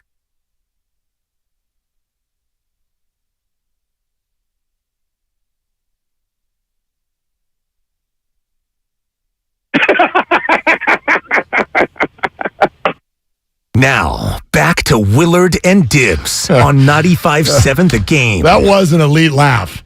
I don't know if it was Farhan-esque, but that was one hell of a laugh from Clip. So that was something we'll keep forever. And we clipped it. We clipped it from Clip. Nice job. And we have a nice array of laughs and laugh tracks in there. And it's good to get some from the callers as well. Got to freshen it up a little bit. Yeah. Speaking of freshening it up, we're going to freshen up our environment on Monday. We're going to be at Chase Center. Okay, so not only will we be reacting to 49ers and Falcons, we'll be getting you ready for the opener against the Lakers on Tuesday. So we invite you to tune in as we get ready for the regular season at Chase Center. We're going to have interviews with the players and coaches, and then a whole bunch of stuff to give away, too, including autographs, Klay Thompson jersey. All of that is coming on Monday here on 95.7 The Game, live from Chase Center. So be with us that day. the same as every other day, by the way. But especially look forward to some of the special stuff going on that day. I look forward to watching you juggle topics, especially if this Niner game, and tomorrow we'll get fully into Niners-Falcons, but you're getting more cautiously pessimistic about this matchup with each time we discuss it. Not pessimistic, an appropriate fear. Okay. An appropriate fear. However, there's an update on the injury situation from 49er practice. Good news, bad news with regard to this injured defensive line. Samson Ebukam back at practice. Big. So he practiced today. Nick Bosa did not. Yeah. Troubling. I would expect Nick Bosa to not play. I agree. Just based on my gut with the way the injury went, the way the week is gone. I think that they're going to be a little bit more cautious to try to keep him fresh and ready for Kansas City. Yeah, I agree. I don't think teams do this as much as fans do. We're like, you beat the Falcons without him. Have you watched the NFL this year? Unbelievable. Anybody's going to beat anybody on any given night, and every game is so big. And you heard the 49ers, that report from inside the locker room last week, I think it was from Mike when he joined us, where it was like someone told him, if we don't come back from the East Coast 4-2, we're in trouble. So this game is huge this weekend. This is an absolute monster. How many games are you supposed to win and then not win? They've already got 2 this year. So you can't pile those up. You got to come back 4-2. So I don't think they're thinking, we don't need Nick this week. I just think there's too much danger, most likely, in playing him and then losing him for an extended period and that whole stretch of schedule, which I know there's a bye week in there. Yeah. But I think, if I'm not mistaken, after the Falcons, doesn't it go Chiefs, Rams, and then Chargers? Is that right? Yes. Am I missing Chiefs, any games? Rams, bye. And then Chargers. Yeah. Yeah. So, woof. You don't want to miss Nick for that stretch. So I agree with you. I think the chances are better than 50-50 that Nick does not play this weekend. All right. Check this from Steve Kerr. Really listen to every word from Steve Kerr on Kevon Looney. Loon is incredible. This guy has so much wisdom. He's so quiet. If you don't pay attention, you may not realize that he has become the moral compass of our team. He's a special human being, special. And he was a key instrument in everything that we've had going the last week to try to, get things back on track. I'll ride with Loon forever. This is a special man. Everybody grabbed that part. I'll ride with Loon forever. This is a special man. Line. It is. It's a great line. And Kevon Looney, is there an easier athlete to like forget Steph for a second? But when we thought last year, this might be the guy that they lose in free agency. Yeah. Man, did it make it easier when it's GP2's gone. Bummer. Otto Porter. Oh, too bad. Yeah. Looney's staying. And I said he was priority 1. I think we all agreed. GP2 was priority 2. Otto Porter Jr., OPJ, we pretty much knew he was going to go elsewhere, but it all seemed, not only because Loon is that guy, we all want to ride with Loon forever, but what he does for this team, the way he plays, and by the way, in the playoffs, the last couple of series, when he turns into a rebounding machine, he played awesome. But we made this joke, and it might have been Steiny Guru and Dibs days where, my line was that Kevon Looney's got jumper cables in his car. So if something happens to you, you call Kevon Looney. And so we went through this whole list of things Kevon Looney is whatever, that guy in your life who would drive you to the hospital if you broke your toe. Kevon Looney is just that guy. So to hear Steve say that, it makes us all feel better about Kevon. The infectious smile, the gap tooth, the dirty work player on a team that's got a whole lot of glitz and glamour. All of that is what we already knew. He'd loan you $200 if you were behind on your PG&E. Hey, can we get Kevon to come by on Monday when we're at Chase Center? I didn't know he was going to loan people $200. I'd like that guy, though. He's that dude. Yep. But the moral compass of our team, right? Now that's a big statement and indicating he was as key as anybody going through this. Look, you got a room, and here are the key players, right? There's Draymond Green and there's Jordan Poole. Those are the actual, they're involved parties. Those are the involved parties. Yeah. And then you've got Steph Curry, and you've got Steve Kerr. Right? And then even somebody who's always been called the elder statesman on the team, Andre Iguodala. Move down the road. This isn't quite in his personality, but he's a major piece. Hell, he's a splash brother. There's Klay Thompson. Then there's somebody who always feels like a calming force no matter what you're talking about in Bob Myers. All of these players are here. And Steve Kerr goes, yeah, Kevon Looney, moral compass of the team. Yeah. That's a wild statement. That's unbelievable. Right, and it speaks to what you're talking about, that even, easy-keeled demeanor. Now, Steph Curry is the face of the franchise, and it's a multi-billion-dollar franchise, and I think Steve Kerr called him the best face of a franchise in sports history. I mean, he is. And he really is. Yeah. But to think, and by the way, morally, Steph Curry is about as good from a morality standpoint, from what we know, as any athlete ever, yet Kevon Looney is the moral compass. You know, also way younger than all these other people we just mentioned. Right. What's Kevon, 27 now? Yeah, right. 26, 27. His body's 57. No joke. And I mean, again, and apparently so is his brain. Like this guy, filled with wisdom, and he's just so kind of, like, I don't know, if you're around Kevon and you talk to him, it sounds and feels very golly, gee, shucks. 26, Mark. 26 years old. 26. And he just kind of smiles and, like, yeah, I'm the guy over here that's just going to do all the stuff you don't want to do.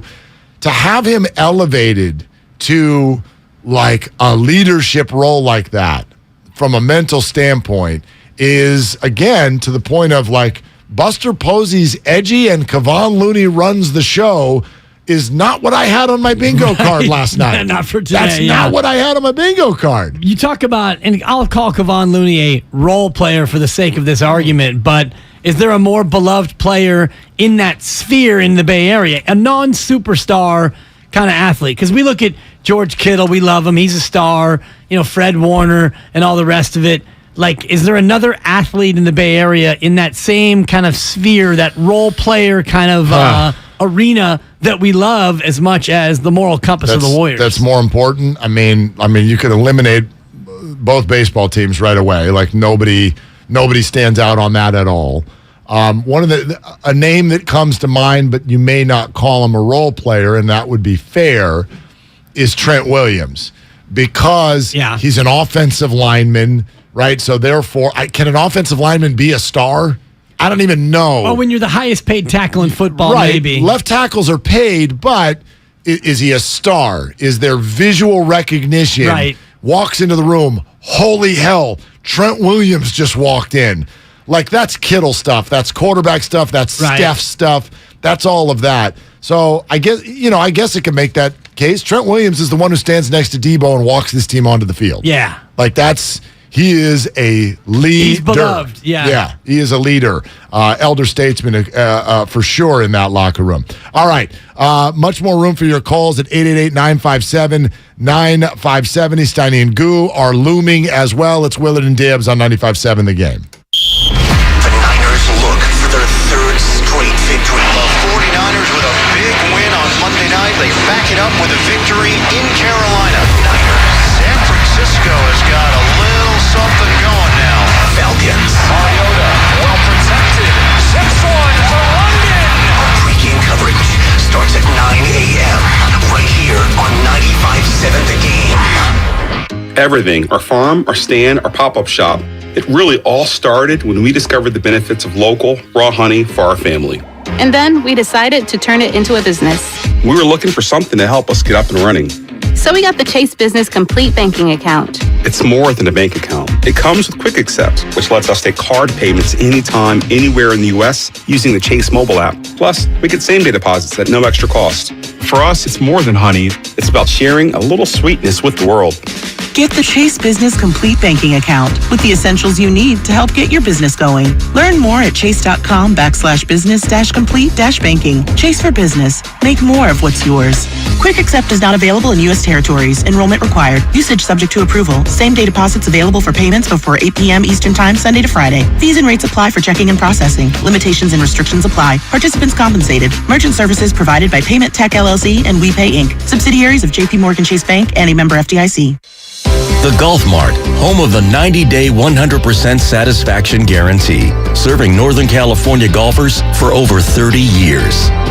Do you have 3 ex-wives and your current trophy wife wants a life insurance policy 3 times the size of the policies you had to purchase for your previous mistakes? If so, you need to call Big Lou at Term Provider, 800-200-1966. Big Lou is intimately familiar with your problems, and if you're 50 or 60 years old and in reasonably good health, a $1 million policy should only cost about $100 to $200 per month. Big Lou may have a solution for your previous policies as well. You may even save enough money to lighten the load on your new $1 million policy. Remember, call Big Lou. He's like you, except he's only on number 2. Call Term Provider at 800-200-1966. That's 800-200-1966 for $1 million in term life insurance that you can live with. Call Big Lou at 800-200-1966. 800-200-1966.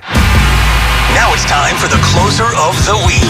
Presented by LiftMaster and RNS Doors. Turn your garage into the envy of the neighborhood. Visit rnsdoors.com. The closer of the week is Tevin Coleman, who scored a touchdown on the ground and one in the air. Spilling in, Tevin Coleman, the veteran. He's back with the Niners, and he's back in the end zone. Recently, my garage door opener was not working. I was in need of a closer. I was put in touch with RNS Doors, and they hooked me up with a brand new garage door opener from LiftMaster. With LiftMaster's MyQ connectivity, my garage door opener can be controlled right from my smartphone. You'll know when a door or gate has been left open and can close it with a tap, no matter where I am. Be one of the first 10 callers and receive 20% off a LiftMaster garage door opener when you purchase a premium garage door. Call 1-800-FIX-A-DOOR. That's 800-FIX-A-DOOR. Or visit rsdoors.com.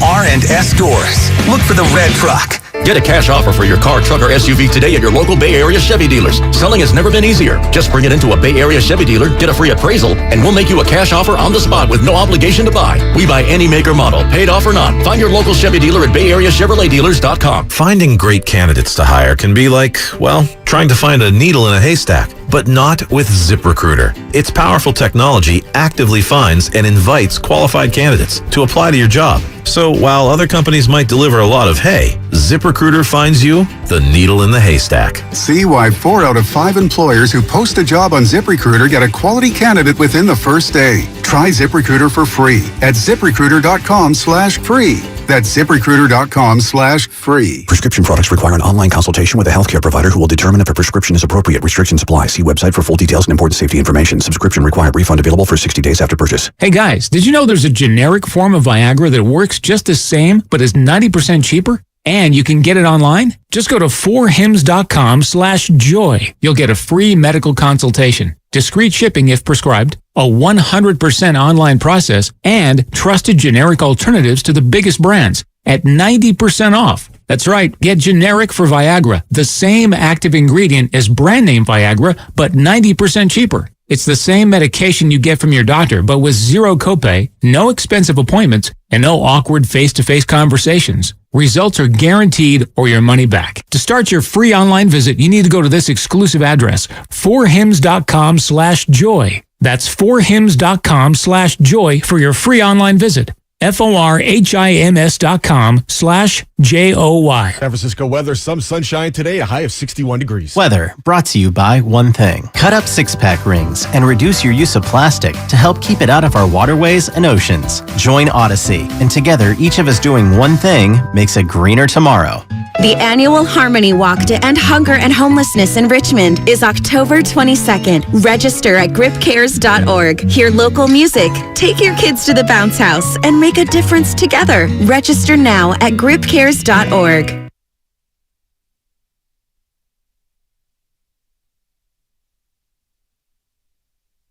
Now, back to Willard and Dibs on 95.7 The Game.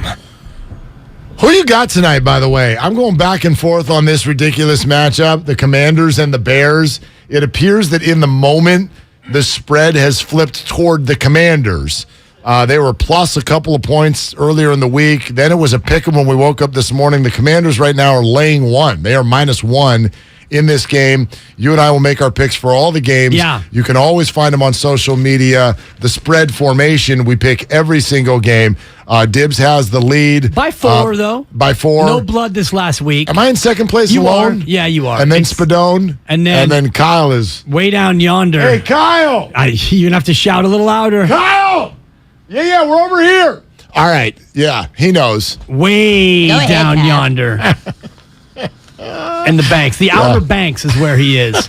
Well, I try to use the KISS method when it comes to picking games. Keep it simple, stupid. Okay. 2 bad teams, take the home team. So I'm taking Chicago. Yeah. Give me the point. All right. And you know what?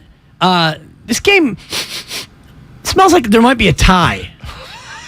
I'm going to go ahead and call it now 15-15. Give me the point. Just give me the point. I am going to take the Washington Commanders. You're holding your nose right now. I am not confident with this at all. But Carson Wentz, who, by the way, they admitted not 100%. There's some shoulder issues there. But I'll just say this, and this is a little bit of the residue of not only watching the 49ers play the Bears, but being there to watch the 49ers play the Bears. Residue. The Bears' 2 wins are that game and then a home game against the Houston Texans. Good team. Good. They're a team. They're a team. Last team to get a win this year in the NFL. The Commanders are terrible. The Commanders are not good. I don't think they're terrible. They're not good. The Bears... When they win a football game, when they win a football game, I'm like, well, that's not what was supposed to happen. Something weird happened, and you won. Is what happened there. So, look, I don't think they can. They can win this one. The Commanders are not great, but I do think the Commanders are more talented, and I think that there is a better captain of the ship, who, by the way, should show up. All ticked off tonight. Carson Wentz. This Ron Rivera thing was absolutely bizarre. Did you hear the audio? But even more important, I saw it. Did you see the video? The press conference this week when they're like, so why do you think the other teams in the NFC East are further along than you are better than you are this year? And Rivera just looks at the guy and goes, quarterback. Like with those wide eyes where it was like, you damn right I just said what I said. Well, and he's telling the truth. But no, actually I don't think he is. It's not that I'm saying Carson's great. Man, the Commanders stink everywhere. Yeah. That's not their only problem. I don't even think it's their big problem. Should not be better than Carson Wentz, but they're 4-1. Yeah, but I think they've got some other things figured out that the Commanders Cooper don't. Rush shouldn't be better than Carson Wentz, but they're 4-1. So that was the follow-up. They're like, so you're saying that the Cowboys are better than the Commanders because of their quarterback, Cooper Rush? And then he tried to follow up with every single guy we're talking about has been in their system longer than Carson has been in this system. Yeah. And then his PR staff started writing the apology that he went into the room and gave to Carson Wentz. But I'm going to just hope, that Carson Wentz, and I'll admit something. You know that one of my fantasy leagues is a 2-quarterback league. Oh, don't say it. And Carson is actually he's my QB3. You starting him? Well, Jared Goff's on a bye. So you're starting him. My 3 guys are Kyler Murray, Jared Goff, and Carson Wentz. Man, and you're 2-3 in that league? No, I'm 3-2, and I'm the second highest point scorer in the league.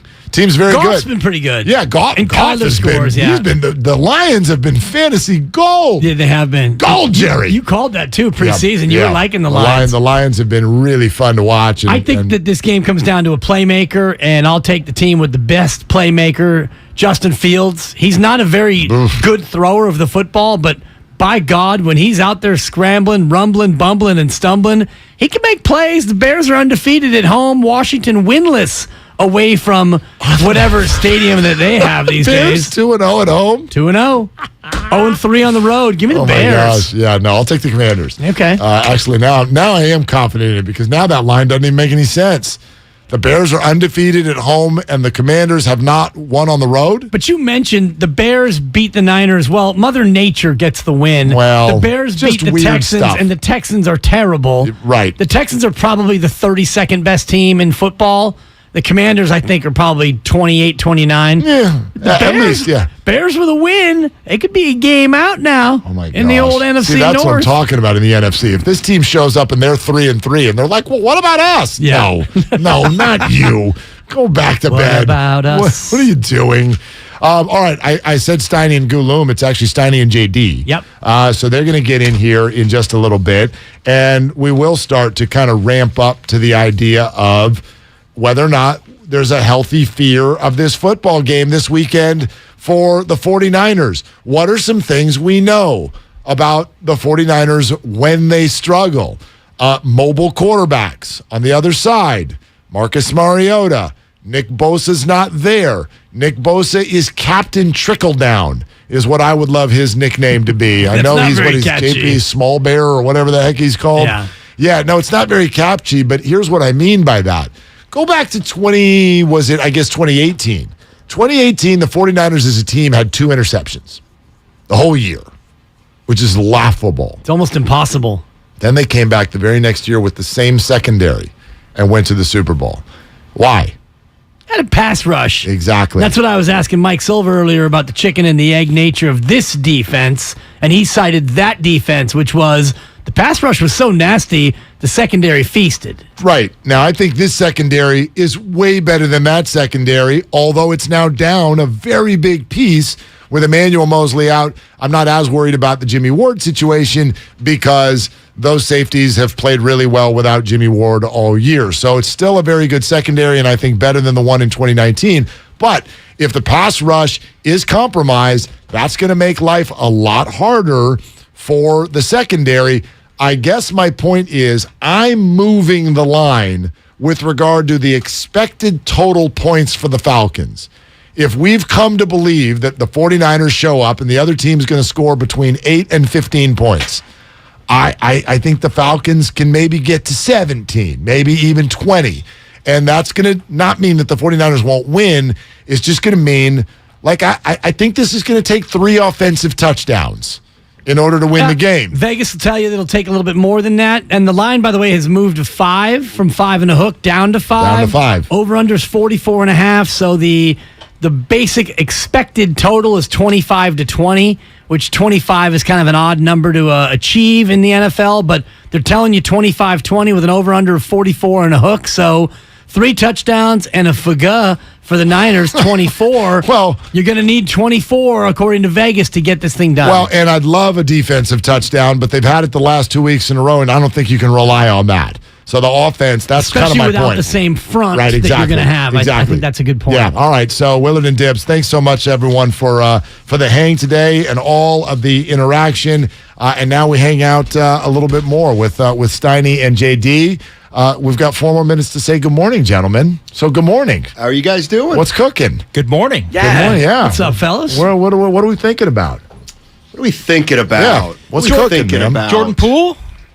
A lot of Jordan Poole. Okay. Do the Padres have action? That's no, not but I'm my glad Phillies. We can talk about my Phillies. The goose was loose. The Braves are going to win that series. The Braves are so good. Okay. Can we talk about the Padres for just a second? Do they? Okay, yeah, go ahead. Yeah, you guys can. So I was joking over the weekend with a friend who is kind of Dodger related. And when the Padres beat the Mets that night, I think it was Sunday night. And I go, well, congratulations on the NLCS because you're now in the NLCS because you owned the Padres. Mm-hmm. Absolutely owned them. There's something that happened to the Padres about 3 weeks ago. They look different. And one thing that I really focus on in the playoffs is a bullpen. And all of a sudden, the Padre bullpen, and some of it is just newcomers, young rookies who've come up and they're starting to throw and look like Frankie Rodriguez with the Angels in 2002. It's like the Dodgers can't hit the Padre bullpen. Like they cannot even get a hit off the Padre bullpen. And if that's the case, and now you've won one of the games in L.A., and you're going to go to what is going to be an arena environment in Petco Park coming up this weekend for that series, man, the Dodgers might be in trouble. Tomorrow night's game for me is the winner of the series. I'm not sure. I'm reluctant, and I do think the Padres have found something. not to get lost on them, but I was also of the ilk that thought, you know what? I need to see them actually beat the Dodgers one time first before I'm going to say it was any different than just, hey, great series against the Mets.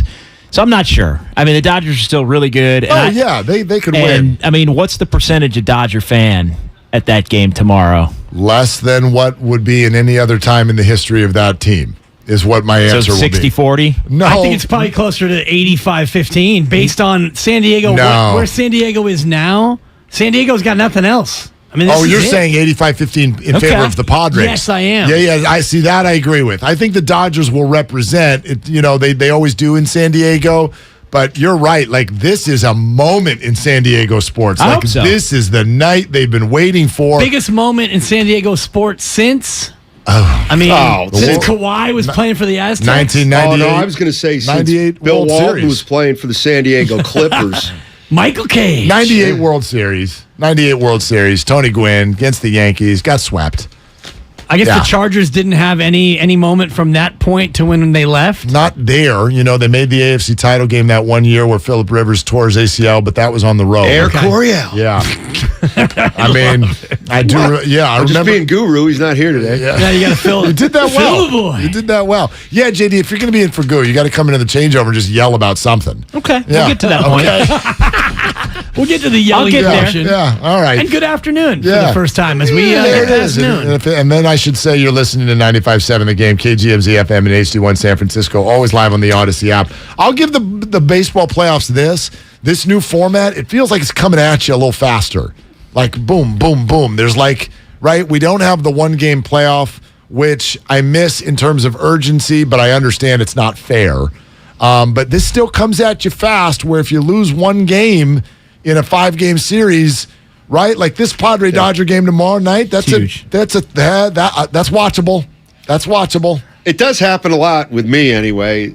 Oh, the Phillies won. Oh, that series is over? Yeah. Oh, yeah. Bye-bye. That's right, because they played a night game, then a morning game. Right. It's over. Right. Although the Yankee one looks like that's going to get spread out a little bit because they're already rained out with a terrible forecast for tomorrow.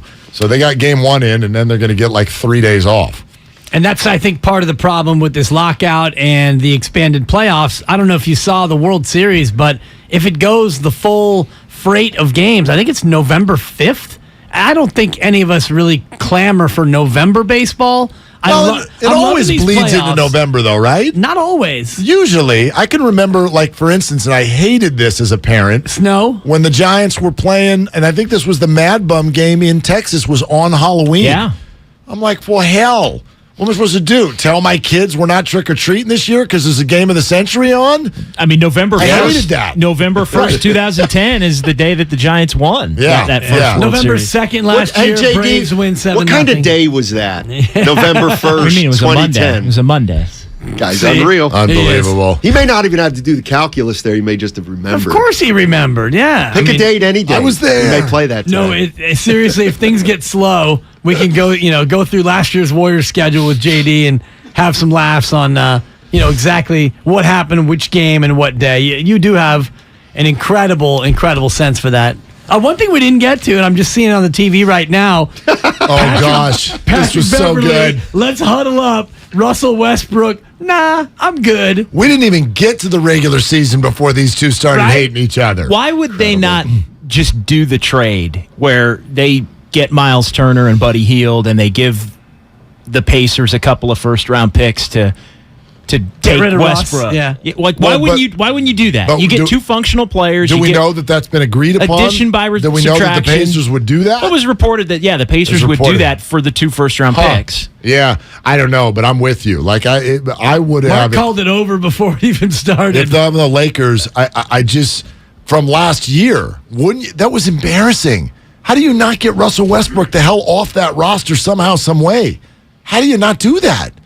I don't understand. JD asked me, why would the Lakers not do it? Why would the Lakers not do it? And the only thing I can think of is maybe Jeannie Buss is like, we can't give up more first rounders. We just can't. But maybe they might not think Miles Turner and Buddy Hield are winning players. Buddy Hield. Well, Buddy Hield's not a winning player, right. But you know what? I got he'll help you a little bit. He'll help them. I mean, if the rest of their guys are decent, he'll help them. I don't know if I've ever seen that, especially at this juncture. Like if Jordan Poole or Draymond Green goes to have a huddle and Jordan Poole says, "Nah, I'm good," that seems more plausible than what we saw with Russell Westbrook just denying a huddle up. I know we're talking about a huge number with his salary this year, but he is an expiring contract. I mean, if I'm the Lakers, just get out of here. Like, is every number? Well, that may be 47. $47 million. You know what? That may be the biggest reason they didn't make the move. Now I don't have the contracts in front of me of Hield and Turner, but Hield's paid for a while, isn't he? I'll get that for you. Give me a sec. Because handsome. So they don't. I'll bet you they need Westbrook's money to come off. Buddy Hield is 20 this year and 18 next year. And then that's it. And then that's it. What about Miles Turner? Do you have time to do that? Sure. You just give me a second. Do you have time, Mark? Miles Turner has a 4-year, $80 million contract that expires at the end of this year. 17.5 this year. I mean, I guess here would be my question for anybody who, and the Lakers will be here on Tuesday. Is everybody under the impression that we just reboot the same conversation you had about the Lakers last year? If they're healthy, they're dangerous. They're a problem. No, they're not. They're a joke. The Lakers are not a problem in this Western Conference. Well, if they're healthy, they're a playoff team. Okay, great. They're the top 8. They're not a top 4. No, I think they're top 6. Top 6 I think they're to be top a playoff 6. team. They're a first round out. They're a mess. It depends on who they play. They're old. They won't get in a huddle together in the preseason. They are name heavy and talent short. Like, you put that team up against the Golden State Warriors, a healthy Denver Nuggets. Who else am I going to love in the West this year? I mean, interested in Dallas, Memphis. Are you kidding? These teams will kill the Lakers this year. They did get a little more athletic with my guy Lonnie Walker. Okay, because they needed that. Sure, but sprained his ankle. That's not going to change already. Lonnie Walker's not going to change the Western Conference. No. You put that one back in the can. I think they're fascinating. I mean, yeah. If they're healthy, and again, if Russell Westbrook can somehow be brought into the fold, which I can't see, it's a lot. It's sunk cost. They have more question marks than they have answers, but you still have Anthony Davis and LeBron James, which LeBron is not that old. And not that young either. Well, in a short series, and he's a good basketball player. We know how NBA playoffs go to where LeBron's getting all the calls. Yeah, but LeBron's history when his teams would go to the playoffs has always been, if you've got that guy, you've got the magic elixir. Just the presence of that guy would often get you to the NBA Finals no matter what you put around him. He's not that anymore. Like, LeBron James on the floor is no longer a problem just by itself. Right. A guy you have to double good player, at all times. Yeah. Championship level player, maybe. But just his presence does nothing. It does not. I mean, he was there for the majority of the games last year. They couldn't even get in. So, I don't know. They don't scare me. No, not at all. Yeah, they don't scare me, and they wouldn't scare me if I'm the Warriors. I think they can win some series, 45 games. I think they can be a top 6 team and win a series against somebody like I would not want to play them if I was Denver. To be honest, I would not want to play them if I was Memphis. Yeah. Even thinking that this is the year we're going to get to the chip. I don't know. I got to see how it plays out a little bit. I mean, I didn't even mention the Clippers, who in theory will be healthy this year. Like, the Western Conference has got a lot of stuff going on before I get to the Lakers. If I'm going down the list, I mean, if you're going to put them as the 6th seed, I didn't even mention Phoenix. Right. So okay. So they're Phoenix, Memphis, Dallas, Denver, Clippers, Warriors. That's 6 right there. Who is it that the Lakers are beating out of that group?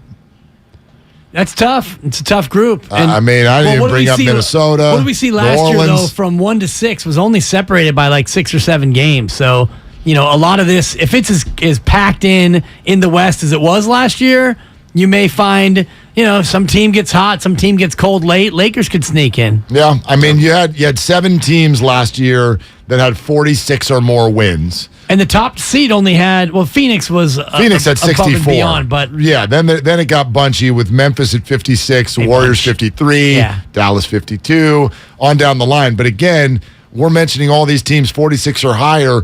That does not include New Orleans. That does not include the Clippers. Yeah. I may buy the Pelicans this year. Seriously. They were interesting at the end of the year. They were interesting. They should be top 8. I would think they're a playoff team. They should be. If they stay healthy, for sure. But like Mark said, I mean, you're running out of playoff spots. No doubt. Only 6 are playoff Don't forget teams. the Kings. Only 6 teams are playing the appropriate pause. I didn't even take the bait. No, and I love Mike Brown. No, I didn't take it either. He just looked at Dibs. I let dead air. Hold on. I let dead air carry the day. Hold on, though. You got to do it. JD, you have to admit. Oh, here we go. The Kings, to me, this year have more of a shot to be successful than in the last 5 to 10 years. I'm not going to disagree with that. All right. That's a good one. I'm not going to There's one for the social media. They're playing. Here it is. There's a moment. They're playing for the 10 seed. They're playing for which is something that they could be the 10 seed. And they could get it. And they could get They in. could be in the play-in tournament. They could get in. They could be in the play-in tournament. I mean, which is something I would have vehemently in any other year, in probably the last 15, I would have said they got no shot to even be in the play-in tournament. So who are our bottom feeders then? I haven't heard Portland mentioned. San Antonio, Oklahoma City, Portland State, OKC, Houston. Okay. Houston. Well, Houston's going to be better than I don't know how many they won last year, but they'll be a little better. Yeah, they'll be a little better. Houston sneaky could be in that 10 seed mix too. Okay. I think Portland's going to stink. Yeah. They might. Yeah. I think Portland has that team that thinks there's always one that thinks they're going to be the 8 seed. Like, hey, everything goes right, running it back, going to be the 8 seed, and they completely crater. They start like 3-20. Yeah, it's like 8 seed if everything goes perfect. I think everything usually doesn't go perfect. I think Portland has the potential of that team that's kind of veteran. They have some young guys, but they're veteran. Yeah. They think they're going to put it together and be in that playoff mix, and it completely falls off the mountain for them, and they're one of the worst teams in the West. What did Dallas do this offseason? They didn't do much. Yeah, right? well, they did that trade with lost Houston. Brunson. But they did that trade with Houston. Oh, Chris Wood. Yeah, Chris Wood. That's right. That's what they did. See, I think they're... I'm not sure they're better. I'm not sure they're better either. Yeah. They were funny last year, too, because they just looked like... Once they got upset by the Warriors. Yeah. They looked like mentally they showed up at the party and they just didn't even want to play anymore. That was the weirdest. It was like Jason Kidd was trying to play reverse psychology that didn't work. You go down 1-0 in a series to the Warriors and they're like, look, I mean, I'm just here for our kids to learn next to these wonderful Warriors. Wow. It's like, wait, what kind of press conference is this? Coming off the Memphis series, I'm like, what's happening right now? But it waved the white flag after one game. If you're a Warriors fan, though, you do, I mean, put the Mavs on the holiday card list for sure. Because, and I'm not saying Phoenix would have beat the Warriors, but the path did get easier. If Dallas doesn't take Phoenix out, Phoenix maybe takes a piece out of the Warriors to where they win the series, but maybe they don't have enough left to win against Boston in those final couple of games. Or they may flat out win the series. Yeah. They may have knocked the Warriors out. Yeah, I don't think they would have, but I think agree, they would have taken a much bigger chunk out of them than I'm glad you mentioned Dallas that. did. Although I am anti, the path devaluing a championship. Oh, it doesn't devalue I'm not it. saying you're saying that. Yeah. But I'm glad you pointed that out because the path definitely helped. But I'm one of these guys of the path is the path. Sure, but when you look at how it all played out, and the Warriors at times looking like, boy, this Boston series. I mean, they're down 2-1, they're down in Game 4, and I had the thought in the offseason, how would it have played out if they had played a couple of tougher games against Phoenix and just 2 more games total against a team like Phoenix? If that series goes 6-7 games, or Ja doesn't that was get a hurt, light 5. You get the Memphis with Ja injury, and then Dallas beats Phoenix. Things definitely broke their way. If you're playing 3 more, let's say, Steiny, hard-nosed playoff games, even if you win enough of them to advance, do you not have enough in the tank to beat That's totally Boston? fair. I used to always and I know I'm going back to the 80s, but I'm going back to the 80s. It was all, as a Celtics fan, there was the Bucks. There was the Sixers. The Hawks were pretty good back then. The Pistons were coming.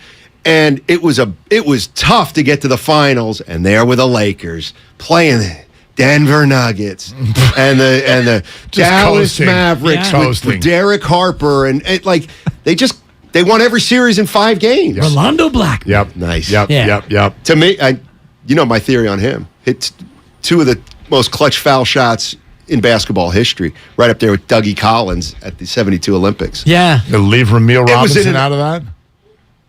That was a bad call. Seton Hall? Seton Hall? Wow. Seton Hall, That's right? not what I thought you were Andrew gonna Gay. say. It was Andrew Gay's foul, right? Or Gaze, yeah. Yeah. That was PJ Carlesimo. PJ Carlesimo's Exactly. team. That's the only reason I don't really mind it. Yeah, well. Because he got a loss. Still, he won a national championship. But anyway, so yeah, what's on your mind about Jordan Poole? Just,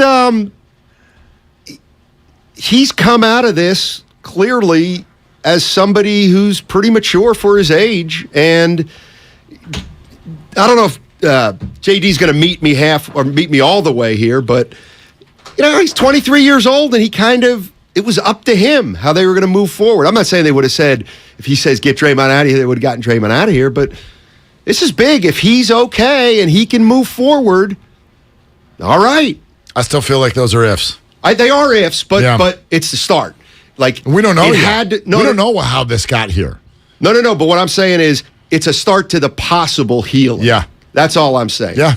And I mean, all we have to go on, and I don't know why we wouldn't buy it, but all we have to go on is Steve Kerr's comment that it appears that Jordan Poole is ready to be teammates with Draymond Green again. Right. That's literally all we got to go on, though. But our minds are still going to go, A, we haven't heard from Jordan, and B, even if we do, we have to run it through the filter of how are contract negotiations affecting these opinions and these statements right now. There's a whole lot of money on the line. The way that I've put it is how this is played out is giving the Warriors the best possible chance to have it work out and be okay between the two. They're giving themselves it doesn't mean it will, but Jordan being cool with it, Jordan eventually coming out and talking, everybody moving forward now, I think before the regular season even starts is a step toward, hey, all right, this looks like it might be as cool as can be expected. That gives you a better shot than otherwise, but it's by no means a guarantee. Yeah. It's going to be fascinating because it's not going to go away. No. I mean, people don't think this is a big deal, but man, these guys are going to hear it on the court all season long. Of course, they're going to get asked about it in every city. Well, no, I'm talking about the players in the NBA. At the foul line. They're both going to be called Bs. Draymond because he doesn't pick on somebody his own size, and Jordan because he let it happen to him. And they're going to, that's going to be a tangible thing. I feel like those two actually, I mean, that's just their world. They're the two. They're the two biggest talkers on the team. But they've been defanged though in many ways. Draymond has been Draymond. To me, he was undefeated as a talker. Now, he took an L because Jordan got to him. Yeah, and now. Can you get to Draymond? He was always the Rodman. He was always the guy who got to other people. Sure. Now, has anyone ever seen Draymond like? Well, LeBron got him in the finals. And could I? And I guess that was important. Could I make the case that in the finals, at moments, Boston's crowd got to him? Absolutely. Yeah. Blank you, Draymond. Well, he admitted as much, right? Yeah, exactly. Like he said it. Never mind. Went out and played. Yeah, wait, not undefeated, but he's been rolling up L's. Yeah, he's 99-4. He's a strong 15-2. Exactly. All right, it's Steiny and JD today. Here we go. He brings the passion. For what? I want to know now. I'm mentally invested. Don't tell me to pray and you don't say what for. He brings the perspective. Yeah, I think they both have great points. Get off me, text line. He's truly one of a kind. That is wow. Oh, my God. And he's doing a great job. I need you to man up and say what you really want to say. Simon, you're doing a great job. And together, they're Steiny and Guru. Yeah. On 95.7 The Game. All right, good afternoon, everybody. Matt Simonson with John Dickinson. Down the Guru Johnson will be back tomorrow. And we got a great show lined up for you today. We're going to get into some football with Cam Inman at 1:30. From the Greenbrier. Yes, sir. Yes, sir. And Brian Geltzeiler, Sirius XM NBA Radio, will be joining us at 1 o'clock. He's good. I like him. We've had him on a few times before. And he's been great. Moving the Jordan Poole story forward a little bit, JD, according to Steve Kerr, And there was a report by Mark Spears that said Jordan Poole is fine and he's willing to move forward and get back on the floor with Draymond Green. And if that's the case, all right, that's step one. That's step one. Now we'll see, right? Now we watch. I'm kind of going to be all over the place here, but I do think you're onto something with the whatever we do, let's do it and get it out of the way for game one. No question. Yeah. And I think that's, again, giving the Warriors the best chance to succeed in this thing. And I said it yesterday when I was in for Ray with Damon. To me, the Warriors are maybe the only franchise in pro sports that could have this situation unfold the way that it has, handle it in the manner that they've handled it in, and are continuing to handle it in, and it gives them the best chance to move forward and get everybody back on the same page to where they can contend for a championship. Like, I think this would have wrecked probably every other team in professional sports, but they have this ability, whether it's Jordan Poole's ability to be cool or take his cues from Steph Curry, who was getting everybody together, and we've all heard about Kevon Looney and Andre Iguodala, Bob Myers, Steve Kerr. I feel like they are better equipped than any franchise to try to make this thing work, at least for one more year. Beyond that, who knows? Yeah, exactly. 888-957-9570 is the number. The Xfinity mobile text line also at 888-957-9570. I know we're not in the locker room and we're not behind the scenes, but everything that's come out has been, to my way of thinking, a real positive.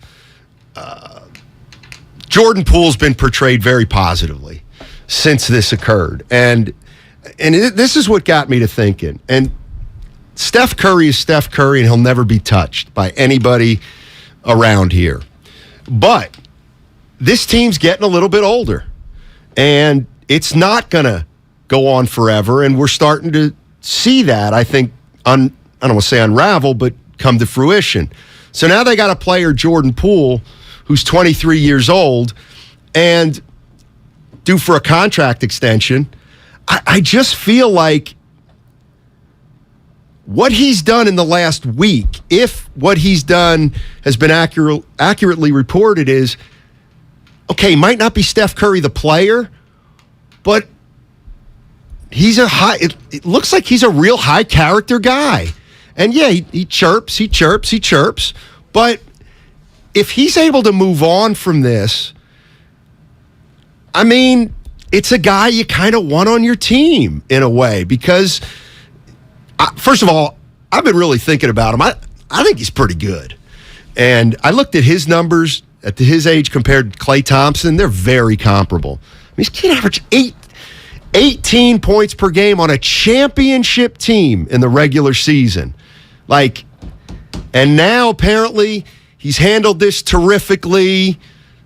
I think he's going to sign an extension. I think that's going to be the announcement we hear before opening night. Yeah, it's coming, and I've advocated for it over the last couple of months. I think it makes a lot of sense to sign him now, not have him have to worry about playing like a guy that's trying to get paid when there have been some undertones that's really important to him. And right. To me, you want to because ultimately the difference between what he can make now and what he'll make later, it's not going to change a whole heck of a lot. Why put that relationship in a position where you're essentially saying to Jordan Poole, you know what, go get a deal in restricted free agency and we'll match it or we won't match it. Why even let it get to that point? Because the difference in money is not going to be that dramatic, I think, at this point in time. So yeah, he's a guy you want to have around. And look, here's the other thing. I think all of these things are good signs for Jordan Poole, the way he's handled this situation. I'm not necessarily going as far as maybe you're going, as far as maybe, I don't want to use the term anointing, but I may like anointing him the future of, I don't know. It feels like there's something. No, I get you. And I think part of that's Steph Curry. Like, he's a good young player. He is a good young player. That you want to have around. He's a good young player.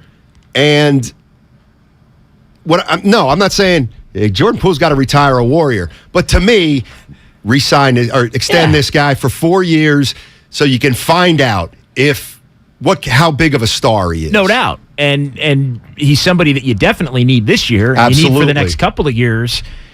We'll see what happens. I mean, maybe there's an onus on trying to do right by him if you feel like he needs to go maybe to his other team and be a one if he can't be that one here. And if it gets to that point, it gets to that point. Maybe he becomes a tradable commodity in a way that can bring you other players that can help you win a championship around a new core or around a core that's aged a little bit. There's a lot of different options on the board for Jordan Poole. And you're right, we get to learn more about the personality and the humility if it exists in the manner that it may based on the way he's handled this Draymond situation.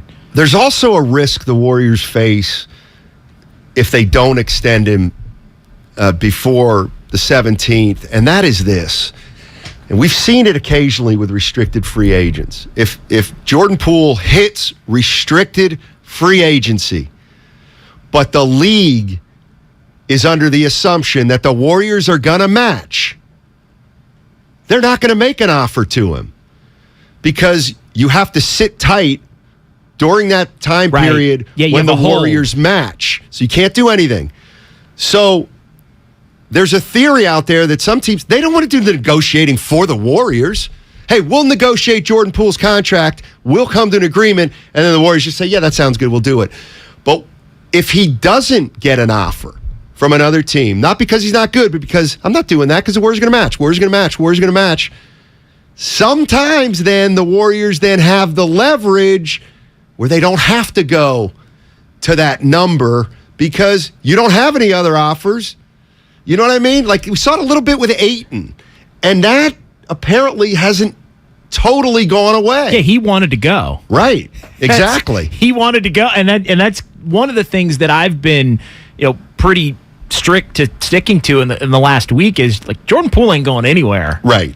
Unless the Warriors are comfortable letting him go. Right. Which I don't believe that they are by any stretch at this point. So I do think in that vein, it's been a little overblown. Not that Poole doesn't deserve the utmost of credit for how he's handling this situation, but the notion that he had any kind of juice to say, I want out, is like that was a little bit laughable to me. Well, like you got no juice in that angle. Well, the other thing that I think's funny, and I'll contradict myself here, but just to make a point, is Jordan Poole is being talked about in glowing terms with how he's handled this situation. We don't even know how he's handled it. Exactly. We have no idea.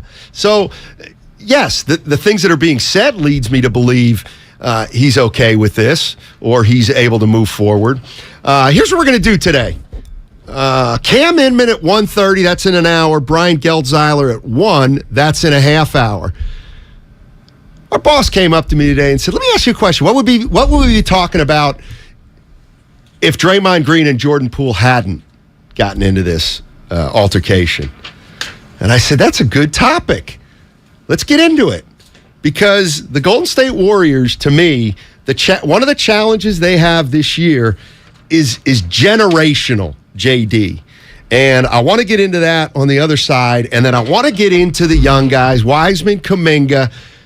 How much realistically are they going to be able to help this team win a title? 888-957-9570. And here's something that's going to be a lot of fun. We're going to be live at the Chase Center on Monday next week. Tune in as we get you ready for the Warriors' regular season opener at home against the Lakers the following day on the Tuesday. We'll have interviews with players and coaches, and we'll have a bunch of stuff to give away, including autographs and a Steph Curry jersey. We'll be right back. Today, the Warriors rookies are live in studio with Damon and Ratto.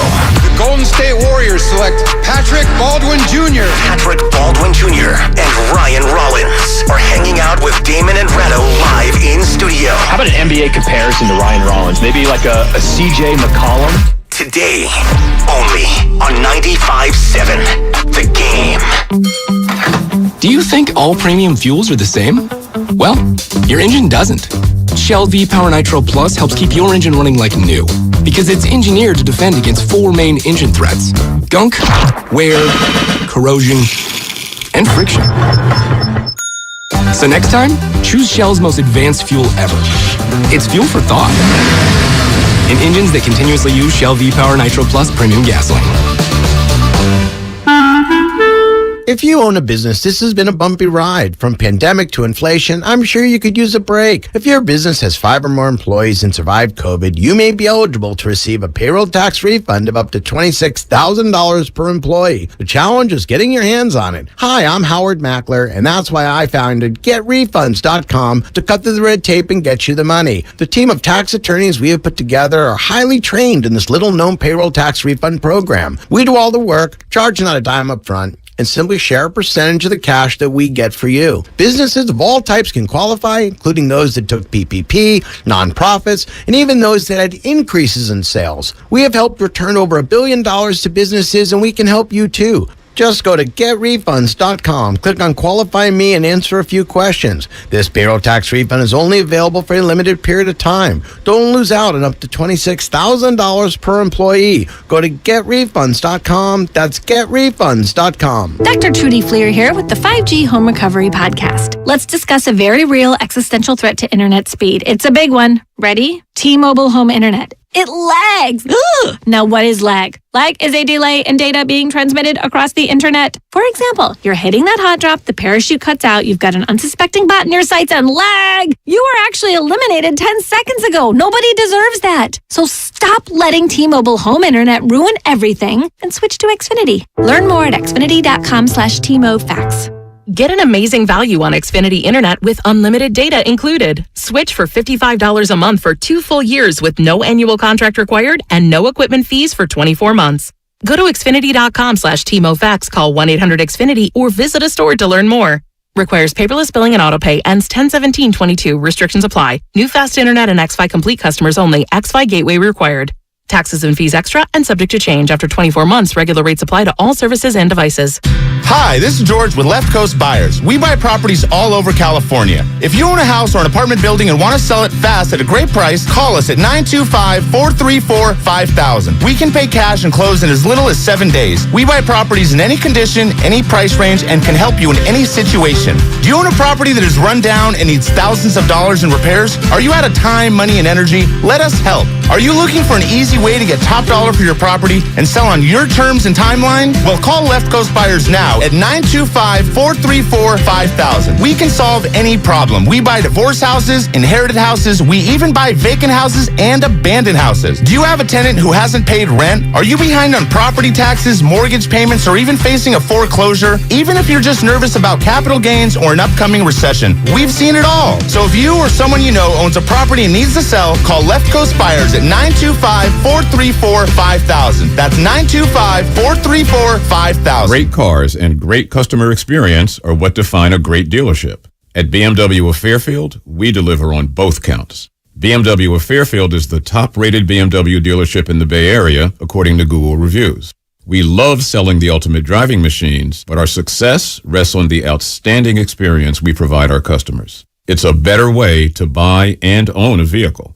Experience it for yourself at BMW of Fairfield. One price, one person, 1 hour. If you're a professional builder or designer, here's some good news from Golden State Lumber. Their relationships with Capital Lumber, Cal Cascade, Humboldt Sawmill, and others have led to an increase in lumber inventory. Golden State strives to deliver most materials the next day, if not the same day. Be sure to download the Golden State app, which provides access to hundreds of resources. Find it at goldenstatelumber.com. For 3 generations, Golden State. When you succeed, we succeed. Kirby is your driveway mechanic. They bring the shop to you with brake replacements, oil changes, washes, and so much more. Get $50 off your first oil change with code OIL50 at Kirby.com. That's CURBEE.com and use code OIL50. Hey, I'm Andy.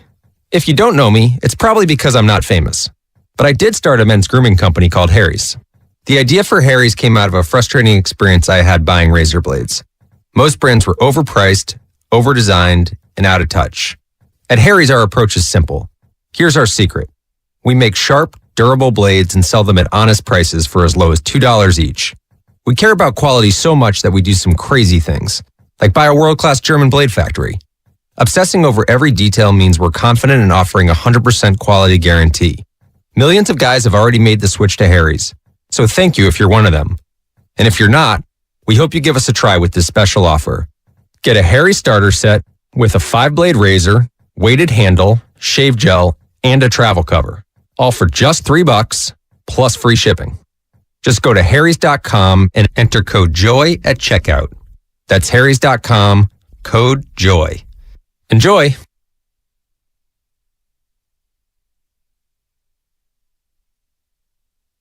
Hey, don't kid yourself. Matt Simons is a quality basketball player. Now, back to Steiny and Guru on 95.7 The Game. All right, Matt Simons and John Dickinson in with you today. Guru will be back tomorrow. And we got the 49ers playing the Atlanta Falcons on Sunday. We got the Golden State Warriors regular season starting on Tuesday. And we've got Draymond Green back at practice today for the Golden State Warriors. So, this season's going to start. It's going to start under a cloud, but we'll see what happens to the Golden State Warriors this year. Here's what we're going to do right now. We're going to talk about the Golden State Warriors and not focus on Draymond and Poole. And just kind of look ahead to this year, JD. And here's the one thing. Here's what I think is going to be the biggest challenge for the Warriors. I think it's going to be something they have to overcome. This is a championship team, all right? 4 titles. Their goal is to win their 5th championship. And they've got players who know how to do it. Draymond, Steph, Clay, Looney, Iguodala. But they have young players, very young players. Wiseman, Kuminga, Moody, Poole. Can those young players, we know Poole can be a role player on a championship team. We know that now. He was. Can Wiseman and Kuminga and Moody be role players on a championship team this year?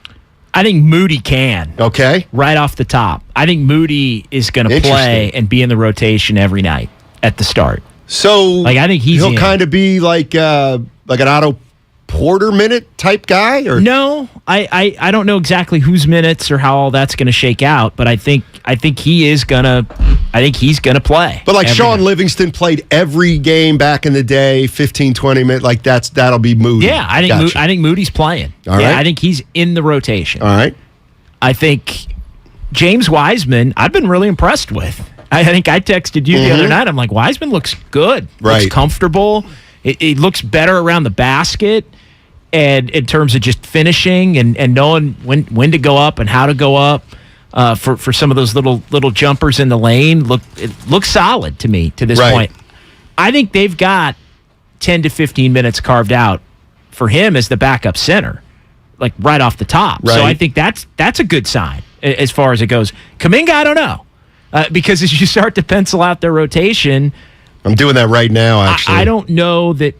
Well, you've got the start. You got Steph, you got Clay, you got Wiggins, Draymond, Looney. Those are your 5 starters. I think DiVincenzo is going to play every game. Like, he's playing. Poole's playing. So that's your backup backcourt. I think Moody becomes the next wing that's always playing. More of an Iguodala, I think, type. Think Iguodala in terms of minutes when Iguodala was younger and healthier. All right. And then I think Wiseman's going to play as well. So that right there is 9. And I don't, how much Wiseman plays is going to be determined by how well he plays and how healthy he remains. And then I think JaMychal Green is going to be somebody that's going to play. And he's the player. He's the Otto Porter. He and DiVincenzo are the 2 I kind of want to talk about, because to me, if you've got championship aspirations, Kerr's going to end up leaning on them. They're playing. And so I look at it, Steph, Clay, Wiggins, Draymond, Looney, that's 5. Wiseman 6, DiVincenzo 7, Poole 8, even though Poole's 6, whatever. Moody 9. Right. And then we get to JaMychal Green and Kuminga. Well, okay, Kuminga will probably get the first shot at it because he's younger, but the one thing we know about Steve Kerr... I don't know that he will get the first shot at it. Really? Over Green? No. Over JaMychal Green. Like, it's neither here nor there. What I'm saying is I could see Kuminga being that guy at the start of the season, but once we get into stuff and wins are important and all that, he's going to go to JaMychal Green. What I'm getting at is what happens when after New Year's Kuminga's not playing and JaMychal Green is? Well, is that possible? I think it's possible. I think JaMychal Green, I think he is different type of player than Otto Porter Jr., but I think JaMychal Green is the type of player to where if he's healthy, he's playing every night. Like, he's in the room. Really? Yeah, Well, then where's that leave Kuminga? I think that Seriously? The good news for Kuminga is Steve Kerr will play 11 on a lot of nights. And so if he winds up being 11 some nights, I think, but you move up if somebody's out. Right. If Draymond's out for whatever reason, then you're in that group that's going to be playing every night. If anybody's out, you move up. So there are going to be opportunities. I'm not saying Kuminga's not going to play at all. Sure. But I think it's much more of a sure bet, at least going into the season. And remember how the Warriors relied on the veterans early in the season. Like, the young guys weren't playing at all last year at the beginning of the season. They were rookies, though. No, and that's why I'm saying I think Moody is playing this year. I think Wiseman is playing this year. I think positionally that's why Wiseman's going to get his opportunity, but I think he's played solidly. I just don't think Kuminga's going to have to earn his minutes is probably the best way by being a better option than, say, JaMychal Green. Yeah. 888-957-9570 is the number. That's also the number for the Xfinity mobile text line. It's the biggest challenge the Warriors are going to have to overcome this year. And that is it to me. Can they turn their young players into players who are playing in big boy games? Because last year, you're right, JD, he went to Porter Jr. Mm-hmm. He went to Peyton II, who's a veteran, essentially, even though he hadn't had a lot of experience. But he's an older guy.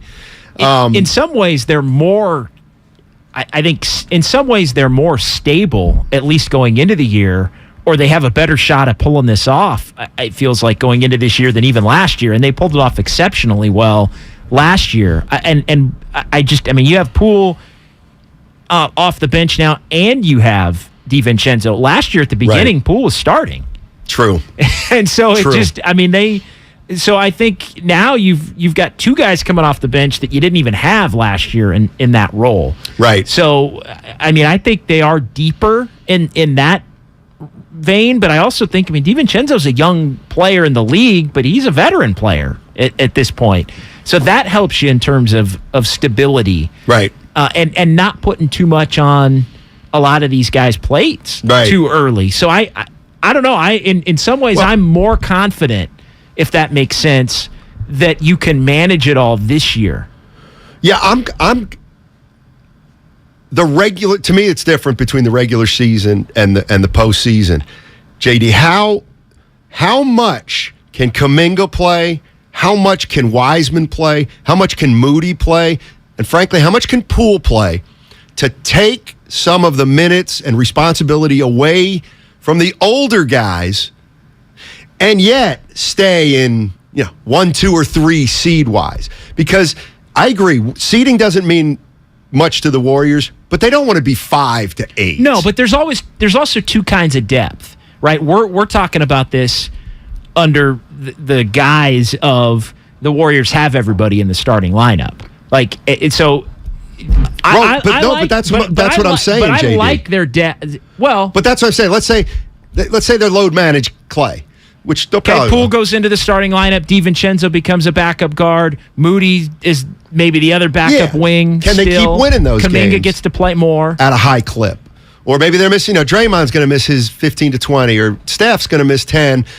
I think they can, but also even in we have the big three, but we want to keep Draymond down to 28 minutes, let's say. So forget JaMychal Green for a sec. Can Jonathan Kuminga be essentially Draymond's backup, which is important, and he's good enough that you can win a title with Kuminga as a backup, playing 18 minutes a game? Or is Steve Kerr saying, sorry, got to go with JaMychal Green? I think it's probably, at least going into it, more, sorry, I got to go with JaMychal Green. Wow. I think that, but Kuminga will have every opportunity to change that. But going into it, I think you're going to trust the veterans, and you're going to trust players to play. I mean, JaMychal Green has some playoff experience. Yeah. That this is kind of what I mean from the Xfinity Mobile text line 530. Warriors definitely need those guys to step in the regular season so they can load manage Curry, Clay, and Draymond. Sure. I agree with that. Can they continue to win as they've got to win at a 50 to 55 win clip, right? I think to reach their goal. I think they can't, but part of that is, well, how much are you going to win when you do have everybody? And for how many games are you going to have everybody? Like, are you going to have everybody for 40? Let's just say? Like, yeah, maybe. If you have, it's not a bad number. So are you going to go 30 and 10 in those? Or are you, like, what's your... Yeah. So if you go 30 and 10 in those, then you only have to go 500 in the other ones, where maybe you're missing one or two. Let's just say one. Then you go 500 in the other ones, you're at 51 right there. Yeah. Which is basically where they were last year, right? What was it, 53? I think they won 53, yeah. So to me, I think there is a pathway to it. And yeah, if Draymond Green can't play and JaMychal Green starts and Kuminga plays more, can they still win games doing that? I think in the regular season they can. I think in the regular season they can. I'm going to see. Yeah, I want to see how many, because that's going to be important. Obviously. Let's go to Troy. Troy's in Santa Rosa. I'm sorry. Sorry, JD. No, go ahead. Okay. Yeah, go ahead, Troy. My bad. Hey, guys. Thanks for taking my call. Yeah. I was a season ticket holder for the Nuggets. Saw a lot of... It's a curveball. Okay.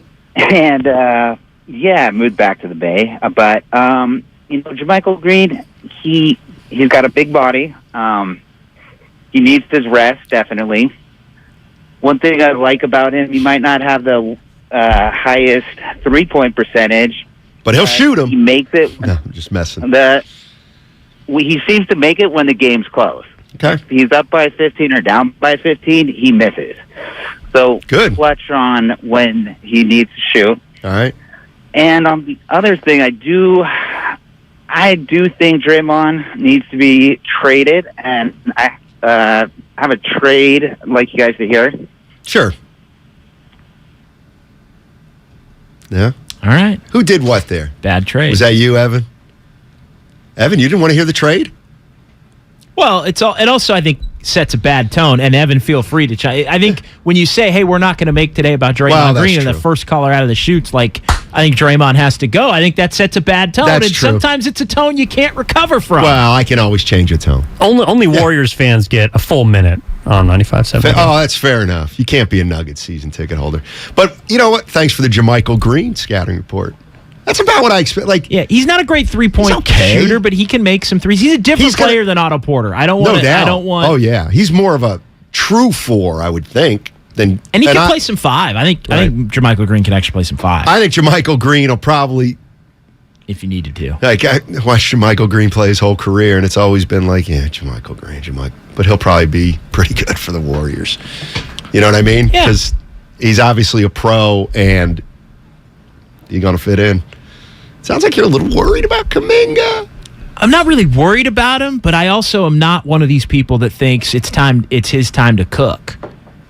Like, absolutely not. And or it's he's going to have a major role. I think there's a lot of Warrior fans that think it's the starters and that the bench group is just going to be, led by Moody, Kuminga, Wiseman. Right. And it's actually, if you know anything about Steve Kerr, the bench group's going to be led by DiVincenzo, Poole, and DiVincenzo's the closest thing they've had to a true backup point guard. He's the closest thing to Livingston I think they've had since Livingston. And again, not the same kind of player, but in terms of a legitimate combo guard, he can play either position. Right, which is good because they could play with Poole then. I thought it was funny how it seemed like there was a lot of people that were having an epiphany the other night that, DiVincenzo can run the point?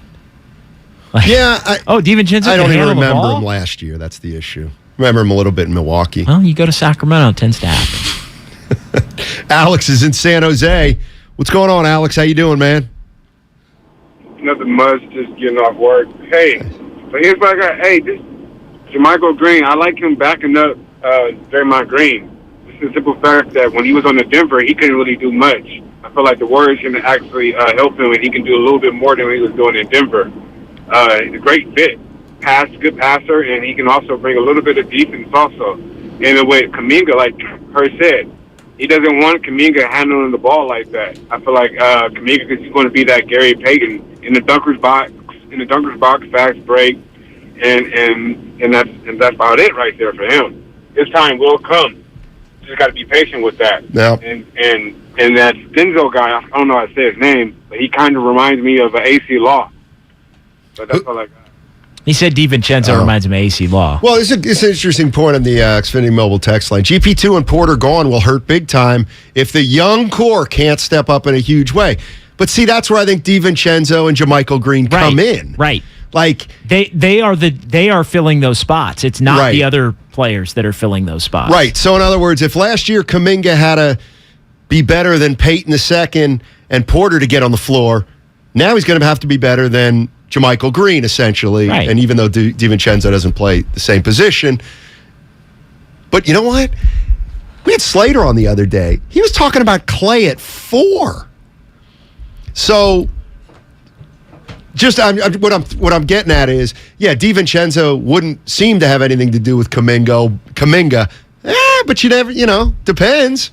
Depends. Right. If you start playing DiVincenzo and Klay Thompson together and Klay's playing 4 and Kuminga's off the floor, well then, DiVincenzo's minutes do affect Kuminga. Exactly. And I think, Klay has shown that he does seem to be more sturdy than he is quick now. Like maybe he's lost a little bit of the quickness, but he still has strength. Yeah. So I think that could be a way that Klay could get on the floor defensively and help you in a way that maybe he can help you defensively in a different way than he was helping you defensively before. Right. He's not helping you defensively guarding Chris Paul necessarily anymore, John Morant necessarily anymore, but he can be on the floor and guard other positions, and maybe put somebody else out there that can guard the other position, and you can function in that way. Yeah.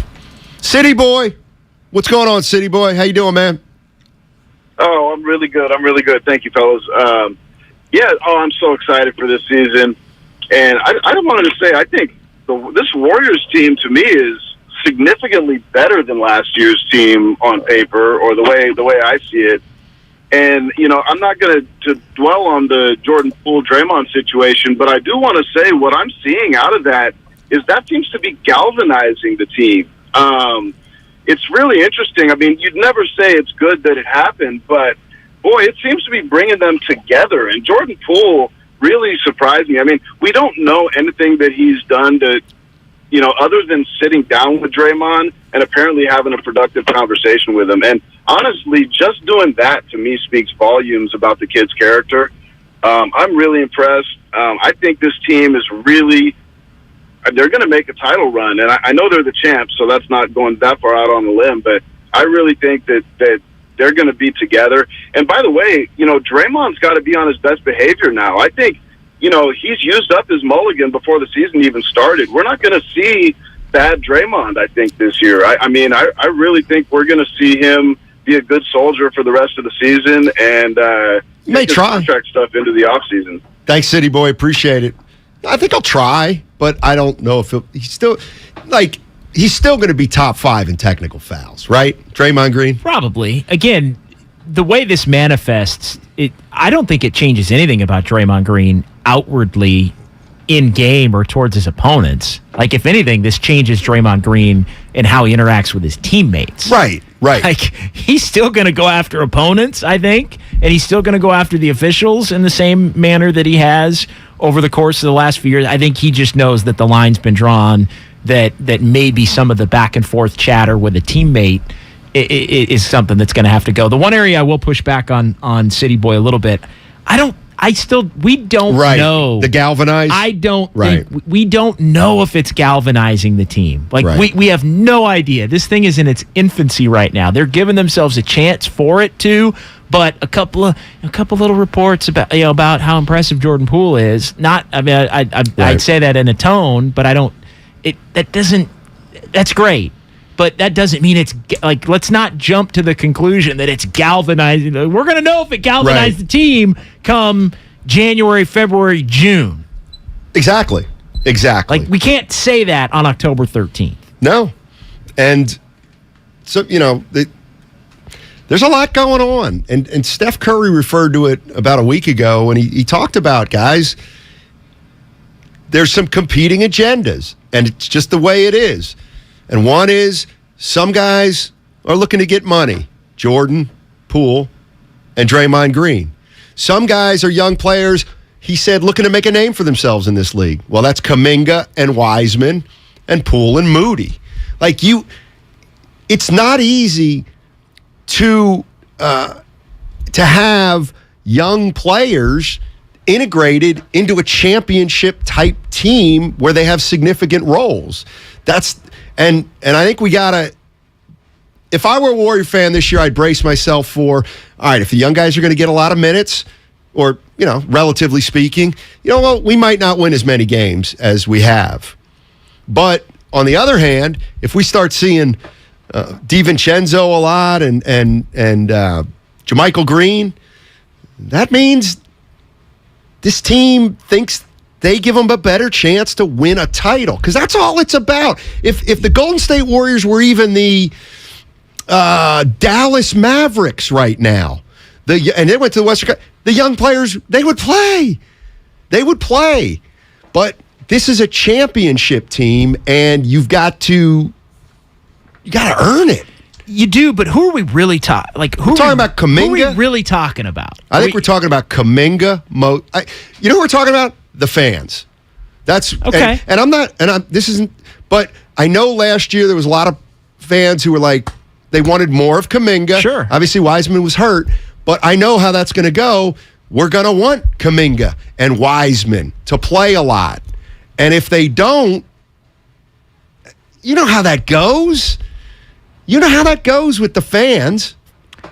And maybe it doesn't matter. I don't know. I don't think it does matter. Okay. I'll make two statements. I'm gonna bet you right now, and you don't have to take the bet because I think you're gonna agree with me.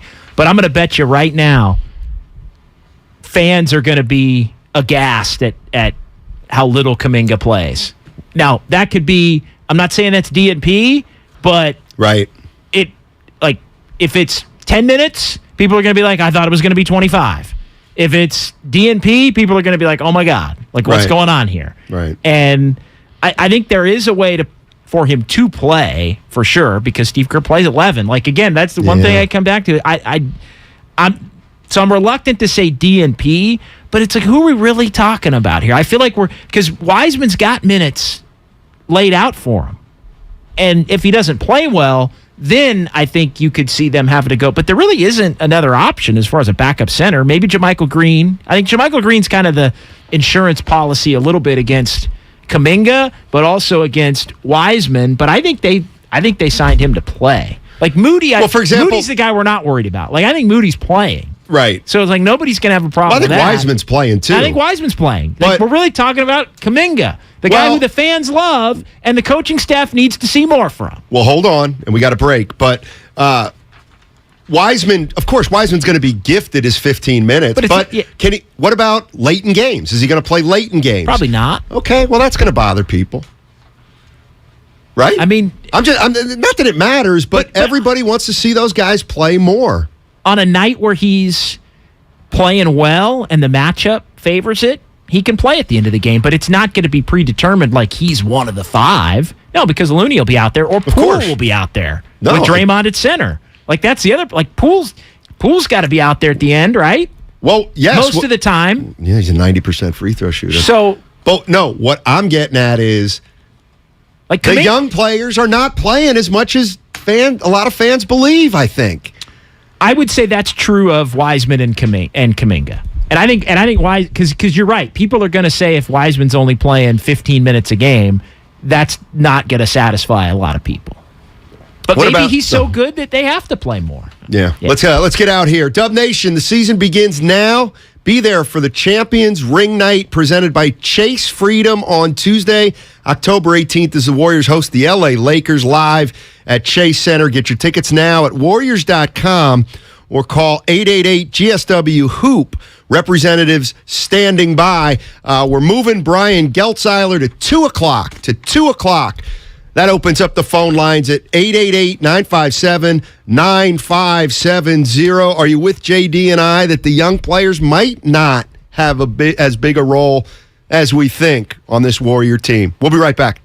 Diabetes, high blood pressure, anxiety meds, everyone's on them. If you're a 50-year-old male, maybe a bit porky, and you may even have type 2 diabetes, $1 million of term insurance may only cost you about $200 a month. Call Term Provider. Speak with Big Lou at 800-200-1966. Big Lou will find a term life policy for you even if you have type 2 diabetes, are overweight, or have high blood pressure. Term Provider has helped thousands of people like you who think they can't afford term life insurance. To buy $1 million of affordable term life for you, all you need to do is call Big Lou at 800-200-1966. Lou will make sure the scales are tipped in your favor. Call 800-200-1966. Big Lou will answer your call and work to fit you into a term life policy that you can afford. Remember, Big Lou's like you. He's on meds, too. Call 800-200-1966. 800-200-1966. Listen, could Gregory change your life? I went from size 44 pants back to the size 38 pants that I had worn when I was in college. Now, the 38-inch pants fall off of me. I lost the weight. I felt better. I've lost 63 pounds and 6 inches of pant size. God bless you for having this product and having it at a reasonable price. Outstanding. Gregory is 70 and lost belly fat and 6 inches off his waist in 5 months. Since 2004, Andro 400 has been helping men like you lose belly fat, gain energy, and improve their lifestyle. We guarantee it. Go to andro400.com for more true testimonials, before and after photos, and special discounts. Only available on andro400.com. andro400.com. From carriage house to glass aluminum doors, RNS Doors has a full line of commercial and residential garage doors and gates to suit anyone's taste and budget. Visit rsdoors.com. RNS Doors. Look for the red truck. At Harris Ranch, we do beef, just like we've done for over 50 years. Beef that's raised locally right here in California. Tender steaks, awesome burgers, and California classics like tri-tip roast. The flavor you crave, the quality you trust time after delicious time. Come on, it's time to get out and grill. Harris Ranch, we do beef. Legendary beef, legendary quality. Finding great candidates to hire can be like, well, trying to find a needle in a haystack, but not with ZipRecruiter. Its powerful technology actively finds and invites qualified candidates to apply to your job. So while other companies might deliver a lot of hay, ZipRecruiter finds you the needle in the haystack. See why 4 out of 5 employers who post a job on ZipRecruiter get a quality candidate within the first day. Try ZipRecruiter for free at ZipRecruiter.com/free. That's ZipRecruiter.com/free. When people have a craving to explore new and traditional Asian cuisines, they head to P.F. Chang's, where scratch-made dishes come from the 2,000-year-old tradition of wok cooking. P.F. Chang's wanted to explore new possibilities for their website. They turned to AmericanEagle.com. AmericanEagle.com re-architected P.F. Chang's website, integrating multiple third-party systems to create a unified digital experience. The results? Improved page speed and performance, personalized content based on users' location, intuitive online ordering, an increase in organic search visibility, and a 40% increase in new users. For scratch-made Asian cuisine, visit your local P.F. Chang's or go to pfchangs.com for website design, development, digital marketing, and hosting that produce efficiency, revenue, and results. Visit AmericanEagle.com. P.F. Chang's and AmericanEagle.com. Another example of the best businesses in the world, turning to the best in the business for websites. Go to AmericanEagle.com or call 877-WEB-NOW1. That's 877-WEB-NOW1. What's your retirement look like? With Fidelity Income Planning, a dedicated advisor can help you create a flexible income strategy to grow and protect your wealth so you can stop worrying about the future and enjoy whatever comes next. Investment minimums apply. Fidelity Brokerage Services member NYSE SIPC. Gorgeous gaming, stunning streams, unbelievable bandwidth. It's another Lifestyles of Gagillionaires. Meet the AT&T Fiber customers winning at life with hyper gig speeds. Meet Gagillionaire Terry. While his love of streaming horror movies has him constantly on the edge of his seat, his internet bill won't give him a scare. Oh, don't go in there. I'm telling you. Because since Terry upgraded to AT&T Fiber with hyper gig speeds, he doesn't worry about data caps or equipment fees. Come on, man. The door's open for a reason. And best yet, he also doesn't stress about a price increase at 12 months, because with the amazing Gagillionaire lifestyle comes an exquisite sense of tranquility. Most of the time. Live like a Gagillionaire. Get straightforward pricing with AT&T Fiber. Internet that upgrades everything. No data caps, no equipment fees, and no price increase at 12 months. Limited availability in select areas. Visit att.com/hypergig for details. You're listening to 95.7 The Game, KGMZ FM at HD1 San Francisco. Always live on the free Odyssey app.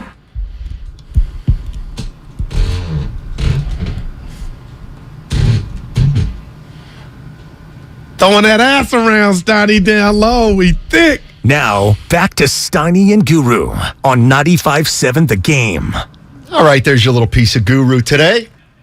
Got John Dickinson in for Guru, but he was talking about James Wiseman there. He likes James Wiseman. He likes Kuminga. They're really good dunkers. I love Guru. That's Absolutely for Kuminga. love Guru. No, that is Kuminga. Yeah. You know what's funny is you asked me earlier, what's Kuminga do well? Because we were just talking about some of the rookies and what. In the green room. Yeah. And one thing, and like this Kuminga's got to work on some things, obviously, but the one thing he's got is he's just got the ability. Chris Webber used to be able to do this early in his career, where it looked like he was being guarded. It looked like he was kind of in a trafficky area. It looked like he didn't have much of an advantage on a guy in the lane, but he just went up and dunked it. You know what I mean? Like he plays bigger than he really is. He's big though. Yeah. For a young guy, especially. Yeah, I mean, he's got some strength. Right. He's got an NBA body that I think will only continue to become wow. As he really is a nice for this season. He's a nice wild card player for Steve Kerr. Like it's you've got your rotation and everything's kind of set, and he's a guy you can throw in for some energy. Can I do my Guru? Go ahead. I don't like that, JD. You don't like him being a wild card player? Wild card. No, I don't. JD, you gotta let him eat. This year. Jesus. This year. He's a guy you don't need necessarily, but he might help you. But I guess what I'm saying is I do think there are You don't fans. like that? No, I was pretending. I was you were Guru. being okay. I got you. The thing to me with Kuminga is, and that's exactly what I'm getting at. I believe some people think, he's close to. We can move on from Draymond and commit. Yeah, well, he's not right there's now. a big difference between doing that and staying a championship team and doing that and not being a championship team anymore. And so they can't move on from Draymond. Kuminga's irrelevant in terms of whether they're going to move on from Draymond or not. Well, he'd be relevant if he was better. If he was a lot better. Right. But he is who he is, and so the bottom line is that. Well, and maybe it gets to that point a year from now, right. or a year and a half from now, or 2 years. Exactly. Like the plan would be that he is Draymond's replacement in 2 years. Exactly. In a perfect world. I think in a perfect world, it'd be at the end of this year. All right, maybe next year. Austin in San Jose. What's Fair going enough. on, Austin? How you doing, man? Hey, fellas, JD, man. I love you guys. Hey, Shiny, listen, got to disagree a little bit, JD. You and I have talked about this before. I know your Kuminga thing. You seem to have an issue with Kuminga. I know this goes back from last year. We got in the conversation. I don't know where it's coming from, but Yeah. He didn't play a lot last year either. I know, but JD, listen, he's going to play a lot this year, man. You kept telling me Wiseman was going to come back and play too. Well, Weissman's different. Weissman's not ready yet. Weissman's is a work in progress. But Kuminga played a fair amount last year, and he also has developed things out in the offseason. I mean, Kerr's got a lot more trust in him than he did last year. I think we got to wait on that, don't we, Austin? Well, he also rebounds. Look at Weissman. Weissman hasn't figured out how to rebound yet. Kuminga's going to the boards. Rebounding is going to be important this year. Everybody talks about scoring, but if we don't rebound, we're not going to win a lot of games. So I think Kuminga's going to play a lot, JD. That's all I got. No disagreement with you. That's all. Appreciate it. I think he's going to play about as much as he played last year, a little more consistently. You know what? And Austin, you said something that I think I'm going to disagree with. He didn't rebound. No, not that. I think Wiseman's ahead of Kuminga. He is for sure. Yeah, he is for sure.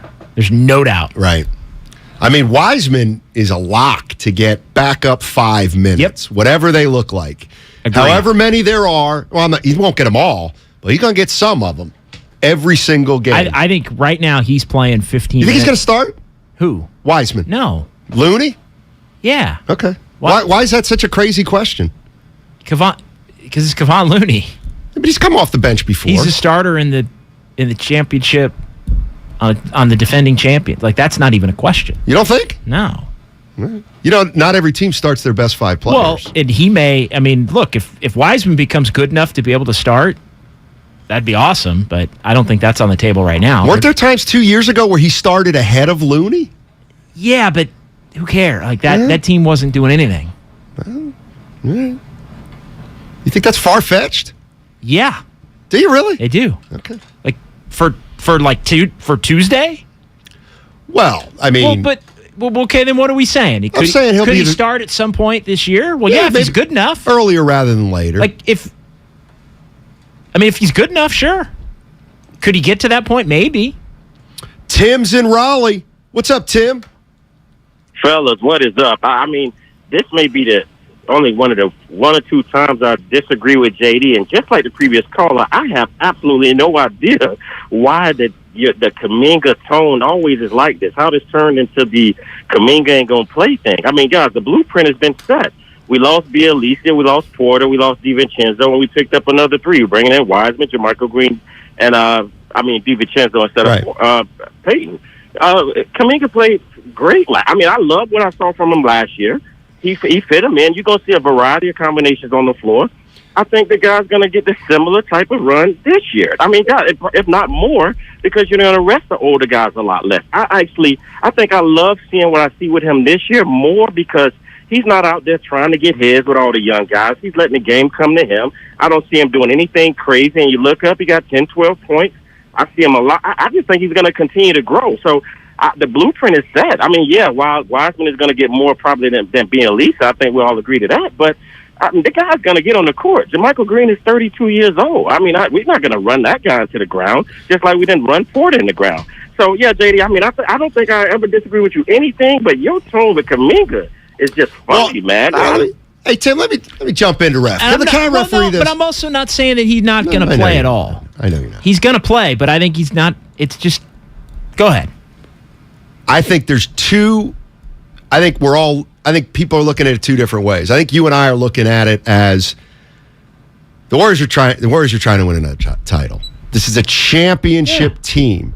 And so for Kuminga to be part of the rotation all season long, 15 minutes, 15 to 20. And I'm not talking about plays 3 minutes one night and then Draymond's load managing, so you start Kuminga. Right. That's going to happen. He's going to play in those games for sure. That's going to happen. And he should. But what I'm saying is the reason I'm a little not concerned, the reason I am not giving Kuminga all the flowers in the world yet is because he's got to be a championship role player on this team, not just a role player. And he's 21 years old or whatever he is, and it's hard for a player that young to be a consistent role player on a championship team. They are going to have to give him some leeway in the regular season, though, to work through some things. No doubt. In the doubt. playoffs, it's a little bit different. And look, I want to be clear. I'm not saying he's not going to play, but I have named 10 players that I know are going to play. Mm-hmm. There are 10 that are going to play. Yeah. And so that makes him 11 right now.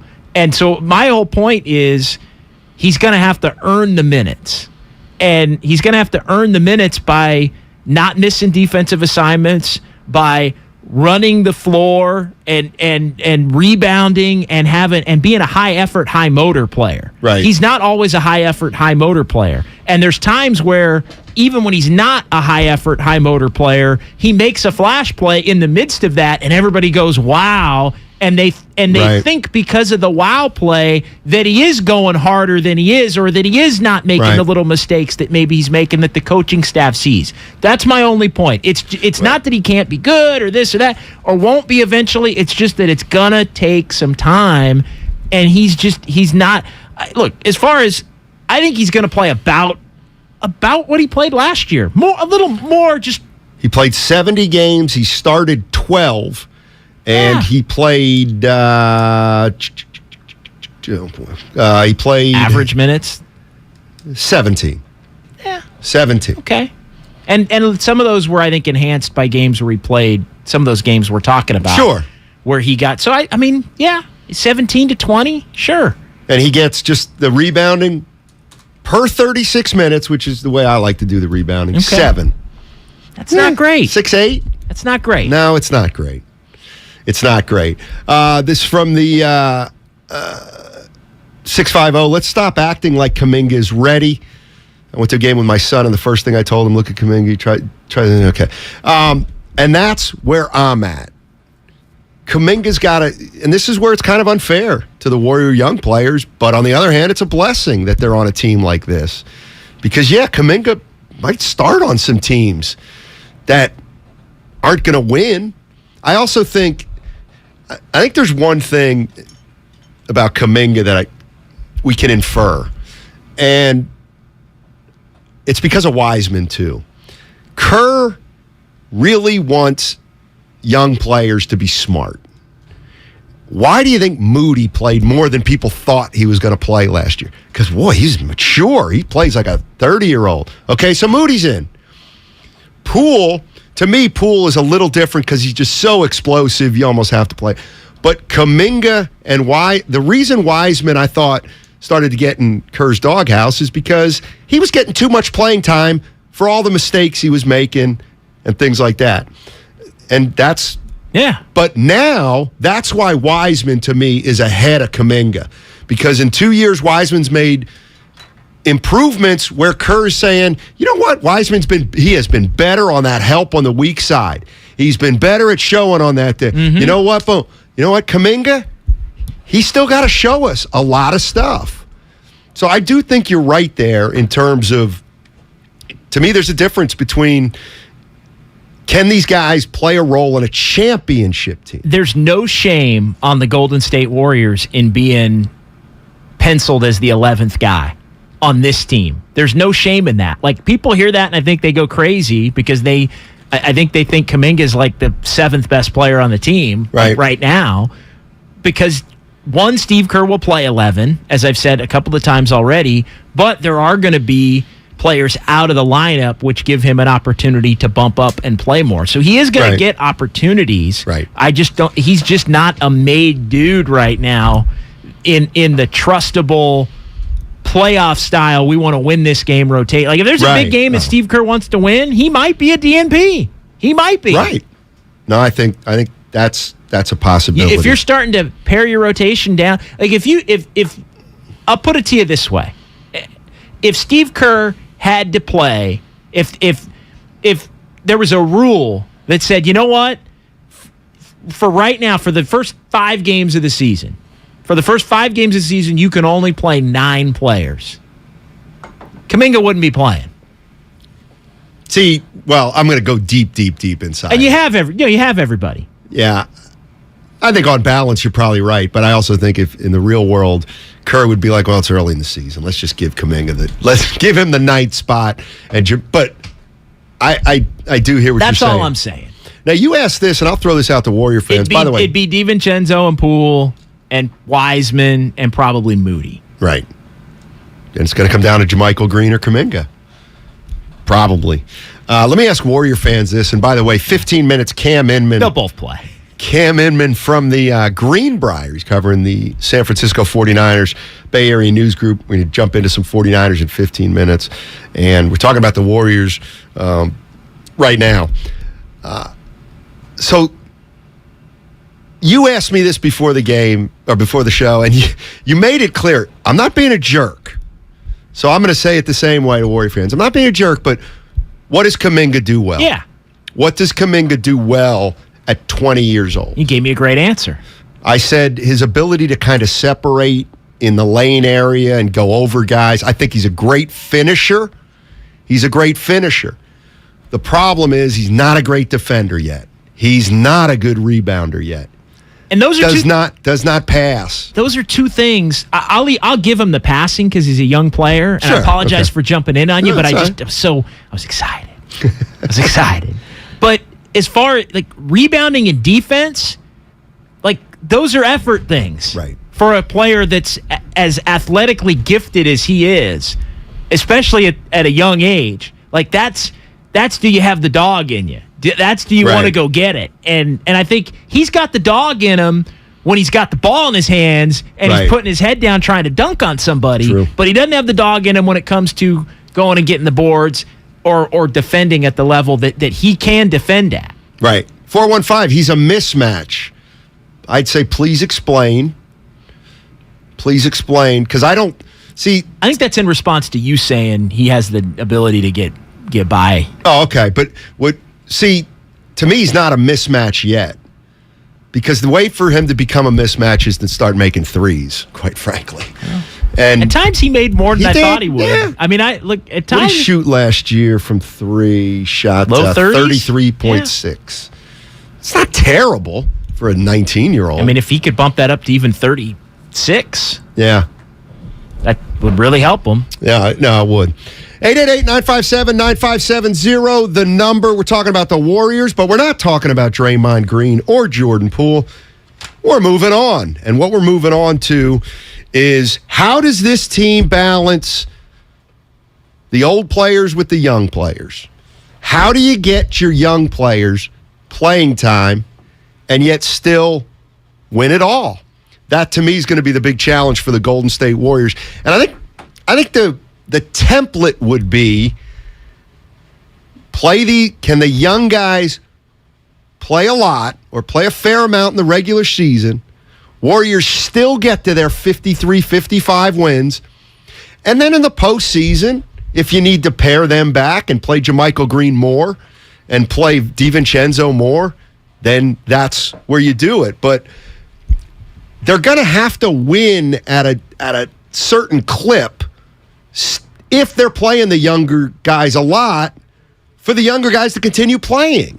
Like they're not. Yeah. It's kind of like the 49ers weren't going to play Trey Lance if they started out at 2-6. Like at 2-6, they're going to Jimmy Garoppolo. If Kuminga and everybody's getting minutes, and relatively speaking, the 49ers or the Warriors are losing, and all of a sudden they're like 10-12. Well, guess what? We can't play the young guys as much because we're losing too much. So we got to figure out, if we're the Golden State Warriors, how much is that perfect amount for those young guys to play? I think that's a needle they can thread as long as they don't get ravaged by injuries. Okay. Like as long as you get 30 to 40 games of Steph, Clay, and Draymond together, with Wiggins. That's the other thing. I mean, Wiggins plays every game for the most part. Like you lose him, then your depth gets tested immediately. Right. Because then what do? You're either starting Poole at that point, and Moody's got to play a lot more. Then I think Kuminga's got to play a lot more. And then you are. See that, like, I like Kuminga as a luxury item for this team, as a wild card, as somebody that doesn't have to play but can play. I would like him less if he had to play all the time and you had to win. But so I think they have the balance that they need right now. But if you start taking a couple of the key players away a little too much, I think that's where it gets a little bit dicey. Exactly. If the Warriors can load manage all year, that would be great. What could be the issue is if somebody gets hurt. What's funny is we talk about Kuminga and Wiseman. What level is Steph playing at? Just tell me that. Well, answer me what level he's playing at, and I'll tell you how good they're going to be. What if it's last year's level? That's good enough. Okay. That's good enough. Because last year's regular season level was I mean, you pointed this out a lot. It was less than it had been. Shot 38% from three. But they were still fine. You're right. They were still fine. And in a way, he kicked it up in the playoffs, which we talked about a lot during the year. It's like, well, who says he can't kick it up a notch? Exactly. I mean, I won't say he can't. But if Steph's the same player he was last year in the regular season, I think they're a little worse than they were last year. Then they're high 40. I'd say high 40. Yeah, and the not reason, sure. Well, and that's because I know people disagree with me here, but I expect Draymond to continue to decline. And whether that means he's going to get hurt or... To me, the problem with Draymond Green is he's so important to the team, but he just doesn't play enough anymore. You know, are you worried about Clay at all? What can you give us any insight on Clay? Not really. I know they're ramping him up to play tomorrow, right? Yeah, my understanding is he's going to try to play tomorrow, and then we'll see how he looks. Yeah, so I mean, I no, but yes, you know what I mean. I'm not, because they kind of are acting like everything's going to be all right and he's going to play, but I mean, you got to be careful with him. Yeah, and in a way, I guess my question would be, why do you have to be careful with him? I know he's been, but he played 32 regular season games last year, right? I just think he's at the point where you're always going to have to be careful with him the rest of his career. Really? Like, I see that, and this is the one thing I'll say. But there's a mental aspect here, apparently. No, go ahead. What do you mean? Well, he just said, like, he didn't play any pickup basketball over the summer, which he normally does, because he just didn't. Because he said he didn't want to get hurt again like he did. Yeah. I mean, I get that. Right. Like, you're a little worried about, I don't want to do anything to screw up a full season. Right. I mean, until I hear differently, I'm going to assume he didn't do a lot in the summer. He's not in great shape. And because he's not in great shape, they're not going to overdo it.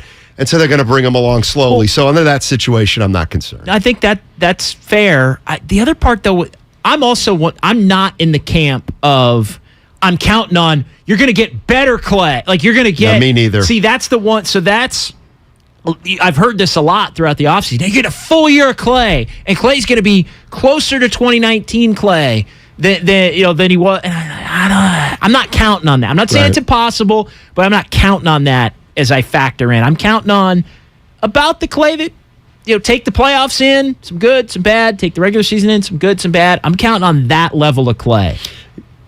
For more games, obviously, than 30 or whatever. No, I'm with... Well, that's the way I always... Not 80 or 70. Well, that's not even the way 70, probably. That's the way I always assess a team, is when I'm assessing my team, I get as conservative as possible. Sure. Meaning, let's look at the Warriors if everything doesn't go perfectly. Let's say Clay doesn't take that next step. Okay? What do you look like then?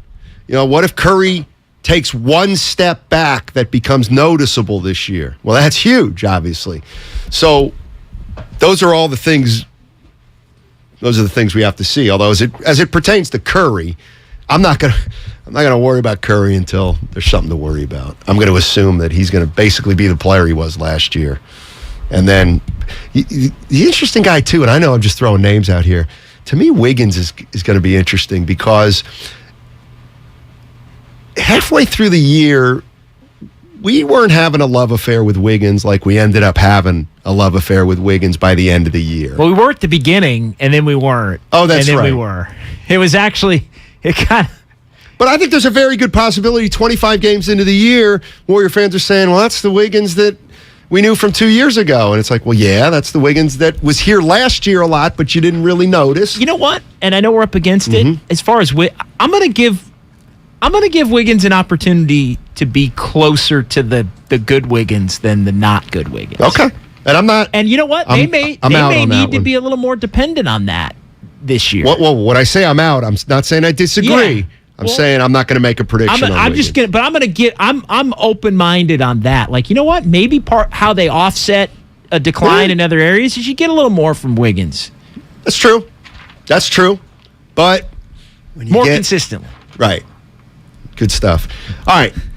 Cam Inman on the other side. 95.7 The Game's NFL Insider also covers the San Francisco 49ers for Bay Area News Group. Cam Inman on the other side. Hey, this is going to be so much fun. On Monday of next week, we're live at the Chase Center. Tune in as we get you ready for the Warriors regular season opener At home against the Lakers, we'll have interviews with players and coaches, and we'll have a bunch of stuff to give away, including autographs and a Steph Curry jersey. Coming up next on 95.7 The Game, Cam Inman, let's talk some Niners. Today, the Warriors rookies are live in studio with Damon and Ratto.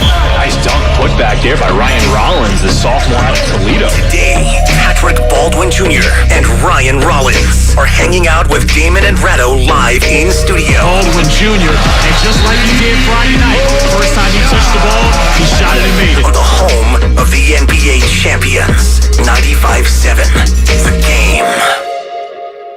At Harris Ranch, we do beef, just like we've done for over 50 years. Beef that's raised locally right here in California. Tender steaks, awesome burgers, and California classics like tri-tip roast. The flavor you crave, the quality you trust time after delicious time. Come on, it's time to get out and grill. Harris Ranch, we do beef. Legendary beef, legendary quality.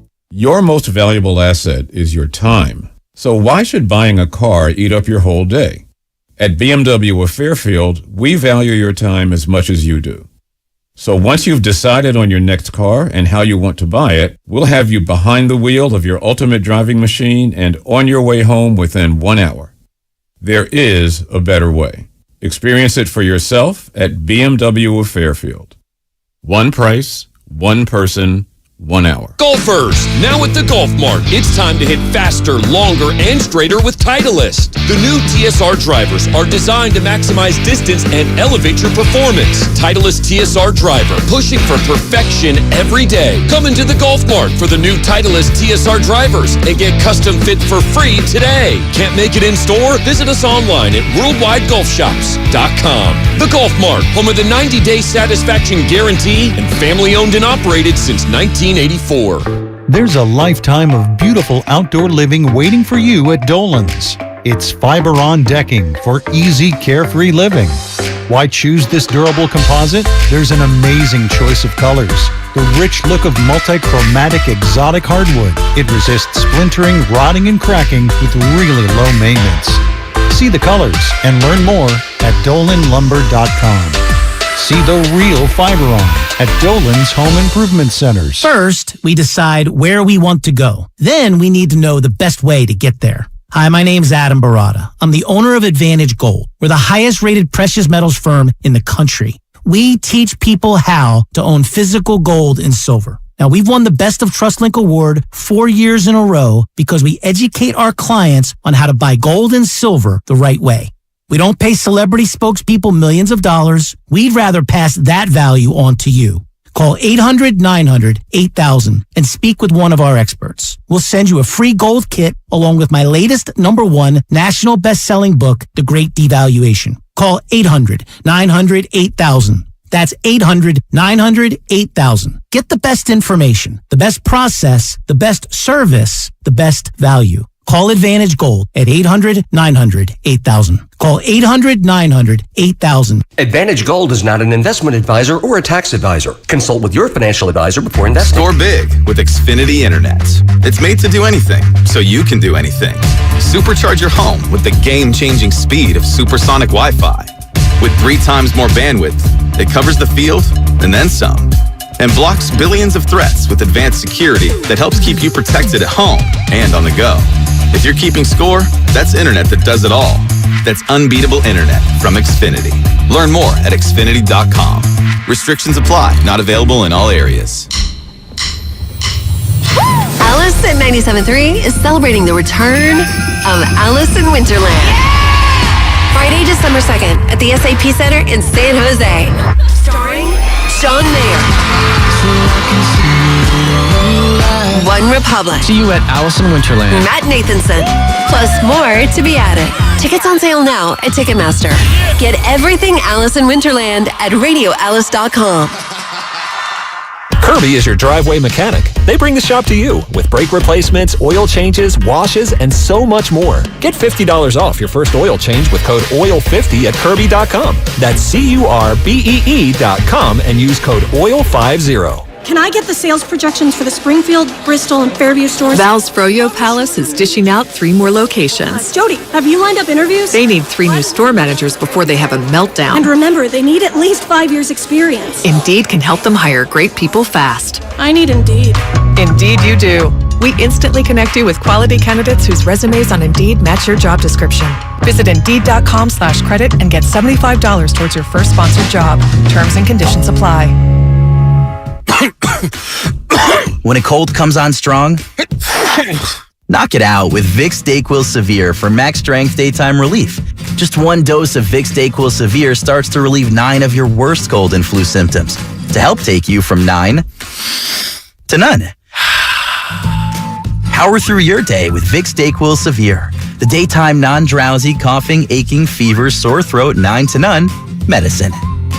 Use as directed. Ray Magliozzi here for eBay Motors. You're driving along and some nimrod cuts you off. You hit the horn. Jeez, it sounds like a goose in distress. Time to head over to eBay Motors. They have horns for every make and model, not to mention horn pads, steering wheels, wiring, and more. 122 million parts. You can even go for an upgrade. Now, it looks like Mr. Cutoff Man needs a new seat cover. Try eBay Motors, pal. Get the right parts at the right prices. eBay Motors. Let's ride.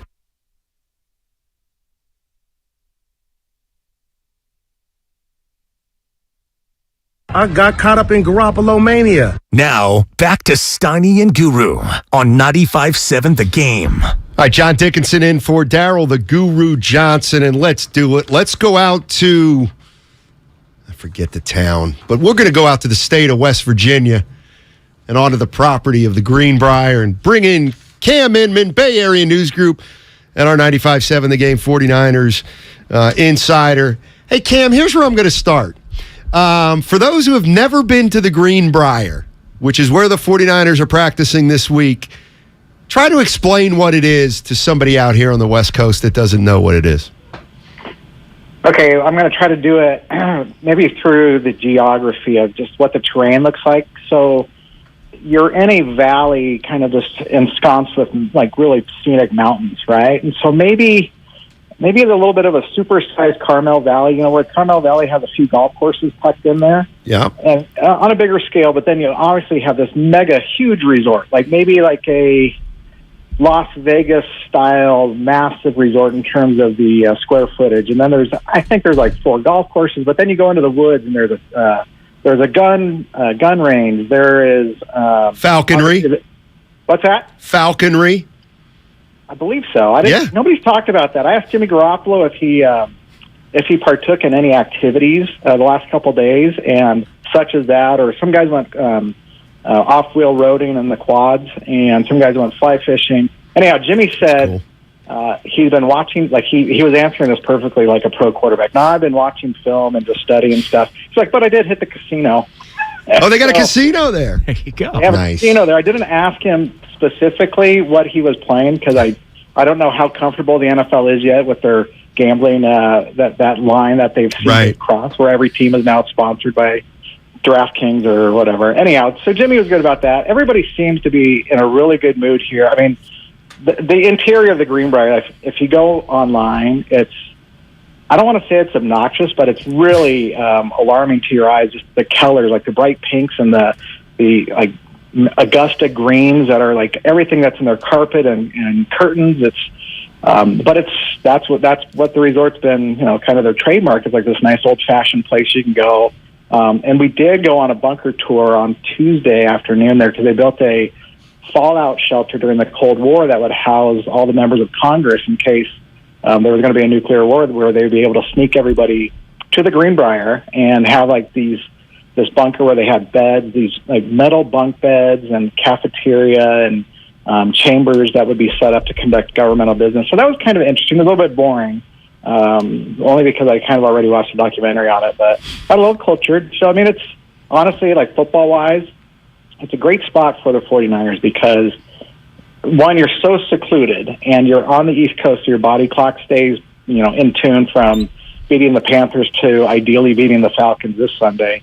And it's just kind of you're remote. You're away from family and friends, so there's no distractions, and it's that team bonding exercise that the Niners really enjoy doing. They've done this, dating back the last decade when Harbaugh would have to take them to Youngstown, Ohio, and the Niners did that actually in Shanahan's, like in 2019. But this is their third straight year in the Greenbrier. This is my second straight year. And the media budget does not allow for most of the Scribes to stay at the Greenbrier. So we're down the road about 10 minutes from there in the lovely town of Lewisburg, which is claimed to fame as last year was called the coolest small town in America. And I bought a T-shirt yesterday that now says it's one of the coolest small towns in America. So I don't know if we did anything to ruin that last year. Cam, I got to ask you just about the latest, really, with Nick Bosa and also Javon Kinlaw, with neither practicing again today. I mean, where do things stand with both of them? Not even for Atlanta necessarily, because why would you put either guy on that turf? But just kind of more of a longer term timeline within the season. Yeah, I think Kinlaw and Eric Armstead are. I think they're. I know Armstead's been rolled out. I don't expect to see Kinlaw out there since he hasn't practiced in a couple weeks. Bosa obviously is the biggest concern on the team, but it's not to the point, JD, where it's such a severe groin injury where he's getting a surgery, because he was out there testing it yesterday with the trainers. Maybe they just give him the week off to make sure he doesn't strain it further. Maybe he's so intent on not missing a game that he somehow plays, as risky as it may be on artificial turf. I mean, I don't think the artificial turf would impact the groin as much as it. That was more of the guys worry about that with their ACLs, the way this has unfolded over the last couple of years with the Niners and artificial turf. But it's kind of a mixed bag on that. I would imagine that defense is great as it's been all season. They haven't allowed 20 points in a game. It's going to be second stringers galore, except for four of their best players on defense, which is you got Fred Warner and Dre Greenlaw at linebacker, you got Talanoa Hufanga at safety, and then Charvarius Ward, the cornerback, who's just had an outstanding start to his 49er career with 8 pass breakups and 4 last Sunday in Carolina. So, I mean, they can get by without Bosa, but obviously just his presence alone makes them such a more elite and feared defense. Cam Inman joining us on 95.7 The Game. Writes for the Bay Area News Group covering the San Francisco 49ers. Cam, Tevin Coleman, obviously Kyle Shanahan has a comfort level with him. What does Kyle Shanahan like so much about Tevin Coleman? I see he was elevated to the 53-man also. And that's kind of a procedural move they have to do because you can't keep a guy on the practice squad too long. But he complimented Jeff Wilson Jr. so well in Carolina as a receiving threat too. I mean, Jeff can catch the ball pretty good too, but he's basically been their main rusher. And Jeff had 120 yards and looked pretty good. But Coleman made some plays, and I think George Kittle described it really well for us kind of lay people after the game of saying what Tevin Coleman does is when he's running the ball, he can be the one-cut guy and then go. And but he sets up that block. So it's like somebody's sealing the edge or sealing a block. He will allow them to do it, and then he'll squirt through just the way the play is designed. And that means a lot in Shanahan's offense.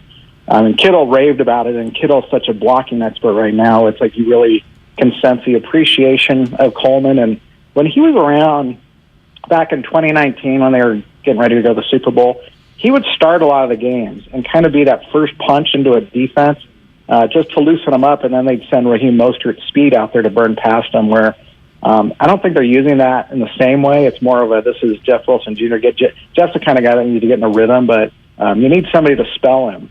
And it's probably not going to help your offense if it's got to be Deebo Samuel week out. So right now, Tevin Coleman would be that too. And they're getting Ty Davis Price, but they got Ty Davis Price back in practice this week, but doesn't mean he'll be up for Sunday.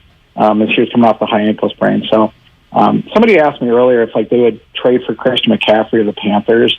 I said there's no way because this offense churns through running back so often, and McCaffrey would come with such a high salary and would cost them draft picks. Where I said there's no need for it really. The way Jeff Wilson Jr. is running, you have Tevin Coleman, and Elijah Mitchell should be back in about 3 weeks, 3 or 4 weeks, I'd imagine, from his knee sprain. Cam, what's your sense for just kind of generally where the 49ers feel like they're at atop the NFC West now, 3-2, they're 2-0 in the division. but also wanting to try to maybe avoid looking ahead a little bit toward next week in Kansas City and what could be a big showdown game.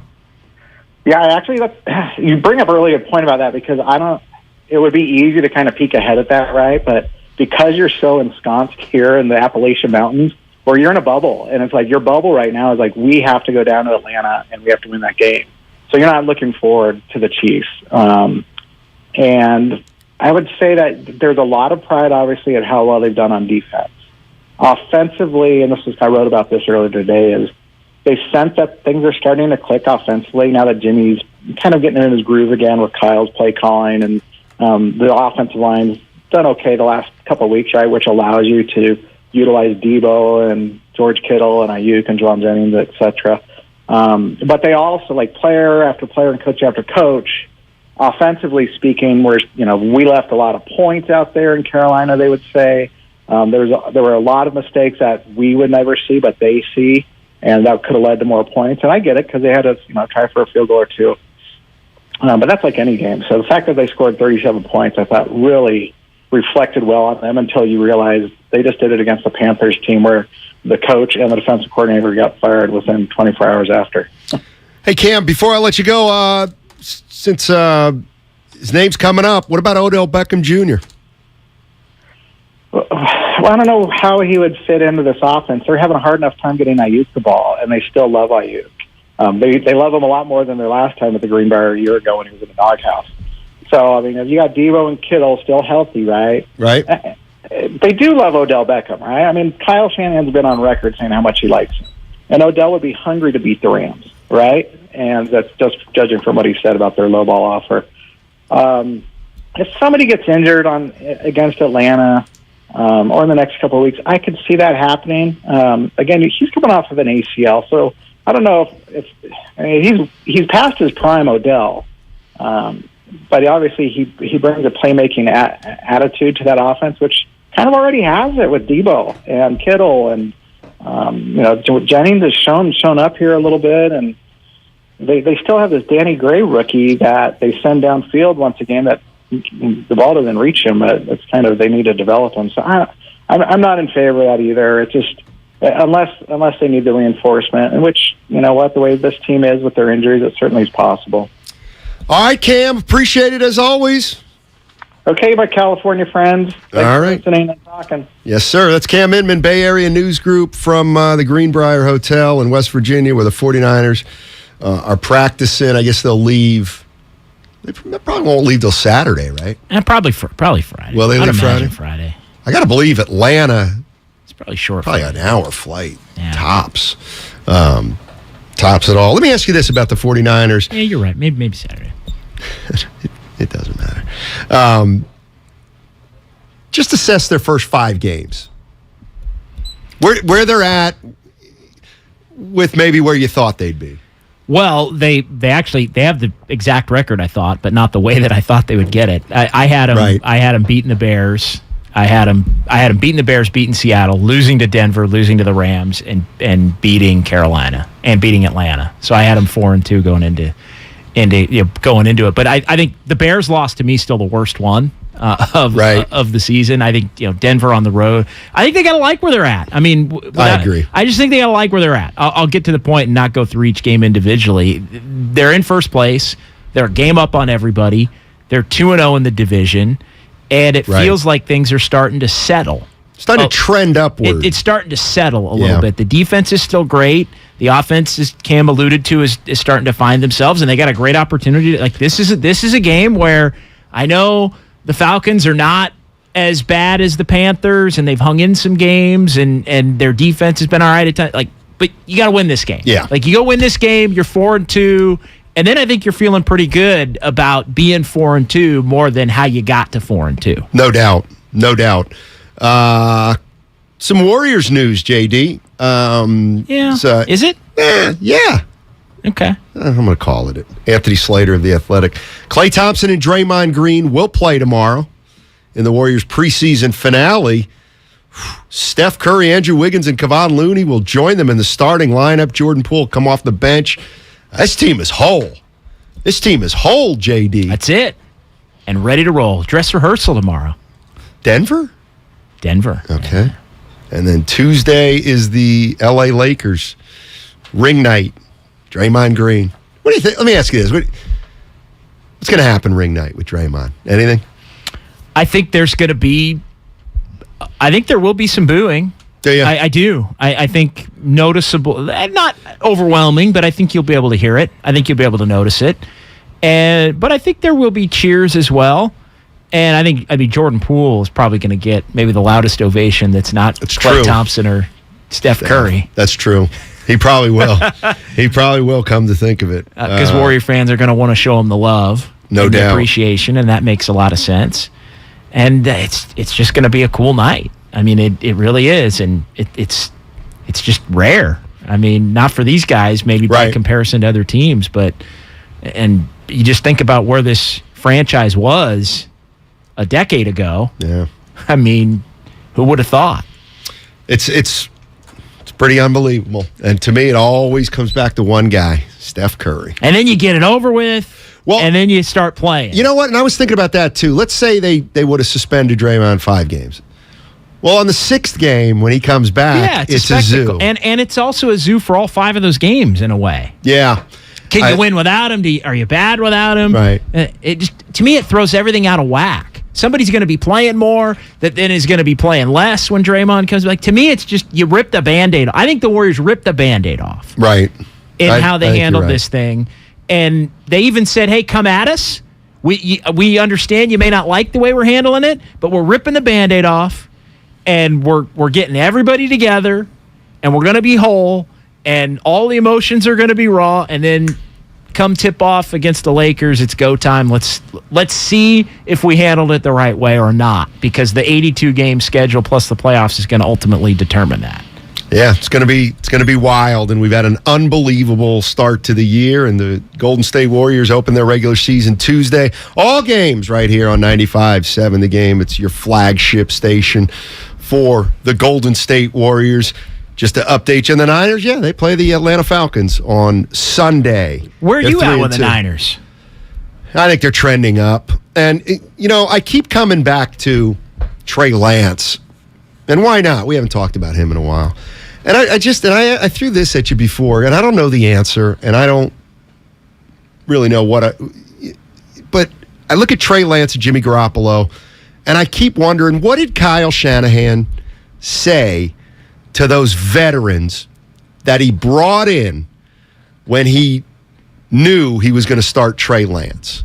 Oh, I'm sorry, and then bring Jimmy Garoppolo back. Yeah, more about Garoppolo coming back, because everybody knew Trey Lance was going to be the starter going into the year. He'd been the starter since February the 1st of 2022. Right. But what I feel is the team knew it was going to be Trey Lance, but over the course of the summer, there were some uh-ohs. Not bust uh-ohs, but they found what the Warriors may find. You can't win a championship with young players, especially a young quarterback. So what I think is I think Kyle Shanahan assured his veterans, hey, look, we're going to start with Trey Lance, but I will not let it get sideways. And I'm not going to let it get to 1-6 because we know we got a good team here. And I think the team was like, all right, we can do that, even though I think everybody knew Jimmy was the guy. Jimmy gives the 49ers a better chance to win than Trey Lance right now. I think that's what the team believes and believed. I think it's why you've seen no panic after the Denver game goes the way that the Denver game went, and then they've been able to rebound and come back and play 2 much better games and look much more like the team that they'd been over the years when they'd had Jimmy Garoppolo, a team that can function offensively to a level that works with a defense that's borderline dominant or dominant, however you want to categorize it. They've been dominant the last couple of weeks for sure. No doubt about it. So to me, it's as simple as everybody feels bad for, and I mean, Jeff Wilson Jr. spoke to this as well.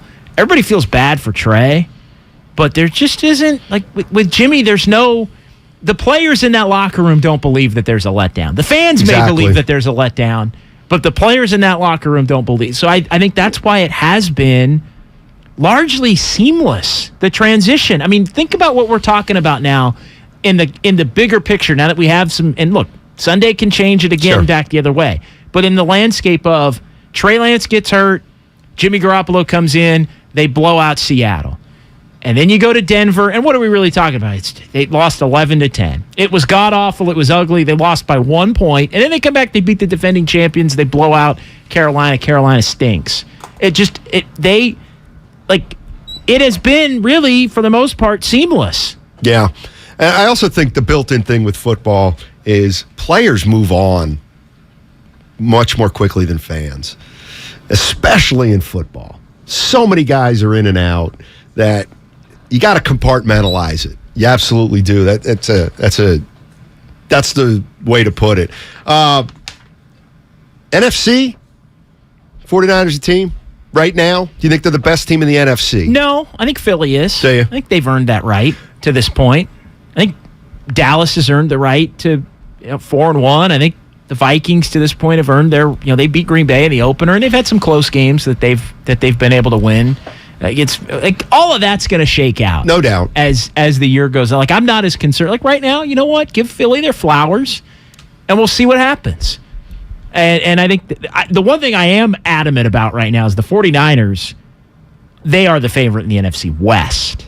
They're the favorite in the NFC West now. Seattle, forget it. Arizona, no. And the Rams are kind of a mess right now. I think the Rams. To me, this looks so much like a championship hangover.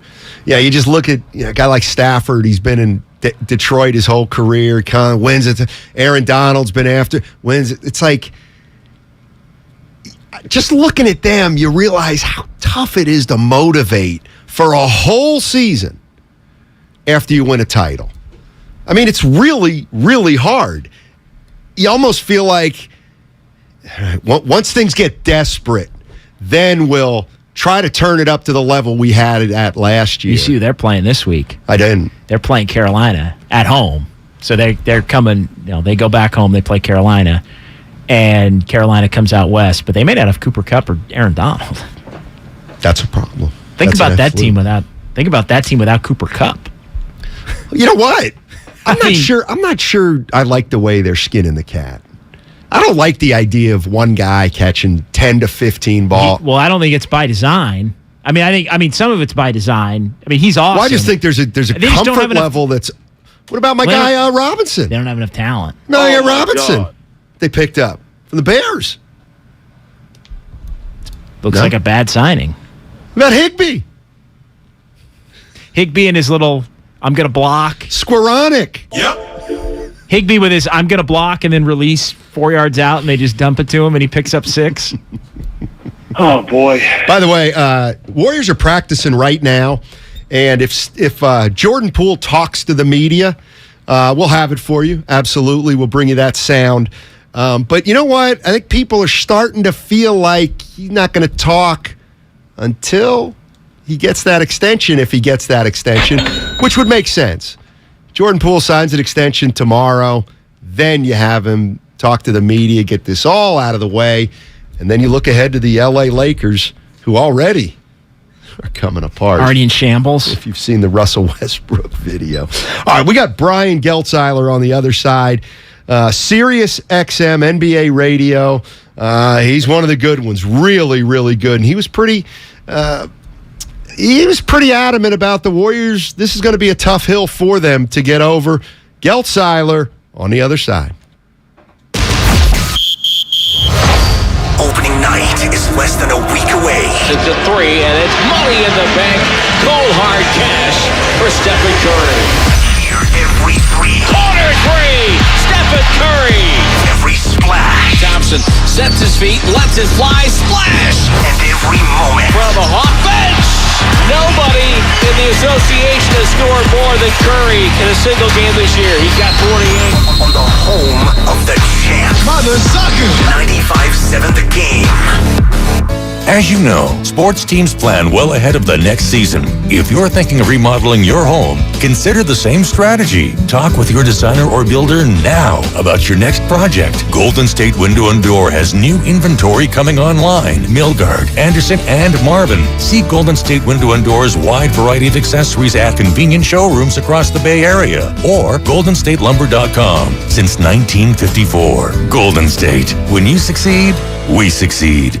Hi, this is George with Left Coast Buyers. We buy properties all over California. If you own a house or an apartment building and want to sell it fast at a great price, call us at 925-434-5000. We can pay cash and close in as little as 7 days. We buy properties in any condition, any price range, and can help you in any situation. Do you own a property that is run down and needs thousands of dollars in repairs? Are you out of time, money, and energy? Let us help. Are you looking for an easy way to get top dollar for your property and sell on your terms and timeline? Well, call Left Coast Buyers now at 925-434-5000. We can solve any problem. We buy divorce houses, inherited houses. We even buy vacant houses and abandoned houses. Do you have a tenant who hasn't paid rent? Are you behind on property taxes, mortgage payments, or even facing a foreclosure? Even if you're just nervous about capital gains or an upcoming recession, we've seen it all. So if you or someone you know owns a property and needs to sell, call Left Coast Buyers at 925-434-5000. That's 925-434-5000. Do you have 3 ex-wives and your current trophy wife wants a life insurance policy 3 times the size of the policies you had to purchase for your previous mistakes?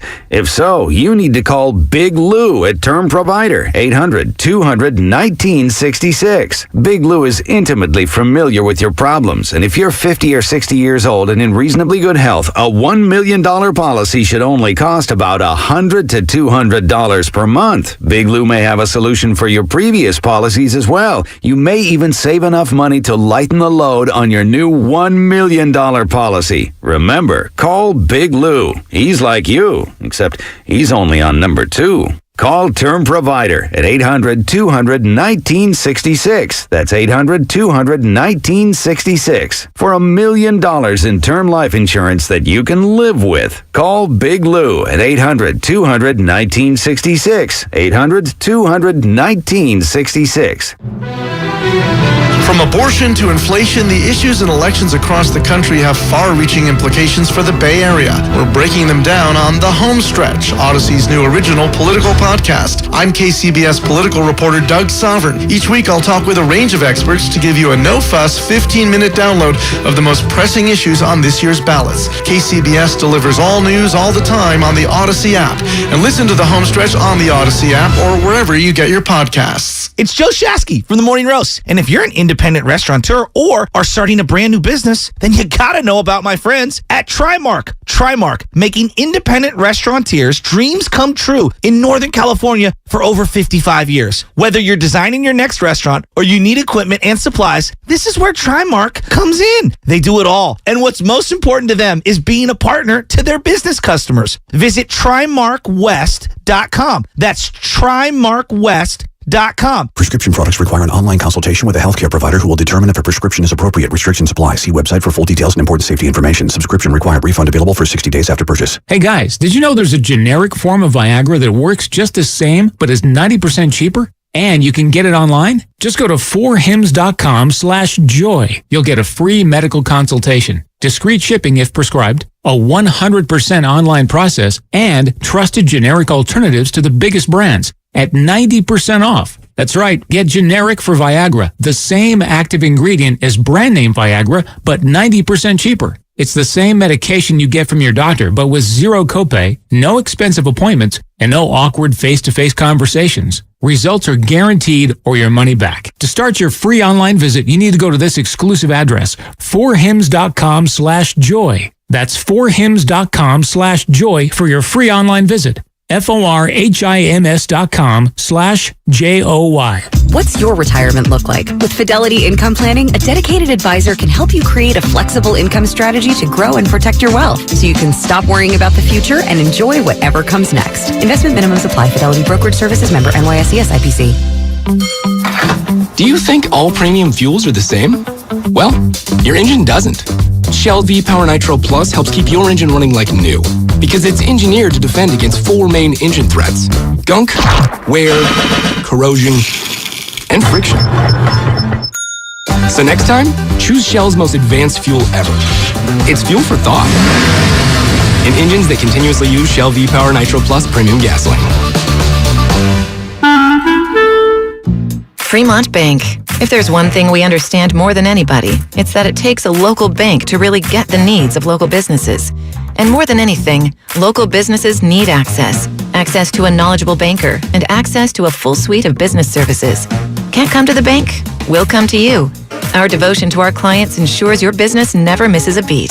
That's why Fremont Bank remains the right choice for local and family-owned businesses. Learn more at fremontbank.com. Member FDIC. You're listening to 95.7 The Game, KGMC FM at HD1 San Francisco. Always live on the free Odyssey app.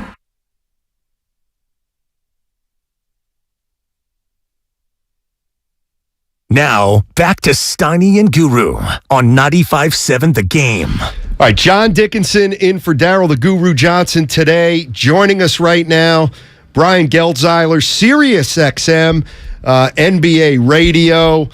We had him on before. Really enjoy his commentary and his basketball knowledge. Brian, thank you so much for joining us. Really appreciate it, man. Brian? Yes, sir. Oh, how you doing? Welcome. Thank you so much. Yeah, awkward start. I guess you just got connected. But anyway, how do you think the Warriors handled the Draymond Green, Jordan Poole situation? Not well. Here's the issue. And guys, this is not the first time that the Warriors have had issues with Draymond Green teetering on the wrong side of the line, right? He's done that plenty. People like to make the case that he cost the Warriors a championship in 2016 with what he did with LeBron. And I think that's a fair case to make.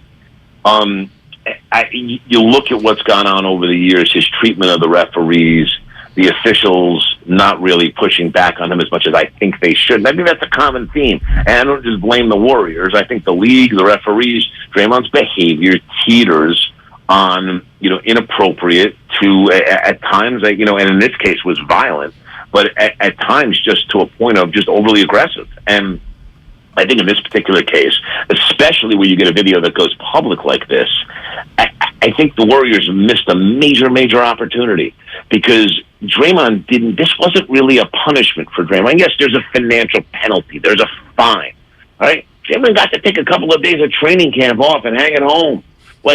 That's all he got. And it was all in the name of the fact that no one wants to go do the ring ceremony without him. And although it's a very nice sentiment for the Warriors and their fans to be able to have your guy and your emotional leader and your emotional hub and all that there, he's got to earn it as an individual. And he didn't earn it as an individual. And I just think it's an awful message to send to Draymond, to the rest of the team. I know the guys wanted him there. I get that Steph Curry played a role in mediating all this, and Steph Curry's a wonderful leader. And I appreciate the fact and respect and admire the fact that he has Draymond's back through all this. They've been together for a very long time, won 4 championships together. All of that. The bottom line is this, and I know fights happen all the time in practice. That was beyond just a practice fight, that punch he laid on Jordan Poole. And when you're in a situation now, you're talking contract with Jordan Poole.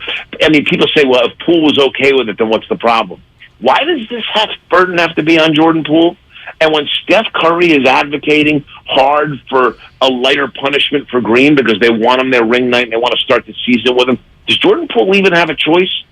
Shouldn't this have to be decided for him because he was victimized in this way? There's a lot wrong with this, and I do get the feeling, and this bothers me, that the Warriors are much more concerned, and not they shouldn't be concerned with who leaked it, because that's a problem in and of itself within their organization, but they're more concerned with who leaked it than what Draymond did. And I think that itself begs a larger issue that could come back to roost later in the season, because I think Draymond learned, no matter what his words say, I think he learned absolutely nothing here about controlling his temper in the future. Brian Geltzeiler joining us on 95.7 The Game, Sirius XM NBA radio. Now, Brian, it sounds like what you're essentially saying is they did it because they're fearful of the ramifications of a suspension more than trying to make it work.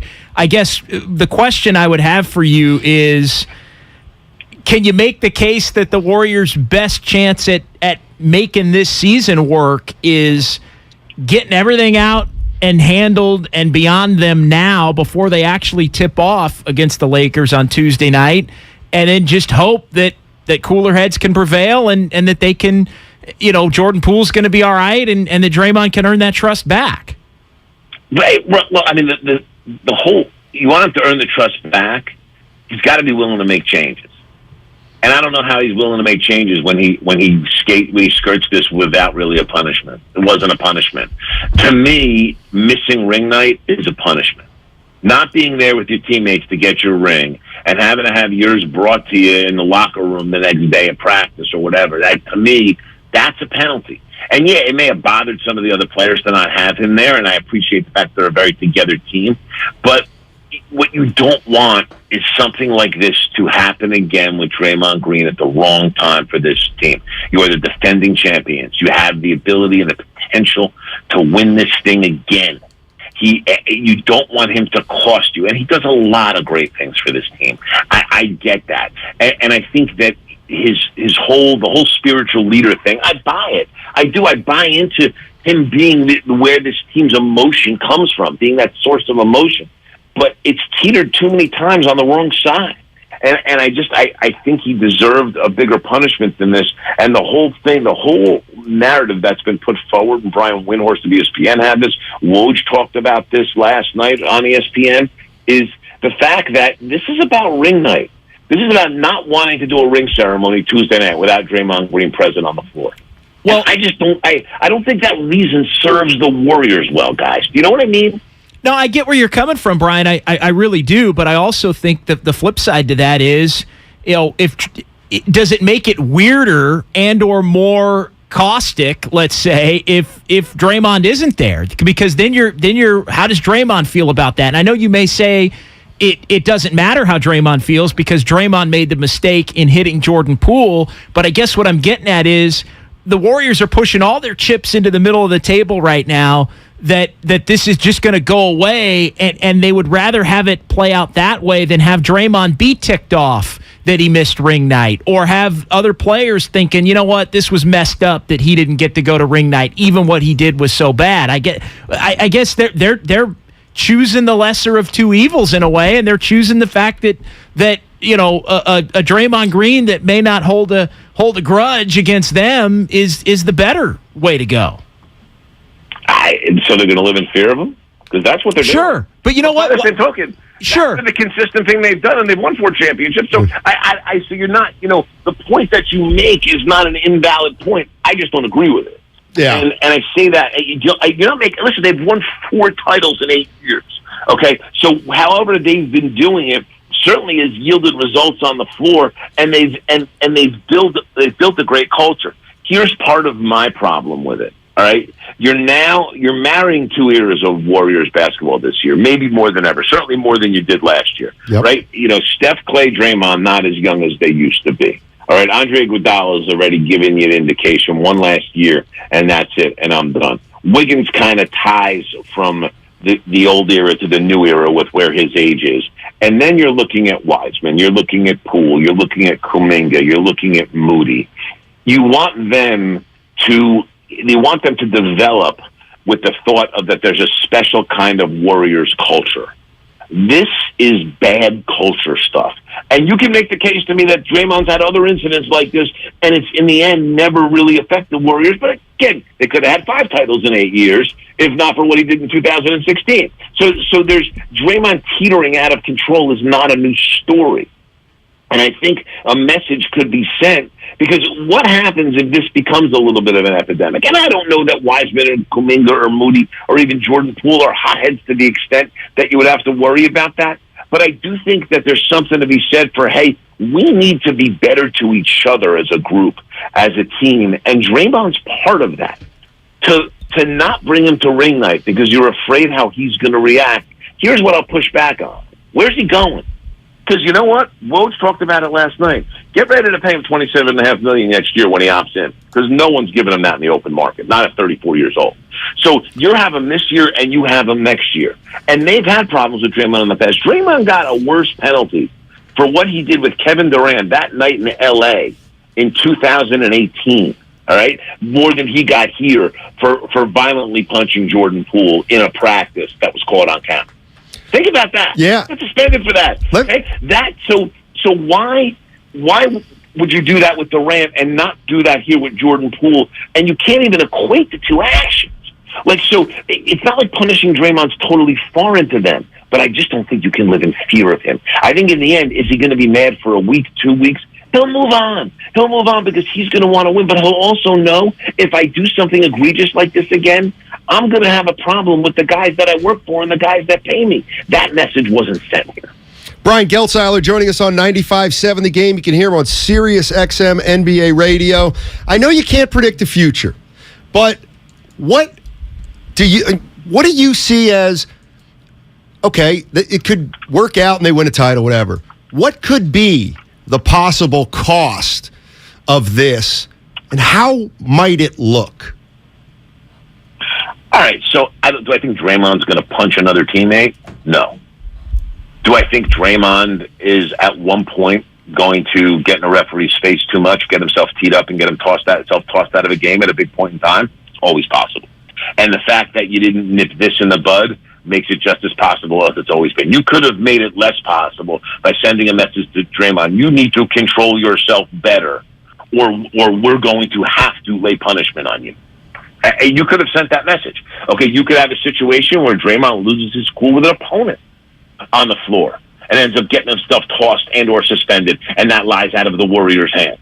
Like, these are all things that are on the table with Draymond. Now, listen, in all fairness, if you go ahead and you suspend him for ring night, suspend him for 3 games, 5 games, you suspend him for that amount of time, it doesn't guarantee it won't happen again either. But you've taken action to try to discourage it from happening again. And I think that's where the Warriors listen, they don't have a ton of control here in the first place. Let's call it for what it is. But any modicum of control that they could have had, they have completely and entirely relinquished here. And I think that's where this decision may not necessarily serve them well, and certainly doesn't send what I think is the right message to the young guys that you're looking to have to be pillars of the Warriors' future here, and guys like Poole and Wiseman and Kuminga and Moody. Hey, Brian, thank you so much for joining us. Great stuff, and look forward to catching up with you maybe down the line. I would love that, guys. It's always my pleasure to join the two of you. You guys are great. Take care. Thank you. That's Brian Geltzeiler, Sirius XM NBA Radio. Boy, a lot there. That's what I've kind of been wondering is, okay, what does coming apart look like if you're the Warriors? Okay, they're going to try to get over it. Let's say they don't. What's it look like? And I can't figure that out yet. I can't either. Right. Really, other than, maybe it to me it has to do with, does Draymond lose a little bit of his edge because he thinks he has to be a little, he can't be fully himself? I think that's one way that I think it could be Jordan Poole, although he said and done everything in a really mature, appropriate manner to this point. At least it's been reported that. Right. That there is some resentment. And he does check out on certain things, even if it's something as simple as Draymond maybe trying to make a coaching point. Just like you just kind of tune him out, or you're not going to. Think he'll Westbrook him like Westbrook did to Beverly? No, but there's ways to do that on the court. Oh yeah, there's ways to do that on the court that maybe not everybody notices to the naked eye or to the as a fan, but people within the team and within the coaching staff would. Right. And so I think it would be something like that. It's do you guys just not believe in Draymond anymore, that the good is this the moment in which the team believes, meaning the players believe, that there's no amount of does Draymond, do people look at him differently on nights where he doesn't play well now? Because good point. It's deemed. It's a good point. I didn't think about that. It's deemed that it's not worth it now. Because everybody has their own opinion on how much good is worth how much bad. Well, maybe there are players on the team that think, well, the good just outweighs the bad. But like you've said, those good days are there's a little bit fewer of them than there's been in the past. Do people look at his bad games and go, well, this guy and see, that's where, bad, and now he's. And that's where I do believe there can be a last straw. I know people think This will never end. But I do think there can be a last straw for the Warriors. And I think this is it. Right. I really do. Because I think, does the good outweigh the bad? Yes. Of course, for the last 10 years it has. Yes, does the good outweigh the bad now? Not as much as it used to, if at all. So, and we'll see if the play declines. Thank you. We're going to try it. We still believe the good outweighs the bad. Let's start playing it out, and Draymond has to prove it, kind of. But if the gap, let's say the gap was a 5, okay, right, between, and I'm making up a number, but between the good and the bad, all right, going into this season before the incident last week. Well, the incident, Draymond's play didn't change, right? But the gap is still. But him hitting Jordan Poole in this whole incident, that means that the gap is closer now, True. right? Absolutely. So maybe did it go? If you had it as a 5, is it a 4 now, or is it a 3 now? Well, let's just say it's a 4 now. All right. Okay. Well, if it's a 4, well, what if his play declines a little bit? And then so as his play declines and you have more incidents, you are getting closer to that point where the two meet, and then cross each other on the bar graph. And forget his behavior. I think he's getting to that point as a player, and we didn't see it. We saw a little bit of it last year. I think they won 9 in a row when he got hurt. They won some playoff games without him. Did they need him at times? Absolutely. But when those times become a little more infrequent, now maybe you have to address it. Let's go to Gail. Gail's in San Francisco. Hi, Gail. How are you? Doing well, thank you. Sure. How are you today? We're great. All right. I have been listening, and I've been trying to hear all the sides. I love what your last guest said. It's in line with what I've been thinking, that as much as I'm a native San Franciscan, I love the Warriors. I love all of our teams. I've been a fan for my whole life. And I love the Warriors and Draymond. But enough is enough, and I think that it would have served them better to at least suspend him for a couple games, leading up maybe to ring night. He didn't have to miss ring night. But it would have sent a stronger message about, as a deterrent. Like your caller said, or like your guest said, he needs to think about it a little bit more before he, acts. He needs to think a little bit longer, and he needs something to make him think a little bit longer. And then and that's why they're not doing that. To me, is about them being codependent with Draymond. Fair enough. Where I think that the Go ahead. culture has played a part. Thank you, Gail. Appreciate it. I don't know if I want to get into this culture thing. Why not? Because I don't believe in it. You don't believe in culture in general, the Warriors culture? Yes. Okay. I don't believe the Warriors have a culture. The Warriors have a hell of a player in Steph Curry, and they've had a hell of a run, a dynasty, in fact. But let me ask you this. When did this culture start? I don't know if you believe it or not, but I'm just being honest with you. So when did the culture change? That's a great question. Thank you. Because it's not 2010 when Joe Lacob bought the team. Nope. Because I would go as far back, and it wasn't 2009 when Steph Curry. Was it Steve Kerr? Joined the team. I went to that, but I actually think you could say it started even before that. So it started with Mark Jackson. No, and nobody's going to say that. Well, I'm not going to rip Mark Jackson here, but the Mark Jackson era, we had an assistant coach taping conversations. Well, you know what I mean? Saying, like, nobody's going to say it was Mark Jackson. If anything, Mark Jackson was fired in part because of culture that wasn't appropriate. And yet, you could say Jackson started the culture with his defense first mentality. Listen, I'm no fan of Mark Jackson, but if you want to say the culture started changing with Mark Jackson, you can have that argument. I think I'll be honest. I think if you said JD, you got to pinpoint it. I think it probably would be Steve Kerr because he's the mesh point of all of it.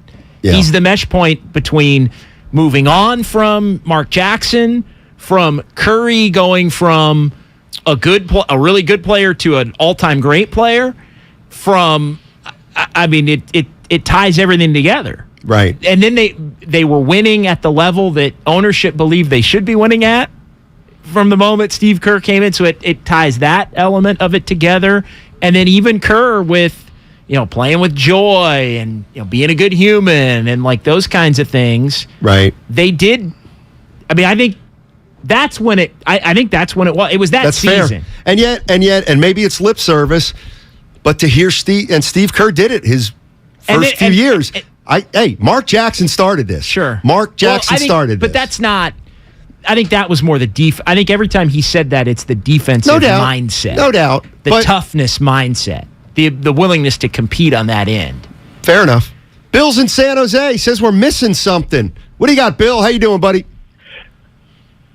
Pretty good. There's something that you guys, I think, are missing here. I've listened to all the guys. I listened to Brian earlier before.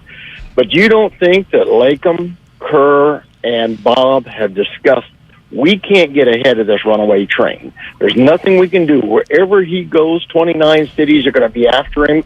And no matter what kind of punishment we put on him, it wasn't going to be enough in somebody's book.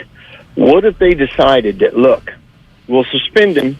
We know what we're going to get. But how do you motivate a championship team in order to reach the level it did last year? Remember what happened in Boston when they started calling Jerome names and going after his family? The team had extra motivation to rally around him. What if Bob and them said, we can't control this, there's nothing we can do about that. But when you fight with a family member, that's fine. But when somebody else goes after your family member, even though you may have just had a knockdown, drag-out fight, you're going to stand next to them and rally around them.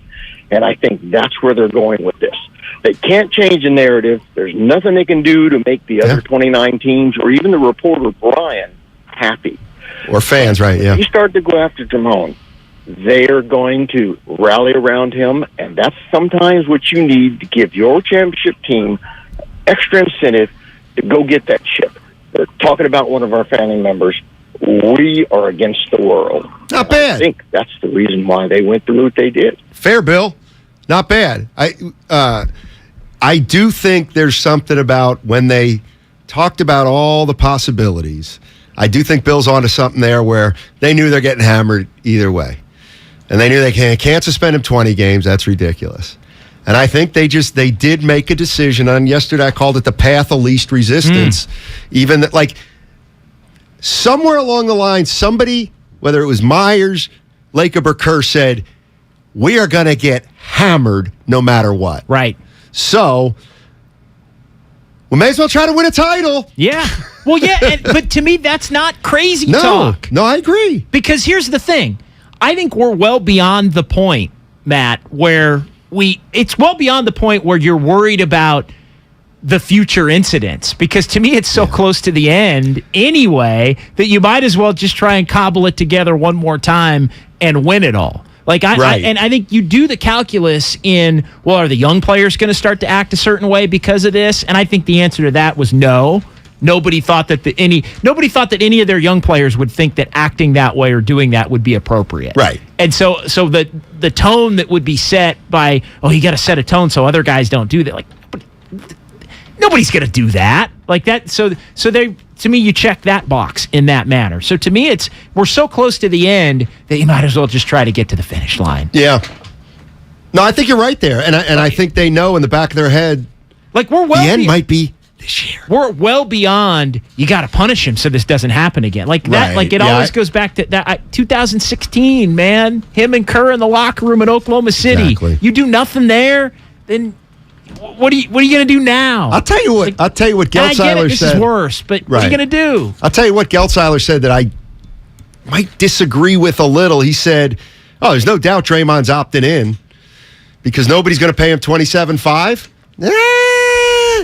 If he has a good year, I wouldn't rule that out. We'll see. All right, 888-957-9570. That's the Xfinity mobile text line and the regular old telephone.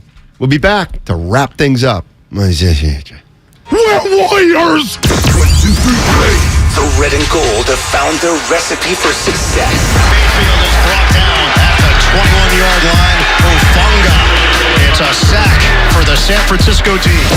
The Niners crowned and pound the Atlanta Falcons. Stafford Francisco has run away with this one. The best 49ers coverage is right here. That's crazy. On 95.7 The Game. It's easy to think all money managers are pretty much the same. But at Fisher Investments, we're clearly different. Different? How? You sell high commission investment products, right? No. Fisher Investments doesn't sell any commission-based investment products. Well, you must earn commissions on trades. Nope, never at Fisher.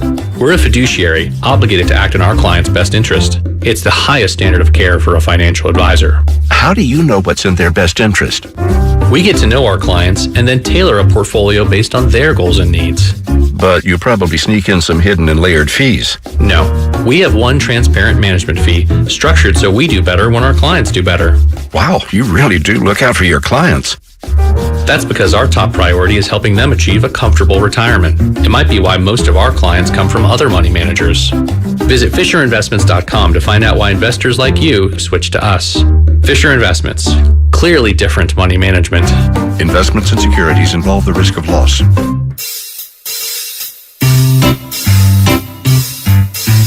One 877 Cards for Kids. KARS Cards for Kids. 1-877 Cards for Kids. Donate your card today. 1-877 Cars for Kids. KARS Cars for Kids. 1-877 Cars for Kids. Donate your car today. Donate your car today at carsforkids.org. Your car, running or not, can be picked up as soon as the next day. No title? No problem. Call 877-CARS-FOR-KIDS or go online at carsforkids.org to donate today. 1-877 Cars for Kids. KARS Cars for Kids. 1-877 Cars for Kids.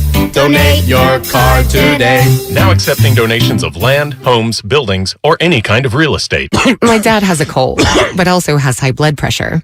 That's why I got him Vicks DayQuil High Blood Pressure for max strength daytime relief. Unlike some ordinary cold medicines, it's specially formulated for people like my dad. DayQuil High Blood Pressure is sugar-free, alcohol-free, and decongestant-free.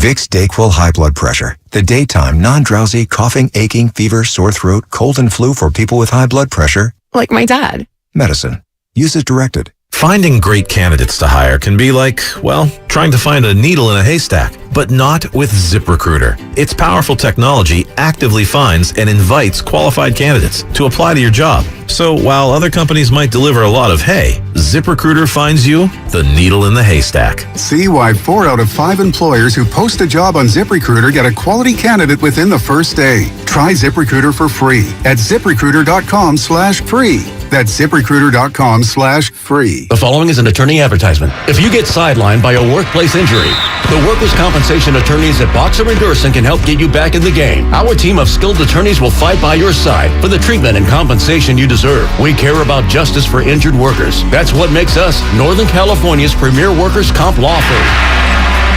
Call Boxer & Gerson at 510-345-2341 or visit boxerlaw.com for a free consultation. Boxer & Gerson, your life is worth the fight. Blink 182 is back. June 22nd, 2023 at the SAP Center. And 95.7 The Game has your shot at tickets. For your chance to win, head to 957thegame.com/contests.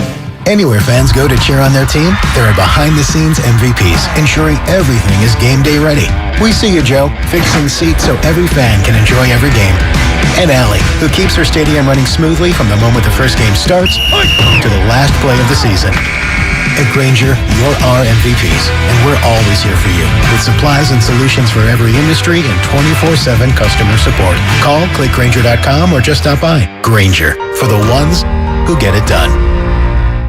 Kansas City Steak Company, another AmericanEagle.com success story. Started in 1932 as a family-owned butcher shop, today they're a leading distributor of superior all-American steaks delivered right to your door, ready for the grill and your taste buds. When it came to their website, an average site wouldn't do. They chose AmericanEagle.com to take their website to the next level. With a dramatic increase in competition and a softening market demand, they had 2 challenges: improve their brand presence and message, and produce a positive return. AmericanEagle.com got to work and executed using feasibility studies, and detailed audits of site experience, digital assets, and marketing. The result? An integrated digital marketing and customer experience plan, organic traffic increase of 20%, and a long-term roadmap for success. If you love great steaks, go to kansascitysteaks.com for website design, development, and online solutions that bring efficiency and results. Visit AmericanEagle.com. If you need a results-driven website, call the team at AmericanEagle.com at 877-WEBNOW1. That's 877-WEBNOW1. San Francisco weather, some sunshine today, a high of 61 degrees. Weather brought to you by one thing.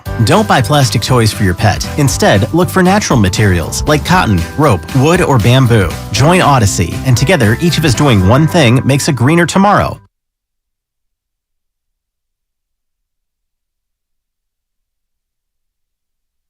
Back to Wiseman. This is James Wiseman, and you are listening to Steiny. Okay. This is James Wiseman, and you are listening to Steiny and Guru on 95.7 The Game. All right, Big James. I'm rooting for you this year. And I mean James Wiseman, not James Kincaid. Mm-hmm. By the way, let me push back on well, not push back. Kind of disagree. There's a lot of people out. This might be the best team. This team's the deepest team. Relax. And this is what I mean about young players. Bottom line is this. The Warriors in that year that they won it the first time, they Was it? That you? No. I don't think so. And me? No.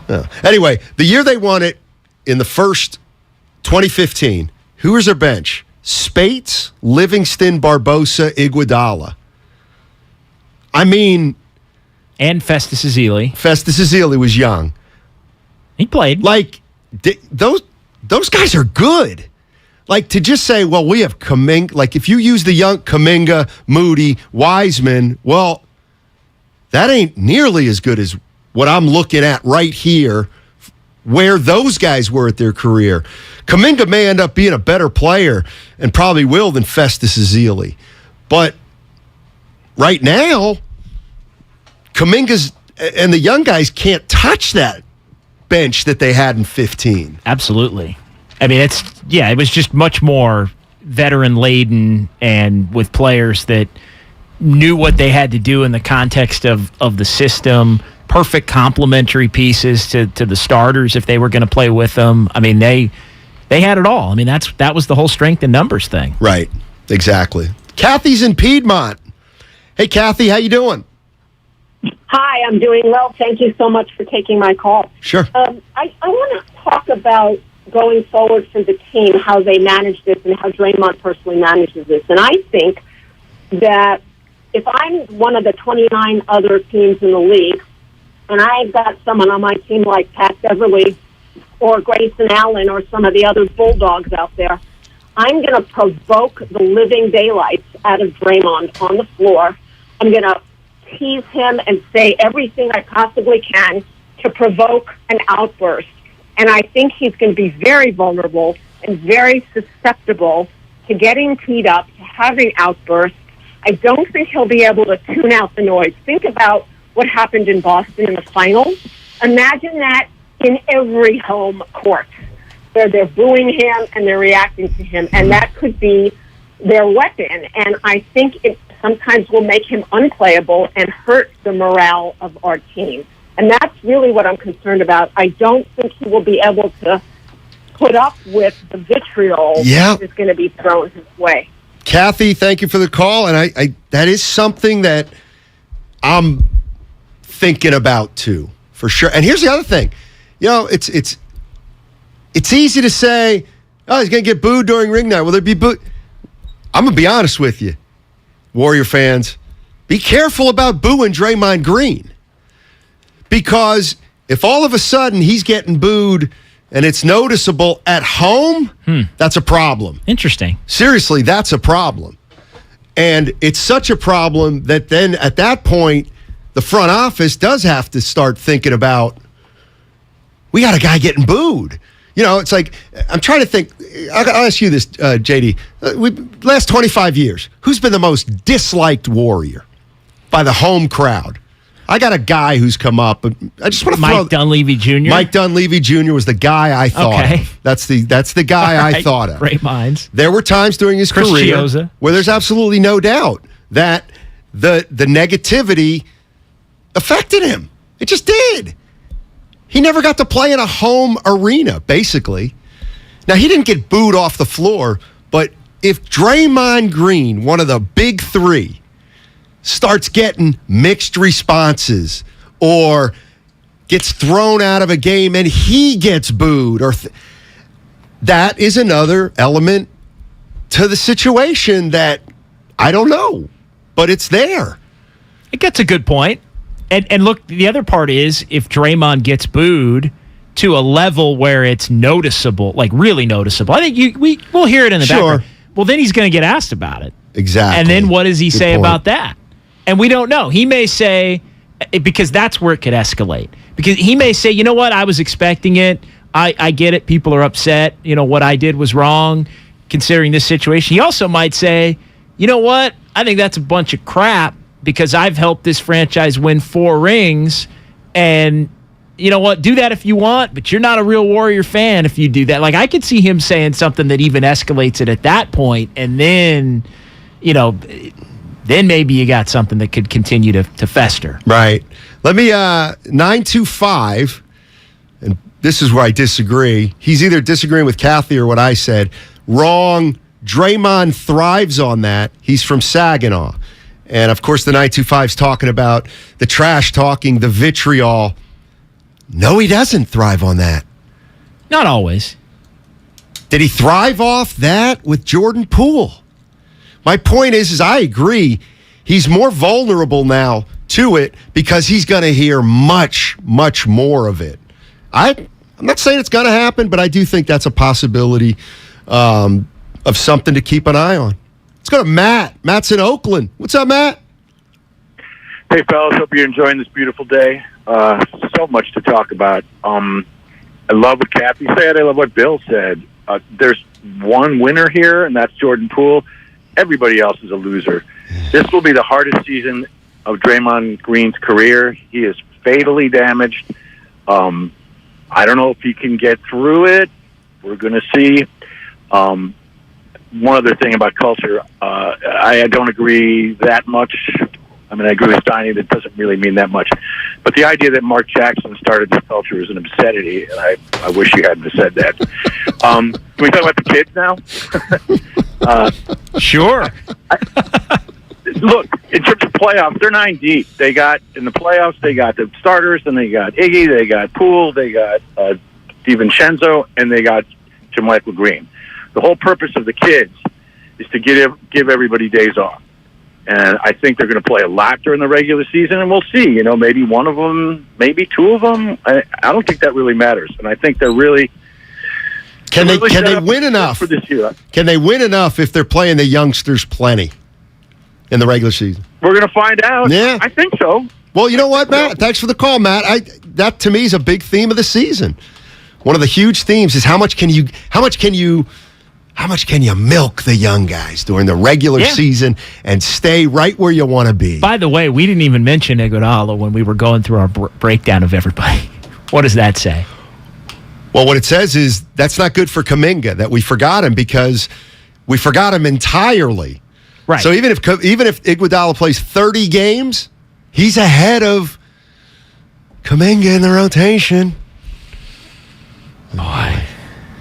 Well, you got people worried about Kuminga now. No, see, I'm not worried about Kuminga. Well, it's just expectations. It's just what you expecting. I think a lot of people are expecting. I agree with that. And he's playing 25 a night. Like, there aren't enough minutes for everybody to go around on this team to be playing 25 a night. Yeah. I agree. Like, it's hard. You can't say that this might be the deepest team the Warriors have had in 7 years. And boy, Kuminga's going to cook. No, that's why Kuminga's going to have to earn his minutes like everybody. And his especially all the game young is going to have to fit in the context of being a championship winner on the nights where he is only getting 15 minutes a night. Let me ask you a question, and I know what the easy answer is. If you're Jonathan Kuminga, Would you have rather been drafted by the Warriors or the Washington Wizards? Honestly. Wow. Probably if I'm him or if I'm me. I shouldn't give you that answer. Well, if I'm me, I'd rather go to the Wizards.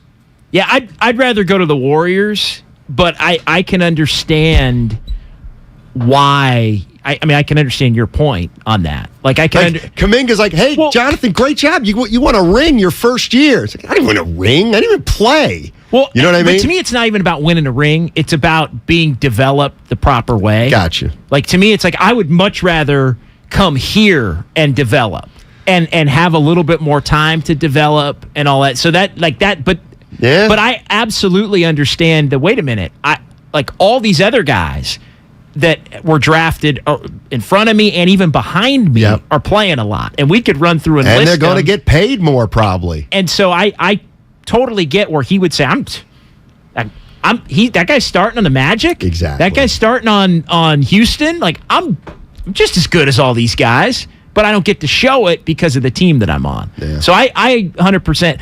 As a 19-year-old, yeah, I'd want to go to the Wizards. My guess is Kuminga's probably had that thought where he's like, I might be scoring 18 a night on Houston or Orlando or wherever. Yeah.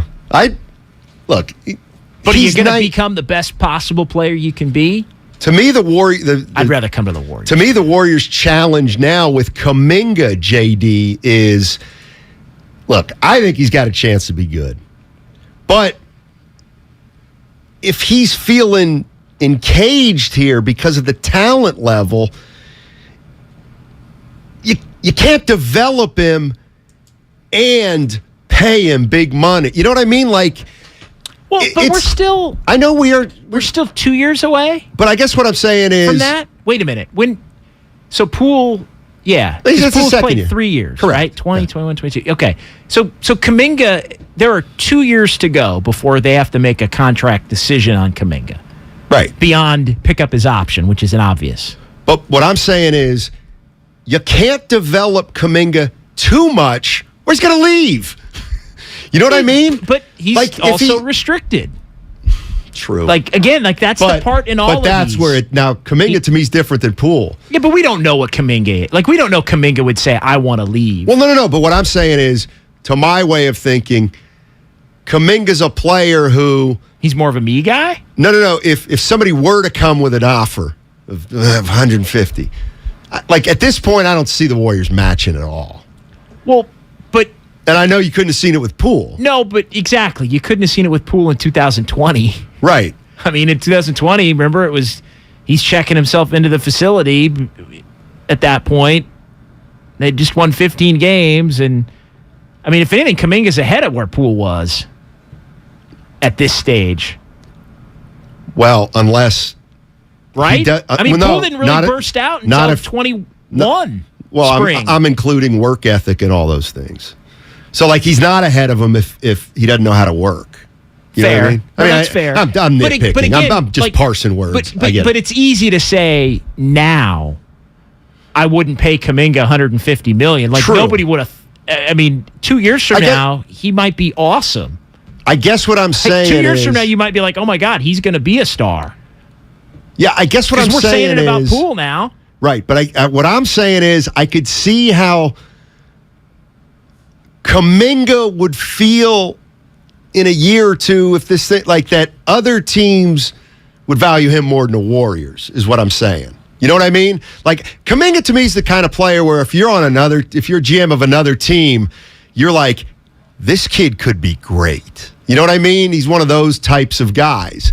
And so if Kuminga is growing, developing with the Warriors, and he's pretty good. He's pretty good. And the Warriors are like, you know what? Kuminga's going to be all right.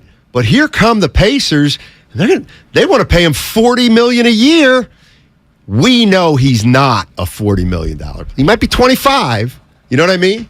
You're saying they may say that. The Warriors, yes. At that point. Like, it's just too early to know. I know, but to me, I know. Like, I'm not even going to take... Like, a lot of people think I don't like Kuminga or I'm down on Kuminga or whatever. Like, I have no idea whether he'll be worth a max deal at some point in his career. He very well may. How about this? Here's kind of what I'll boil it down to.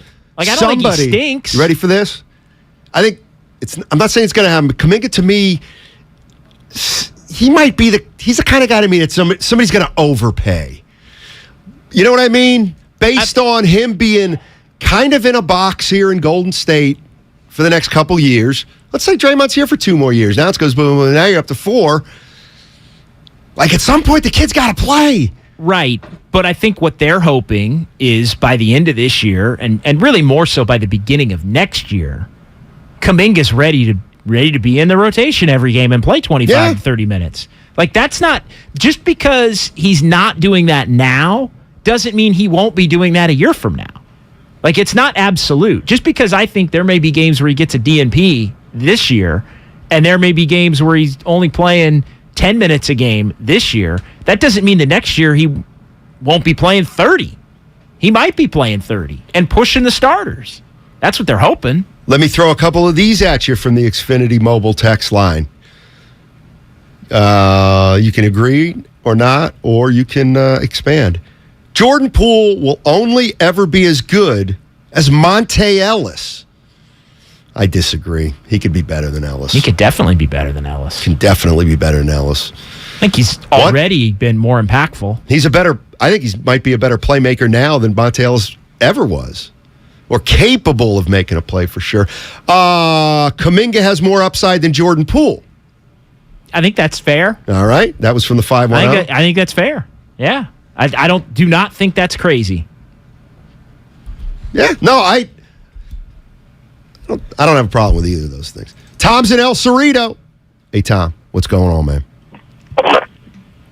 Hey, how you guys doing? Doing well. All right. So, yeah, I've been thinking about this a lot, and I come back to the Warriors. They're champions. You know, they've been champions 4 out of 8 years. And then the question becomes, you know, what is a champion? What does that mean? And they've really shown that they're able to use adversity to actually make themselves better. And this is a big challenge. And I think, you know, it might not go the way they want, but there's a huge potential that they could point back and say, you know, this is where we really had to rally. And it's possible that this could actually make them stronger. Yeah, Tom, I allow for that possibility. Or maybe not, if not stronger, but they get over it. By the way, 415 Poole is already better than Ellis. Seriously, I didn't say better all around, but I think Jordan Poole's ability to play make is right now better than Ellis. First, here's the other. I don't think it's that. I don't think it's that far. Like, if Jordan Poole isn't already better than Monte Ellis, he's very close. That's what I think too. Here's the other thing. I think Monte Ellis is one of the most overrated players in the last 20 years in the NBA. I think he was just a guy. Here's the reason that Poole's better than Ellis. Love him, but here's the reason that Poole's better than Ellis. Because Poole will play one. Will try to play the one, honestly. And smart enough to realize by playing the one, it won't actually limit him. It's also bigger. True. Which helps. No right doubt. Off the bat. Doug's in San Jose. Finish us up, Doug, with the callers. Hey, not Doug. This is Duck Sauce, Steiny. Oh, Duck Sauce. Hey, what's up, buddy? How are you? Pretty good. Good to talk to you. I just wanted to push back on a couple of things you said about the culture thing. You know, kind of just saying that you didn't really buy that Steph was the culture. Even though I do agree that he is the main reason for the culture, he deserves all those accolades as far as being, you know, the most unselfish star of all time and all that stuff. I totally agree. But to answer your first question you guys threw out, when did it change? To me, a big turning point in the sand is when Iguodala was willing to come off the bench, you know, for Harrison Barnes when he still had a lot left in the tank, and he could have made that an issue. You know, that was one. Pretty good. Doug. I'm sorry, Duck Sauce. Yeah, go ahead. The other thing I think it is a team culture is because the Warriors are an organization that they chase the right kind of player. They chase the right free agents that they play the game the right way. Not just necessarily what they might need at the time, but guys who approach the game the right way. Exactly. I mean, that's why they told Nick Young to hit the pike. You know what I mean? And even down to KD, you know, like even for all the stuff KD does on Twitter and all that, on the court, he always plays the game the right way. True. So that's just why I think it is a good culture, because they chase the right kind of player. That's all I got. Thanks, guys. Thanks, Duck Sauce. Appreciate it, man. No, I think they try to chase the right kind of player for sure. Oh, without a doubt. And you can only do so much vetting from the outside. Right. And I really think they thought that Durant was going to be a perfect marriage. Well, I think he was. Initially. I mean, I think he was a perfect marriage on the court. Oh, on the court for sure. Yeah. I just think off the court, you just didn't. Like, there was some weird stuff to him. He's strange. Like, he's not strange. No, he's strange. He didn't embrace. Well, again, I'll say what I've always said. He thought their culture was fake. Right. Right.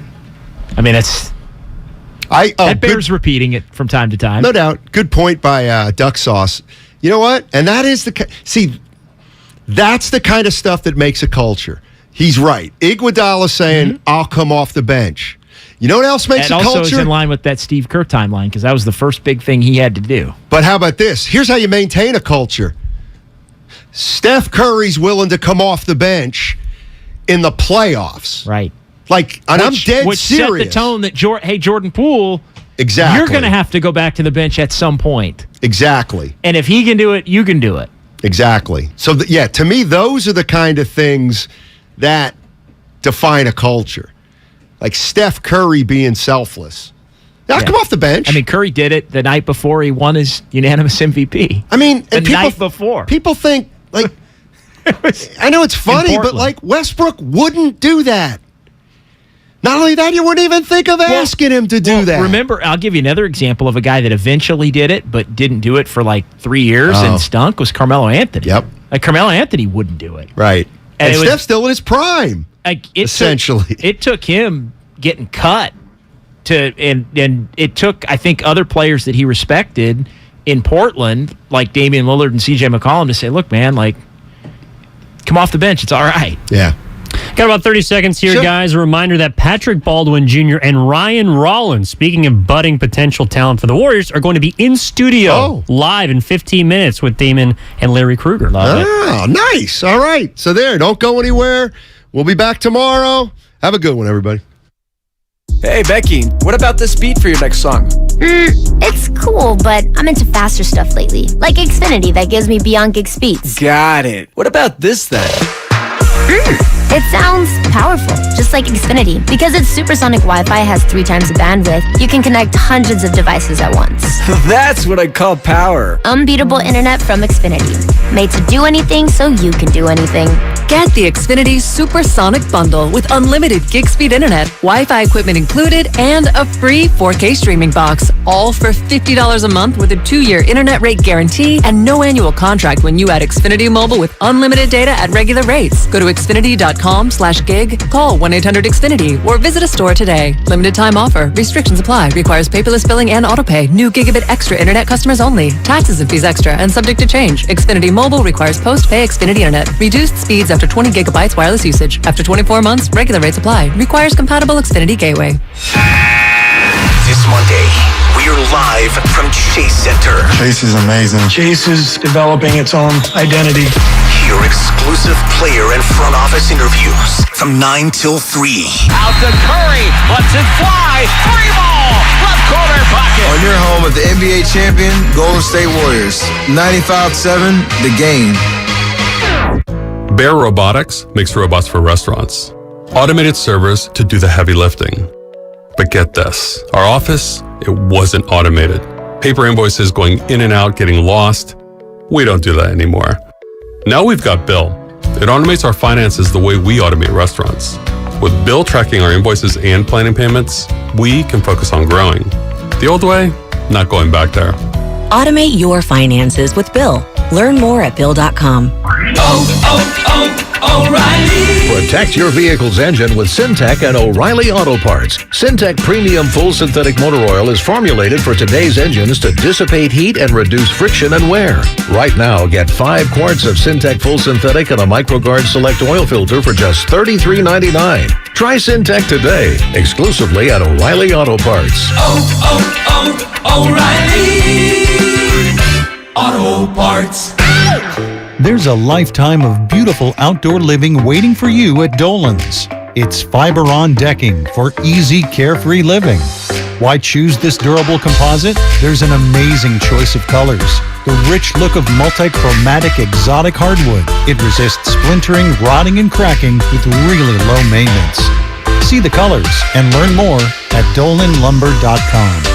See the real fiber-on at Dolan's Home Improvement Centers. This Hispanic Heritage Month, the Multicultural Institute is celebrating 31 years in the community. That's 31 years of experience coming together to support and uplift each other. The Multicultural Institute connects day laborers and domestic workers with employers to ensure dignity while also providing comprehensive year-round services for the Bay Area's low-income Latinx community. To hire a day laborer or learn more about the Multicultural Institute, visit their website at mionline.org. That's mionline.org. At Harris Ranch, we do beef, just like we've done for over 50 years.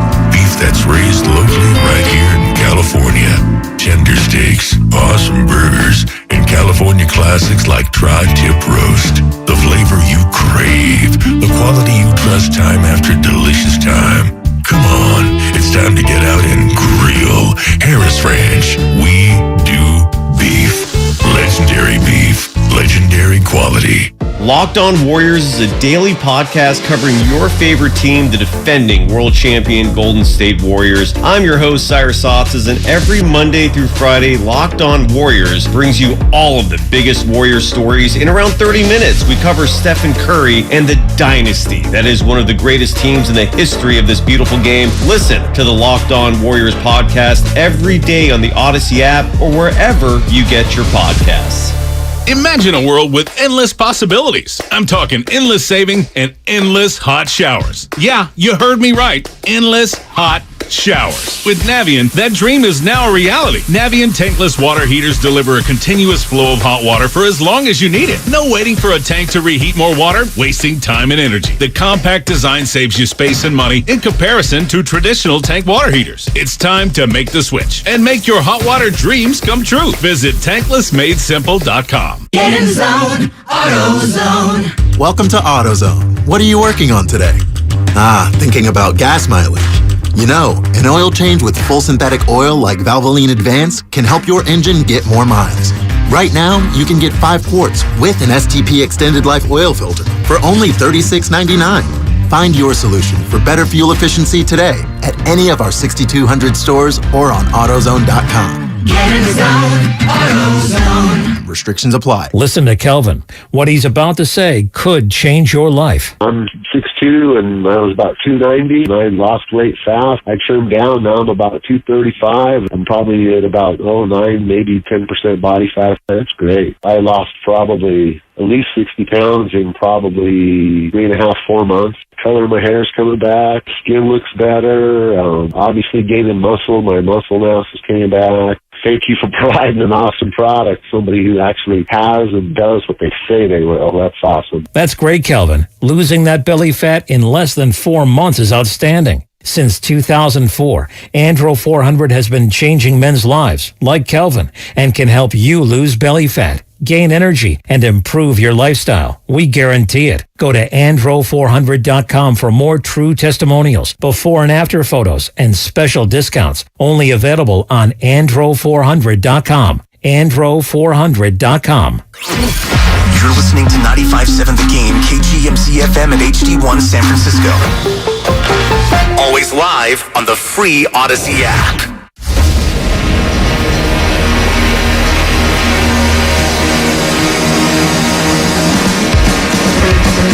Live from the corner of Broadway and Battery, you're listening to Damon Bruce and Ray Ratto on 95.7 The Game. Brought to you by BMW Fairfield. It's great to have you here. Very nice Thursday outside. Got a good fall afternoon. Good news for the Golden State Warriors. We're going to get the starting 5 rolling out tomorrow night against the Denver Nuggets. Clay has been cleared. Draymond obviously returning. And that's going to make an interesting sort of game to not only watch, but there's now the game within the game. What is the on-court demeanor between Draymond, his teammates, specifically Jordan Poole, like? There's going to be forensic scientists watching that one. There's no doubt about it. We got ourselves a very interesting, maybe not so sexy, but very interesting game against the Atlanta Falcons coming up for the 49ers this weekend. And today is Meet the Rookie Day here on 95.7 The Game. And I'm not talking about Larry Krueger, who's back on in. He's no rookie. Crafty veteran. Good to see you again, Larry. Thank you so much for popping back in for Ray. Good to be here. We're going to have Patrick. Happy Thursday. Yeah, happy Thursday. Patrick Baldwin Jr. and Ryan Rollins, the two newest Golden State Warriors, are going to be joining us in studio shortly. They're probably showing up while you and I are talking here in this opening monologue, and hopefully if everything goes according to plan, they'll be sauntering in during our first commercial break, and we're going to spend the rest of this hour with them. But you know how the world works, so we might be vamping a little bit. Luckily, we got a lot to vamp about before they actually get here, but I'm looking forward to meeting these two guys.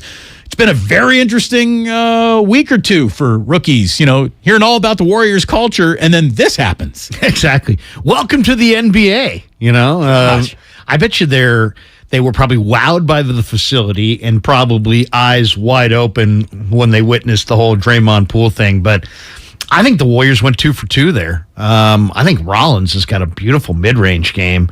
And did you hear the story about how Kerr went up to Mike Dunleavy? Kerr was on an exercise bike during the finals. And, of course, the draft and the finals almost were wed together. It was like finals and like a day later there was the draft. So the Warriors had all these guys coming in for workouts. And Kerr says to Mike Dunleavy, "Who's that guy? I kind of like that guy." Ryan Rollins. And the Warriors wind up trading up, despite the fact that, Joe Lacob didn't want to, they already had a humongous tax bill, but he paid even more to get a second-round pick, which shows you that Joe Lacob, Damon, is all about the W over greenbacks. Paid a little extra, got Ryan Rollins, and we'll see. We'll see what they've landed. I'm eager to see him this year on the floor. Patrick Baldwin Jr. is sort of a fascinating study within himself, too. This is a guy who was getting offers from every blue blood college that you can imagine. He was being touted as, an NBA future prospect when he was in his early teens. As a 5-star recruit, he goes to University of Wisconsin-Milwaukee because his father was the coach at the time. He stays home. He plays for his dad. I don't know if that necessarily was a good situation for him because that's where an ankle problem that continued to linger through his whole year. The young man bets on himself, says, "I'm declaring even though I just had a less than robust mid-major type of season." The Warriors pick him, and I got to tell you, in the little bit that I've seen him on the floor, this is an NBA player. This is an NBA player. There's no doubt he has the ability to be in this league. And for guys that you find at the back of the draft, and usually in the second round, you can almost write them off before they even get to the league. These guys, I don't know how much of a role they're going to play this year. Cracking minutes for the Golden State Warriors will not be easy for anyone, really, other than, our established group that isn't going anywhere. So the path that these guys took to get here is interesting. The beginning of their Warrior career has been it's just insanity. And this is a team and a franchise that prides itself on not being an insane franchise anymore. And they got thrown right into the grease fire that was Draymond punching Jordan Poole at practice.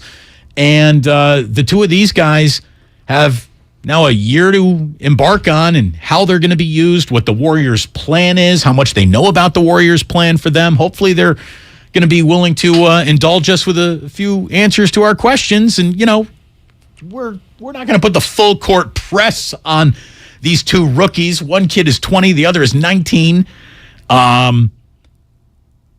But I want to know exactly what Draymond and Jordan Poole said, and hopefully they'll tell us.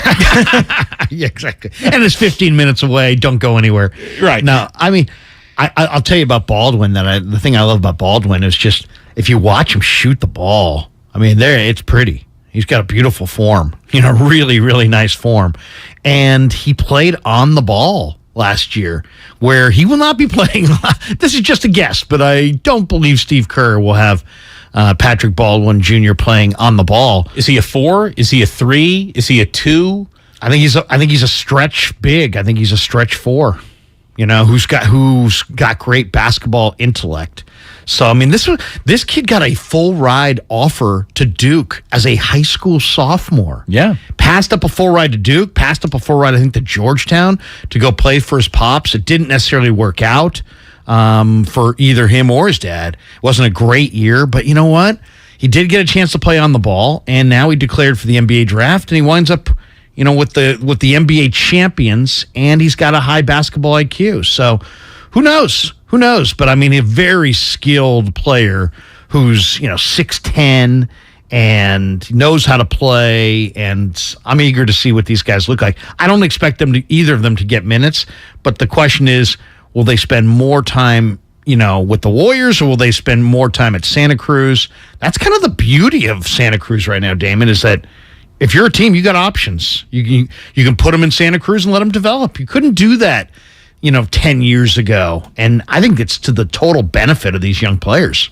Absolutely. Especially when you're in a situation where the spots and the minutes really are spoken for. And what NBA team has more spots and minutes spoken for than the Golden State Warriors with all the success that they've had?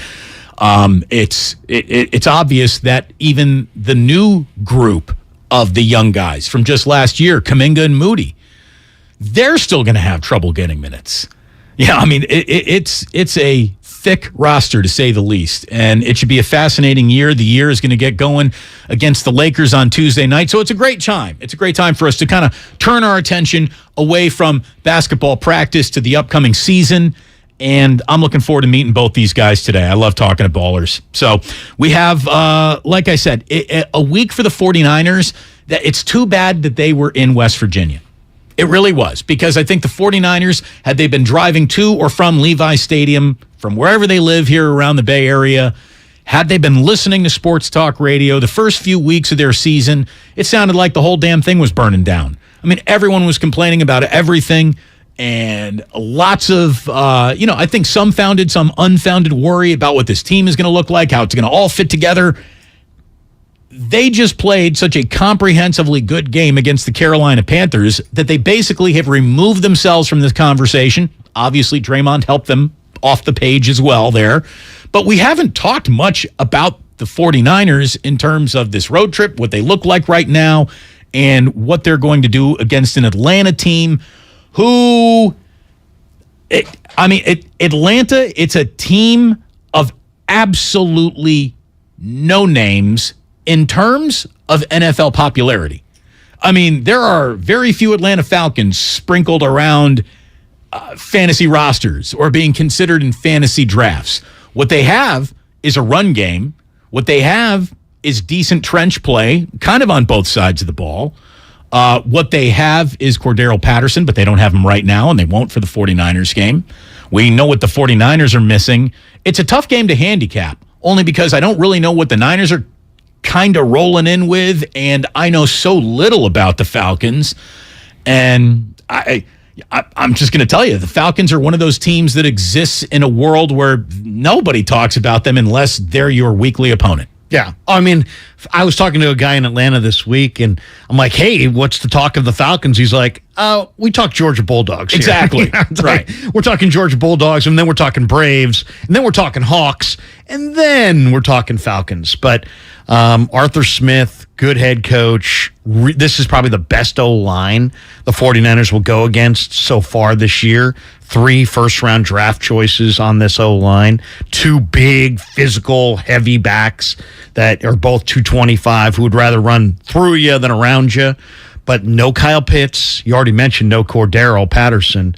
And they don't have the killer edge rushers that the 49ers have faced against the Rams and even against Carolina with Brian Burns. So Marcus Mariota has never been on my, look out, he's on the schedule list. I don't think he's mobile, but he's not a bad player. He's not a scary player either. He's Marcus Mariota. He's there. Exactly. He's there. You got to account for him in the run game. He is mobile. They do have a nice red zone guy in the SC wide receiver, Drake London, and they'll throw it up to him kind of like a basketball player.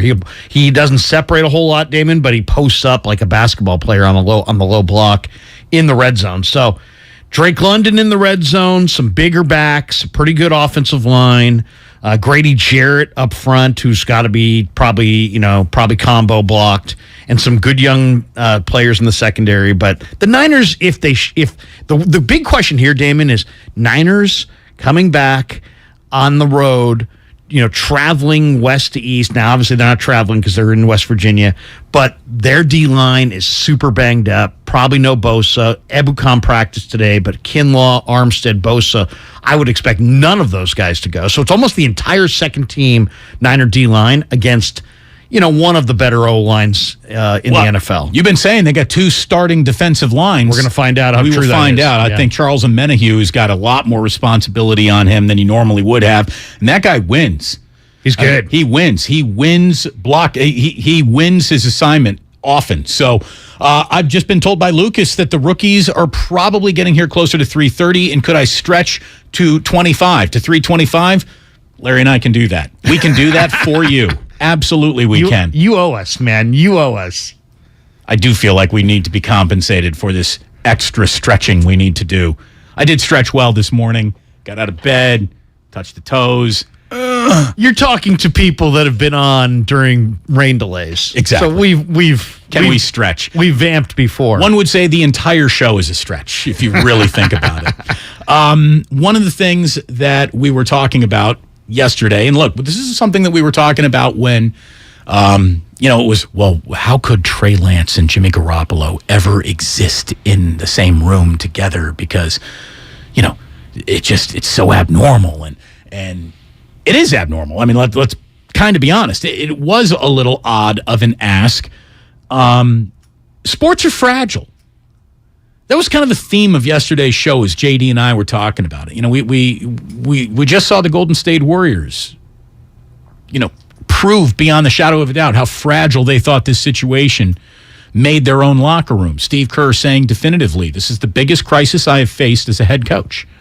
This is a guy who's coached through NBA Finals. He's watched, Kevin Durant pop an Achilles in an NBA Finals game. This is someone who has seen it all, done it all as a player, as an NBA entity. Steve has been around the block a million times. And for him to say that a practice punch turned his life into the biggest crisis, he's had to face professionally. I mean, I thought that was a huge admission of just how fragile it all is. I mean, you're dealing with egos and reputations and team chemistries, and this goes for all sports. But it seems to be even more fragile in the NBA because there's fewer bodies, which means the fewer number of bodies have more influence on what happens. You can get lost in the shuffle in an NFL locker room. You really can't in an NBA locker room.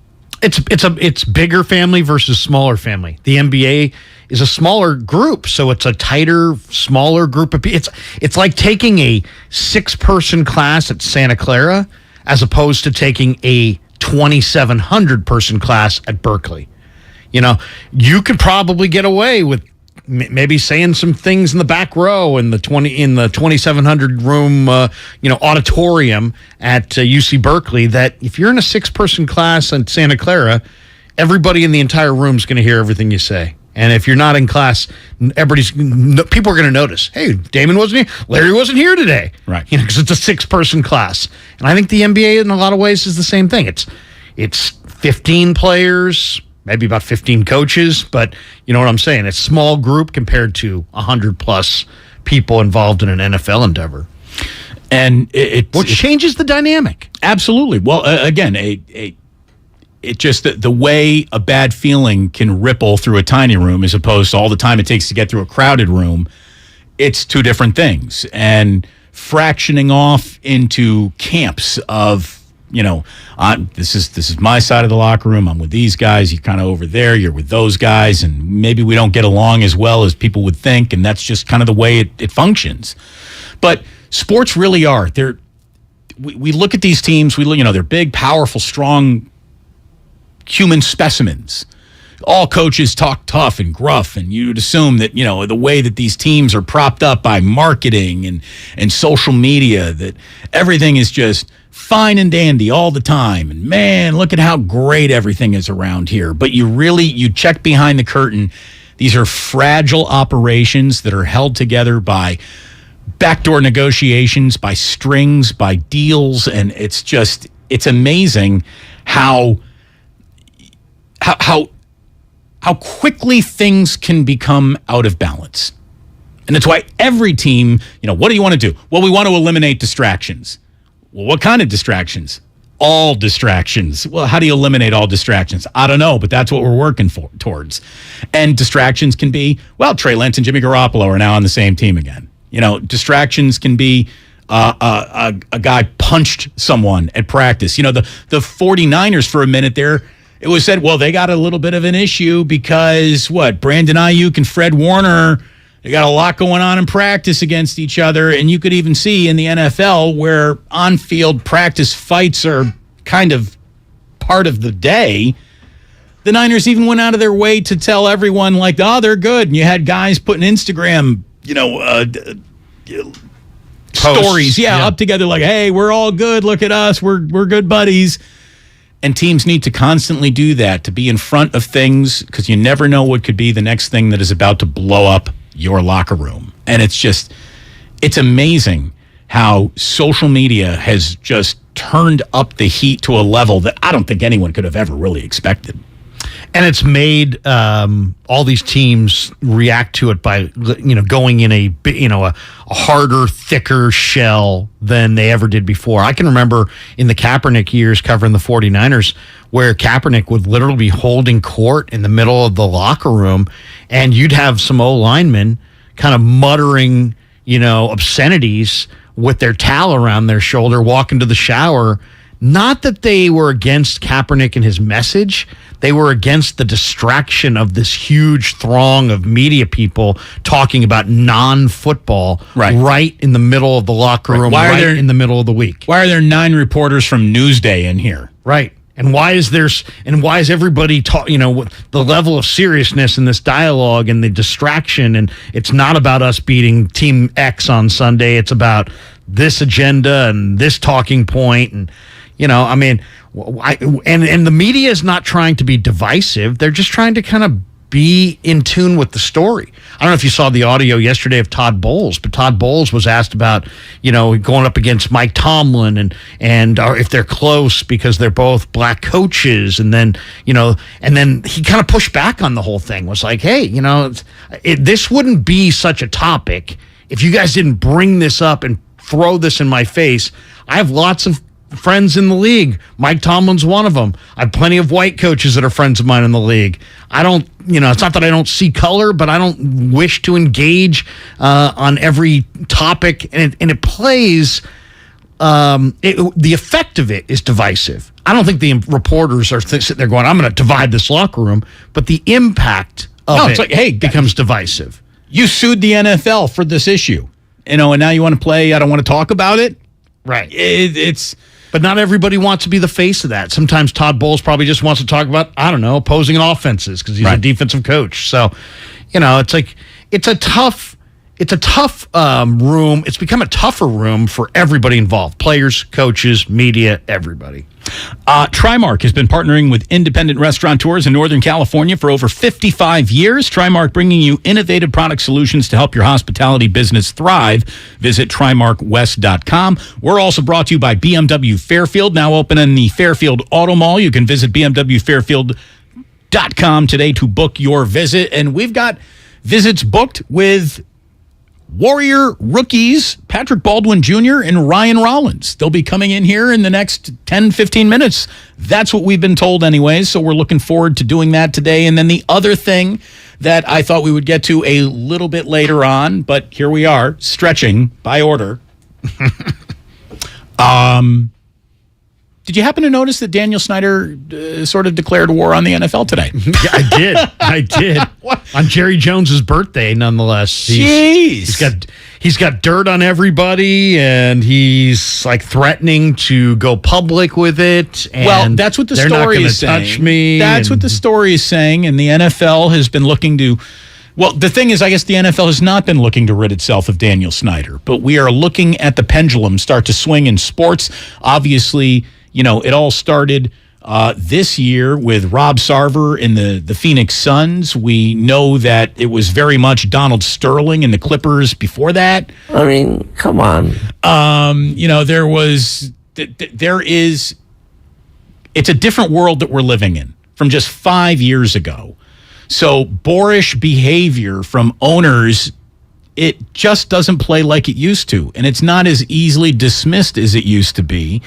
And the media that has its fangs out for these stories has a million. Daniel Snyder is like a man of 4 or 5 different NFL equivalent of Watergates with all the things that he's done, including not getting a stadium done, really upsetting local politicians, culture issues, questions. Exactly. Just a constant state of making women in his organization deeply uncomfortable from not just playing grab ass with the cheerleaders in the luxury box, but maybe even sexually assaulting a woman on his own plane, allegedly. 600,000 emails that were scoured through only to find that John Gruden was the only one who was actually blamed. Right. I mean, that right there made a lot of people say, what about those other 599,000, emails that we didn't find out about? Do you think there's something in there that incriminates, I don't know, Dan Schneider, Roger Goodell, other owners? The NFL said it would release, its findings, and then a woman conducted that big investigation. The NFL hasn't released jack. They're whatever they saw, they were like, the public's not getting a hold of this. So, would the actual NFL ownership group decide, Daniel Snyder, it's time for you to go, and we're going to take a vote to that effect? Well, Daniel Snyder, it's like a preemptive, I dare you, because I got dirt on you. And I'm going public with it. He's basically saying, if you try to take me down, I'm going to sink a lot of ships, and they're going to come to the bottom of the ocean with me. And right there, I would say that's a bad partner. Right there, that's a sign of something is seriously wrong with this guy. And what happens next is absolutely going to be fascinating. Daniel Snyder and his wife will not meet with media, will not hold a press conference, but through their own law firm have issued the statement like, of course, all of this is a lie. We don't have dossiers on anyone. It's all just nonsense. It's a coordinated attack against us, yada, yada, yada. But let me tell you, Larry, if I am only speaking to you through my attorney, I don't want to say I'm guilty of something, but something has gone so seriously wrong that if I'm not even willing to talk to you, just talk to my lawyers. And that is apparently how it is existing for Daniel Snyder, his wife, and the media going forward. Like they will be making no more. There is no there for this guy to be owning an NFL team because he can't go out on the field without getting booed mercilessly everywhere he goes. He's a pariah in every room he walks into, including now apparently the NFL owners' room. So where this goes, I do not know. Ray has always said, and he's pitched his tent, that NFL owners won't remove anyone who isn't costing them money. Well, first of all, but Daniel Snyder is now costing the NFL money. I would even go beyond that. I don't think it's only about money. I would say they don't want to set the precedent that an owner should be forced to divest himself of his franchise for virtually any reason. Really. They really don't want to see that. And I guarantee, I'm really eager to see where this goes because he claims he has dirt on other owners. They're enormously powerful people, incredibly rich. And he says he's got dirt on Roger Goodell. And the quote is, the NFL is a mafia. All the owners hate each other. And a veteran owner said, that's not true. All the owners hate Dan Schneider. So what happens? Where does this go? Does it suddenly disappear? Or is there another force beyond? You would think that other owners may be incentivized to make this whole thing go away and have none of these revelations bubble to the public surface we'll see if they get their wish. Battle lines are being drawn.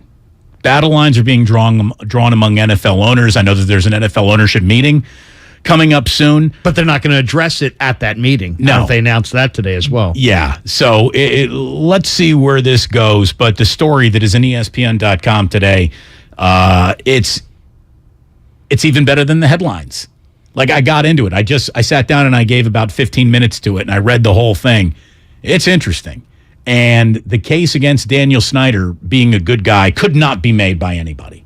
I mean, there's nobody. There's nobody who could sit down and try to prove to you in a court of law that Daniel Snyder's got this right. And he's totally getting screwed over by a jealous NFL ownership around him. Like, he is... Look, we have our own terrible owner in John Fisher. John Fisher looks like... he's the SI Man of the Year compared to this guy. John Fisher is Joe Lacob compared to Dan Snyder. Yeah. Dan Snyder, think about just the football side. Jack Kent Cooke owned that franchise. They were a model NFL franchise. Huge. I'm not saying they were as iconic as the 49ers, but they were right there. They were right there. They were in the crown jewels of the league. Right. As respected for their football side and their business side as almost any franchise. And then Snyder bought them. And look at the backslide on the field. Look at the backslide of their image. I mean, if you're an NFL owner, you should have a vested interest in him selling that franchise. That's a that's a huge money, potential that's not being fulfilled right now. Every graph of success you can be measured by: revenue, local revenue, national interest, TV ratings, ticket sales, record. It's like a slide downward since Daniel Snyder took over. I mean, the numbers do not lie.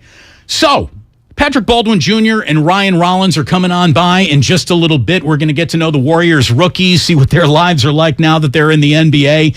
I know that Jimmy Garoppolo has talked today. Steve Kerr has talked today.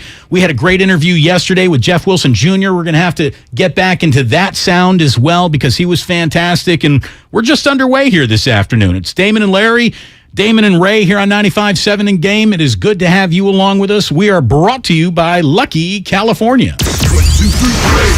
The red and gold have found their recipe for success. Mayfield is brought down at the 21-yard line. Ofunga.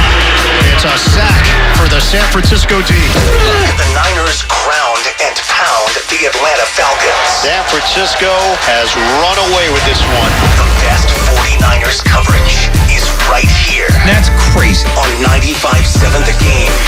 At Lucky California, every day is full of fresh possibilities. Try their USDA Choice Beef. It's deliciously tender and marbled for flavor. This week, Choice Beef New York Steak, bone-in, is just $5.99 per pound in the Max Pack. Lucky California. Come see what's fresh. If you're a professional builder or designer, here's some good news from Golden State Lumber. Their relationships with Capital Lumber, Cal Cascade, Humboldt Sawmill, and others have led to an increase in lumber inventory. Golden State strives to deliver most materials the next day, if not the same day. Be sure to download the Golden State app, which provides access to hundreds of resources. Find it at goldenstatelumber.com. For 3 generations, Golden State. When you succeed, we succeed. Everything, our farm, our stand, our pop-up shop, it really all started when we discovered the benefits of local, raw honey for our family. And then we decided to turn it into a business. We were looking for something to help us get up and running. So we got the Chase Business Complete Banking Account. It's more than a bank account. It comes with Quick Accept, which lets us take card payments anytime, anywhere in the U.S. using the Chase mobile app. Plus, we get same-day deposits at no extra cost. For us, it's more than honey. It's about sharing a little sweetness with the world. Get the Chase Business Complete Banking Account with the essentials you need to help get your business going. Learn more at chase.com/business-complete-banking. Chase for business. Make more of what's yours. Quick Accept is not available in U.S. territories. Enrollment required. Usage subject to approval. Same-day deposits available for payments before 8 p.m. Eastern Time, Sunday to Friday. Fees and rates apply for checking and processing. Limitations and restrictions apply. Participants compensated. Merchant services provided by Payment Tech LLC and WePay Inc. Subsidiaries of J.P. Morgan Chase Bank and a member FDIC. Hi, this is George with Left Coast Buyers. We buy properties all over California. If you own a house or an apartment building and want to sell it fast at a great price, call us at 925-434-5000. We can pay cash and close in as little as 7 days. We buy properties in any condition, any price range, and can help you in any situation. Do you own a property that is run down and needs thousands of dollars in repairs? Are you out of time, money, and energy? Let us help. Are you looking for an easy way to get top dollar for your property and sell on your terms and timeline? Well, call Left Coast Buyers now at 925-434-5000. We can solve any problem. We buy divorce houses, inherited houses. We even buy vacant houses and abandoned houses. Do you have a tenant who hasn't paid rent? Are you behind on property taxes, mortgage payments, or even facing a foreclosure? Even if you're just nervous about capital gains or an upcoming recession, we've seen it all. So if you or someone you know owns a property and needs to sell, call Left Coast Buyers at 925-434-5000. That's 925-434-5000. Score big with Xfinity Internet. It's made to do anything, so you can do anything. Supercharge your home with the game-changing speed of supersonic Wi-Fi. With 3 times more bandwidth, it covers the field and then some. And blocks billions of threats with advanced security that helps keep you protected at home and on the go. If you're keeping score, that's internet that does it all. That's unbeatable internet from Xfinity. Learn more at Xfinity.com. Restrictions apply. Not available in all areas.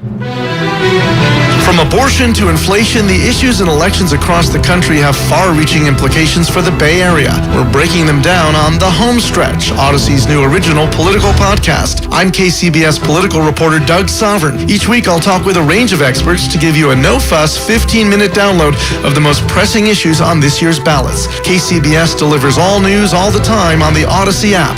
And listen to The Home Stretch on the Odyssey app or wherever you get your podcasts. The roar of our engines, the pump of our heartbeats, the pedal to our metal, the sparks that ignite us, the pistons that push us, the passions that drive us. From the feelings that move us to the places that pull us on the roads that unite us. With nearly 6,000 stores and over 17,000 auto care centers, Napa has America's largest network of parts and care, here to keep you firing on all cylinders. She posted about us just now. Celebrities can't get enough of Be Honest Bespoke skincare line. She has 147 million followers. How do we monetize? She needs a social media associate to help her with the hype. We should repost this. Do we need a hashtag? Indeed can help her hire great people fast. I need Indeed. Indeed you do. You can schedule and conduct virtual interviews all from your employer dashboard. Visit Indeed.com/credit and get $75 towards your first sponsored job. Terms and conditions apply. Hey, it's Tiki Barber. When part of your offense isn't firing on all cylinders, it shows. And sometimes the only solution is to replace that part with something new. It's true on a championship team, and it's also true with cars. That's why I love eBay Motors. They have all the right parts at the right prices. 122 million of them. That way, you can get the parts you need to make your car a winner. ebaymotors.com. Let's ride. What's your retirement look like? With Fidelity Income Planning, a dedicated advisor can help you create a flexible income strategy to grow and protect your wealth so you can stop worrying about the future and enjoy whatever comes next. Investment minimums apply. Fidelity Brokerage Services member NYSE SIPC.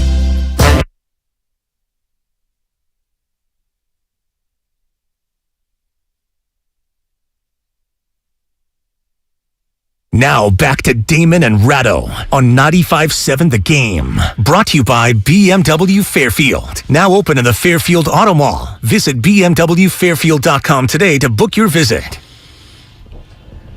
It is really good to have you here today. In a few moments, we're going to be joined by Patrick Baldwin Jr. and Ryan Rollins of the Golden State Warriors. Today, Larry Krueger, by the way, in for Ray Ratto today. And Steve Kerr talking about how Draymond came back to practice today and things went very well. It felt like it has the last 8-9 years for me. Just it was a good day of practice. Great to have Draymond back. We had a good vibe. We put in a hard day's work, a lot of contact work. We feel like we have one level of conditioning left to one barrier to overcome before we're ready for Tuesday. So we kind of almost treated this as a back-to-back type situation with our game tomorrow and a hard practice today. So we got a lot done. It was a good day. The other bit of news that came out of today's practice is that Klay Thompson will be making his preseason debut along with Draymond Green tomorrow night against the Denver Nuggets. And as a matter of fact, they're going to roll out the starting five. It's going to be Looney, Draymond, Curry, Klay, and Andrew Wiggins, and Jordan Poole's going to be coming off the bench. So it's going to be the first kind of, run through of what the regular season is going to feel like. Can't wait to see it. Can't wait to see this team defend their title. Can't wait to see the whole thing kind of come together. I'll tell you what's so exciting to watch is just the obvious improvements of James Wiseman. And the anecdote that really jumped off the page was when Fitz and Kalena were talking to Bob Myers the other night, and Bob Myers said, hey, we chart our pickup games now here. And James Wiseman didn't miss a single pickup game. And what it told Bob was just that not only is he healthy, which we all have been concerned about his health, but just that this young fella's got a love of the game, and you would miss some random pickup game if you weren't just totally laser focused on fulfilling his potential. So I think that's great news. Well, that's absolutely great news. I do too, because one of the knocks on James Wiseman was, does he really have the love of the game of basketball, or is this someone who was just born into a basketball body that would give him a professional career? So it's very much just sort of the job. Does he really love the game? And if you're saying that he hasn't missed a pickup game since he's had the chance to come back, I would say that is a good indication that report may be erroneous. And it's so funny. You would think that, oh, man, you made it to the NBA. You obviously love the game. You made it to the NFL. You made it to MLB. You obviously love the game. And that's just not the case. Some people are so blessed with physical ability and talent that they can make it to the pros just on their ability. I remember Jeff Kent used to talk about how he didn't really love baseball. He'd be like, I kind of like it. It was like... Right. It was a job. It was like a job, yeah. And I sometimes I would ask guys, hey, what percentage of the guys you think really love the game? And I would say most of the answers I would get, maybe 3/4, like 3 out of every 4 guys really loves it, because that's how hard it is to get here. But there's like 25% of the population of pro athletes that they're good, they're great, but they may not just have that burning passion for it. Well, and I wonder how much of that was just there from day one, and then how much of that becomes the result of burnout. Because these guys... Yeah, especially in baseball.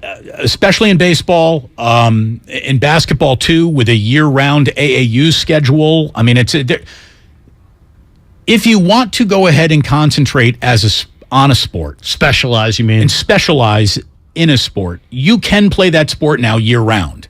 And sports were really never meant to be played like that, especially by kids. Kids who were, one of the number one pieces of advice you would get from an awful lot of professional athletes who have risen all the way to the top of their charts is, what's a really good idea?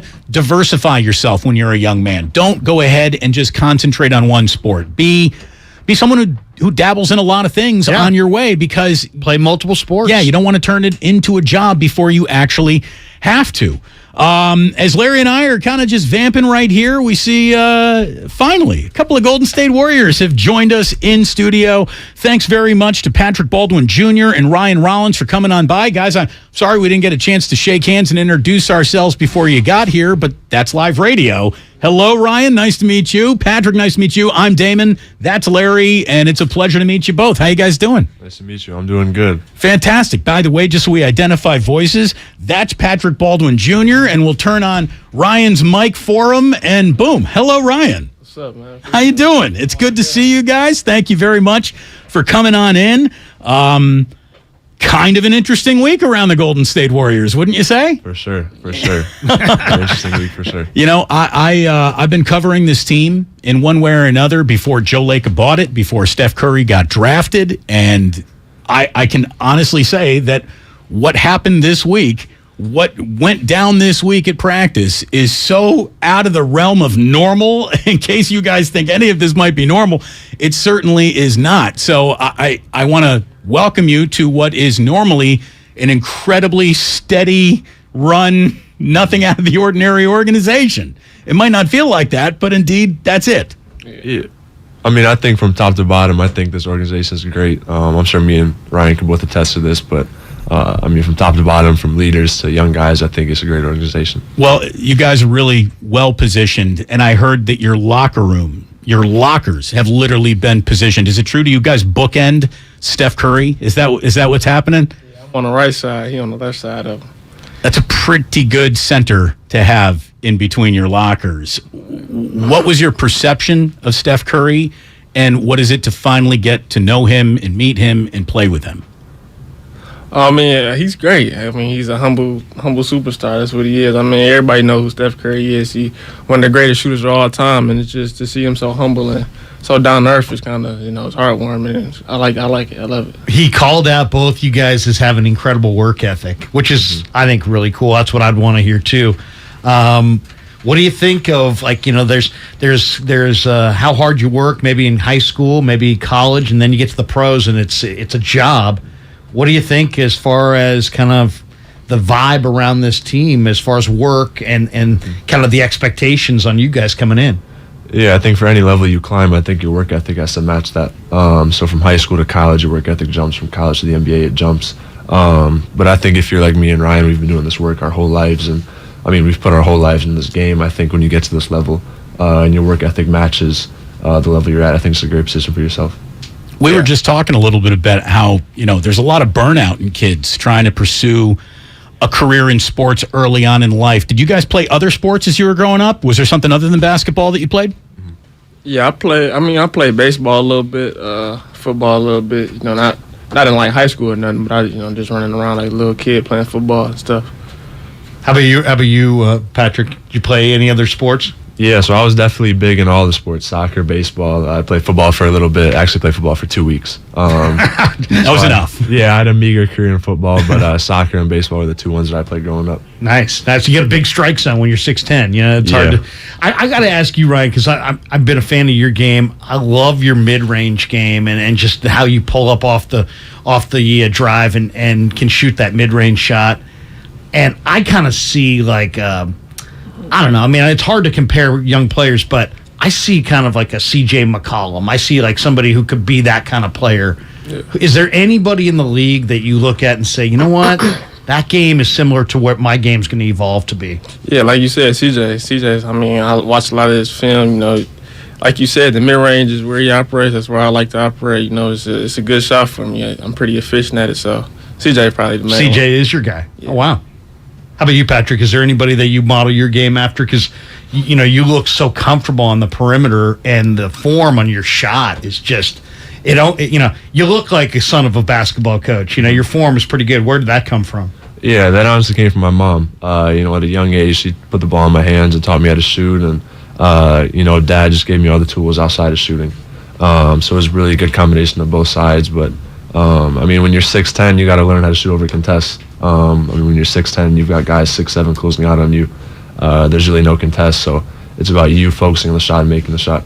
Patrick Baldwin Jr. and Ryan Rollins, nice enough to come on in today and introduce themselves to us, and we get to meet you finally. And how cool is it that you guys have, both of you have basically said that you never really traveled too far from home as you were growing up. You're Midwestern guys. You didn't really venture too far out of the Midwest other than Detroit, Toledo. I think those are the two places you said that you've been at one point in time. And you stayed at home, obviously, in Milwaukee, saying no to several other opportunities to play for your dad and stay close to home. What was it like to then be thrown on an airplane and sent to Japan? It was crazy, honestly, just seeing a different, environment, just seeing a different community and how they move and interact over there is very different. It's very clean. It's way cleaner than the States. How I say it's amazing how it is, honestly. Yeah, definitely feel like a little fish out of water for sure. You go into a new culture, a new country for the first time. I think it takes a couple of days to get adjusted. But I think overall I enjoyed my experience, and I would definitely go back. So the trip to Japantown didn't quite prepare you for the spectacle of Japan, though. It did in certain ways. It did in a little way? Oh, okay. Certain ways. But in other cases, you got to experience it yourself to really get to know the community. But I think the trip to Japantown definitely prepared me and Ryan both for the trip. I know you guys have gotten a little bit of the Bay Area tour. What stands out to you? What are places you'd like to go back to and check out on your own? What do you like about the place now that you've shown up here? For me, mainly is the weather. I'm from the Midwest, so it's very bipolar. You never know what you're honestly going to get with the weather. So, here it's 60s, 70s almost every day. You might get a little rain every couple weeks. But as someone who grew up shoveling many a driveway and many a sidewalk, I would like to invite you to break every shovel that everyone has ever. You're not going to need it out here. No snow. No snow. Not going to need it. Ryan, I got to ask you because, work. Nobody becomes a pro athlete without work. And I was reading a story about how your dad used to get up basically for decades at 4 o'clock in the morning to go work at the Chrysler plant in Detroit. When you watch that, was that a motivator for you to just, keep putting up shots, keep working on your game because you had an example of just somebody who was working hard, basically all year long at a tough job probably. Yeah, it was him and my mom. My mom would wake up at like 6:30. So, just watching them both go to work literally almost every day and just put in the work and come home tired almost every day and just put in that work. Like you said, his motivation is motivation for me to go put the work in on the basketball court and just, be able to provide for them down the line. Now, I don't want to speak ill of UW-Wisconsin's facilities, and I certainly am not going to speak ill of Toledo's facilities, but you guys now get to go to work at Chase Center every day, and that building is one of the more impressive buildings I've seen in sports. What is it like to call that place home now? Yeah, I think it's one of the easiest environments I've ever been in just to focus on basketball. I think you step in that environment and everything's taken care of for you. You can really just focus on your body and getting ready for practice, getting ready for a game. So I think they do a great job at the Chase Center of just, preparing young athletes to be, just really all in on basketball and 100% in your body in basketball. Can I ask you about your ankle? Because you kind of had a trick ankle that probably delivered you to the Golden State Warriors, to be totally honest, because if that ankle isn't a problem for you, you probably have the year in college that makes you go higher in the draft, and so maybe it's even a blessing in disguise if you look at it that way. But can you tell us what the Warriors did to fix a problem? And I guess you have already credited them with how you feel already. Yeah, I think it's been a tough run of the mill with injury-wise the last 2 years, year and a half. But I think coming to a situation with Rick and all the training staff here that have handled, Steph Curry and guys in the past, I think it's just great, for me moving forward and just so I can jumpstart my career. But, the biggest thing this year and this summer was just giving myself a chance, just getting healthy and just getting back out there and getting game touches and game feel again. But, yeah, really just getting healthy and getting back on the floor. And, Ryan, we didn't get to see you in Summer League because the Warriors found that you had a stress fracture in your foot that you didn't even really know about. Did you feel like, geez, my foot hurts a little, but it's no big deal, I'm not going to tell anyone about it? How did that happen? How do you get drafted? How do you become a first-team all-conference player with a small fracture in your foot? Yeah, I think honestly it happened during the build up towards the combine and all the team workouts before that. Just like I said, I was doing like 2-3 days during that time period for a couple weeks. So I really didn't feel it. It was just like a little nag in my foot. Just I have a bunch of those. So it's just I was just playing through it, and I really didn't think too much of it. But then they told me, I'm like, oh well, I really couldn't do nothing about it in this situation. So I just had to sit down and learn and do what I could. A question for both you guys: as you worked out for NBA teams, did you get a feeling that, hey, maybe the Warriors really are interested in me? Maybe this does happen. And when you were working out for other teams, did you get a feeling like, geez, this isn't working out? I don't think that this is going to happen. This workout went really well, but that workout over there did not go very well, and I don't think I left a good impression on them.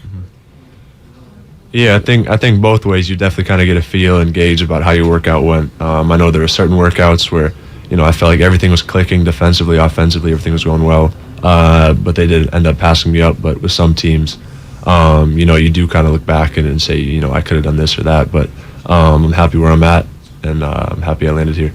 Talk to us a little bit about your guys' path from high school, because I think it was interesting. You had an incredible senior year, Ryan, and 25 a game, and the big teams didn't come after you. You really were under-recruited, and I'm just kind of wondering if that put a chip on your shoulder. And then from your perspective, Patrick, I've heard that you had a full ride offer basically as a sophomore in high school to Duke. at any point were you thinking, you know what, I'm going to go there. I'm going to become, one of the next great player for Coach K. Maybe you guys could talk about that transition from high school to college. Yeah, like you said, I was very under recruited, but I committed like after my junior summer, going into my senior year. So, before that, after my senior year, it was just I had already committed. So I was already playing. So it just was what it was at that point.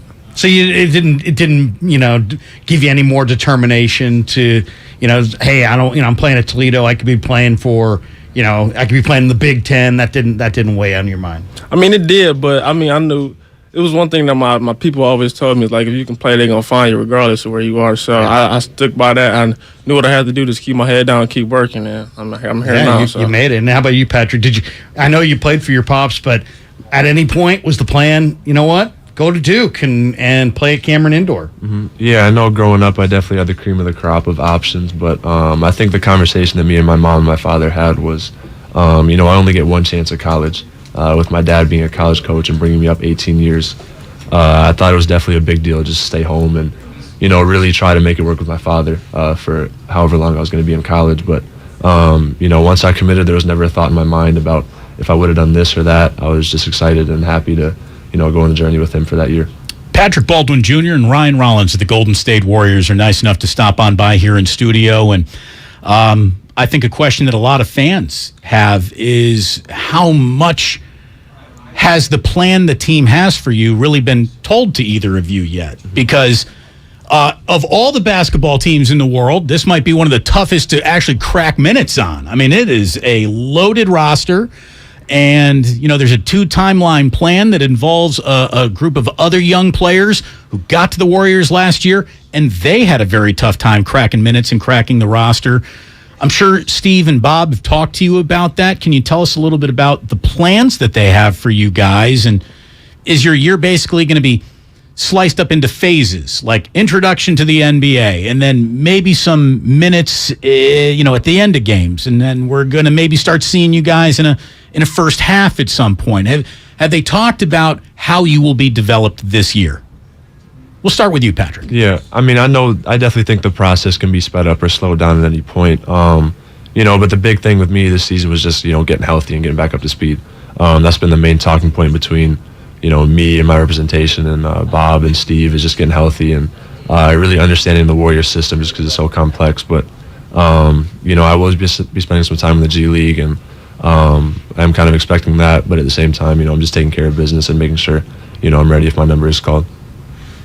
Yeah, like you said, me and him both come in here knowing that we're going to be in the G League a little bit. I'm cool with that. I'm just going to put in the work and just keep getting better. It's my first year, and like you said, we got a loaded roster, so I'm really willing to learn this year. Sure. It's cool to go to the G League if you got an NBA check waiting for you. Yeah. That's okay. Right? Yeah, exactly. If you got an NBA check, playing some G League is great. And let me tell you, the facility down in Santa Cruz, I don't know if you guys have been down there to see it yet. It's fantastic. Like, you're going to love it. It's really good. So hopefully it all really works out. I think it's going to be fascinating to watch them bring you along. Can you tell us a little bit about the difference in an NBA practice as opposed to your college practices? When's the first time you felt like an actual experienced NBA body banging up against you and you're saying, okay, this is a little different?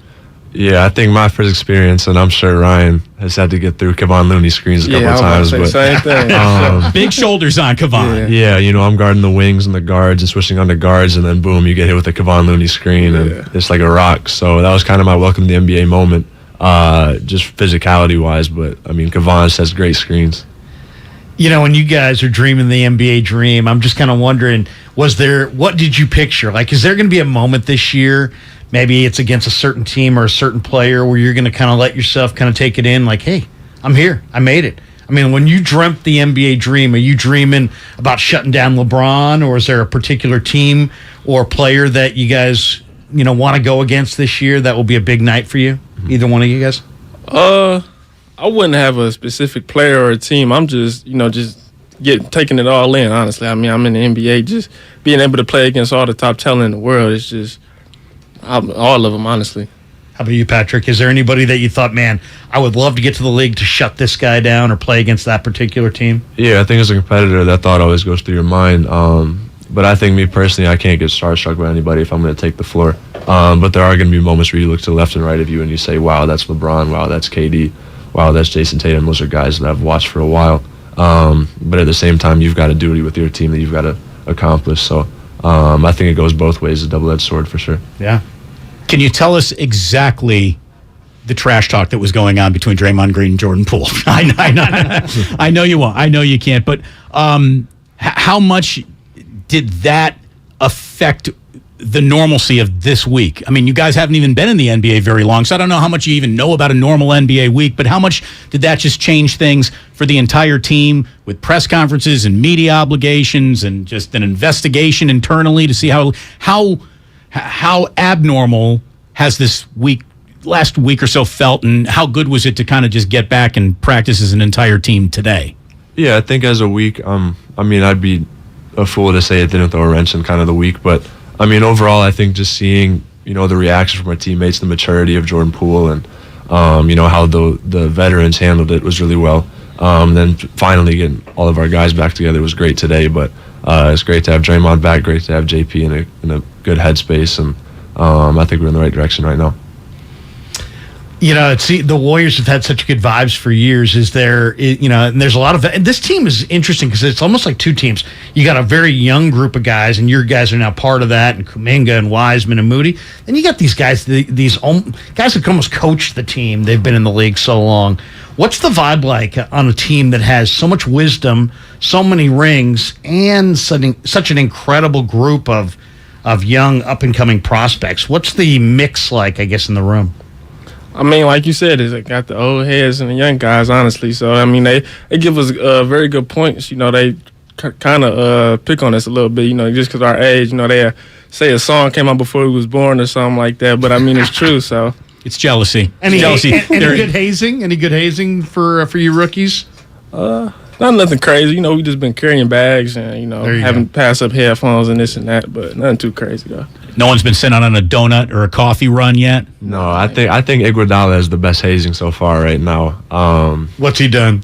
Just a couple of jokes, a couple of things with me. He'll make you caddy for him at some point, I'm sure. He will, for sure. So I definitely have to get on the course with him. How about Clay pulling? It was you, right, Ryan, that was sitting on the bench? The chair? Yeah. And the video caught that, and of course it went viral. Yeah. And you take your cushion and you're sitting off to the side.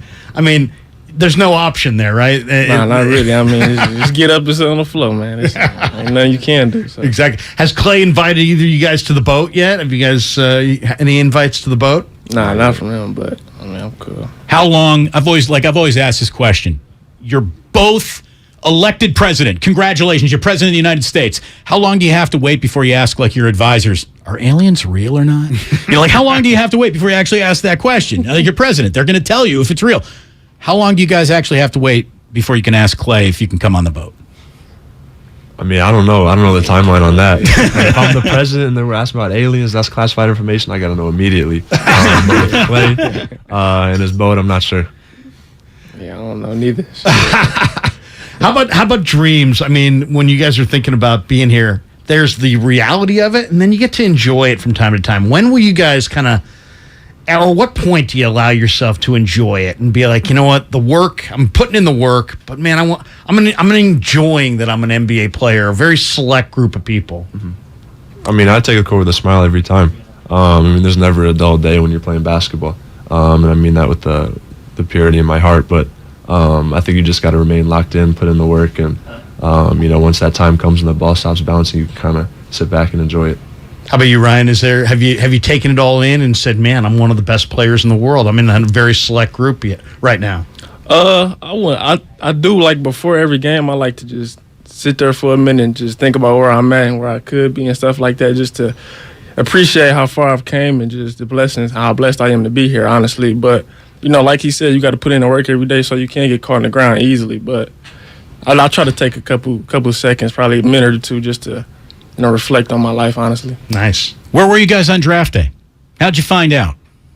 I was at home, honestly. I was in Detroit, and my family, the whole family, not my whole family, but a lot of my family was around me, just waiting on my name to get called. And it was a great experience. It was just to feel all the love and support that I was feeling at that time. It was amazing. When the first round passed and you didn't hear your name called, were you prepared for that? Were you expecting that? And at any point in time, did you start thinking, maybe I should have gone back for another year? Maybe oh my gosh, my first round came and went. Now nothing's really guaranteed to me. Was there any, second guessing the decision? And then finally, when your name comes up, it must have been one of the greatest sounds you've ever heard. Yeah, no, for sure it was. But it wasn't no second guessing. But, for sure, after the first round, I was feeling a little, just a little anxious. Yeah, a little anxious, a little feeling in my body. But I never second guessed it because I know, regardless of, like I said before, if you can play, they're going to find you. So, yeah. Regardless of where you go, Nikola Jokic was second round. He's 2-time MVP. So, if you can play, you can play. Hey, it's Draymond Green guy, second round pick, if you don't know. So there you go. Patrick, for you, it was,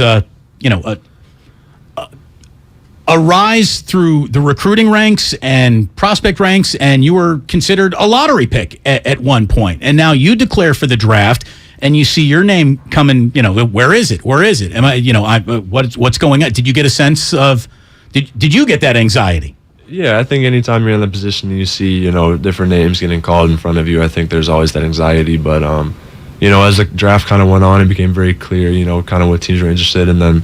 Right before that 28th pick, I got the call from my agent and said I was the pick. And I was around with my family and my friends and my teammates. And, it was just one of the best experiences of my life. It's got to be one of the great days. Mm-hmm. We can't relate. I had a fantasy draft once. That's as close as I get. So that's got to be an incredible moment. You picked the number 7, or it was assigned to you? I picked the number 7. Yeah. Why? I'm not really too sure. I just think it's a lucky number for me. It's popped up at moments throughout my life, and my grandpa's won that number, and I just think it's a big number in my life. Number 2. Why, Ryan? My number. Did you pick it, or was it assigned to you? I picked it, but my number was normally 5. That was the number I had most of my career. But if you think about it, 2 is the upside down 5 almost. So there you go. There you go. No, by the way, we got to pause real quick for a top of the hour station identification. You're listening to 95.7 The Game, KGMZ FM and HD1 San Francisco. Always live on Twitch, YouTube, and the free Odyssey app. Damn well better be free. You're looking around like, where's that voice coming from? That's the other room. So you find out it's the Golden State Warriors, and I'm guessing this is a team that you watched quite a bit of. Did you think it was going to be the Warriors? Did you wake up thinking it was going to be a Warriors day at all? And when you did, both of you learned it was the Warriors. And maybe you didn't learn right away because it was Atlanta that drafted you, right? Did you know that you were going to get flipped to the Warriors, Ryan? I didn't know till my agent told me. He called me into the room and he was like, the Hawks drafted you, but they're going to trade you to the Warriors. So, yeah. Did that sound better than being a Hawk? Did that sound like... it did, honestly. You coming to the defending champ. So, it was a great feeling just knowing that I was going to be in a situation where I get to learn a lot my first couple of years and just... it's a great organization, so it's great to be here. You grew up a Bucks fan, right? A Bulls fan, actually. A Bulls fan? Yeah. I was reading how you and your dad were out in the Fear the Deer district. Yeah, so we were out there during the Bucks and Nets series. Okay. But I grew up in Chicago. Okay. Yeah. So now you're a Warrior, and what did you instantly think? I instantly thought about, all the years prior that I've been watching them play basketball. I think I just love the way they play. I love the way the Warriors and the Spurs played growing up. So those are 2 teams I really like growing up. But, you're coming to the champs, the team that just came off a championship a couple weeks prior, and, you get to play alongside some great Hall of Famers. So, there was really nothing to complain about, and I was really excited to get down here. What were your first impressions of Steve Kerr? He's exactly how he presents himself to the media and outside of the world. He's the same guy to the cameras or behind cameras. I think he's a great coach, definitely a player's coach. Yeah. But with the young guys, he definitely explains a lot of things and makes it very clear for us. Ryan, both of you guys are coming across as very mature. It's funny. One of the things I've read about you, Patrick, is that people say you're mature beyond your years. Both of you guys obviously have a lot of talent, but there's always skill development to still be had. What do you guys, when you look at your own game, Where does the improvement need to come? What do you need to work on, Ryan? What do you need to work on, Patrick, to get to that next level? For me, I think my 3-point consistency is one of them. Just getting my body stronger, but I think that just comes with age and maturing and just being in the league for multiple years. So I would say that in 3-point shooting for sure. Yeah, I think just putting it all together for me is the big deal. Offensively, I show flashes that I can do a lot of things offensively, but it's just time to put it all together consistently, and then defensively, just physicality. An indulgence purchase. Congratulations. You're a millionaire all of a sudden. How'd you treat yourself? What'd you do? Me, I got a car. I got a new car. What are you pushing? I got an AMG. Nice. AMG Mercedes, yeah. Very nice. Very nice. So I also got a pair of wheels, but mine's a bike, so it's an e-bike. So that was my big purchase so far. All right. There you go. Who's your guys' guy? I mean, you're a Detroit guy. I'm thinking maybe C. Webb. I mean, you're way too young to be a George Gervin fan, that's for sure, but he's a big Detroit hero. Was it Webb? Who was your guy? And Patrick, who was your guy growing up? Oh, you mean like in the city? Or just like, favorite players that you love to watch when you were a kid? When I was growing up, I would say locally, it was Khalil Felder. That was one of my guys. He played for the Cavs a little bit. He's over in China right now, I believe. He just came off the MVP year last season, so Khalil was my guy. That was my guy. Yeah, so I got 3 guys. One was Jabari Parker, Chicago, Simeon. Taylor Horton Tucker, who I grew up playing with as a child, and then third guy is also a guy who played at Detroit, is Grant Hill. Grant Hill, a guy that I like watching growing up. Have you talked to Talon since he got flipped to the Jazz, and how pissed off is he that he got flipped to the Jazz? Yeah, I haven't had a chance to get talk to him a bit, but I know he's in a good position, and I think he'll have a good season. Well, lots of minutes waiting for him in Utah. There's no doubt about that. Kind of the opposite situation that you guys are in right now. Video games. Have you played as yourself in 2K yet? I did once. I don't play 2K a lot, but I did once just to see how my there you are. You're in a game. How'd you do? How did you do in 2K playing yourself? I played one game. I played my brother actually, and I had a good game. I had like 30 and something else, but I think it was on like pro or something, so it was just easier. Did you bench Clay to start yourself at the 2? Nah, I benched Steph actually. Okay, all right. There you go. Yeah, so I've definitely had a chance to get in the game. I've already bumped myself up to 99. Just nice. That's like move. What you got to do. It's a ritual, but yeah, I definitely played with myself. Had a good game, and whenever I'm playing as the Warriors, I definitely got to throw myself in the starting lineup for sure. I mean, you're just human. Of course, you have to, right? I mean, that's the way it goes. As you think about what this season is in your own mind, and then there's going to be what the season actually is. What is a success for you? Have you set your own personal goal to appear in what, to score what, to average what, to be a good teammate? How? What is your goal for your rookie year? Let's start with you, Patrick. Yeah, I think my goal is super fluent. It doesn't really have like an end goal, but it's just win each day. So to win each day, you got to win the morning for me. I don't know where I heard that from, but that just stuck with me. So if I come in, win each day, whatever that looks like, I think I'm heading in the right direction my rookie year. Ryan? Yeah, kind of the same thing. Just improve every day. I'm knowing these first couple of years are going to be a learning experience just to get my feet wet and just build a foundation on what I'm going to be. So I'm just going to take it day by day, get better every day, try to improve, and just stack the days. Did you guys know each other from AAU circuits or just Midwest basketball? Family is a small family. Did you guys know each other before you met at Chase Center? I mean, I heard of him. He was, the top player. We heard exactly. We heard of him. Yeah. You probably ain't heard of me though. No, that's a lie.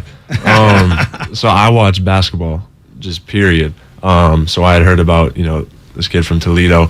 I was watching some film, just some Eastern Michigan film, and came across some Toledo film, but hadn't really heard too much about him. But I definitely checked out some of his games. Ryan, were you? I don't know if it came out. I was just reading something yesterday that the finals were going on. Warriors bring you in for a workout. Steve Kerr's on the elliptical, just off to the side while you're working out on the floor, and he says to Mike Dunleavy, "Who's that guy?"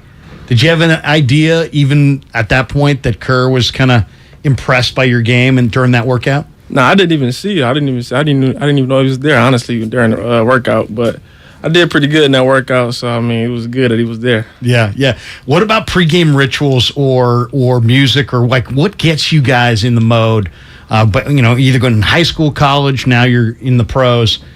What's the essential thing? Is there something you got to eat or something you got to listen to before the game to kind of get your mind or body in the right frame of mind or ready to play?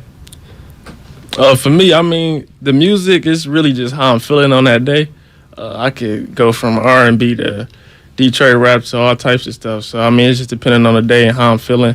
But like I said before, the ritual, I just like to take a couple minutes and just, reflect on where I'm at, just give appreciation and just, think about the full picture of everything. Yeah. How about you, Patrick? Yeah, one of my big things is actually visualization. So you just kind of sit down for 5 minutes, close your eyes in a dark room. You visualize makes, visualize misses, visualize rotations. So just when you step on the court, you've kind of already gone through those images in your head, and it's just kind of like clockwork for you.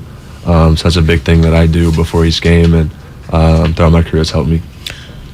Are you guys the team within the team? I mean, I don't think I've seen one of you without the other one standing next to each other at all times. You guys are deployed as the rookies. You did the tour together. You saw the whole city together. Your press conferences were together. You hung out in Japan together. I hope you guys get along and you actually like each other. Yeah. Okay, good. That's good. Sure. Well, I tell you, it was genuinely really nice meeting you guys. You're both very easy to root for. You're incredibly down to earth. There's no doubt about that you guys have arrived in a wonderful situation to begin these what are hopefully incredibly long professional careers. Thank you so much for joining us today. It was nice to meet you both. No, you too. Both of y'all. Thanks for coming in, fellas. Good luck with everything, guys. Really appreciate it. Patrick Baldwin Jr., Ryan Rollins of the Golden State Warriors. It was great to have him in here. Damon and Ratto with Larry filling in for Ratto today here on 95.7 The Game. We'll be back in just a moment. We've been brought to you by Fremont Bank. Full service banking, no compromises. 1, 2, 3, the red and gold have found their recipe for success. Mayfield is brought down at the 21-yard line. Ofunga.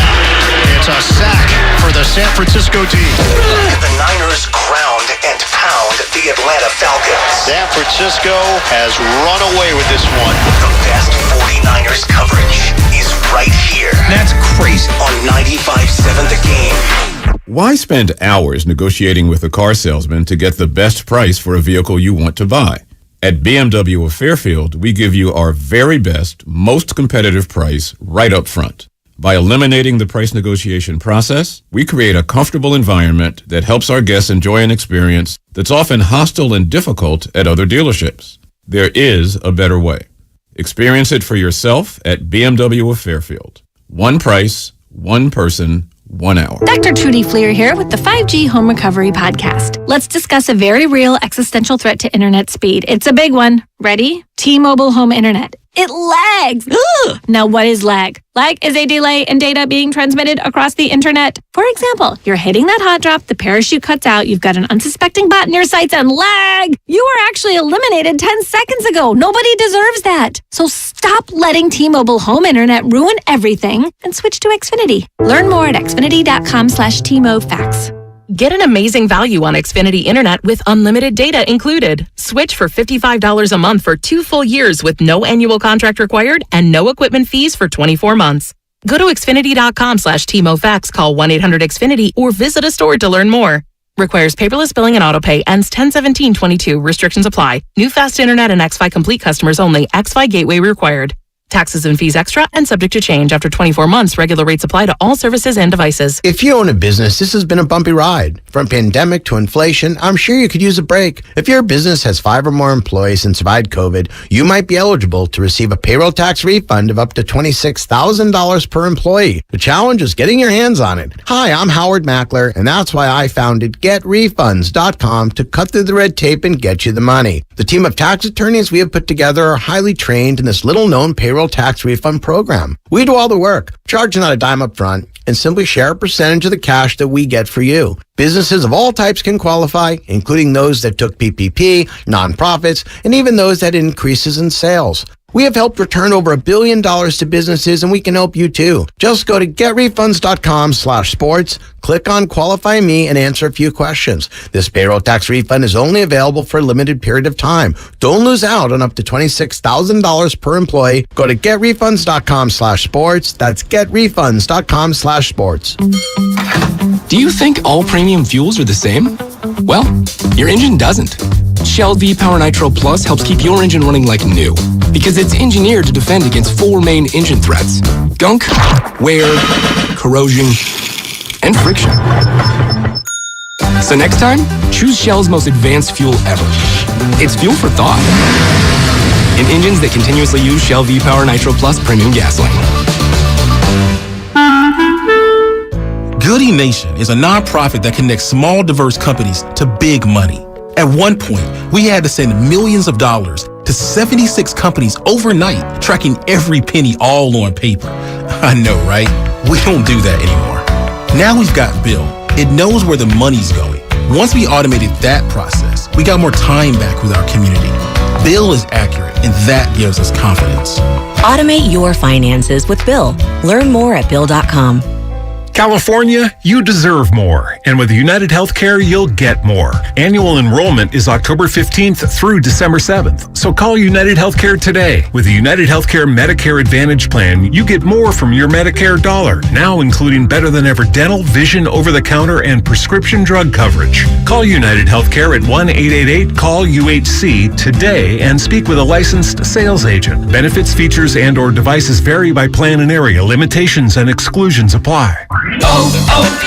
O'Reilly. It's Super Start Battery Month at O'Reilly Auto Parts. Get up to a $25 gift card after a mail-in rebate with the purchase of select Super Start batteries. For power, performance, and reliability, choose Super Start batteries. We also have battery solutions for many hybrid and electric vehicles. Stop by your local O'Reilly Auto Parts today.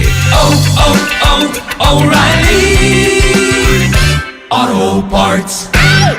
Is there something really absurd that skeeves you out? Getting a paper cut on my eyeball. A fear you can't shake? I'm going to leak ocular fluid down my cheeks. It's going to go into my mouth and I will perish. Whatever scares you, I want to talk about it. Join me, Larry Mullins, on my new podcast, Your Weirdest Fears. Listen and subscribe to Your Weirdest Fears on the Odyssey app or wherever you get your podcasts from.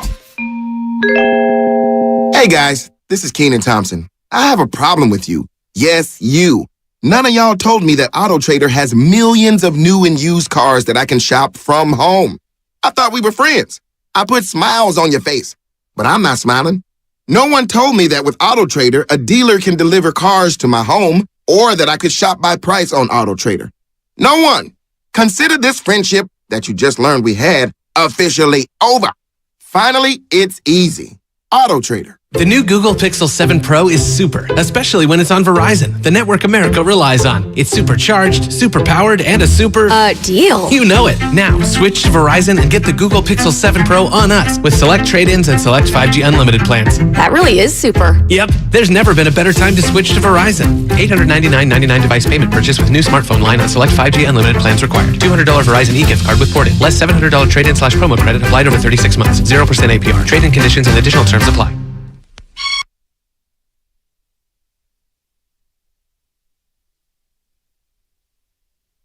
Now back to Damon and Ratto, brought to you by BMW Fairfield on 95.7 The Game. Welcome back. It's Damon and Ratto on 95.7 The Game. We're streaming on Twitch. We're on YouTube. You can join us at 888-957-9570. Larry Krueger has joined us once again for Ray. And Larry, the kids are all right.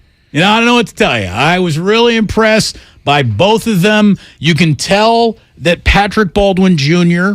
has done already in his life 1,000 more interviews than Ryan Rollins has. Ryan Rollins went from, a small program at Toledo that had very little media coverage. He probably had 5 microphones put in front of his face before he was drafted, where Patrick Baldwin has had, maybe 500 microphones put in front of his face. Even though he played at a small school, he's been on a national radar for a longer time. And that's the difference in media polish. But the two guys both were just, as soon as it was over, very nice to meet you both. Handshakes, warm kind of, half bro embraces, like nice guys, very nice guys. Yeah. Really down to earth, really easy to talk to. And, it matters. This is the thing. It matters what kind of people you draft, because it is a small room and it is a relatively close-knit thing. And I remember talking to Bob Myers about this years ago. It's like you got to really do your due diligence, not just on the skill set of the players that you're bringing into the room and how does it mesh with the rest of your basketball team, but personalities matter a ton. And they gauge a lot of that on these pre-draft workouts, but it's also, you got to be somewhat of a sleuth. You got to be somewhat of an investigator. You got to ask a bunch of people, what do you think of this kid? And so there's a lot to evaluate. And if you screw it up, either way, basketball-wise or personality-wise, you lose. Anyone who is working out for an NBA team, whether they made the team, got the job, or didn't, just your presence in that workout is 1,000% confirmation you can play basketball. Sure. Like, you can play. Like, you might not be an NBA player, but if an NBA team invites you to come work out for them, you can play the game. You have at least one or two attributes. You know, the difference between a starting pitcher and a bullpen guy, do you have 3 or 4 pitches? You know, if you didn't make it out of the bullpen or you didn't make it to the major leagues, maybe you only got 1 or 2 pitches. You know, for NBA guys, maybe you have, there's no way to be in the gym working out without a supremely high level of execution in just one of the categories an NBA player needs to be good in. The question is, how many categories can you excel in at a great rate? And then again, are you cut out for it? Do you have a personality? I have, in my experience, met an awful lot of athletes who are incredibly self-destructive. You know, they're their own worst enemies, and they just can't get out of their own ways. I don't think, if either one of these guys does not work out as a I signed multiple NBA contracts type of player, I guarantee it won't be because of their personalities, Larry. No. You know, it'll be because something that just, it didn't happen. There was an injury, something else. But these guys are both wired, I thought, to be successful, and they got the right mentality. They're coming in with big expectations for themselves, but they're also humbled by being here and understand that everything the Warriors give them, they're going to have to earn. And sometimes you hit, and sometimes you miss. You know, Jordan Poole, they hit, 28th pick.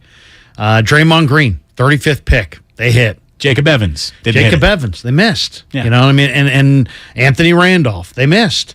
So, but what I see here too is that, they said goodbye to some really good basketball players, some key cogs. Let's be honest. GP2 was a key cog, but one thing I like about Ryan Rollins, he's a full 6'4".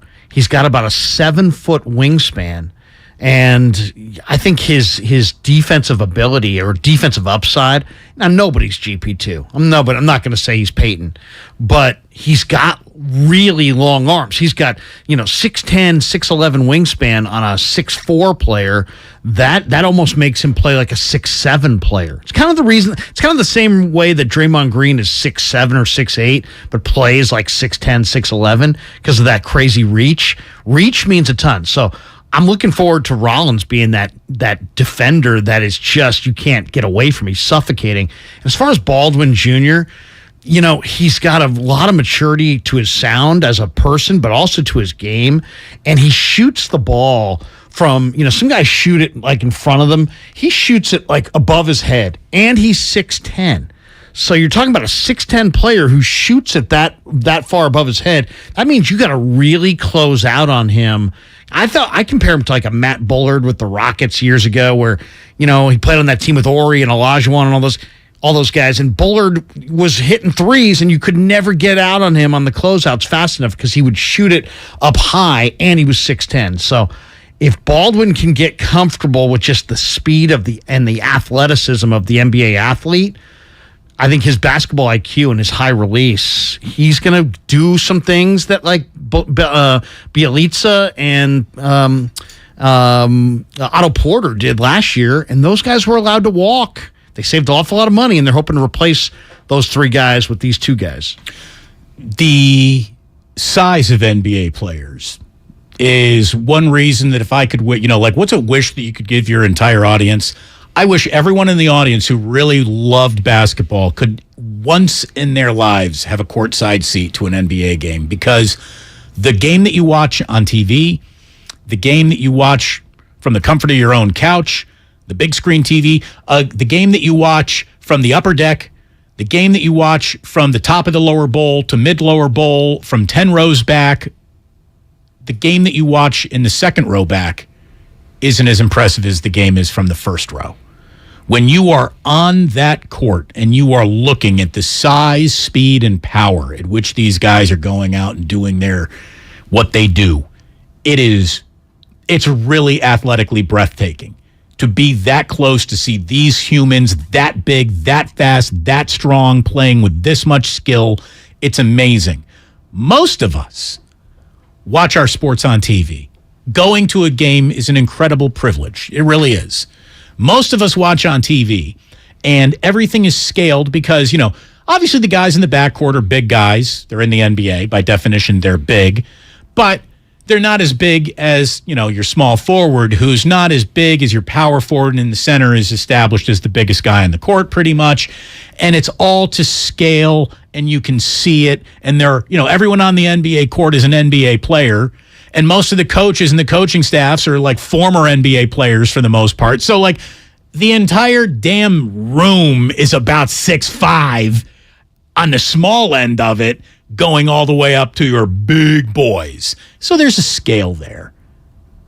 Then you stand next to a guy. Patrick Baldwin Jr., his hair scraped our door frame when he walked through it. He is humongous. 6'9", sounds big. Stand next to it as a normal person, and you'll see how big 6'9" really is. Ryan Rollins, on a basketball court, he doesn't look big. That guy's 6'4.5" and was a solid 2.5 inches over me. I'm 6'2". That guy stood over me, and he's not even a big NBA player. So the size of actual NBA players, to actually stand next to them, just pedestrians, humans, civilians like us, it's impressive. Yeah. I mean, I'm 6'2". I'd say Rollins is probably 6'4" and change. And I said Baldwin. But it is true what you said initially about when just the proximity. You should, on your bucket list, should be sit courtside, stand on an NFL sideline during training camp. So one of the coolest things I ever got to do was hold the parabolic microphone. Exactly. That's right, the NFL sidelines. Right on the line of scrimmage, and just stood there for an afternoon and watched an NFL game from the sidelines. And it was impressive. That bordered all the way into scary. Yeah. When those guys start coming at you, the ground starts to shake. The invitation to move comes through your feet because, again, the ground is shaking. Yeah. It's funny. I was commenting to some of the media people in training camp up in down in Santa Clara about this. I'm like, the most embarrassing thing is not getting wiped out on an NFL sideline. The most embarrassing thing is backpedaling, with all kinds of, fear when you don't get wiped out. Right. You don't want to, you want to try to step back casually, try not to, run feverishly. But yeah, courtside in an NBA game, sideline in an NFL game. And then for baseball, you know what? There's so many people that are like, come on, he should have hit that. Get closer, or I would say maybe go to Wrigley, or maybe go to San Jose Muni. Go check out the San Jose Giants, where you're getting closer than what you get typically at Oracle Park, and just getting 20 or 30 feet closer, you will have newfound respect for how freaking difficult it is to hit big league pitching, or just sit down the line at one of the. I guess no parks really have the bullpen down the line anymore, but if you can find one that does. Just sit there and look at how hard these they might throw 3 or 4 soft pitches, and then all of a sudden here comes 92, boom, 94, right. 94, and it's just popping. Yeah, and it's like this could be game 115 of 162, and this guy pitches out of the pen 3 days a week or 4 days a week, bringing 95, 94, 92, and it just to see that arm strength and to see how fast that's coming. I mean, you don't even have a blink of an eye to react. This whole, come on, man, he should have. No. You have no concept. Television he shouldn't have. Television does not translate size or speed well. No. The very first time you ever see a NASCAR race in person, the very first time you ever see thoroughbreds. Yeah, in go person. on the rail. Go You're on like, the rail. oh my God, I had no idea they were that fast. Like I assumed they were horses, they were fast, but Or just the courageousness that it takes to be a jockey. Oh, yeah. On top of a 1,200-pound animal? Yeah. That could throw you at any moment? Right. And then you get trampled by the 14 of them behind you. I mean, those guys, and if you go into what they call the tack room, which is where the jockey locker room, the swagger and the cockiness of the jockeys is off the charts. And think about it this way. Imagine an NBA locker room where instead of having 2 locker rooms, there was one shared by both teams, and you could bet on yourself. Imagine the dynamic in the room. That's the dynamic in what they call the tack room for the jockeys. They can bet on themselves, and they're literally Lafitte Pinkai staring at, whatever other jockey. Lafitte Pinkai pull out here. Yeah, I mean, the late Ron Hansen or Russell Bays is staring at, some other jockey. They're right there in the same locker room competing there can only be one winner. And these guys can bet on each other. I mean, they don't bet against themselves, but they bet on themselves. And the atmosphere is like the most machismo you've ever seen. These guys are all like 5'1". By the way, I'm going to give you a little credit here. You taught me something today. What's that? I didn't know it was called tack room. The tack room, yeah. I did not know that because I know it's, Remember our buddy Sammy Spear used to come out to the track, Craig. So I would go out there, and then he set me up with an interview with Lafitte Pinkai, and Lafitte was getting ready to leave. Lafitte's got a girlfriend she was like a 6'2" Brazilian model, and he's like he's 5'4". He's like 5'4", and everybody calls him the pirate. And these guys have, from holding the reins, their hands are rocks, right? They're super strong hands because they got to direct a 1,200-pound thoroughbred horse. So you shake hands with these guys, and you're like, wow, man, your hand is like, it's not huge, but it's small, but it's like hard and muscular. It's like an NFL wide receiver. Ever shook hands with an NFL wide receiver? Their fingertips are so crazy strong that it's like, dude, you could crush me if you just decided to crush me with your hand. The tack room. I had no idea. I learned something today. Walt in Palo Alto. Walt, you're on 95.7 The Game. Hello. Hi. How are you guys? Very well. Back in 2006, my wife had a sabbatical in Finland. And so along about March, we left for Finland, and along about June or July of that year, we came back. Now the thing was, Kruger, you were on the radio on KNBR when I left, but when I came back, there's this other guy on the radio. Who is this guy? Damon Bruce. Oh, it was me. You're talking about me and then him. The transition. Yes. Exactly I was doing sports phone, then I got moved out, and Damon replaced me. Right. Okay. All right. Thanks for bringing that up. Well, here's the funny part about it. You didn't think he was as good, did you? Yeah, my roommate. Go ahead. I'm sorry. Shut up. So, yeah, my roommate's name was Bruce Damon. When I was in architecture school at the University of Illinois back in the early 60s. And I followed the basketball team there. And from that, Illinois had a team that was ranked about 17th or something in the country. But they played Iowa in their Big Ten schedule. And who should be on that team but Don Nelson? And Don Nelson. Now we're going back. Yeah, I feel like there's unnecessary details. Whose show did you like more? Who was the better sports phone host? Yeah, tell us who. Did you like the original, or did you like the kind of the copycat that came after? I like the what would the word be? Acerbicness of you both. Oh, thank you.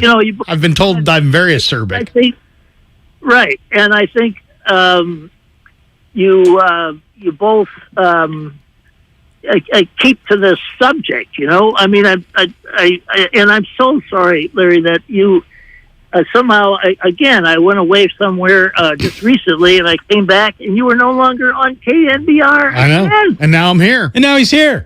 He gets rid of that old man smell that is the other station, and he gets to join us youthful. I went from the Chesterfield to an Ottoman. Totally. Or a Chesterfield to a, I don't know. What's a newer name for a couch? I don't know. A futon. I went from the Chesterfield to the futon. No, look, It was fun. So someone was an air telling me the mattress. other day, somebody said that when you and I work together, it should be called the Revenge of Sports Phone. Another person the other day said we should call it, the show should be called the Red and Gold Rap Part 2. No, it was even better than that. It was the Caribbean Sandbox. No comment. Yeah. No, so what's really even funny, I guess for those who think I got that's the sandbox part now. Yeah, okay, see, okay. yeah. I see that. I see you working. Yep. No, so it's the people just bringing up our best moments. Yeah. What I don't think anyone knows is that before Larry exited and I entered as the nighttime host, we had been friends for years. And I had actually, we worked together at Sports Byline, and I produced a show that you did with Mr. H. That's right. Who has since vanished into the ether, cannot be found or identified, which is the way he would have wanted it. Right. And Damon used to come in during the commercials, be like, man, I'm going to be somebody. We'd be like, get the F out of here. And we were very hostile. You were awful. But we also, and then when you would leave the room, we said, you know what? Someday that guy's going somewhere. Be like, shut the F up, Right. It was my rookie hazing, I guess. Yeah. But we were pretty nice to you, actually. But No, you weren't. No. But I wasn't nice to you either. You didn't have a lot to do. That was, it was a late night show. It was took great. Nothing but calls and more calls and more calls. We were all high as kites.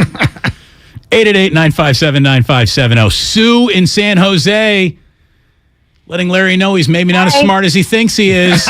Oh, here we go. How are you, Sue? I'm doing well. How are you? Very well, thank you.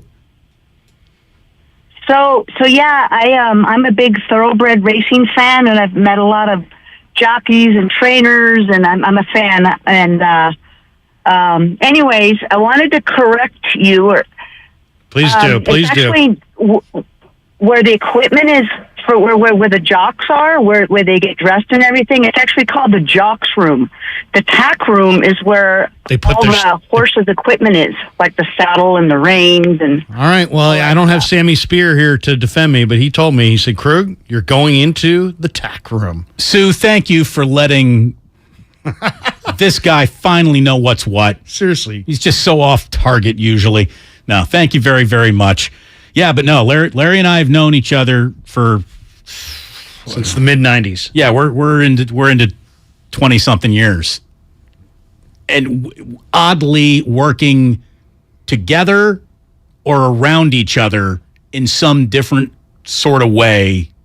A lot of different years. Yeah, it's a weird relationship. It is. It's a weird relationship, but a good one. We both worked with Ratty. No. I challenged the man to be better. You just were a bootlick. Oh, stop. You didn't read the room. I read the room.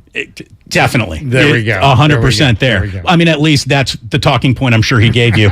Anyway, it is really good, obviously, to be reunited, and it feels so good. It was great to be united with Patrick Baldwin Jr. and Ryan Rollins.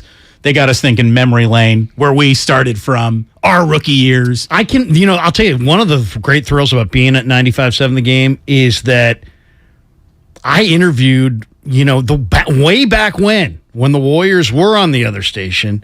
The Warriors were not the Warriors yet. They were a losing franchise, and not a lot of people wanted to talk a lot of Warriors. So I was the very first person who ever interviewed the great Andres Biedrins on draft night. I was the first person who interviewed the great Mikel Petrus on draft night. Air France. Ray Ritter used to call me, asking me if I wanted people on the show, as opposed to now you got to call Ray and say, can we get this guy on the show?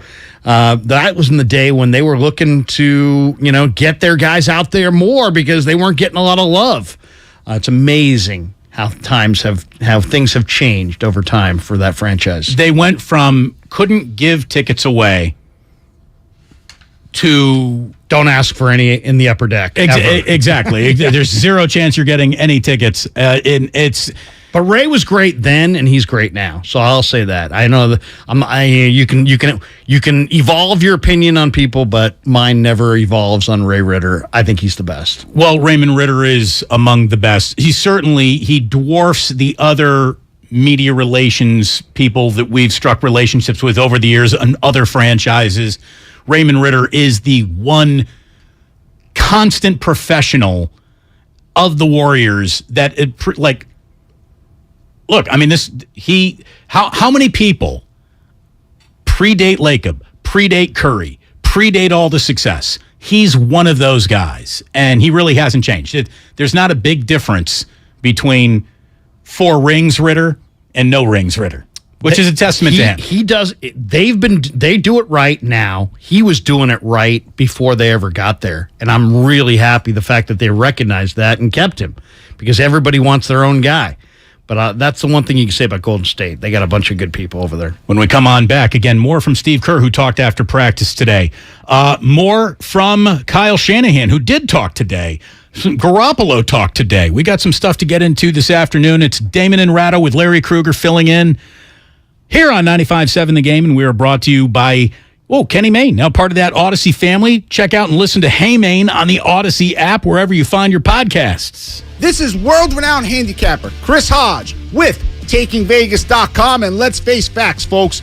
The only reason you're going to watch Washington-Chicago tonight, unless you're a fan of both teams, is to make some money on the game, and TakingVegas.com is going to do that for you absolutely free. The Thursday Night Football run for us is 4-1. The overall pro football run is now 16-4. We are on fire, and we are giving out Washington-Chicago tonight absolutely free, no questions asked, no obligations. Just visit TakingVegas.com. Plus, there are 18 free pick articles lined up at TakingVegas.com. And on Saturday, we have our college football game of the year. This is all free. All you have to do is visit TakingVegas.com. Washington, Chicago tonight. We make it 5-1 on Thursday Night Football. Get it free at TakingVegas.com. That's TakingVegas.com for tonight's Washington-Chicago game, absolutely free. The following is an attorney advertisement. If you get sidelined by a workplace injury, the workers' compensation attorneys at Boxer and Gerson can help get you back in the game. Our team of skilled attorneys will fight by your side for the treatment and compensation you deserve. We care about justice for injured workers. That's what makes us Northern California's premier workers' comp law firm. Call Boxer and Gerson at 510-345-2341 or visit boxerlaw.com for a free consultation. Boxer and Gerson, your life is worth the fight. Golfers, now at the Golf Mart, it's time to hit faster, longer, and straighter with Titleist. The new TSR drivers are designed to maximize distance and elevate your performance. Titleist TSR driver, pushing for perfection every day. Come into the Golf Mart for the new Titleist TSR drivers and get custom fit for free today. Can't make it in store? Visit us online at worldwidegolfshops.com. The Golf Mart, home of the 90-day satisfaction guarantee and family owned and operated since 1984. 1-877 Cars for Kids. KARS Cars for Kids. 1-877 Cars for Kids. Donate your car today. 1-877 Cars for Kids. KARS Cars for Kids. 1-877 Cars for Kids. Donate your car today. Donate your car today at carsforkids.org. That's cars with a K. Your car, running or not, can be picked up as soon as the next day. You'll get a maximum tax deduction and a vacation voucher. 1-877 Cars for Kids. KARS Cars for Kids. 1-877 Cars for Kids. Donate your car today. Now accepting donations of land, homes, buildings, or any kind of real estate. From abortion to inflation, the issues in elections across the country have far-reaching implications for the Bay Area. We're breaking them down on The Home Stretch, Odyssey's new original political podcast. I'm KCBS political reporter Doug Sovereign. Each week, I'll talk with a range of experts to give you a no-fuss, 15-minute download of the most pressing issues on this year's ballots. KCBS delivers all news all the time on the Odyssey app. And listen to The Home Stretch on the Odyssey app or wherever you get your podcasts. Chest up, engage your core, dig At Misty's gym, boot camp gets pretty close to the real thing. She wants to spot a personal trainer with a military background. I can cover this week's boot camp, but we need someone staff. Isn't your cousin a Marine? Indeed can help her hire great people fast. I need Indeed. Indeed you do. We instantly connect you with quality candidates whose resumes on Indeed match your job description. Visit Indeed.com/credit and get $75 towards your first sponsored job. Terms and conditions apply. Do you think all premium fuels are the same? Well, your engine doesn't. Shell V-Power Nitro Plus helps keep your engine running like new because it's engineered to defend against 4 main engine threats: gunk, wear, corrosion, and friction. So next time, choose Shell's most advanced fuel ever. It's fuel for thought. In engines that continuously use Shell V-Power Nitro Plus premium gasoline. I wanted to know why some people who get COVID-19 get it so bad. I found out it may be because they have a high risk factor, such as heart disease, diabetes, being overweight, smoking, and asthma. Even if symptoms feel mild, these factors can increase your risk of COVID-19 turning severe. So if you're at high risk and test positive, there are things you can do, like asking your healthcare provider if an authorized oral treatment is right for you. Learn about an option at treatcovid19.com. This message is sponsored by Pfizer. O'Reilly! Protect your vehicle's engine with Syntec and O'Reilly Auto Parts. Syntec Premium Full Synthetic Motor Oil is formulated for today's engines to dissipate heat and reduce friction and wear. Right now, get 5 quarts of Syntec Full Synthetic and a MicroGuard Select Oil Filter for just $33.99. Try Syntec today, exclusively at O'Reilly Auto Parts. O'Reilly Auto Parts. Oakland, mostly cloudy overnight, lows in the mid-50s. Weather brought to you by one thing. Cut up six-pack rings and reduce your use of plastic to help keep it out of our waterways and oceans. Join Odyssey, and together each of us doing one thing makes a greener tomorrow.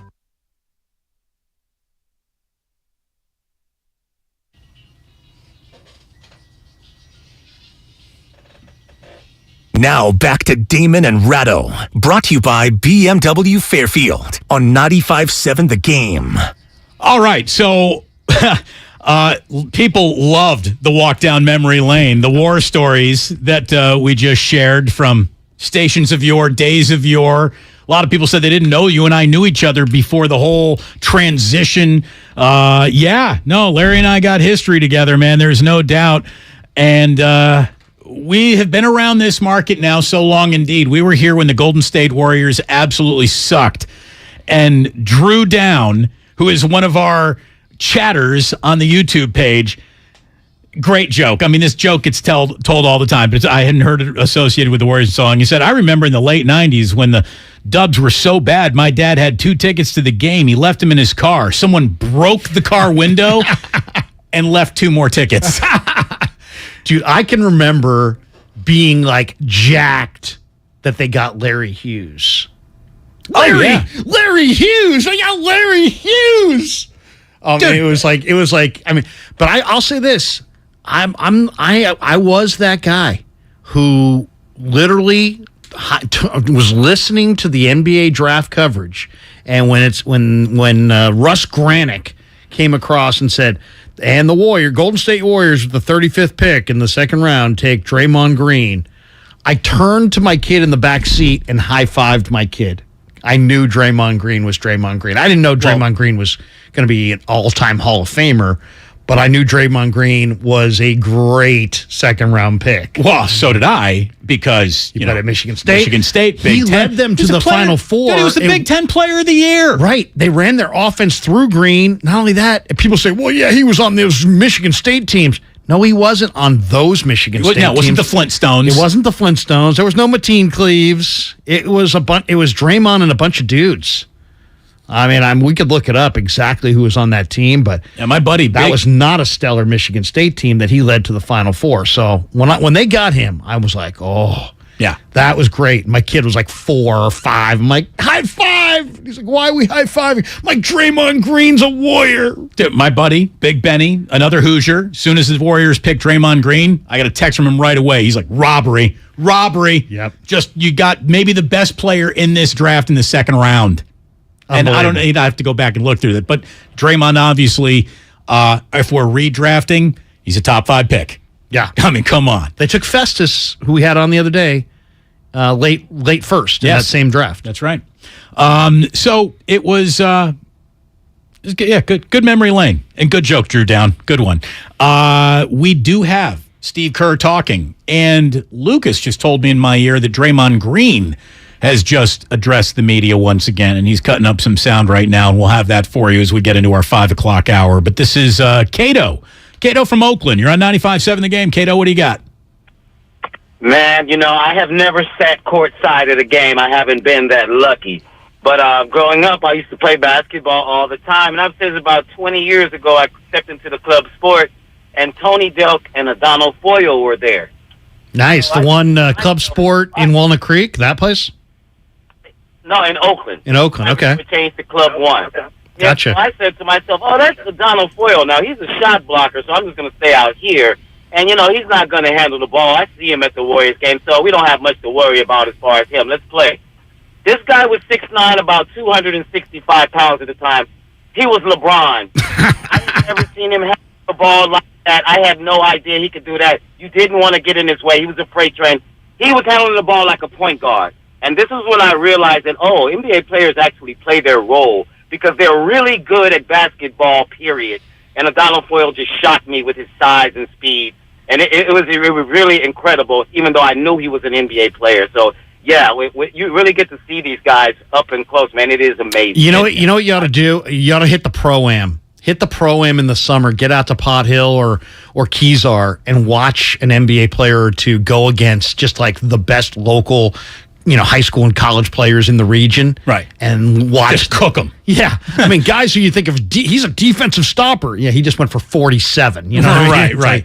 It's Dude, Tony Delk. Tony Delk was great. From Kentucky, obviously, so I hated him. 6'2", but like long arms, like a 6'6" guy. Tony Delk didn't have to bend over to tie his shoes. Seriously. Like, he just had arms for days. Yeah. So, I got Tony Delk flashbacks. I'm sorry. I got Ron Mercer on line 3. I used to go to Kezar in the summertime and watch like GP, Kid, Brian Shaw. I mean, we'd go watch the Dream Team against San Francisco, Bay Raiders, and all these guys. And it'd be like guys that I watched in high school play either, private school, public school, and went on and played at Pepperdine, Eric White, Levi Middlebrooks, all these guys. And they all would come back in the summer, Damon, and there'd be like 1 or 2 NBA players, maybe a couple Warriors would come over and just light the place ablaze.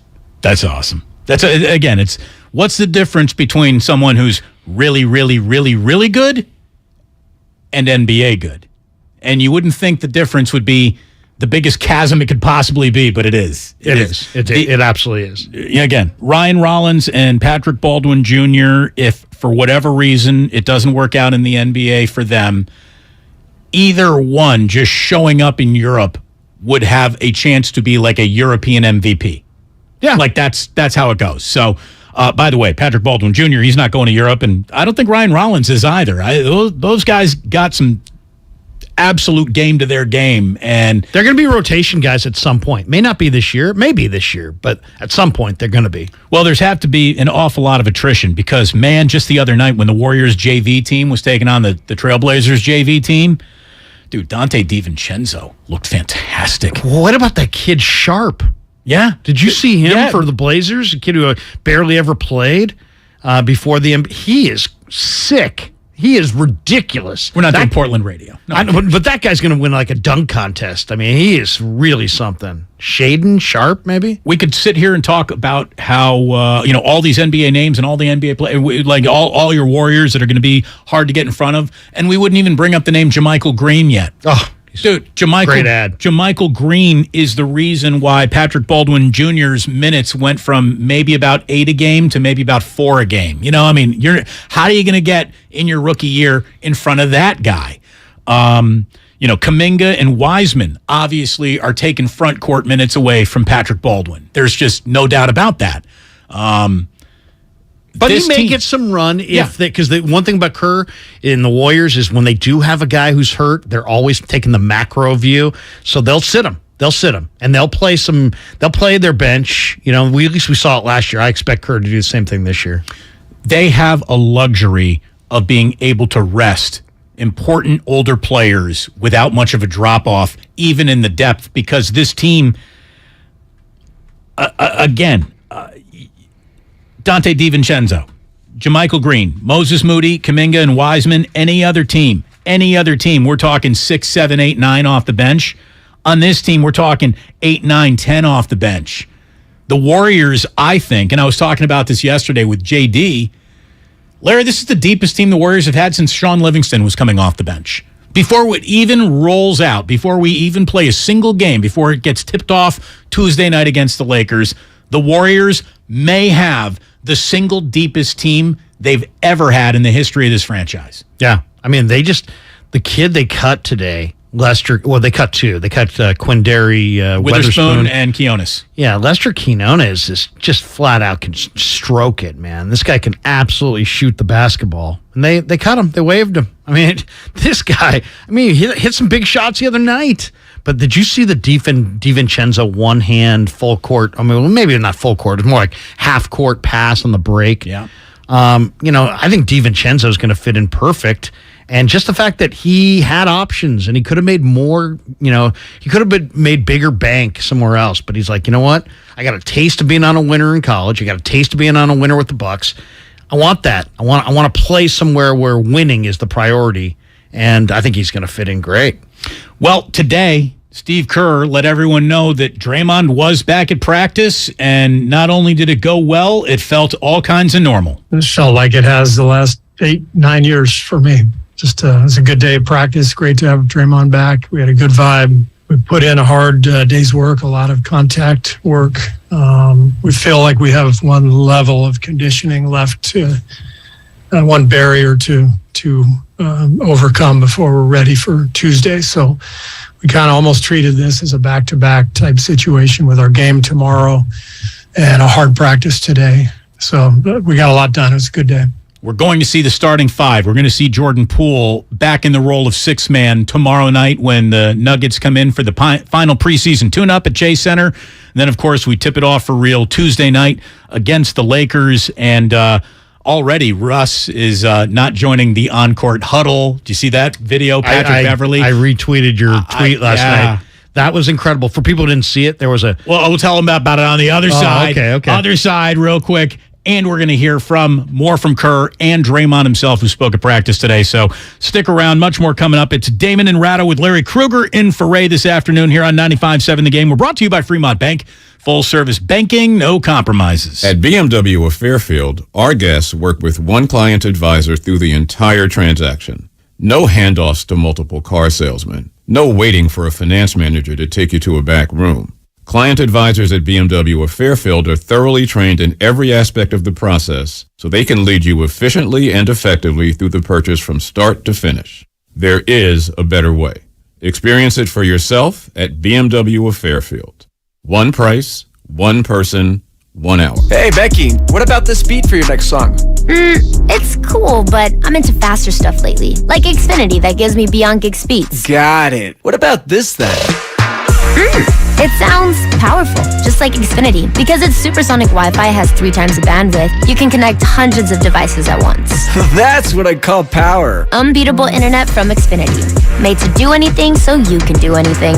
Get the Xfinity Supersonic Bundle with unlimited gig speed internet, Wi-Fi equipment included, and a free 4K streaming box. All for $50 a month with a 2-year internet rate guarantee and no annual contract when you add Xfinity Mobile with unlimited data at regular rates. Go to Xfinity.com/gig, call 1-800-XFINITY, or visit a store today. Limited time offer. Restrictions apply. Requires paperless billing and autopay. New Gigabit Extra internet customers only. Taxes and fees extra and subject to change. Xfinity Mobile requires post-pay Xfinity internet. Reduced speeds after 20 gigabytes wireless usage. After 24 months, regular rates apply. Requires compatible Xfinity gateway. Diabetes, high blood pressure, anxiety meds, everyone's on them. If you're a 50-year-old male, maybe a bit porky, and you may even have type 2 diabetes, $1 million of term insurance may only cost you about $200 a month. Call Term Provider. Speak with Big Lou at 800-200-1966. Big Lou will find a term life policy for you even if you have type 2 diabetes, are overweight, or have high blood pressure. Term Provider has helped thousands of people like you who think they can't afford term life insurance. To buy $1 million of affordable term life for you, all you need to do is call Big Lou at 800-200-1966. Lou will make sure the scales are tipped in your favor. Call 800-200-1966. Big Lou will answer your call and work to fit you into a term life policy that you can afford. Remember, Big Lou's like you. He's on meds, too. Call 800-200-1966. 800-200-1966. Listen, could Robert change your life? At the age of 55, I started putting on weight, and I got to the weight of about 210 pounds. Always hungry. The heavier I got, the less energy I had. And about 6 months ago, I started taking the Andro 400, and I started realizing I had more energy. I felt better, and my mind was clearer, and I started losing weight. I went from my max weight was 215, and now I'm down to 176. My waist size has dropped from a 38 to a 32, and I've lost these big love handles that I had on my side, and I just look a lot slimmer. Since 2004, Andro 400 has helped men lose belly fat, gain energy, and to look and feel their best. Go to andro400.com for more true testimonials, before and after photos, and special discounts. Only available on andro400.com. andro400.com. Attention, guys. By now, you should know that when it comes to male enhancement pills, most of these contain the same ingredients that are repackaged over and over again. Why take the same old when you can perform in the bedroom with confidence at the highest level? That's why Noxitril needs to be on your bedstand. If you thought that the little blue pill works well, wait till you try Noxitril. It's like Viagra on steroids. Thousands of men each week have switched from that prescription blue pill to Noxitril. That's because Noxitril is automatic. No need to worry anymore. When it's time to perform, we've got this. Explosive results you can count on with no side effects, no stuffy nose. We want every man to try Noxitril, so call now and take advantage of our special free bottle offer today. Oh, and as a reminder, please use the Noxitril dose as directed. It's that strong. Call right now and get your free supply. Call 800-486-1608. That's 800-486-1608. It's like Viagra on steroids. Improve your sex life with your free supply. Call 800-486-1608. That's 1-800-486-1608. This view was worth a hike. Right? And it's a good way to stay on top of my health. Yes, I'm Cologuard, a prescription colon cancer screening option for people 45 plus at average risk. Have you screened for colon cancer? Not yet. Don't wait. It's more treatable when caught in early stages. Tell me more. Cologuard is non-invasive and it's used at home. It detects altered DNA in your stool to find 92% of colon cancers. 92%? Yep, even those in early stages. This was seen in a clinical study with patients 50 and older. Any positive result should be followed by a diagnostic colonoscopy. False positive and negative results may occur. Cologuard is not a replacement for colonoscopy in high-risk patients. Do not use if you have had adenomas, have inflammatory bowel disease and certain hereditary syndromes, or a personal or family history of colon cancer. Most insured patients pay $0. Ask your provider or an online prescriber if Cologuard is right for you, or visit Cologuard.com. I'm in. You're listening to 95.7 The Game, KGMC FM at HD1 San Francisco. Always live on the free Odyssey app.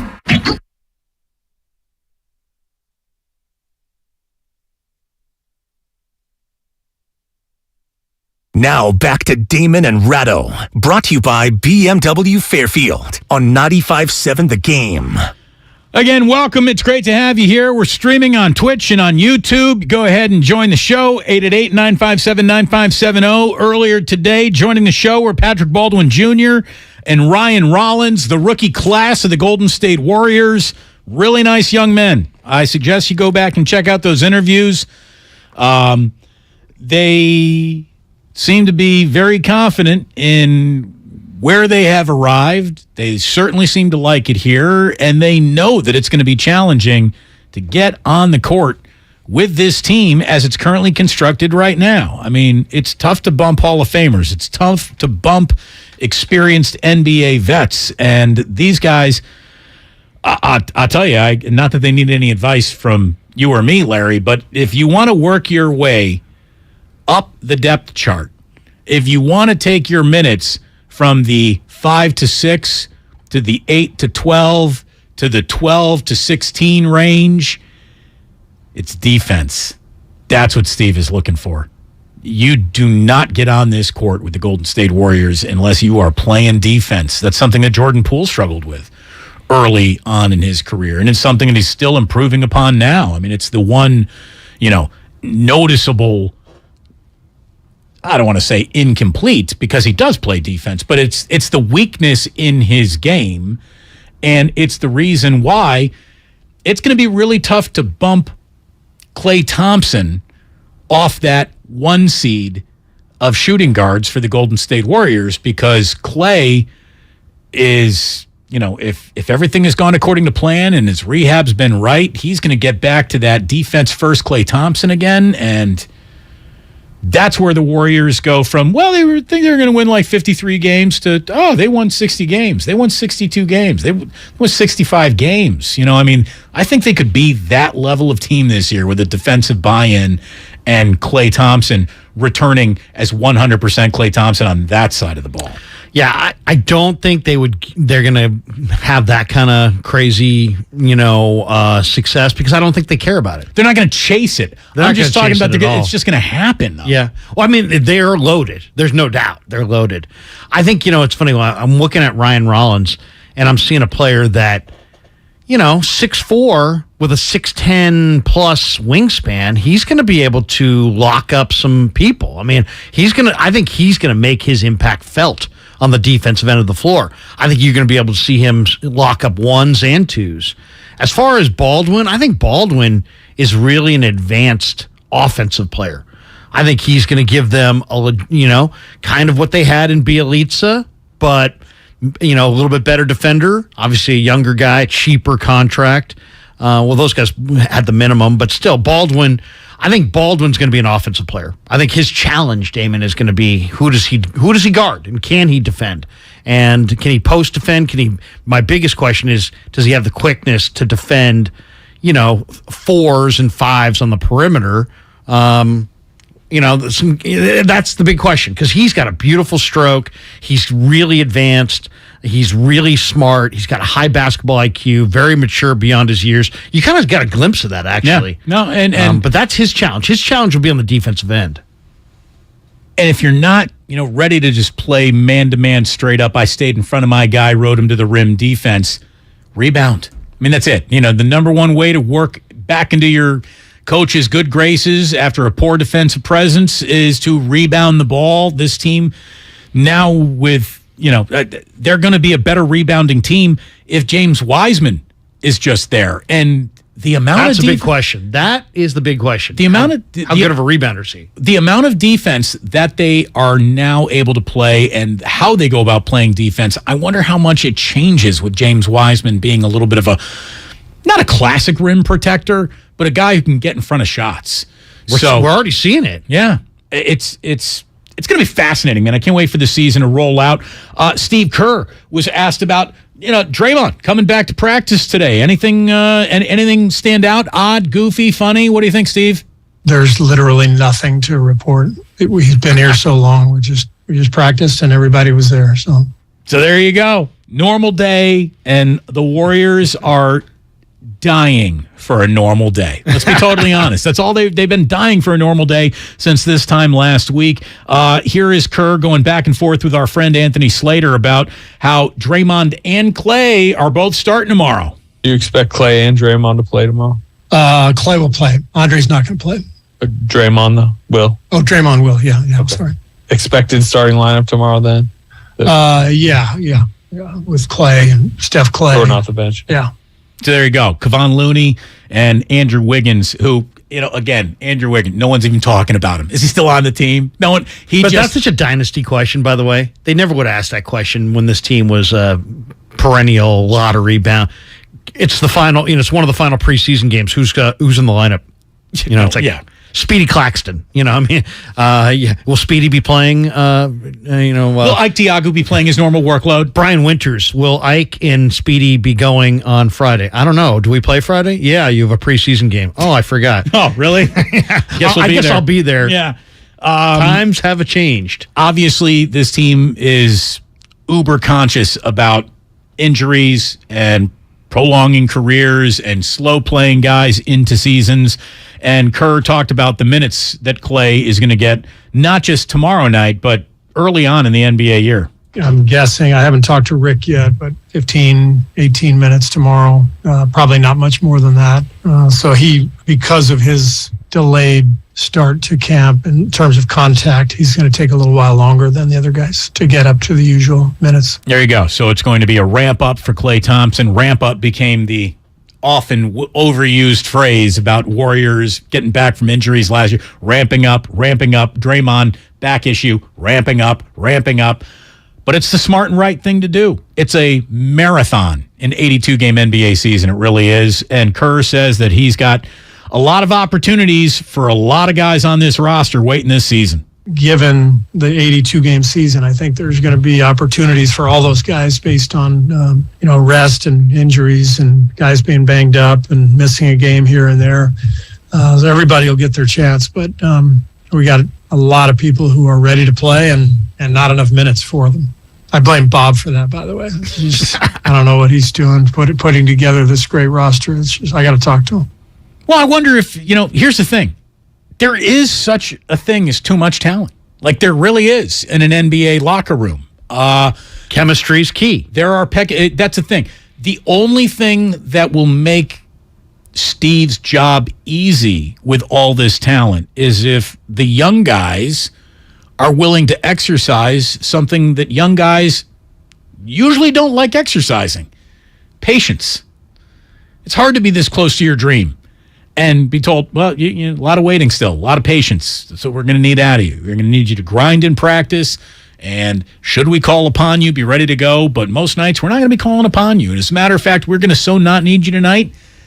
You're in Santa Cruz, and when you're down in Santa Cruz, by the way, that's when the whole script flips. And you go from, we're not expecting you to do much to, we're expecting you to play like Michael Jordan against these guys. We're going to set screens for you. We're going to set you up. I'll say this. The Warriors can win the title in the 1 seed, the 2 seed, the 3 seed, right on down to the 8th seed. It does not matter. It won't matter. I don't care would they rather be a top 4 seed? Sure. No, but it does not matter. They can win the title out of the 8th seed. If they were the 8th seed, I would not sweat it. As long as they entered the playoffs. More basketball that you don't want to play. You want to avoid those last 2 seeds now. No question, but even so. See, that's arrogant. To me, though, that's a little arrogant. Chance, I'm not joining you there. I agree. I think it's a little arrogant. You disagree. Seeds, you don't think the Warriors could win the title out of the 8th seed?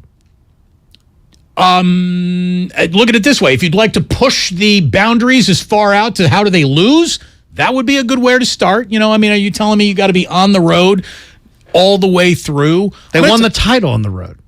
Sure. Sure. No, look. In the Garden. We know what they have done, but eventually this too will pass. You know what I mean? They won't be great forever. So be as good as you can while you can to set yourself up for the best run that you got. I'd rather be healthy and rested in the 8th seed than not healthy, not rested, and I'm the number 1 But you seed. just played 2 play-in games to get your 8th seed. You know what I mean? So I understand. I understand. I understand the whole play-in thing, and I hate that. But whatever. That's an NBA creation, modern creation to try to make the regular season a little bit more relevant down the stretch. I get it. It's fine. I'm just saying, you put them as the number 1 thing is health and rest, and be clicking. Be clicking in March and April. I don't care if it's the 8th seed, the 7th seed, the 1 seed, the 2 seed. To me, that's secondary to healthy, rested, playing well. Of course. I mean, we've seen that. A healthy Warriors team is going to be hard to beat on any gym in front of any crowd. We know that. So rest liberally, I guess, would be my message. Well, and I think that's going to be the plan. That's going to be the plan. And while they're resting liberally, I actually think they got enough talent coming off the bench to where they could still be kissing, 55, 58, 60 wins. I mean, that's the thing. I think that they are going to be at a win total that has them in a top 3 seed without even trying. Who's the key guy to you? Because for me, I think it's JaMychal Green. If JaMychal Green can bounce back off of last year's. I think he shot like 26% from three, something like that. But if you look at him before last year, this guy was a really good three-point shooter. Yeah. I didn't know. I really didn't realize what kind of a three-point marksman JaMychal was. Then you mix in the intelligence, the positioning, his ability to kind of rim run if you want. He's big enough to do that, block shots, defend. I think that's a really nice ad. If his three-point shot rolls around and comes back to where it was a couple years ago, watch out for this team. Hey, what if this guy's three-point shot comes back to where it was a couple years ago? First name Stephen, last name Curry. He came into my life, now everything is less blurry. Oh, Steph Curry. What if he is not, what's wrong with Steph's shot? It's a little off this year and is a straight-up MVP candidate just rolling through this league, blazing them down for 400-plus threes again. That is, who's my guy? I'm going to go with him, but that's an obvious answer. More to the question you were asking, who's the other guy? Yeah, like out of the non... Dante DiVincenzo, I think, could be the That's interesting. real man that guy... Because he knows how to make basketball plays. Could that guy... tonight's game felt like it was going to be a loss, and it turned into a win. Why? Well, DiVincenzo came in there and for 6 minutes took the game over with 3 steals, 3 buckets, and 3 assists. I mean, I really think that he could be this year's energy guy, like the way that Gary Payton II was last year's like energy guy. Even though he didn't have much of a, he didn't have the reputation. There was never a moment where he wasn't in the game where you're like, man, this might be our best lineup. He was so good at times last year. So I just think that Dante DiVincenzo is going to have an awesome year. And in terms of homegrown, Moses Moody could be that guy this year. Moses Moody could have Moses Moody, I think, has a bigger opportunity to go from 7, 8, 9 to 6, 7. Like he's right there almost with Jordan Poole as Steve Kerr's preferred first guard off the bench. It's funny, I was talking to Eric Musselman about Moses Moody about 6 months ago, and he pointed out that Moses Moody deferred more in his first year than almost any player he's seen. And I agree. There was so much more there. If you had put Moses Moody on the Sacramento Kings last year, he would have had a totally different season. Number 1 selling jersey in Sacramento. Yeah, exactly. They'd be walking down Arden Fair Mall with the Moses Moody jersey. And Mike Brown might not be there at this point. But you know what I'm saying? I mean, Moses Moody had game, and he's just such a good person that he deferred last year out of respect for the situation he was walking into. Well, and a smart player does that. Yeah. A smart player reads the room. He did, and he really did. He deferred more than I think he even had to. He could have taken more shots. He could have been more about himself. But he's such a good guy and such a team guy that he deferred for the whole year. I agree with you. I think Moses Moody could take it to a level this year where you're seeing Moses Moody jerseys around town. By the way, speaking of reading the room, you want to call Radnich and see if he wants to come in and do tomorrow's show with us? My guess is he's going to say no. No. But yeah, I'll call him. Absolutely, I'd call him as soon as the show's over. Go ahead. I don't think he's taking my calls. Anyway, we do have fresh, piping hot Draymond Green sound to get into. He spoke to the media after today's practice, and you already heard from Steve. It went very, very well. Draymond asked about the time that he took away from the team to, I guess, work on himself. It was great. I spent a lot of time with my kids. Made eggs with my son. Taught him how to cook. I cook really good eggs, so I taught him how to cook some eggs. It was great. Spent a lot of time with my kids, but also a lot of time dealing with this stuff too.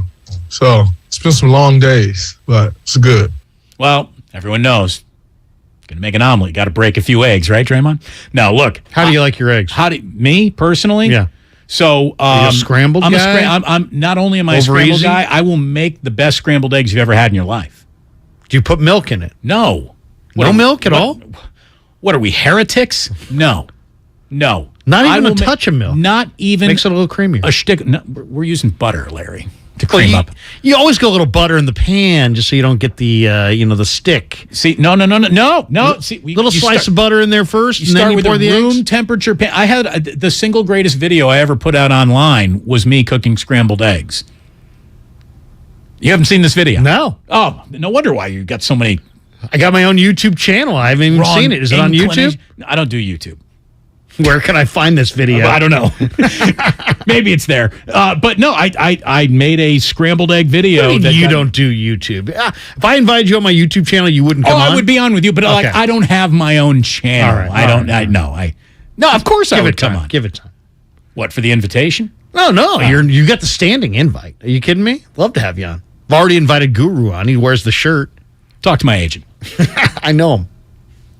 That's how incestuous this really gets. This is Draymond. So I want to know what kind of eggs Draymond likes, and I would like to have a scrambled egg cooking contest with Draymond Green. I will meet him at a stove, any stove you name. Draymond. I'll meet you at a stove. This is Draymond talking about the team.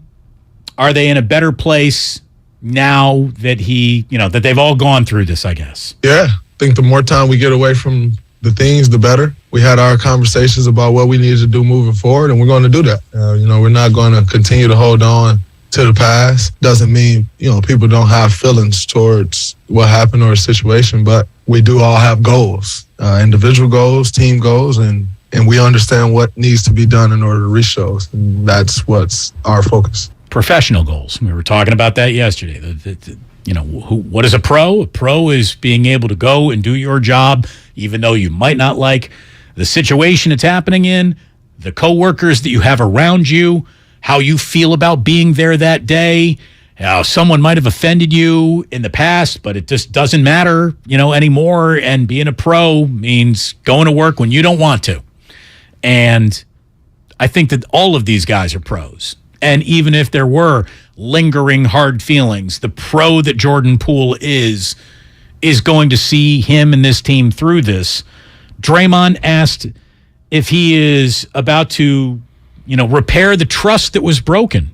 And Grandy said, this might be the best soundbite we got. So here it is. Draymond talking about building that trust back up. Everyone says build trust as a team. I don't really quite understand that. What's trust? Is it trust that you're going to make the right play? I think I always make the right play. I mean, to the best of my ability. I don't always make the right play, but to the best of my ability. So is it that? Is it, what is that? I think, what we do have to do is make sure we're together, make sure we're doing the necessary things that it takes to win a championship, make sure we got each other's back. But I think of so many different things when I hear the word trust that I'm not always certain that is the most fitting word for what people are trying to say. I think it always sounds good and everyone kind of has this idea of what that means, but yet, what does that truly mean? I don't quite know. I do. I'll be happy to tell you. Trust that you won't sabotage this season.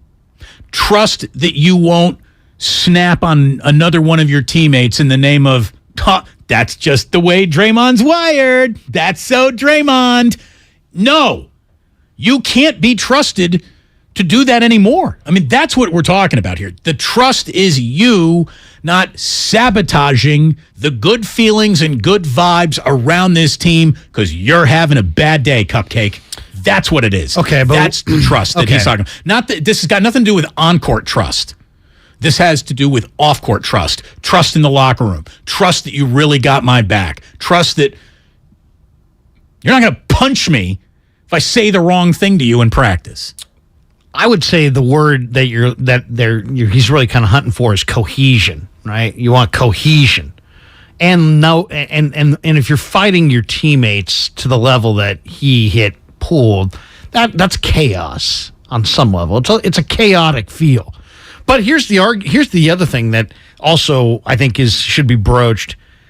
There's a lot of, especially with championship teams that are viewed as borderline dynasties, there's a lot of I don't want to say apathy, but just kind of going through the motions and, how do we get that edge back? You could argue that at least there isn't, Jordan Poole was maybe going to have a higher opinion of himself as time goes on, as he gets paid more and gets more applause and more credit and more money.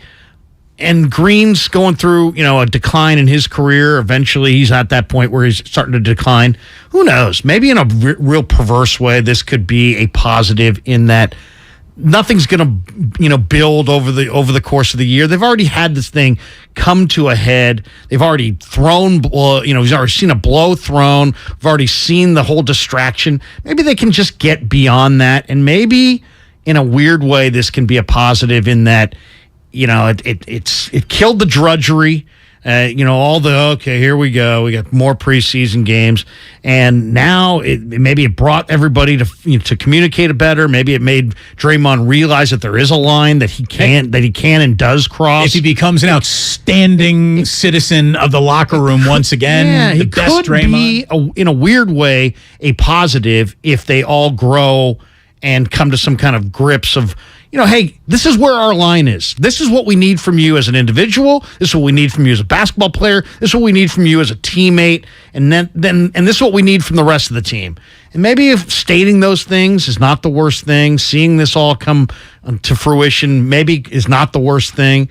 Everybody views it as chaos as far as this team, but maybe, Damon, in a long year, this is not the worst thing. We'll see. A follow-up to the trust question. Do you have a word in this instance that you think? I think it's making sure our team camaraderie is right. I think that's always important. Like, you can tell when you're playing against a team and they have bad camaraderie, you can tell right away. I know I can. I kind of feel for that. You're looking to see if they got good camaraderie, because if not, they can be broken easy. And so I think for me as a leader on this team, like, you just got to make sure you have good camaraderie. If you have that, you can almost build through anything. If you got good camaraderie amongst your guys. Bingo! That's what we're talking about, Dre. That's the trust. Trust that you will not be the guy that nukes the camaraderie. That's where the element of trust needs to be reestablished. And boy, let me tell you, like you and I were talking about right before we took a commercial break about 26 minutes ago, that Lakers video of, Pat Bev is out there. He's calling for like a huddle up around the top of the free throw key.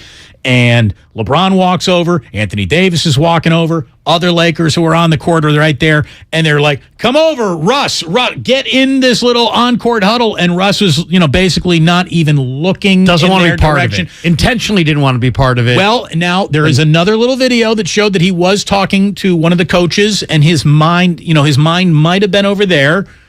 But like Draymond says, even beyond that one video, which might not be completely representative of Russ dissing Pat Bev to not join his huddle because you ain't established as my leader, Pat Bev, and I don't like you. Those guys are going off in a fight this year, right? 100%. Larry, that team, they got camaraderie issues in preseason games. Yeah. You can see it. And, the whole before pregame, Russ goes off and he always does his own thing. He doesn't really ever get in the pregame huddle.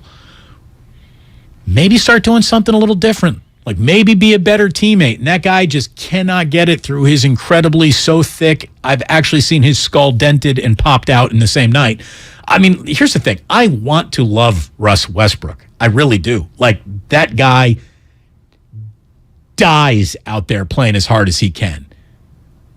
But he's such a terrible teammate, and he's such a ball hog, and he's such a volume shooter that his effort to give everything to his game, I don't think leaves that game that he was in necessarily in better shape. KD was right to bolt from him. He knew he wasn't a winner. The guy's an incredible individual talent, but he doesn't play team ball. Nope. And Beverly and him don't let the triple doubles fool you.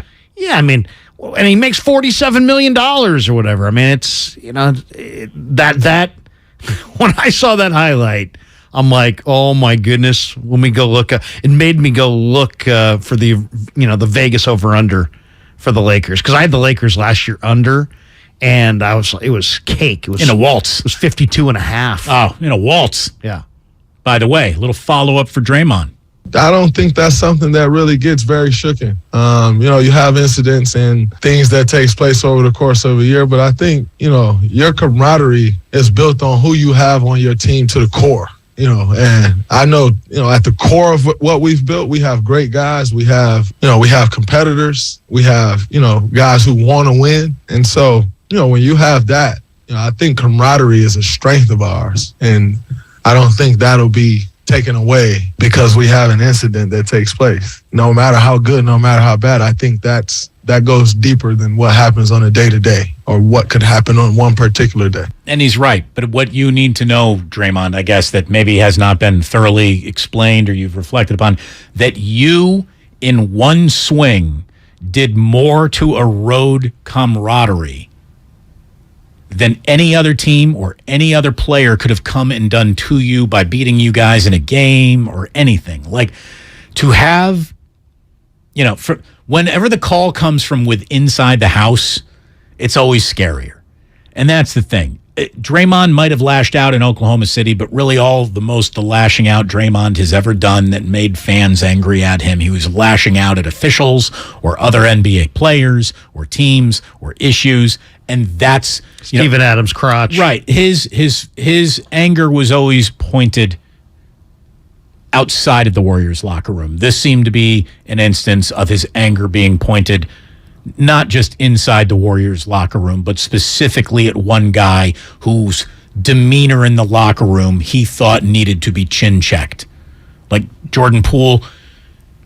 But what if you knew these guys had issues and now they got them on the table in the preseason before even game one before opening night, they got their issues.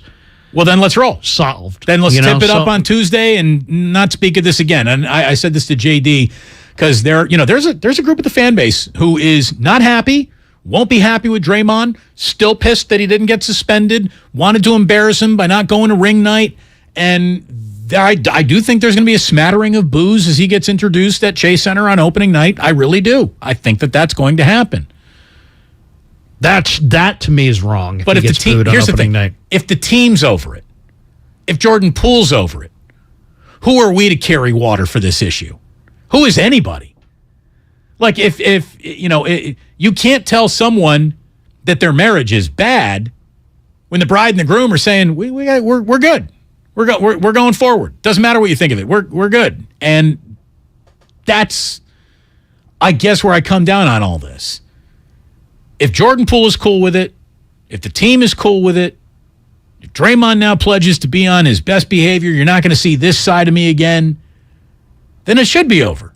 Then it is over. And there's really nothing to sit around complaining about. I was so offended I wanted a game. Well, guess what? You didn't have the right to an unoffended life. No, but do what you want. I'm not going to, people can do what they want. I'm not that judgmental, but why do you cheer anybody? Why do you cheer them because they're good within their sport? You're not cheering. You're not being, hey, you pay your taxes. Right. I don't know if you pay your taxes. You're a moral compass for my children to follow. Exactly. You're a great husband and a great father. You're a really kind friend. No, I don't know. I'm cheering you because you shot 45% from three and you got 4 rings and you make great basketball plays. So you put on an entertaining game and we win a lot. And he didn't break any laws here. These guys have a relationship. We're not privy to the ins and outs of it. We don't know the pressure points or what anybody was thinking. We just saw the punch. I'm cheering the guy on opening night if I'm in those stands. Why? Because he's a great basketball player, and I'm at a basketball game. And my cheering is not me endorsing their life. It's me endorsing them as a player from what I see. So I'm cheering him, and I think people across the board should cheer him because he's a brilliant basketball player. Draymond asked again, how do you see the way out of this? As far as us moving forward, Jordan's a professional, I'm a professional.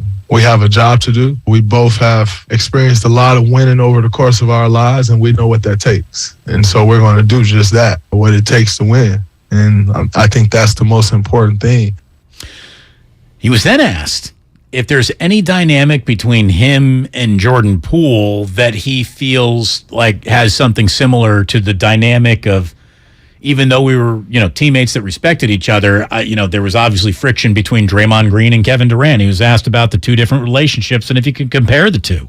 I'm not sure. As I said before, that's not up to me. Nor do I think there's much relevance quite frankly, we both know how to play basketball. And that is the most important thing for us. We're paid to do a job. We're going to come and do that job to the best of our ability. And, we want to continue to win. So we're going to do what we have to do to win. Everything else outside of that, well, number one, be handled amongst us. But number two, it's neither here nor there. What we do on the basketball court is what's important. I think sometimes we get so caught up into trying to analyze people's lives instead of analyzing basketball. And one thing I'm damn sure of is we play good basketball together. Hence the fact we won a championship. So we'll continue to build on that. I could have set up that soundbite just a little bit better. It was really, will you and Jordan Poole be friends after your incident the way that you and Kevin Durant are now friends again after your incident?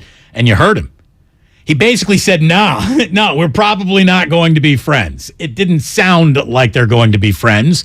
And then he said, it really shouldn't matter. We're here to play basketball together. It's so funny. A buddy of mine who's not a basketball fan, he's like, Krug, you're more of a basketball fan than me. I'm more of a baseball guy. Is one of my good buddies. He goes, I would describe Draymond, and this is a pretty good one, as effectively wild. And I said, that's actually not a crazy bad call. You don't dig in against certain pitchers because you think he's effectively wild. Hit the ball. Yeah. You don't feel good. You don't dig in the box against a guy that you think's effectively wild or that may hit you. And who knows? This could work to Green's, to Draymond's, positive. If people think that he's, just a little bit off and he could absolutely drop you at any moment, who knows? Maybe that makes him more of an intimidating force on the floor. Hey, little crazy goes a long way. Exactly. It really does. By the way, Kevin Durant got finally asked about all of this in Brooklyn. Right. Nick Friedel asked him about it. And, when Kevin Durant basically said he didn't call Draymond to talk about it. And he doesn't know Jordan Poole quite well enough to, be like, hey, how are you doing yet? So, and he said all that. And then he said, it seems that everybody's back to normal. Draymond is playing the next game. Jordan was playing last game. So I guess it's back to normal. Anything around our sport that doesn't involve the game of basketball, like once it gets to that type of stuff, I try to stay away from it. It has nothing to do with anybody else but the people in that locker room. And look, Draymond basically just said that. Let me play this one more time. Again, do you think you and Jordan will be like super good friends after this?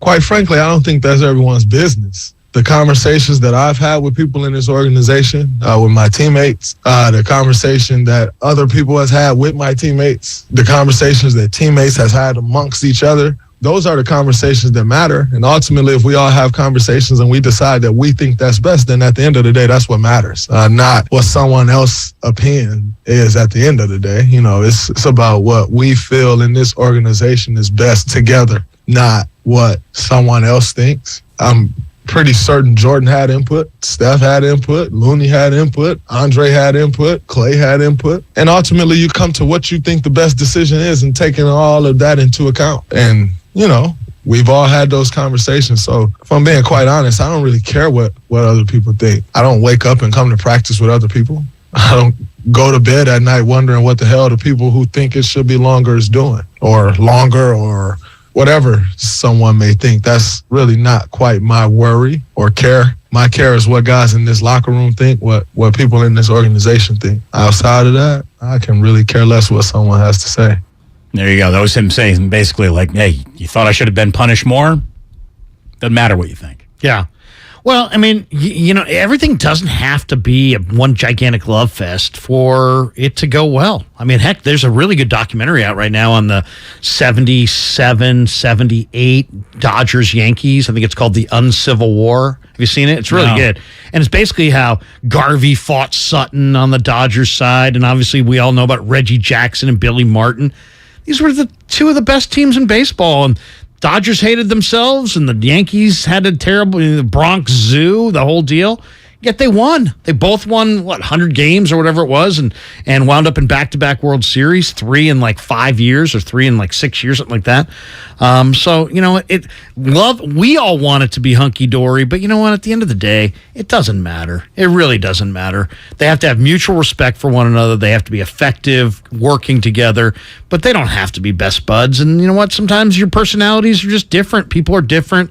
and they're not always going to be tight. And winning is the ultimate deodorant. Exactly. I mean, no matter how bad things get, this team gets off to a really good season. With 11 games into the year, the Warriors are, 8-3. Everyone's going to be very happy. Everyone's going to be hunky-dory. Well, someone won't be happy. I should be 9-2. Well, and all the baseball players will tell you, hey, you watch a guy hit a home run, he comes back to the dugout, he literally high fives every single person in that dugout. At least 7 or 8 of those guys can't stand each other, and they're high fiving. So so it's somewhat of a show. It's a good show. It's a good show, but I mean, it doesn't really matter. You don't have to love. You don't have to be. If you're the second baseman, you don't have to love the left fielder. You just don't. You selected those 2 positions randomly, I'm guessing. Exactly. So, look, we have one segment left today. We've done quite a bit of thinking. We pondered our own past and our own existence, Larry. We pondered the future of 2 young men who have bright futures in front of them. And when we come on back, maybe a touch more Draymond and some Thinking Man's Thursday as well. Lucas, what will we be thinking about? Stick around and find out on the other side of the break here. It's Damon and Ratto with Larry in today. He's going to be back tomorrow, and I know that tomorrow we're going to be thinking a little bit more about the NFL since we're going to be, it's our final show before we got ourselves a kickoff between the 49ers and Falcons. So we'll be deeper into that tomorrow. When we come on back, we will tip our cap and say goodbye this evening on 95.7 The Game, brought to you by Fremont Bank, full-service banking, no compromises. 1, 2, 3, break. The red and gold have found their recipe for success. Mayfield is brought down at the 21-yard line. Ofunga. It's a sack for the San Francisco team. The Niners ground and pound the Atlanta Falcons. San Francisco has run away with this one. The best 49ers coverage is right here. That's crazy. On 95.7 The Game.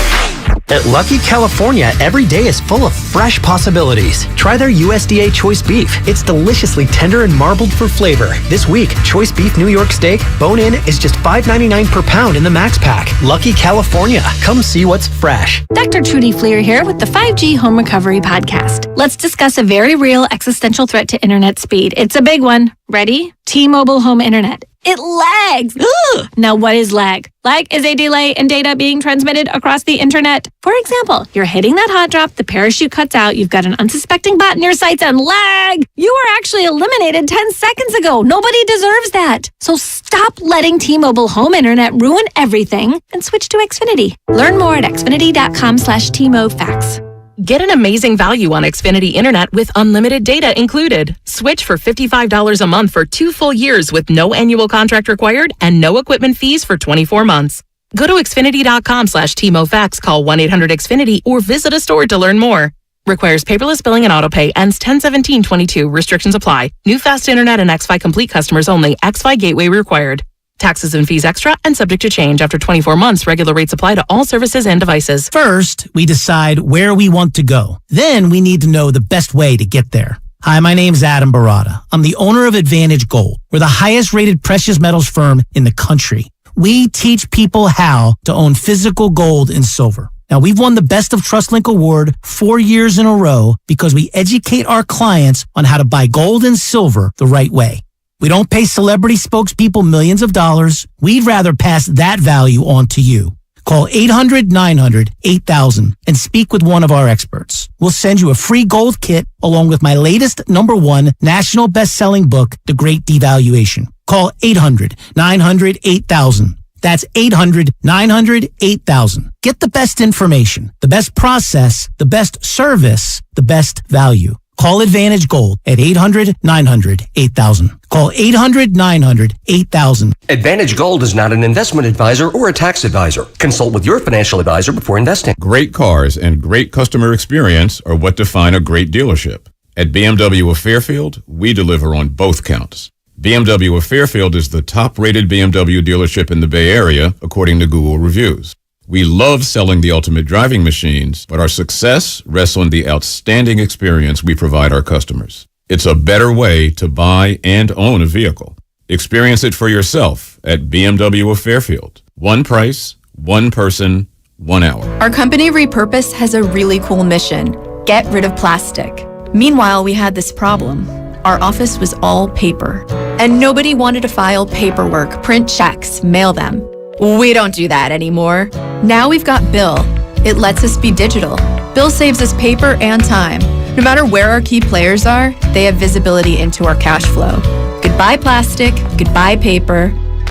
Automate your finances with Bill. Learn more at Bill.com. Golfers, now at the Golf Mart, it's time to hit faster, longer, and straighter with Titleist. The new TSR drivers are designed to maximize distance and elevate your performance. Titleist TSR driver, pushing for perfection every day. Come into the Golf Mart for the new Titleist TSR drivers and get custom fit for free today. Can't make it in store? Visit us online at worldwidegolfshops.com. The Golf Mart, home of the 90-day satisfaction guarantee and family-owned and operated since 1984.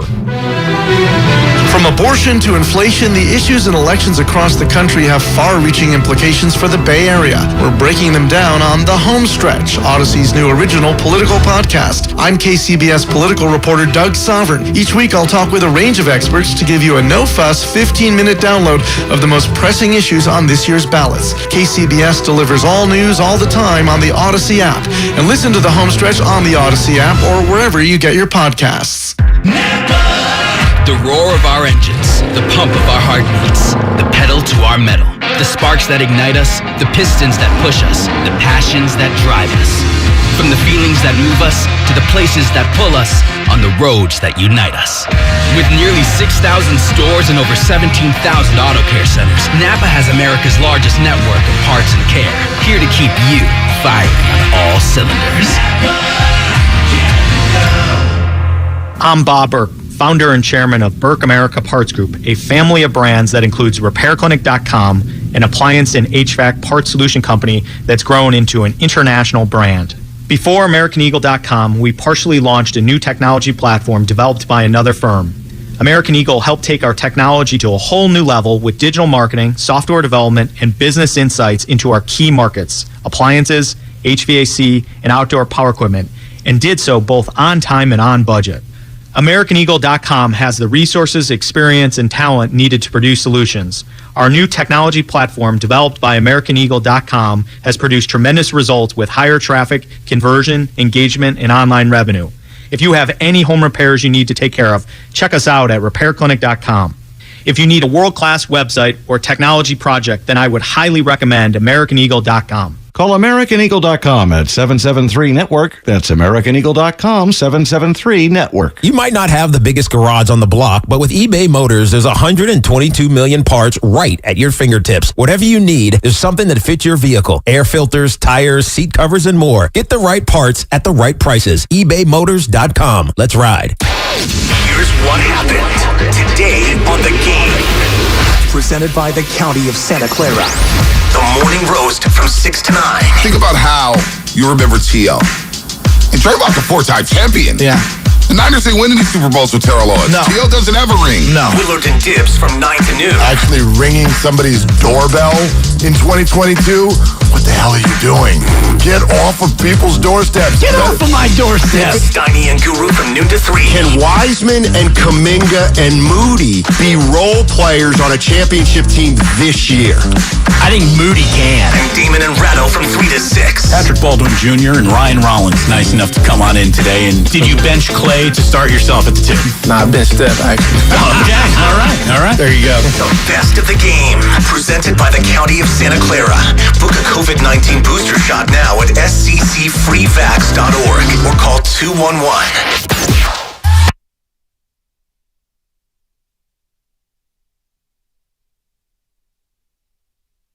Now back to Damon and Ratto, brought to you by BMW Fairfield on 95.7 The Game. Well, stick around because after we wrap things up here, and I've been told we got a little bit more Draymond sound to get to, so Thinking Man's Thursday has been postponed till at least next Thursday.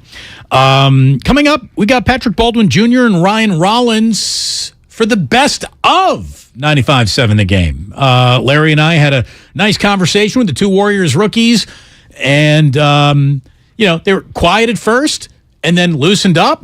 And I think we all look at it this way: when it was over and done with, we got presents. So it obviously went very well. It's funny, these players are like the same age as my kid, And I'm thinking, man, these guys are really well spoken compared to some of my kids. You know, my kid sounds like Shaq. He's yeah.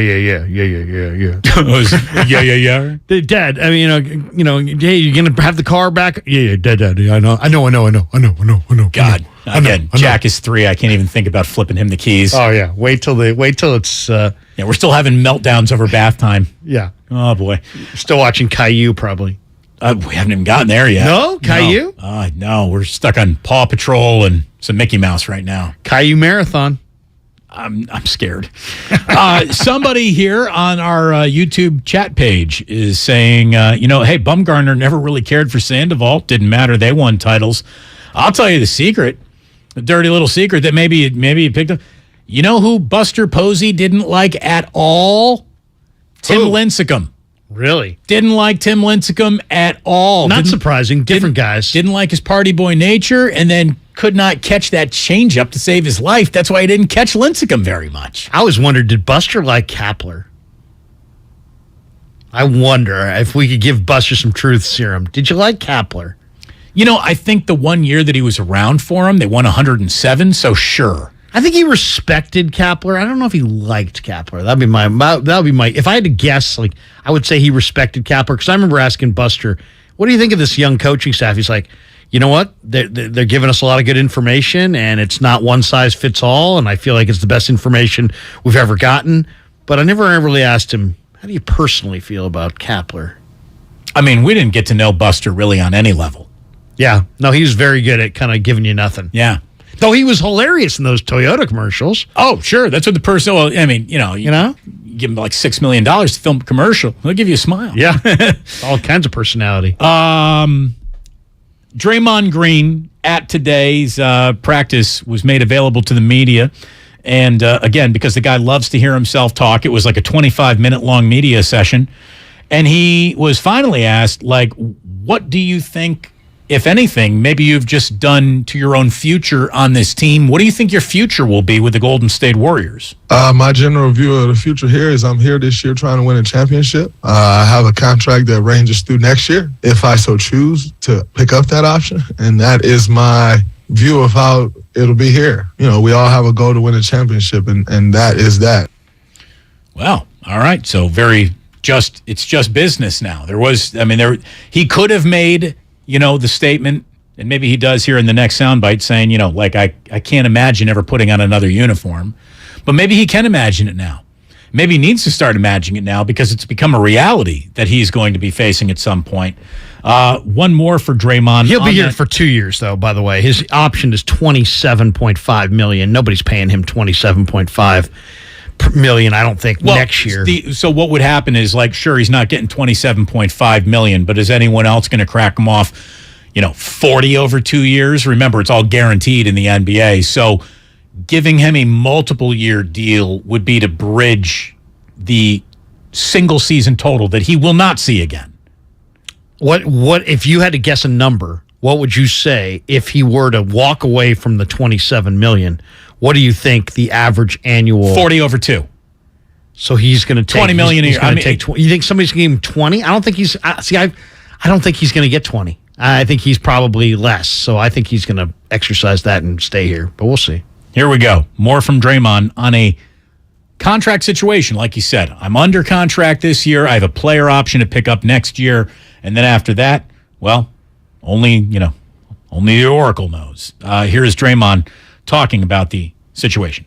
I don't like to let contract drama linger, especially when it's involving me. Quite frankly, what other people do with their contracts, or if you're going to let a contract situation linger, then you better be damn sure that you're willing to handle all the effects of a contract lingering that it can have on the team. And quite frankly, everybody don't do that. We've seen LeBron James have contract situations. We've seen Steph Curry have contract situation, and they handle it. And they handle it the way it's supposed to be handled. Can't say that for everyone. And so if you're going to let a contract situation linger, you better be ready to deal with what comes with that every single day and the effects that it can have from a day-to-day situation. Sometimes it's good, sometimes it's bad. And quite frankly, I'm not willing to deal with that every day. So my contract is what it is. I have 2 years left on my deal, including this year. And I am a Golden State Warrior trying to win another championship in this organization. That's what it is for me. That's not something that I'm going to harp on all year.